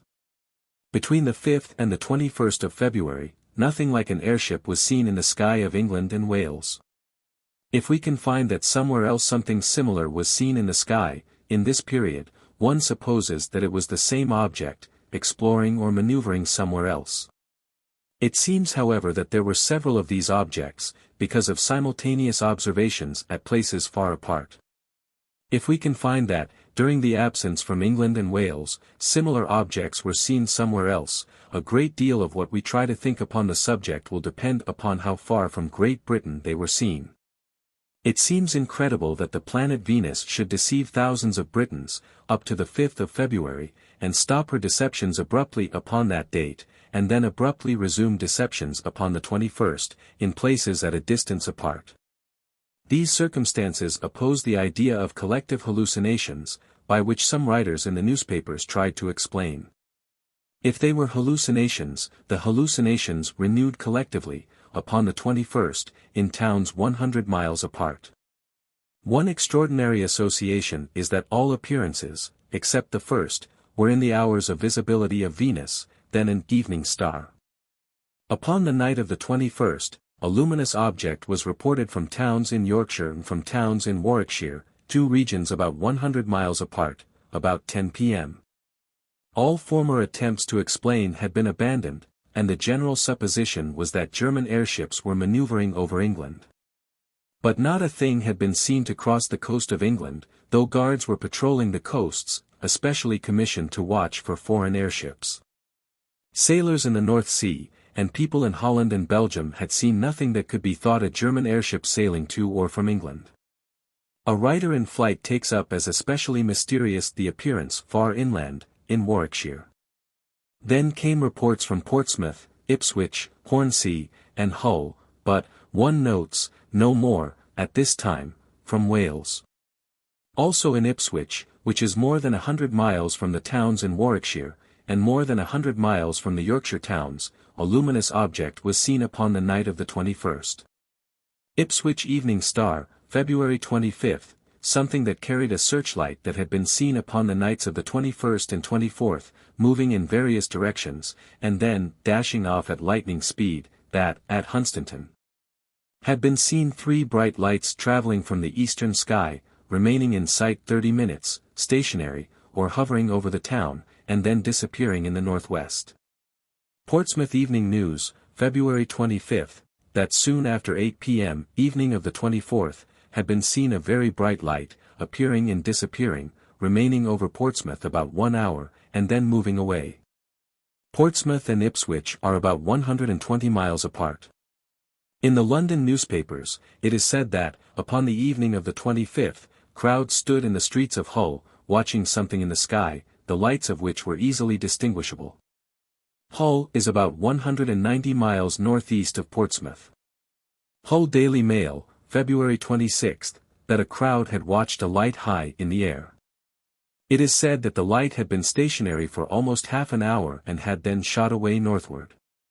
In the Times, February 28, are published reports upon the clear outlines of an airship, which was carrying a dazzling searchlight, from Portland, Berkeley's, St. Albans Head, Papelwich, and the Orkneys. The last account, after a long interval, that I know of, is another report from Captain Lindsay, that, about 9 o'clock, evening of April 8, he and many other persons had seen, over Cardiff, something that carried a brilliant light and travelled at a rate of 60 or 70 miles an hour. Upon April 24, 1913, the planet Venus was at inferior conjunction. In the Times, February 28, it is said that a fire balloon had been found in Yorkshire, and it is suggested that someone had been sending up fire balloons. In the Bull. Soc Astro. De France, 1913-178, it is said that the people of England were as credulous as the people of Cherbourg, and had permitted themselves to be deceived by the planet Venus. If German airships were maneuvering over England, without being seen either approaching or departing, appearing sometimes far inland in England without being seen to cross the well-guarded coasts, it was secret maneuvering. Inasmuch as the accusation was denied in Germany, Times, February 26 and 27. It was then one of the most brilliantly proclaimed of secrets, or it was concealment under one of the most powerful searchlights ever seen. Possibly an airship from Germany could appear over such a city as Hull, upon the east coast of England, without being seen to arrive or to depart, but so far from Germany is Portsmouth, for instance, that one does feel that something else will have to be thought of. The appearances over Liverpool and over towns in Wales might be attributed to German airships by someone who has not seen a map since he left school. There were more observations upon sudden appearances and disappearances than I have recorded. Stationariness often occurred. The objects were absent from the sky of Great Britain, from February 5 to February 21. According to data published by Professor Chant, in the Journal of the Royal Astronomical Society of Canada, 7 to 148, the most extraordinary procession in our records was seen, in the sky of Canada, upon the night of February 9, 1913. Either groups of meteors, in one straight line, passed over the city of Toronto, or there was a procession of unknown objects, carrying lights. According to Prof. Chant, the spectacle was seen from the Saskatchewan to Bermuda, but if this long route was traversed, data do not so indicate. The supposed route was diagonally across New York State, from Buffalo, to a point near New York City, but from New York State are recorded no observations other than might have been upon ordinary meteors, this night. A succession of luminous objects passed over Toronto, night of February 9, 1913, occupying from 3 to 5 minutes in passing, according to different estimates. If one will think that they were meteors, at least one will have to think that no such meteors had ever been seen before. In the journal, 7 to 405, W.F. Denning writes that, though he had been watching the heavens since the year 1865, he had never seen anything like this. In most of the observations, the procession is described as a whole, like an express train, lighted at night. The lights were at different points, one in front, and a rear light, then a succession of lights in the tail. Almost all of the observations relate to the sky of Toronto and not far from Toronto. It is questionable that the same spectacle was seen in Bermuda, this night. The supposed long flight from the Saskatchewan to Bermuda might indicate something of a meteoric nature, but the meteor explanation must take into consideration that these objects were so close to this Earth that sounds from them were heard. And that, without succumbing to gravitation, they followed the curvature of this Earth at a relatively low velocity that cannot compare with the velocity of ordinary meteors. If now be accepted that again, the next day, objects were seen in the sky of Toronto, but objects unlighted, in the daytime, I suppose that to some minds will come the thought that this is extraordinary. And that almost immediately the whole subject will then be forgotten. Prof. Chant says that, according to the Toronto Daily Star, unknown objects, but dark objects this time, were seen at Toronto, in the afternoon of the next day, not seen clearly enough to determine their nature. But they did not seem to be clouds or birds or smoke, and it was suggested that they were airships cruising over the city. Toronto Daily Star, February 10, they passed from west to east, in 3 groups, and then returned west in more scattered formation, about 7 or 8 in all. Chapter 36. August, 1914, this arena-like Earth, with its horizon banking high into a coliseum, when seen from not too far above, faint rattling sounds of the opening of boundaries, tawny formations slinking into the arena, their crouchings and seizures and crunchings. August 13, 1914, things that were gathering in the sky. They were seen by G. W. Atkins, of Elstree, Hearts, and were seen again upon the 16th and the 17th, Observatory, 37 to 358. September 9, 1914, a host in the sky, watched several hours by W. H.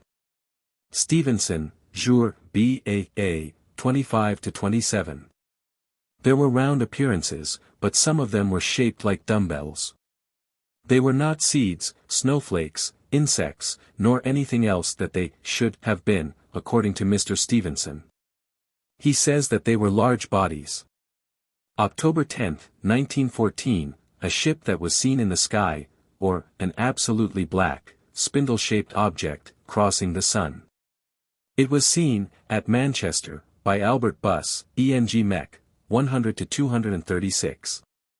Its extraordinarily clear-cut outline was surrounded by a kind of halo, giving the impression of a ship, ploughing her way through the sea, throwing up white-foamed waves with her prow. Michelson, Lost in the Arctic, p. 345. During the last few days, October, 1914, we have been much tumbled up and down in our minds, owing to a remarkable occurrence, somewhat in the nature of Robinson Crusoe's encounter with the footprints in the sand. Our advance load has been attacked, an empty petroleum cask is found, riddled with tiny holes, such as would be made by a charge of shot. Now a charge of shot is scarcely likely to materialize out of nowhere. One is accustomed to associate the phenomenon with the presence of human beings. It is none of our doing, then whose doing is it? We hit upon the wildest theories to account for it, as we sit in the tent, turning the mysterious object over and over. No beast of our acquaintance could make all those little round holes, what animal could even open its jaws so wide? And why should anybody take the trouble to make a target of our gear? Are there Eskimos about, Eskimos with guns? There are no footprints to be seen, it could scarcely have been an animal, the whole thing is highly mysterious. Jan. 31, 1915, a symbolic-looking formation upon the moon, 6 or 7 white spots, in Litrove, arranged like the Greek letter gamma, ENG Mech, 101 to 47. February 13, 1915, Steep Island, Chusan Archipelago, a lighthouse keeper complained to Captain W. F. Tyler, RN, that a British warship had fired a projectile at the lighthouse. But no vessel had fired a shot, and it is said that the object must have been a meteor, Nature, 97 to 17. In the middle of February, 1915, the planet Venus was about 2 months and a half past inferior conjunction. If objects like navigating constructions were seen in the sky, at this time, there may be an association, but I am turning against that association. feeling that it is harmful to our wider expression that extramundane vessels have been seen in the sky of this earth, and that they come from regions at present unknown. New York Tribune, February 15, 1915, that, at 10 p.m., February 14, 3 aeroplanes had been seen to cross the St. Lawrence River, near Morristown, N.Y.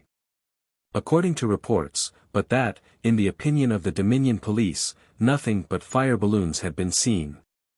It is said that 2 responsible residents had seen 2 of the objects cross the river, between 8 and 8:30 p.m. and then return 5 hours later. In the Canadian Parliament, Sir Wilfrid Laurier had said that, at 9 p.m., he had been called up by the mayor of Brockwell, telling him that 3 aeroplanes with powerful searchlights had crossed the St. Lawrence. The story is told in the New York Herald.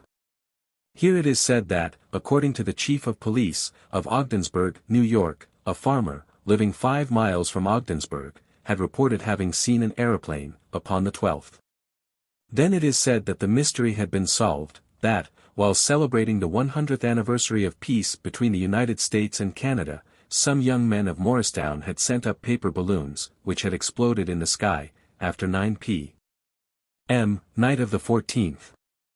New York Times, that the objects had been seen first at Guananoque, Ontario. Here it is said that the balloon story is absurd. According to the Dominion Observatory, the wind was, at the time, blowing from the east, and the objects had traveled toward the northeast. It is said that one of the objects had, for several minutes, turned a powerful searchlight upon the town of Brockwell.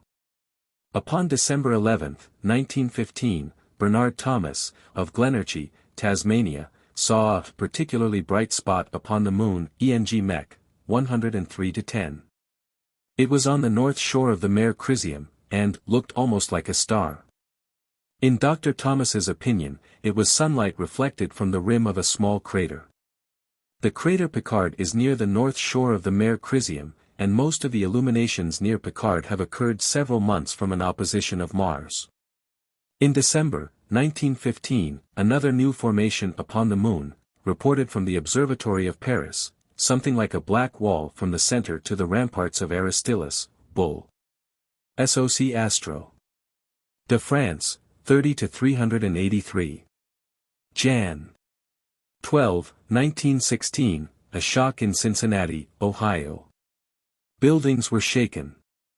The quake was from an explosion in the sky. Flashes were seen in the sky.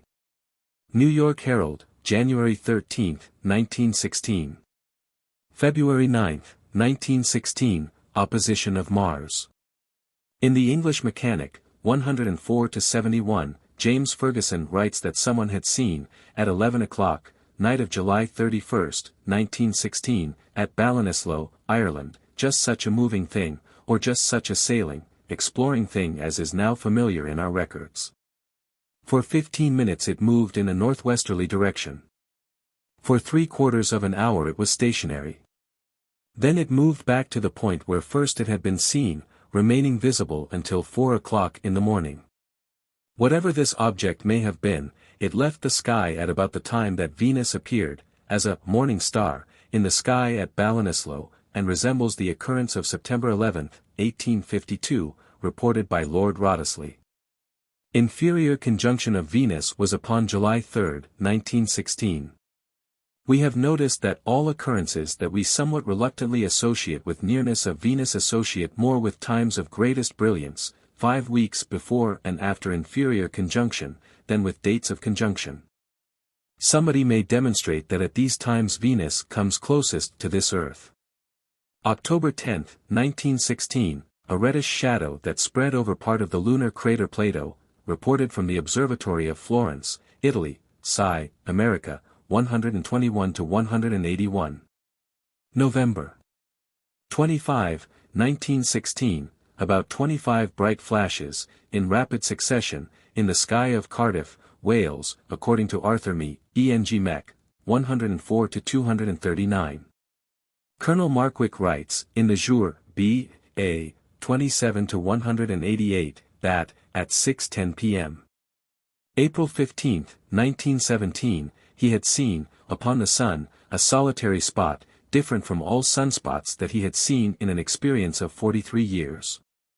Colonel Markwick had written to Mr. Maunder, of the Greenwich Observatory, and had been told that, in photographs taken of the sun upon this day, one at 11:17 and another at 11:20 o'clock, there was no sign of a sunspot. July 4, 1917, an eclipse of the sun, and an extraordinary luminous object said to have been a meteor, in France, Bull. Soc Astro. de France, 31-299. About 6:20 p.m.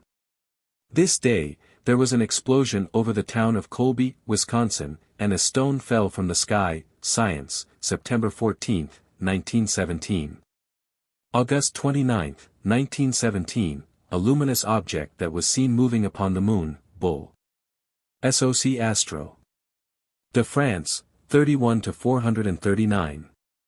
February 21, 1919, an intensely black line extending out from the lunar crater Lexall, ENG Mech, 109-517. Upon May 19, 1919, while Harry Hawker was at sea, untraceable messages, meaningless in the languages of this earth, were picked up by wireless, according to dispatches to the newspapers. They were interpreted as the letters KUJ and VKAJ. In October, 1913, occurred something that may not be so very mysterious because of nearness to the sea. One supposes that if extramundane vessels have sometimes come close to this earth, then sailing away, terrestrial aeronauts may have occasionally left this earth, or may have been seized and carried away from this earth. Upon the morning of October 13, 1913, Albert Joule started to fly in his aeroplane from Hempstead Plains, Long Island, to Staten Island. The route that he expected to take was over Jamaica Bay, Brooklyn, Coney Island, and the Narrows. New York Times, October 14, 1913, that was the last seen or heard of him. He has been as completely lost as if he had evaporated into air. But as to the disappearance of Captain James, there are circumstances that do call for especial attention. New York Times, June 2, 1919, that Captain Mansell R. James was lost somewhere in the Berkshire Hills, upon his flight from Boston to Atlantic City, or, rather, upon the part of his route between Lee, Massachusetts, and Mitchell Field, Long Island. He had left Lee upon May 29. Over the Berkshires, or in the Berkshires, he had disappeared. According to later dispatches, searching parties had scoured the Berkshires, without finding a trace of him. Upon June 4, Army planes arrived and searched systematically. There was general excitement in this mystery of Captain James. Rewards were offered. All subscribers of the Southern New England Telephone Company were enlisted in a quest for news of any kind. Boy Scouts turned out. Up to this date of writing there has been nothing but a confusion of newspaper dispatches, that 2 children had seen a plane, about 13 miles north of Long Island Sound. That 2 men had seen a plane fall into the Hudson River, near Poughkeepsie, that, in a gully of Mount Riga, near Millerton, N.Y., had been found the remains of a plane. That part of a plane had been washed ashore from Long Island Sound, near Branford. The latest interest in the subject that I know of was in the summer of 1921. A heavy object was known to be at the bottom of the Hudson River, near Poughkeepsie, and was thought to be Captain James' plane. It was dredged up and found to be a log. For an extraordinary story of windows, in Newark, N.J. that were perforated by unfindable bullets, see New York Evening Telegram, September 19, 1919, and the Newark Evening News. The occurrence is a counterpart of Mickelson's experience. The detonations at Reading were heard 7 years apart. Here it is not quite 7 years later. London Times, September 26, 1919, that upon September 25, a shock had been felt at Reading, that inquiries had led to information of no known explosion near Reading. In the Times, October 14, Mr. H. L. Hawkins writes that the shock was quite definitely an earthquake, but its origin was superficial, and that the shock was transmitted through the earth more than through the air. In the London Daily Chronicle, September 27, Mr. Hawkins, having considered all suggestions that the shock was a subterranean earthquake, had written, however, as the whole thing terminated in a bump and a big bang, without subsequent shaking of the ground. It points more to an explosion of a natural type up in the air than to a real earthquake. And, in the London Daily Mail, Mr. Hawkins is quoted, that if the detonation were local, he would believe that it was an aerial explosion, meteoric, but, if it were widespread, it would be considered an earthquake. And in the whole series of the reading phenomena, this violent detonation was most distinctly local to Reading. Reading Observer, September 27, 1919, the most probable explanation of the occurrence is that there was an explosion somewhere near enough to affect the town. Officials at the Greenwich Observatory were unable to throw any light on the matter, and said that their instruments showed no signs of earth disturbance. It is said that the sound and shock were violent, and that, in the residential parts of Reading, the streets were crowded with persons discussing the occurrence. There was a similar shock in Michigan, November 27, 1919. In many cities, persons rushed from their homes, thinking that there had been an earthquake, New York Times, November 28. But, in Indiana, Illinois, and Michigan, blinding glare was seen in the sky. Our acceptance is that this occurrence is, upon a small scale, of the type of many catastrophes in Italy and South America, for instance, when just such blinding glares have been seen in the sky. Data of which have been suppressed by conventional scientists, or data of which have not impressed conventional scientists. English Mechanic, 110-257, J. W. Scholes, of Huddersfield, writes that, upon December 19, 1919, he saw, near the lunar crater Littrove, a very conspicuous black ink mark. Upon page 282, W. J. West, of Gosport, writes that he had seen the mark upon the 7th of December. March 22, 1920, a light in the sky of this earth, and an illumination upon the moon, ENG Mech, 3-142. That so close to this earth is the moon that illuminations known as auroral often affect both this earth and the moon. July 20th and 21st, and September 13th, 1920, dull rumbling sounds and quakes at Comrie, Perthshire, London Times, July 23 and September 14, 1920. According to a dispatch to the Los Angeles Times, clipping sent to me by Mr. L. A. Hopkins, of Chicago, thunder and lightning and heavy rain, at Portland, Oregon, July 21, 1920, objects falling from the sky. Glistening, white fragments that looked like bits of polished china. The explanation of the local weather bureau is that they may have been picked up by a whirlwind and carried to the district where they were found. The objection to this standardized explanation is the homogeneousness of the falling objects. How can one conceive of winds raging over some region covered with the usual great diversity of loose objects and substances, having a liking for little white stones, sorting over maybe a million black ones, green ones, white ones, and red ones? To make the desired selection, one supposes that a storm brought to this earth fragments of a manufactured object, made of something like china, from some other world. In the Literary Digest, September 2, 1921, is published a letter from Carl G. Gauman, of Detroit, Michigan, upon the fall from the sky, in southwest China, November 17, 1920, of a substance that resembled blood. It fell upon 3 villages close together, and was said to have fallen somewhere else 40 miles away. The quantity was great. In one of the villages, the substance covered the ground completely. Mr. Gauman accepts that this substance did fall from the sky, because it was found upon roofs as well as upon the ground. He rejects the conventional red dust explanation, because the spots did not dissolve in several subsequent rains. He says that anything like pollen is out of the question, because at the time nothing was in bloom. November 23, 1920. A correspondent writes, to the English Mechanic, 112-214, that he saw a shaft of light projecting from the moon, or a spot so bright that it appeared to project, from the limb of the moon, in the region of Furnarius. About Jan. 1, 1921, several irregular, black objects that crossed the sun. To the Reverend William Ellison, E.N.G. Mech, 112-276, they looked like pieces of burnt paper. July 25, 1921, a loud report, followed by a sharp tremor, and a rumbling sound, at Comrie, London Times, July 27, 1921. July 31, 1921, a common indication of other lands from which come objects and substances to this earth, but our reluctance to bother with anything so ordinarily marvelous. Because we have conceived of intenser times and furies of differences of potential between this earth and other worlds, torrents of dinosaurs, in broad volumes that were streaked with lesser animals, pouring from the sky. With a foam of tusks and fangs, enveloped in a bloody vapor that was falsely dramatized by the sun, with rainbow mockery.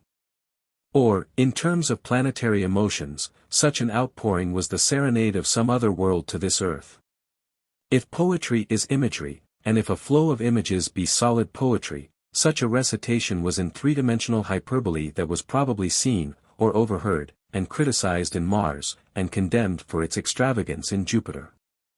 Some other world, meeting this earth, ransacking his solid imagination and uttering her living metaphors, singing a flood of mastodons, purring her butterflies, bellowing an ardor of buffaloes. Sailing away, sneaking up close to the planet Venus, murmuring her antelopes, or arching his periphery and spitting horses at her.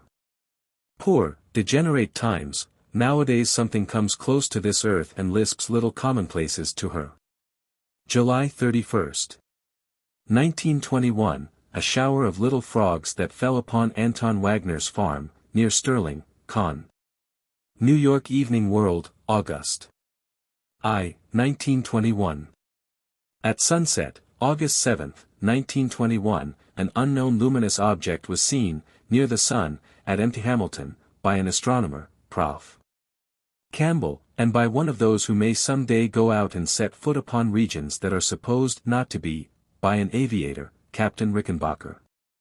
In the English Mechanic, 114-211, another character in these fluttering vistas of the opening of the coming drama of extrageography, Colonel Markwick, a conventional astronomer and also a recorder of strange things, lists other observations upon this object, the earliest upon the 6th, by Dr. Emmert, of Detroit. In the English Mechanic, 114-241, H.P.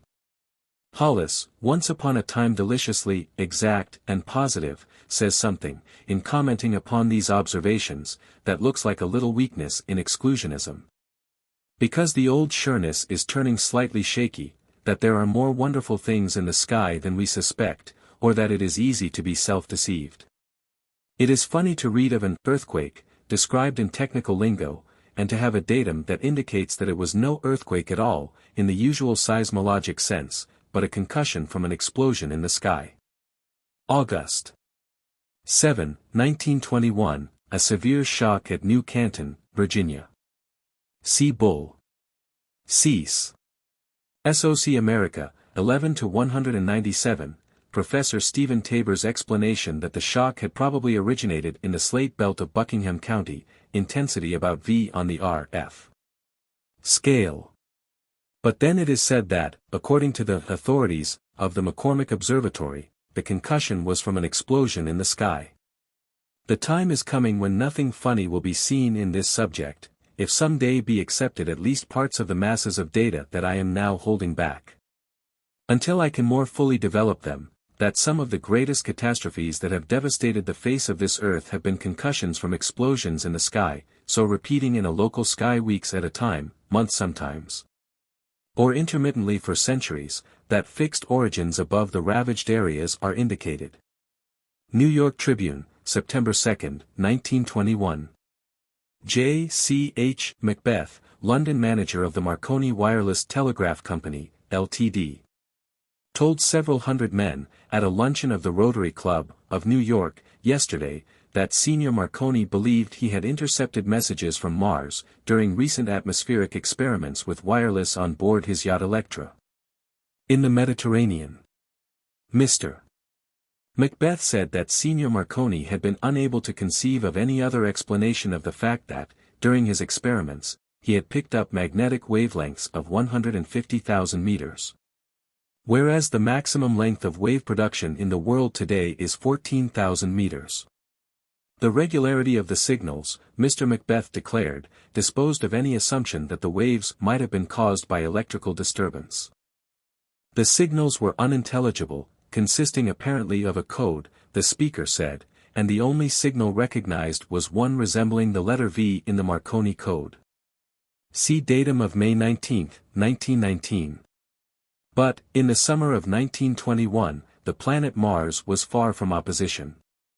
The magnetic vibrations may have come from some other world. They may have had the origin of the sounds that have been heard at regular intervals. The San Salvadors of the sky. And we return to the principle that has been our reinforcement throughout, that existence is infinite serialization and that, except in particulars, it repeats. That the dot that spread upon the western horizon of Lisbon, March 4, 1493, cannot be the only ship that comes back from the unknown, cargoed with news.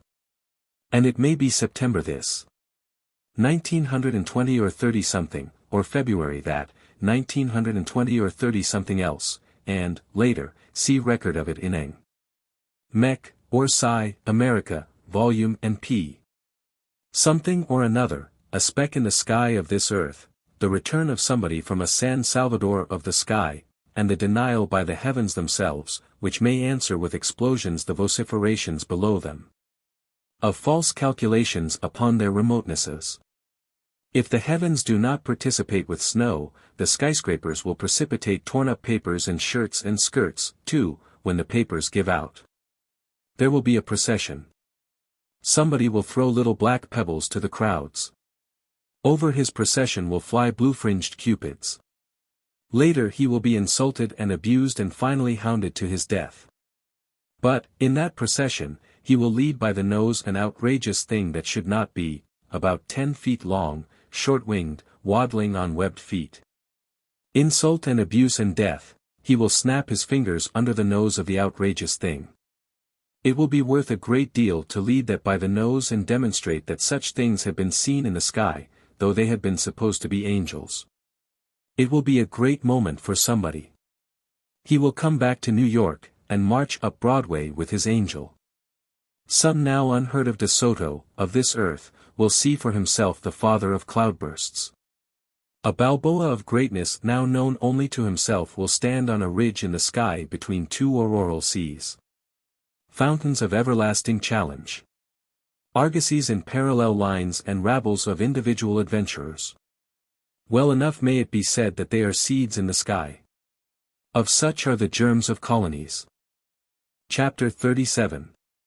That the geosystem is an incubating organism, of which this earth is the nucleus, but an organism that is so strongly characterized by conditions and features of its own that likening it to any object internal to it is the interpreting of a thing in terms of a constituent, so that we think of an organism that is incompletely, or absurdly inadequately, expressible in terms of the egg-like and the larval and other forms of the immature, a geonucleated system that is dependent upon its externality as, in one way or another, is every similar, but lesser and included thing, stimulated by flows of force that are now said to be meteoric, though many so-called meteoric streams seem more likely to be electric, that radiate from the umbilical channels of its constellations, vitalized by its sun, which is itself replenished by the comets, which, coming from external reservoirs of force, impart to the sun their freightages, and, unaffected by gravitation, return to an external existence, some of them even touching the sun, but showing no indication of supposed solar attraction. In a technical sense we give up the doctrine of evolution. Ours is an expression upon superembryonic development, in one enclosed system. Ours is an expression upon design underlying and manifesting in all things within this one system, with a final designer left out, because we know of no designing force that is not itself the product of remoter design. In terms of our own experience we cannot think of an ultimate designer, any more than we can think of ultimacy in any other respect. But we are discussing a system that, in our conception, is not a final entity. So then no metaphysical expression upon it is required. I point out that this expression of ours is not meant for aid and comfort to the reactionaries of the type of Colonel W. J. Bryan, for instance. It is not altogether anti-Darwinian. The concept of development replaces the concept of evolution, but we accept the process of selection, not to anything loosely known as environment, but relatively to underlying schedule and design, predetermined and supervised, as it were, but by nothing that we conceive of in anthropomorphic terms. I define what I mean by dynamic design, in the development of any embryonic thing, a predetermined, or not accidental, or not irresponsible, passage along a schedule of phases to a climax of unification of many parts. Some of the aspects of this process are the simultaneous varying of parts, with destiny, and not with independence, for their rule, or with future coordinations and functions for their goal. And their survival while still incipient, not because they are fittest relatively to contemporaneous environment, so not because of usefulness or advantage in the present. Inasmuch as at first they are not only functionless but also discordant with established relations, but surviving because they are in harmony with the dynamic plan of a whole being, and the presence of forces of suppression, or repression, as well as forces of stimulation and protection, so that parts are held back, or are not permitted to develop before their time. If we accept that these circumstances of embryonic development are the circumstances of all wider development, within one enclosed system, the doctrine of Darwinian evolution, as applied generally, will, in our minds, have to be replaced by an expression upon superembryonic development, and Darwinism, unmodified, will become to us one more of the insufficiencies of the past. Darwinism concerns itself with the adaptations of the present, and does heed the part that the past has played, but, in Darwinism, there is no place for the influence of the future upon the present. Consider any part of an embryonic thing, the heart of an embryo, and at first it is only a loop. It will survive, and it will be nourished in its functionless incipiency. Also it will not be permitted to become a fully developed heart before its scheduled time arrives. Its circumstances are dominated by what it will be in the future. The eye of an embryo is a better instance. Consider anything of a sociologic nature that ever has grown, that there never has been an art, science, religion, invention that was not at first out of accord with established environment, visionary, preposterous in the light of later standards, useless in its incipiency, and resisted by established forces so that, seemingly animating it and protectively underlying it, there may have been something that in spite of its unfitness made it survive for future usefulness. Also there are data for the acceptance that all things, in wider being, are held back as well as protected and prepared for, and not permitted to develop before comes scheduled time. Langley's flying machine makes me think of something of the kind, that this machine was premature, that it appeared a little before the era of aviation upon this earth, and that therefore Langley could not fly. But this machine was capable of flying, because, some years later, Curtiss did fly in it. Then one thinks that the Wright brothers were successful, because they did synchronize with a scheduled time. I have heard that it is questionable that Curtiss made no alterations in Langley's machine. There is no lack of instances. One of the greatest of secrets that have eventually been found out was for ages blabbed by all the pots and kettles in the world, but that the secret of the steam engine could not, to the lowliest of intellects, or to supposititiously highest of intellects, more than adumbratively reveal itself until came the time for its coordination with the other phenomena and the requirements of the industrial age. And coal that was stored in abundance near the surface of the ground, and the needs of dwellers over coal mines, veins of which were often exposed upon the surface of the ground, for fuel, but that this secret, too, obvious, too, could not be revealed until the coming of the industrial age. Then the building of factories, the inventing of machines, the digging of coal, and the use of steam, all appearing by simultaneous variation, and coordinating, shores of North America, nowadays, with less hero worship than formerly. Historians tell us that, to English and French fishermen, the coast of Newfoundland was well known, long before the year 1492. Nevertheless, to the world in general, it was not, or, according to our acceptances, could not be, known.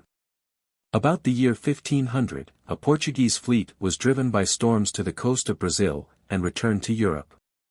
Then one thinks that likely enough, before the year 1492, other vessels had been so swept to the coasts of the Western Hemisphere and had returned, but that data of westward lands could not emerge from the suppressions of that era, but that the data did survive, or were preserved for future usefulness, that there are "thou shalt nots" engraved upon something underlying all things, and then effacing, when phases pass away. We conceive now of all buildings, within one enclosed system, in terms of embryonic building, and of all histories as local aspects of superembryonic development. Cells of an embryo build falsely and futilely, in the sense that what they construct will be only temporary and will be out of adjustment later. If, however, there are conditions by which successive stages must be traversed before the arrival of maturity, ours is an expression upon the functioning of the false and the futile, in which case these terms, as derogations, should not be applied. We see that the cells that build have no basis of their own, that for their formations there is nothing of reason and necessity of their own, because they flourish in other formations quite as well. We see that they need nothing of basis, nor of guidance of their own, because basis and guidance are of the essence of the whole.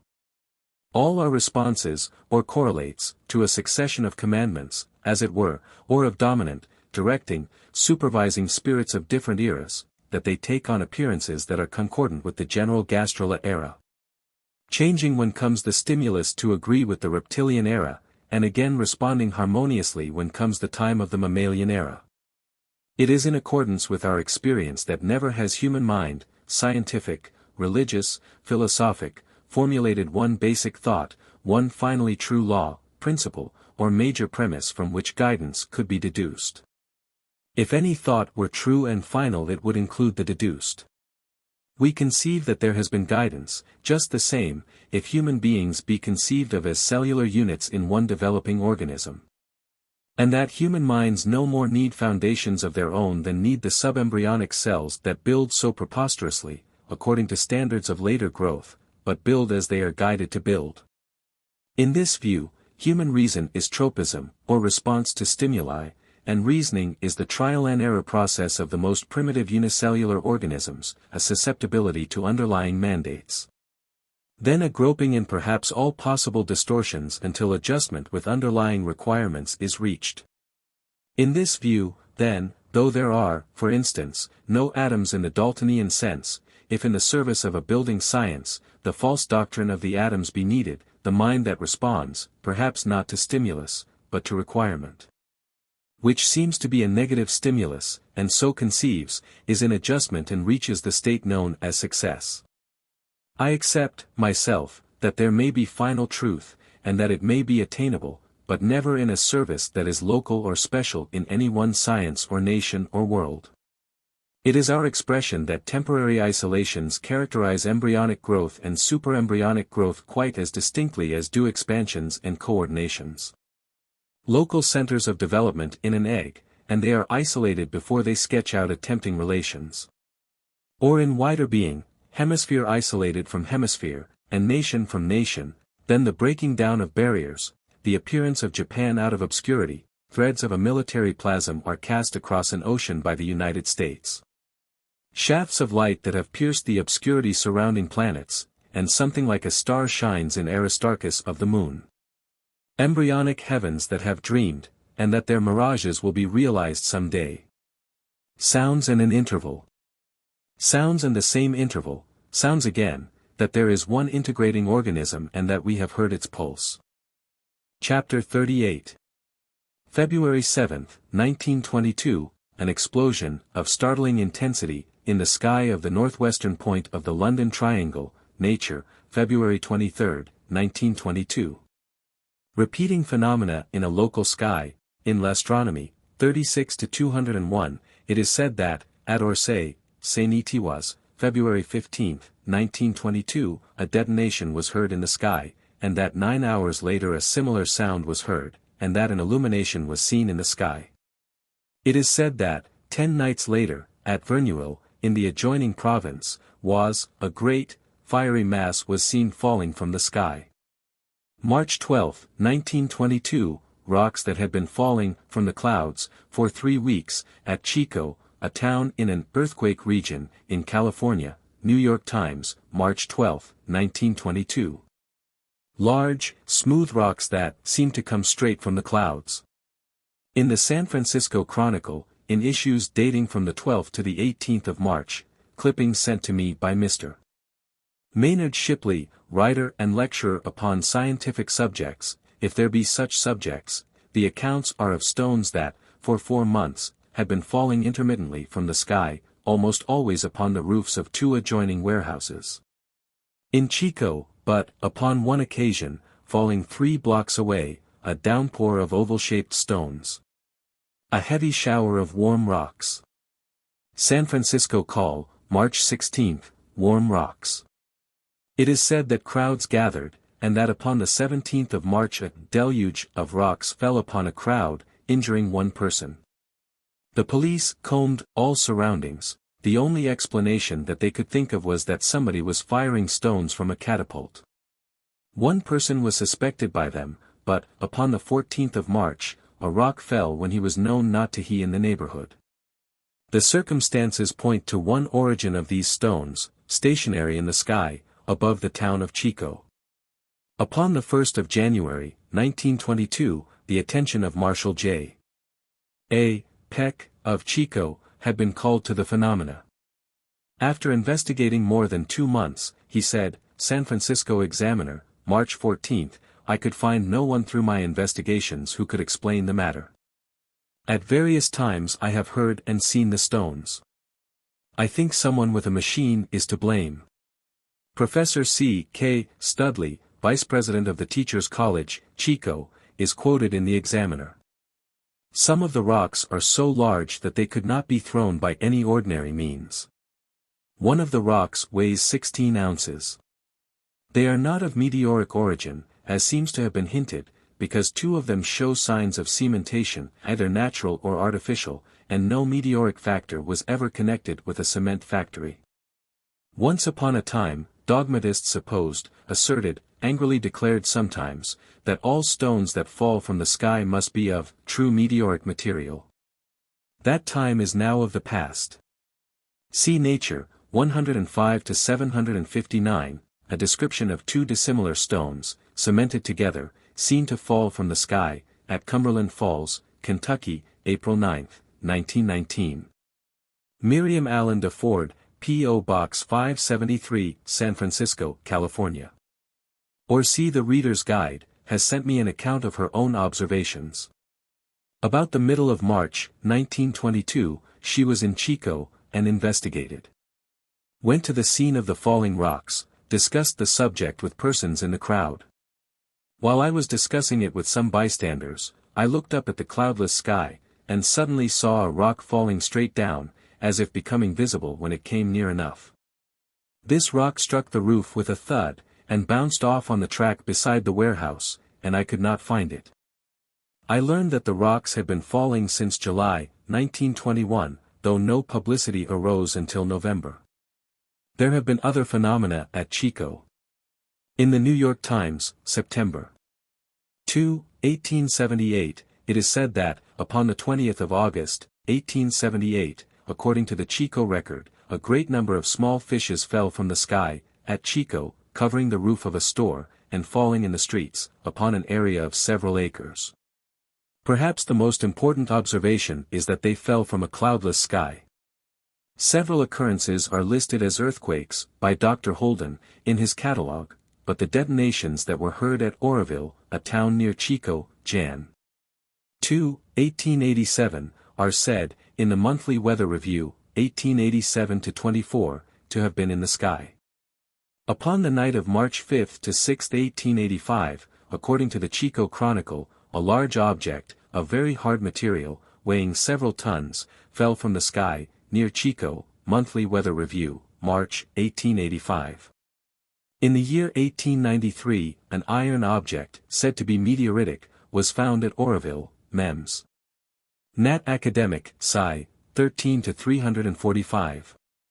My own idea is either that there is land over the town of Chico, and not far away, inasmuch as objects from it fall with a very narrow distribution, or that far away, and therefore invisible. There may be land from which objects have been carried in a special current to one very small part of this Earth's surface.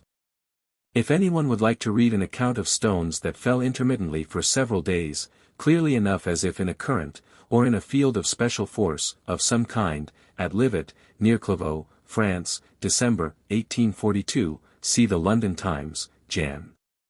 13, 1843. There have been other such occurrences. Absurdly, when they were noticed at all, they were supposed to be psychic phenomena.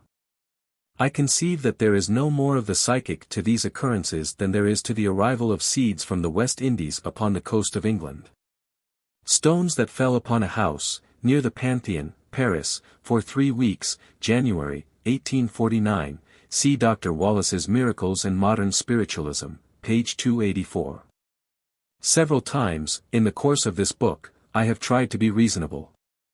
I have asked what such repeating phenomena in one local sky do indicate, if they do not indicate fixed origins in the sky. And if such occurrences, supported by many data in other fields, do not indicate the stationariness of this Earth, with new lands not far away, tell me what it is all about. The falling stones of Chico, new lands in the sky, or what? Boston Transcript, March 21, 1922, clipping sent to me by Mr. J. David Stern, editor and publisher of the Camden, N.J. Daily Courier. Geneva, March 21, during a heavy snowstorm in the Alps recently thousands of exotic insects resembling spiders, caterpillars, and huge ants fell on the slopes and quickly died. Local naturalists are unable to explain the phenomenon, but one theory is that the insects were blown in on the wind from a warmer climate. The fall of unknown insects in a snowstorm is not the circumstance that I call most attention to. It is worth noting that I have records of half a dozen similar occurrences in the Alps, usually about the last of January, but the striking circumstance is that insects of different species and of different specific gravities fell together. The conventional explanation is that a wind, far away, raised a great variety of small objects, and segregated them according to specific gravity, so that twigs and grasses fell in one place, dust some other place, pebbles somewhere else, and insects farther along somewhere. This would be very fine segregation. There was no very fine segregation in this occurrence. Something of a seasonal, or migratory, nature, from some other world, localized in the sky, relatively to the Alps, is suggested. May 4, 1922, discovery, by F. Bernard, of 3 long mounds in the lunar crater Archimedes. See the English Mechanic, 115-194, 218, 268, 278.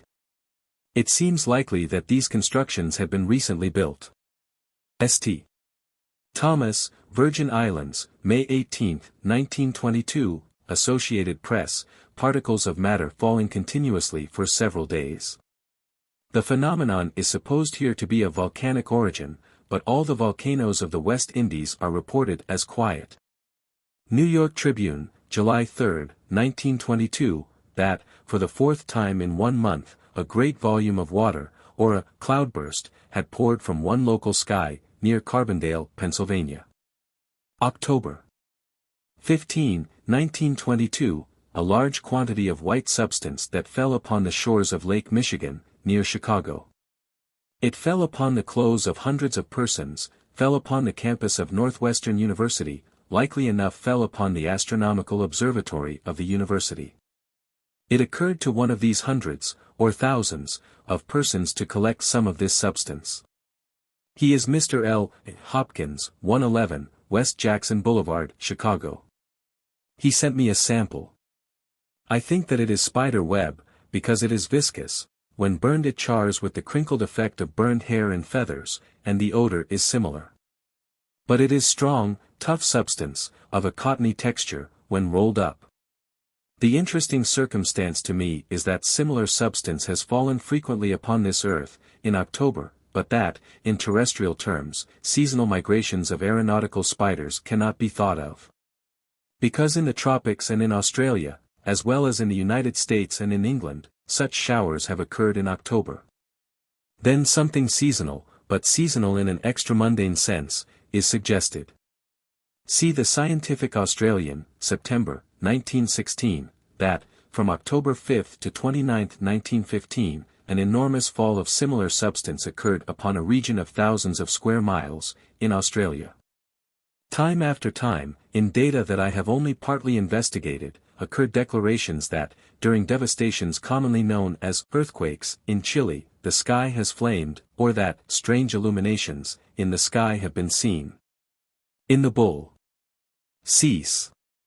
SOC America, for instance, some of these descriptions have been noted, and have been hushed up with the explanation that they were the reports of unscientific persons. Latest of the great quakes in Chile, 1,500 dead, recovered, in one of the cities of the province of Atacama. New York Tribune, November 15, 1922, again, today, severe earthquakes shook the province of Coquimbo and other places, and strange illuminations were observed over the sea, off La Serena and Copiapó. Back to Crater Mountain, Arizona, for an impression, but far more impressive are similar data as to these places of Atacama and Copiapó, in Chile. In the year 1845, M. Darlot, of Valparaiso, read, before the French Academy, a paper, in which he asserted that, in the desert of Atacama, which begins at Copiapó, meteorites are strewn upon the ground in such numbers that they are met at every step. If these objects fell all at one time in this earthquake region, we have another instance conceivably of mere coincidence between the aerial and the seismic. If they fell at different times, the indications are of a fixed relationship between this part of Chile and a center somewhere in the sky of falling objects commonly called meteorites, and of cataclysms that devastate this part of Chile with concussions commonly called earthquakes. There is a paper upon this subject in Science, 14 to 434. Here the extreme abundance asserted by M. Darlot is questioned. It is said that only 13 of these objects were known to science. But, according to descriptions, 4 of them are stones, or stone irons, differing so that, in the opinion of the writer, and not merely so interpreted by me, these 4 objects fell at different times. Then the 9 others are considered. They are nickel irons. They, too, are different, one from another. So then it is said that these 13 objects, all from one place, were, with reasonable certainty, the products of different falls. Behind concepts that sometimes seem delirious, I offer, a reasonable certainty. That, existing somewhere beyond this earth, perhaps beyond a revolving shell in which the nearby stars are openings, there are stationary regions, from which, upon many occasions, have emanated meteors, sometimes exploding catastrophically over Atacama, Chile, for instance. Coasts of South America have reeled, and the heavens have been afire. Reverberations in the sky, the ocean has responded with islands. Between sky and earth of Chile there have been flaming intimacies of destruction and slaughter and woe. Silence that is conspiracy to hide past ignorance, that is imbecility, or that is the unawareness of profoundest hypnosis. Hypnosis. That the seismologists, too, have functioned in preserving the illusion of this earth's isolation. And by superembryonic processes have been hypnotized into oblivion of a secret that has been proclaimed with avalanches of fire from the heavens, and that has babbled from books of the blood of crushed populations. And that is monumentalized in ruins.